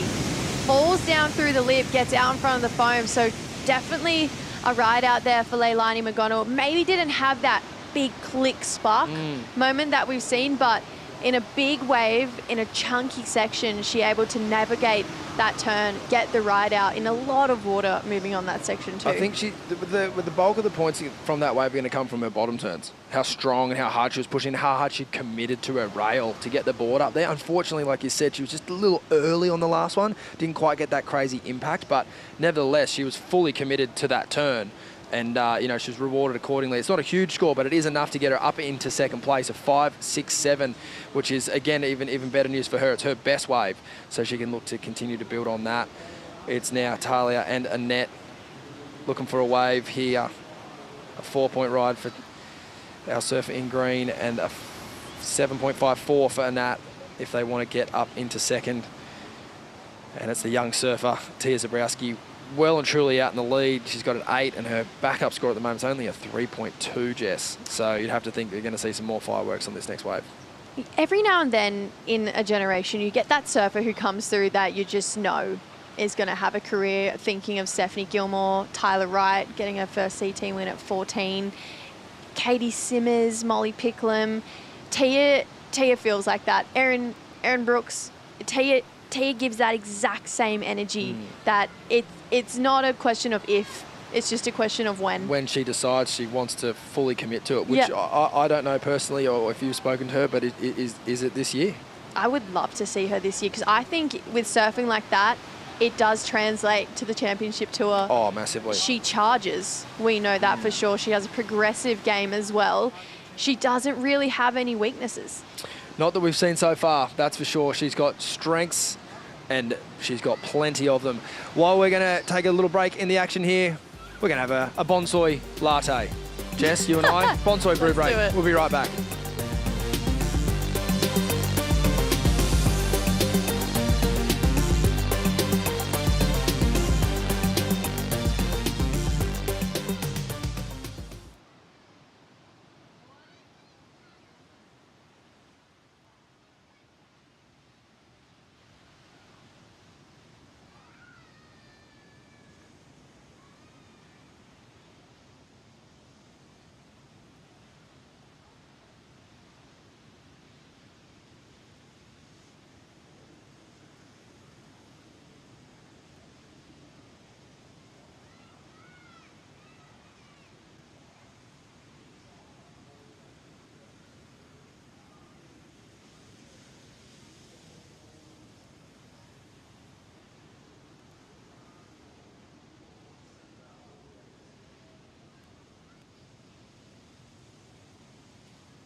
Stunning views there from the Newcastle flight cam as we fly over Merewether Beach looking to the south. There are no good waves down that way, so don't even bother looking.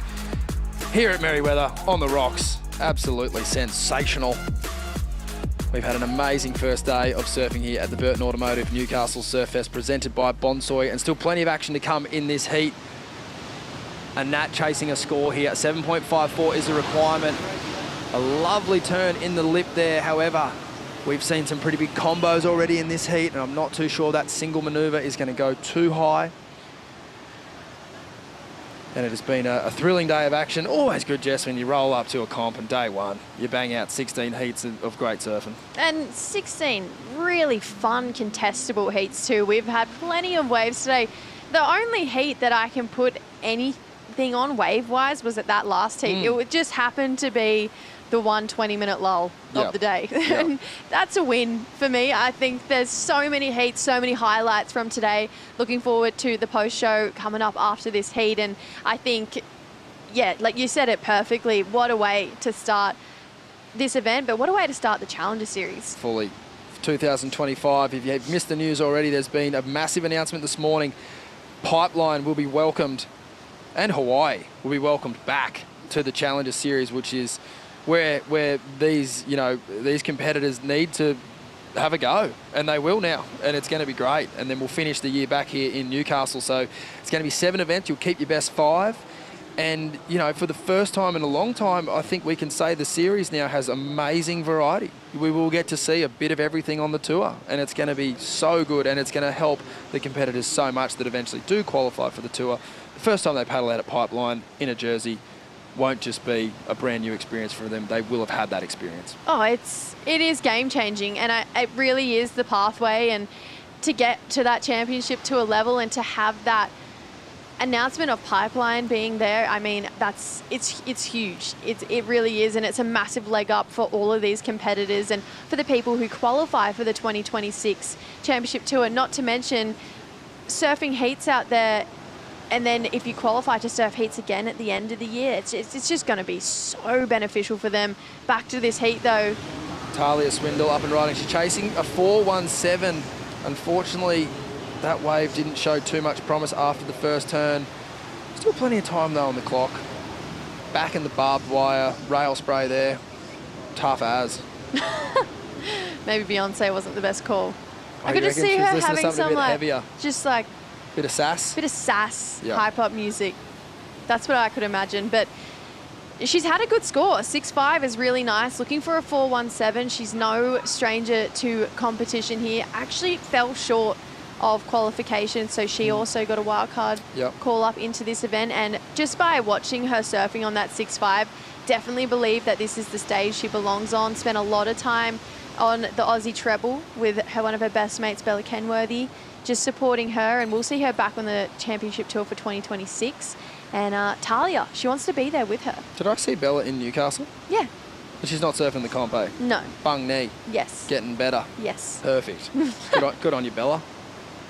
You got to take those wins. You do. 6 months off, but you're back on the tour. Beautiful. What would you do with 6 months off? Oh, get so barreled. Like, not saying I would, but I would try to get so barreled. You'd have to then you'd have to look in the mirror and go, okay, where am I kind of coming up short here? And then, yeah, but I'd try and spend it like equal parts fun, just surfing for fun, and then equal parts surfing and maybe getting scared, you know, eyeing off, you know, for example, if it's places like Tahiti and, you know, Pipeline and those kind of things. Obviously, we're going into a different season for those waves, but, you know, Tahiti's right in the zone. You could get down there and do a trip, and yeah, it's all available to you, as we see now. Important ride here. Love that little Larry check there. Going to need the finish, I think, if she wants to cement the score. A 4.17, Jess. 3 nice turns, small wave. Feels right there. It feels right there, but not too far past it for myself. But, I mean, love the energy and the commitment she has to all of her turns. There is nothing wrong with her surfing. It's really beautiful to watch. I love her style. Great style. I just think it was a small wave, but good on her. She's trying to make it happen, and you can tell she's got competitor. She's got mongrel behind her. She wants to make this heat. Who's got more mongrel in them, the chicks or the blokes? Chicks. For sure, eh? For sure. For sure. Have you free surfed one of these Challenger Series events? I wouldn't be so silly to do that It ever. is scary. It's scary. Stace. I can feel it from the sand. And the dudes are epic, but and all the chicks are my good friends too. But don't get in their way. No. Don't do it. No, I was feeling that, but I had to let you say it. It's gnarly.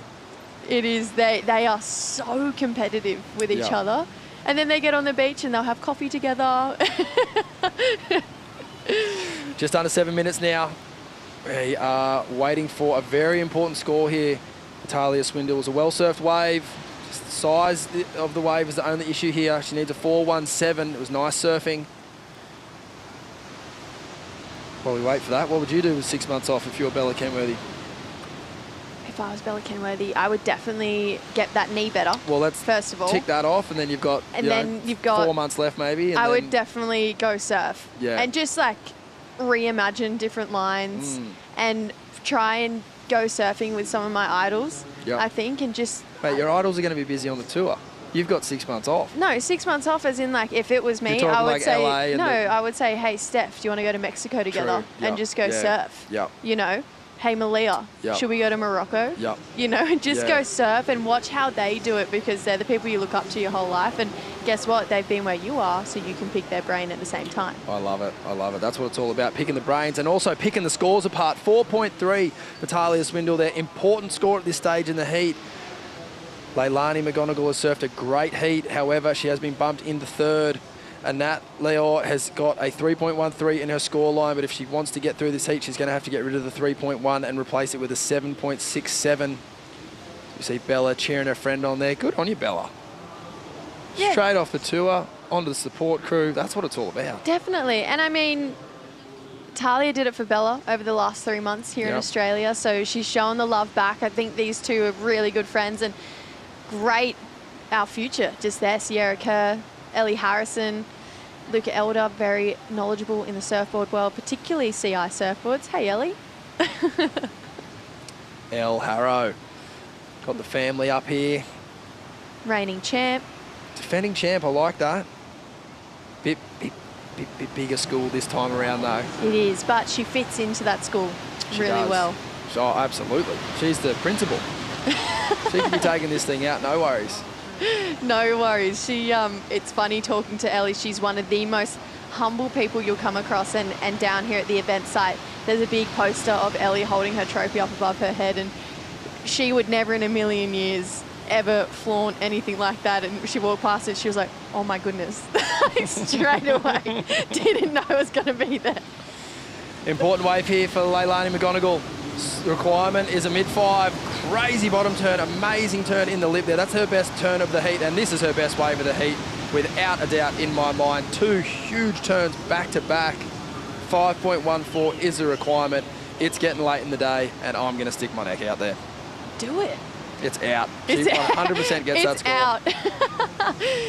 Leilani, there's so much pressure in these moments. There's 4 minutes to go. You need slightly better than what you just had, and you've just flown from the other side of the world to compete on this wave, and it's so easy to crumble, and she didn't. Chose the wave and then surfed it beautifully. How hard she's pushing off the bottom is so, like what you've been saying all day, it's engaging. You want to, oh my God, what's she going to do out of the top? And then when she smashes the lip that hard, admittedly they're carving manoeuvres which can be looked at differently depending on who you talk to, but they're a very difficult manoeuvre to do well and make look good. And she's done 2 of them back to back. She didn't quite get that coping and steep lip that she might have hoped for to just add that variety, but we're only talking about a 5 here. We're not talking about a 9. And I think for sure that's going to be one of her better scores. I agree. I really agree. I loved that wave from Leilani. She's, like I mentioned, she's a mongrel. She's a competitor, and she loves to be in the jersey, and she wants to keep surfing heats. Last year, she had a bit of a nightmare run. You know, she kept getting knocked out in this round and the next, but right now, that last wave just put her from third to first. 6.37 for Leilani McGonigal. Important in this time in the heat to go from third to first. Now the pressure goes back onto our surfer in green, Talia Swindle, and it's also pushed out Nat Leor's requirement there. She now needs an excellent ride, an 8.07. It also puts a lot of pressure on the Grom. It does. This is very, very great sort of position to be in for Tia to have to make the right decision. I was thinking before, I mentioned that I didn't know if she had any weaknesses, and I'm not familiar enough with her competitiveness because I feel like she's so new to this because she's 14. She's so young. But it's going to be interesting, and I think maybe a weakness could potentially be just her lack of competitiveness on this stage, but to put her in this position, this is great for her as a competitor. Oh, it's amazing. You need these experiences, and she had a dream run through Portugal, but coming in as a wild card, no one's, other than yourself, no one's really expecting you to do much more than maybe win a heat and get one good score and a couple of high fives and well done. Mate, she nearly won the thing, as you mentioned, but now coming into this season, the curtain's been pulled back and we know how good you are. So that expectation, irrespective of age, that's where the pressure kind of comes from. And this is going to be a great opportunity as we see pretty much everyone looking at this wave. Talia Swindle now, this is with third priority, so she's done well to get the wave. Now she's got to execute. She's going to need a couple of turns here. Sick layback hack, but unfortunately, I mean, either one huge one or two would have been the go, but unfortunately she could only get one in there. And this is a Nats wave, 2 turns in the lip. Unfortunately, not getting, I don't think, what she really needed to get up in that high excellent range. And Talia Swindle, she's got a minute left. This is definitely not over. It's a really short paddle back out. And then we have seen a lot of waves go under our surface today, Jess. So this heat is for sure not over as we see a beautiful little peak forming up out the back there. Both surfers sort of out of position. It will go to our surfer in blue, a Nat here. She waits on the tail for this wave to get a bit steeper. And gets 2 nice turns in there. Similar thought though to earlier, she would probably need a bigger, steeper wave with a bit more power if she really wants to get up into the excellent range, and the body language there would say that she knows that. She's just rolling the dice to see what she comes back with. 30 seconds left. We are going to see a couple of little moments in the ocean here pop up. Talia's going to have to kick hard if she wants this wave. Unfortunately, couldn't quite get into it. It did, for a moment there, look like it was going to be a fun one, but unfortunately, not to be for her as we come down to the 10-second mark here. Yeah, this heat really starting to wound on out, and it is going to be Leilani McGonigal taking it out. And the Grom, Tia Zabrowski, so impressive, 8-point ride. Getting her through to second, big smile on Lele's face there as she's moving through. Oh, that's got to feel good. Sit and wait for a score for a long time. Third to first. Leilani McGonigal taking that one out there over the youngster Tia Zabrowski, who had one of the most sensational rides of the day, executed with near perfect style, speed, power, flow. Precision. Had it all. Didn't miss a beat. Don't go anywhere. Fantastic day of action is going to be wrapped up on the Stone and Wood post show, hosted by Ronnie Blake.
Welcome to the Stone and Wood Post Show. Plenty to break down on what has been a huge opening day of competition here at the Burton Automotive Newcastle Surfest, presented by Bonsoy. And I've enjoyed every second of it because we did see it, the clash of the rising stars, the established names who've been to the CT, have been pushed back and are on a quest to get back there, and all just coming together, and some brilliant performances in amongst it all. Ronnie Blakey with Jesse Starling, Richie Lovett.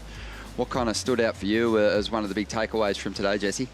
Takeaway for me is that Kaloha Andino is here and he means business. Brother. I know we haven't been talking a lot about him in the lead up to this event, but obviously campaigning on the Challenger Series last year, didn't get that big result that he wanted. Looks so sharp today. Yeah, looked really good. We watched that heat from down on the water's edge, and he looked all fired up, and he was super happy when he came in. Obviously got the win, and that adds to the happiness. Yeah. But yeah, he looks like he's ready to go. And again, keep coming back to it. The tour for next year looks amazing, and these guys want another piece of it. Well, Kalohe, last time he was in Oz, the final event, last thing I heard him saying was, "Get it right!" Screaming at the panel. And today he had a big smile on his face as he left the lineup, which was fantastic to see, and a big confidence-boosting heat win for him. I love it. Yeah, good stuff. And Julian was another one who just carried that momentum. We obviously highlighted him in the morning show. He's just on a heater at the moment and on an absolute mission to make the tour again. He looked polished today. So I got through the round of 80 for the men, saw some great heats, but then into the women's this afternoon. Conditions maintained beautifully. We're going to have a look at some of those highlight clashes now from the round of 48. Heat number 2.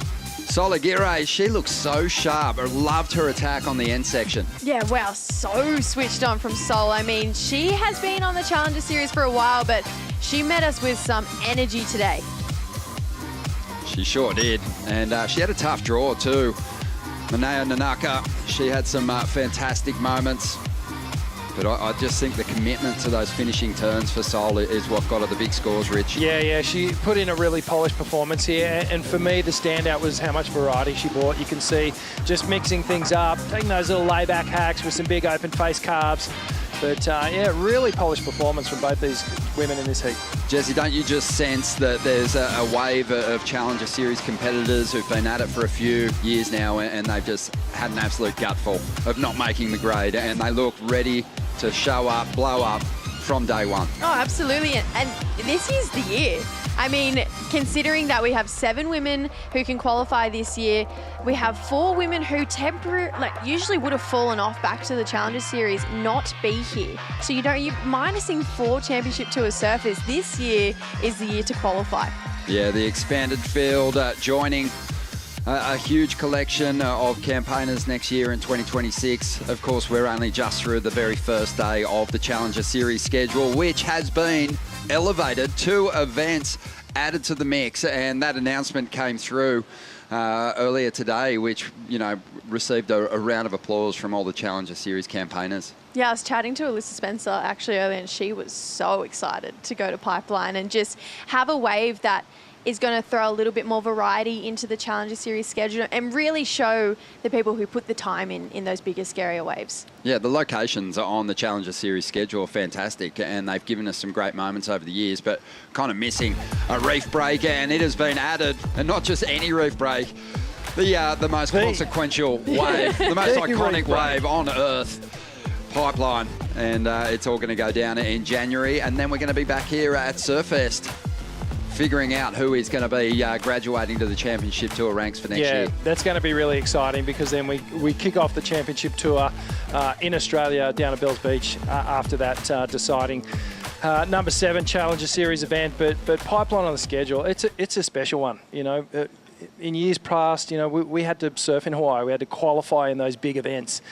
And it really is the measure of a great surfer, man or woman. And to have it at Pipeline with 4 surfers out there, that's incredible. A lot of these people wouldn't have even surfed Pipeline. They're going to get a crack at it with only a few others out. It's a real interesting event because I feel like it could tempt a few more people back onto the regional qualifying series and having a crack at the challenges in the future. A few former CTers made mention of it today. Jadson Andre hit me on a comment. He was rubbing his hands together at the prospect of seeing this next wave of talent have to take on Pipeline. So a huge call. It's going to be awesome to see. But right now, we're going to check in with the winner of the last heat of the day.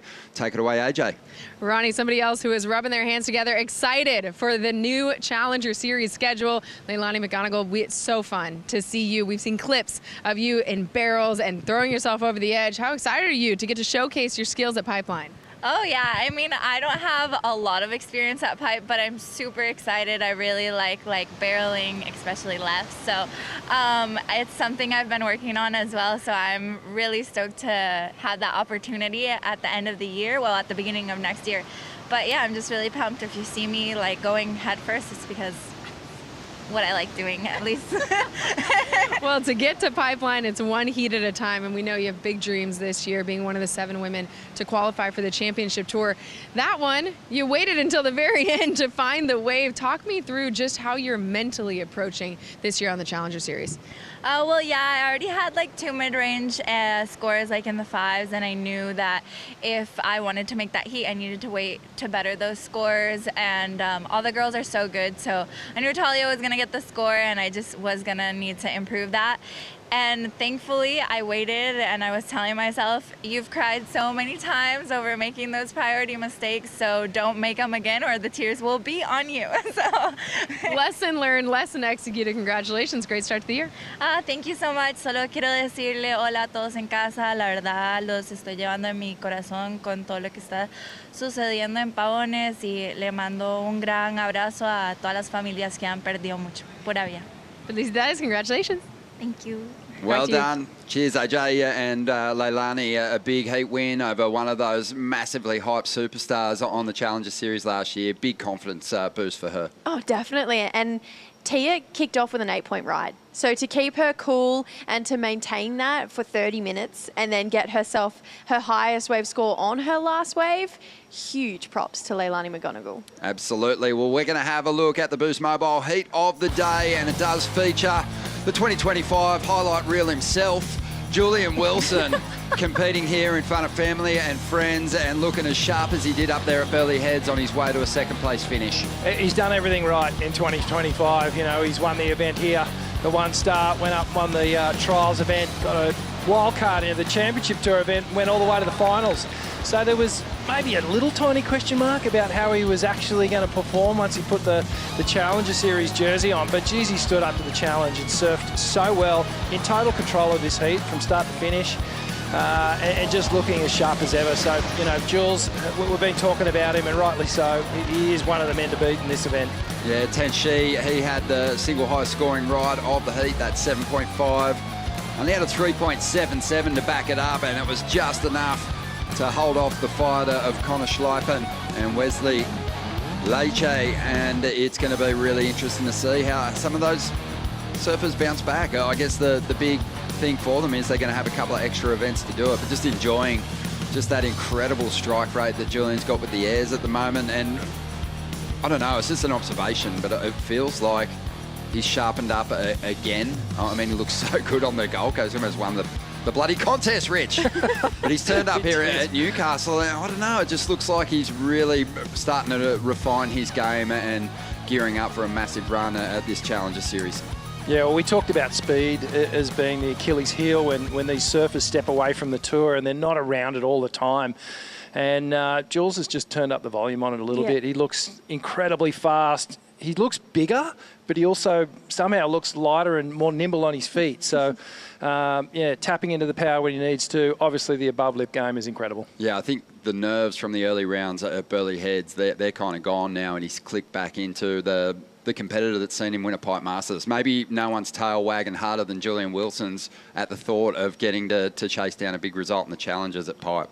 I think as well, when you get a taste of where you want to be, it makes that drive go 100 times more, because he just had a result on the championship tour. He got to feel what it felt like to be back there and have that energy around him. So I feel like that turns up the volume to 11, and he's just going all the way. And see him at Pipe, that would be incredible. He was like the Pied Piper too at Burleigh with his performances through the event. The crowd just came for him, and I get the same feeling. He's already got a lot of support down here, but as this event unfolds, Julian, Jackson, Philippa Anderson, now also through the opening round of the women's event, Ryan Callan, and obviously Morgan Siblick. God, It's a long list of locals that they have to get behind, and all of them looking to be in great touch. So that's going to be fantastic.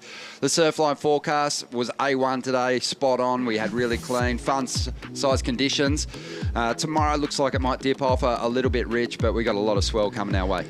Yeah, we can see where we are here, Newcastle, positioned on the east coast, about 2.5 hours north in the car from Sydney, and we've got Why this. Would you drive, mate? When you can fly straight into Newcastle Airport. I know, mate, you can. But yeah, so tomorrow as well, it looks like it's going to trend down just a little bit. So we're going to come and check it out. We're going to have a look at it. Might still be contestable, and we might run heats, but we know for a fact that Wednesday we've got this new energy coming up from the south. It's going to be pretty significant. There's going to be some wind behind it, and there's going to be no shortage of swell from Wednesday all the way through into the weekend, so we'll pick the eyes out of it.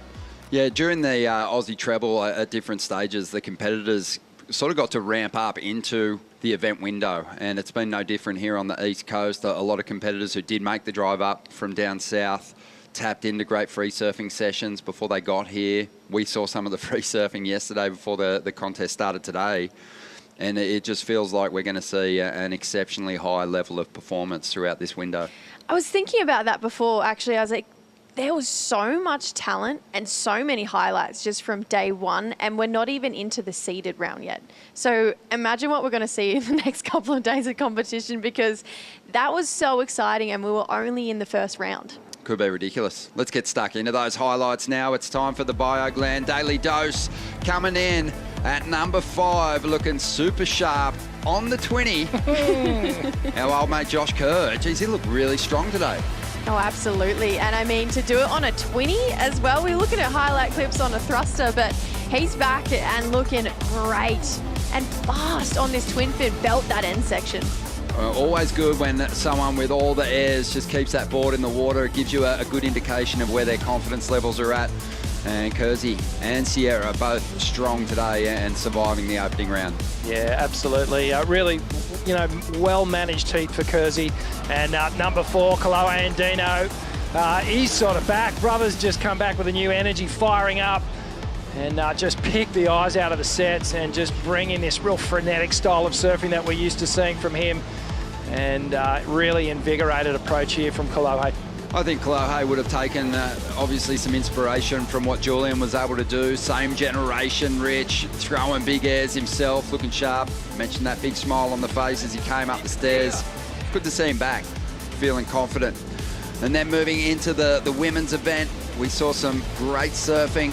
Noah Clapp, she won a nail biter in the final stages, Jessie. Noah Clapp has one gear, and it's just attack at full force, hit every end section coming towards her. I love her approach in this heat. This end turn had so much spice in it, and she needed to convert at that point in that exact wave, and she did that, got herself the heat win. Yeah, and a big one. Sierra Kerr out there in the lineup, and she was looking to join her dad in that next round, so she'll look to rebound. Pedersen Crisanto, he's done a lap on the championship tour before, and he did a lap of Merewether today in full rotation. Love this. It's a big go-to move for him. But Crisanto just really stomping his name into the face of the wall here at Merewether today. Yeah, he was trying to do a lap around the globe, had some height to that air. Coming in at number 1, though, the winner of the trials, Natalie Fensom, so strong with a buzzer beater and getting a clutch score in the dying moments. Oh, the local lady getting it done, and we hear the buzzer as she gets up, kept her cool and belted it 3 times to get herself a massive heat win, and one I don't think she was expecting. Yeah, and had the support of the local crew down there. Sarah Bond, the first person to give her a big hug and let her know that she'd made it through. She was buzzing. So an awesome day, plenty of highlights. And in my head, I was just going, yeah, Sierra got through, but obviously I got that wrong. It was a really tight, close heat. And she's one of those names where you almost just go, oh, yeah. Before she's even surfed a heat, you're like, yeah, we'll see you in the next round. But it was honestly in the last minute, it just flipped. Yeah, I think that you've got to constantly remind yourself too, you know, there's some big names starting to make their move towards these Challenger Series, but you've got seasoned campaigners and you've got surfers who are equally as hungry as those hype surfers to cause a big upset and stay alive in this draw. Yeah, absolutely. You know, you've got to be wary of these really hungry surfers coming up. You know, it could be their first crack at the Challenger Series. They're coming in here with so much hype and hope. But, this is going to be a great week. Day one in the bags, and, it hasn't disappointed. It hasn't disappointed, and also the big names, the established Challenger Series campaigners and those who have just been bumped off the CT, they're waiting in that second round, the seeded round for both the men and the women, Jessie. Yeah, bring it on. I think this is going to be a really exciting start. And I also think this is a really great first lap at Newcastle, considering we're going to be back here in March 2026. And these guys have seen the level that we've seen on day one, and they've gone, now they know exactly what they have to bring to match what we've seen here. All right, well, we're going to get a call tomorrow morning, 7:45. So you guys can enjoy a bit of a sleep in for a possible 8 o'clock start. Stay tuned to worldsurfleague.com for all the latest news and check out some of those matchups in the second round for the men and the women. We'll leave you with highlights and see you nice and early tomorrow morning.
This copyrighted event broadcast is produced by the World Surf League for broadcast around the world and may not be retransmitted, reproduced, rebroadcast, or otherwise distributed or used in any form without the written consent of the World Surf League.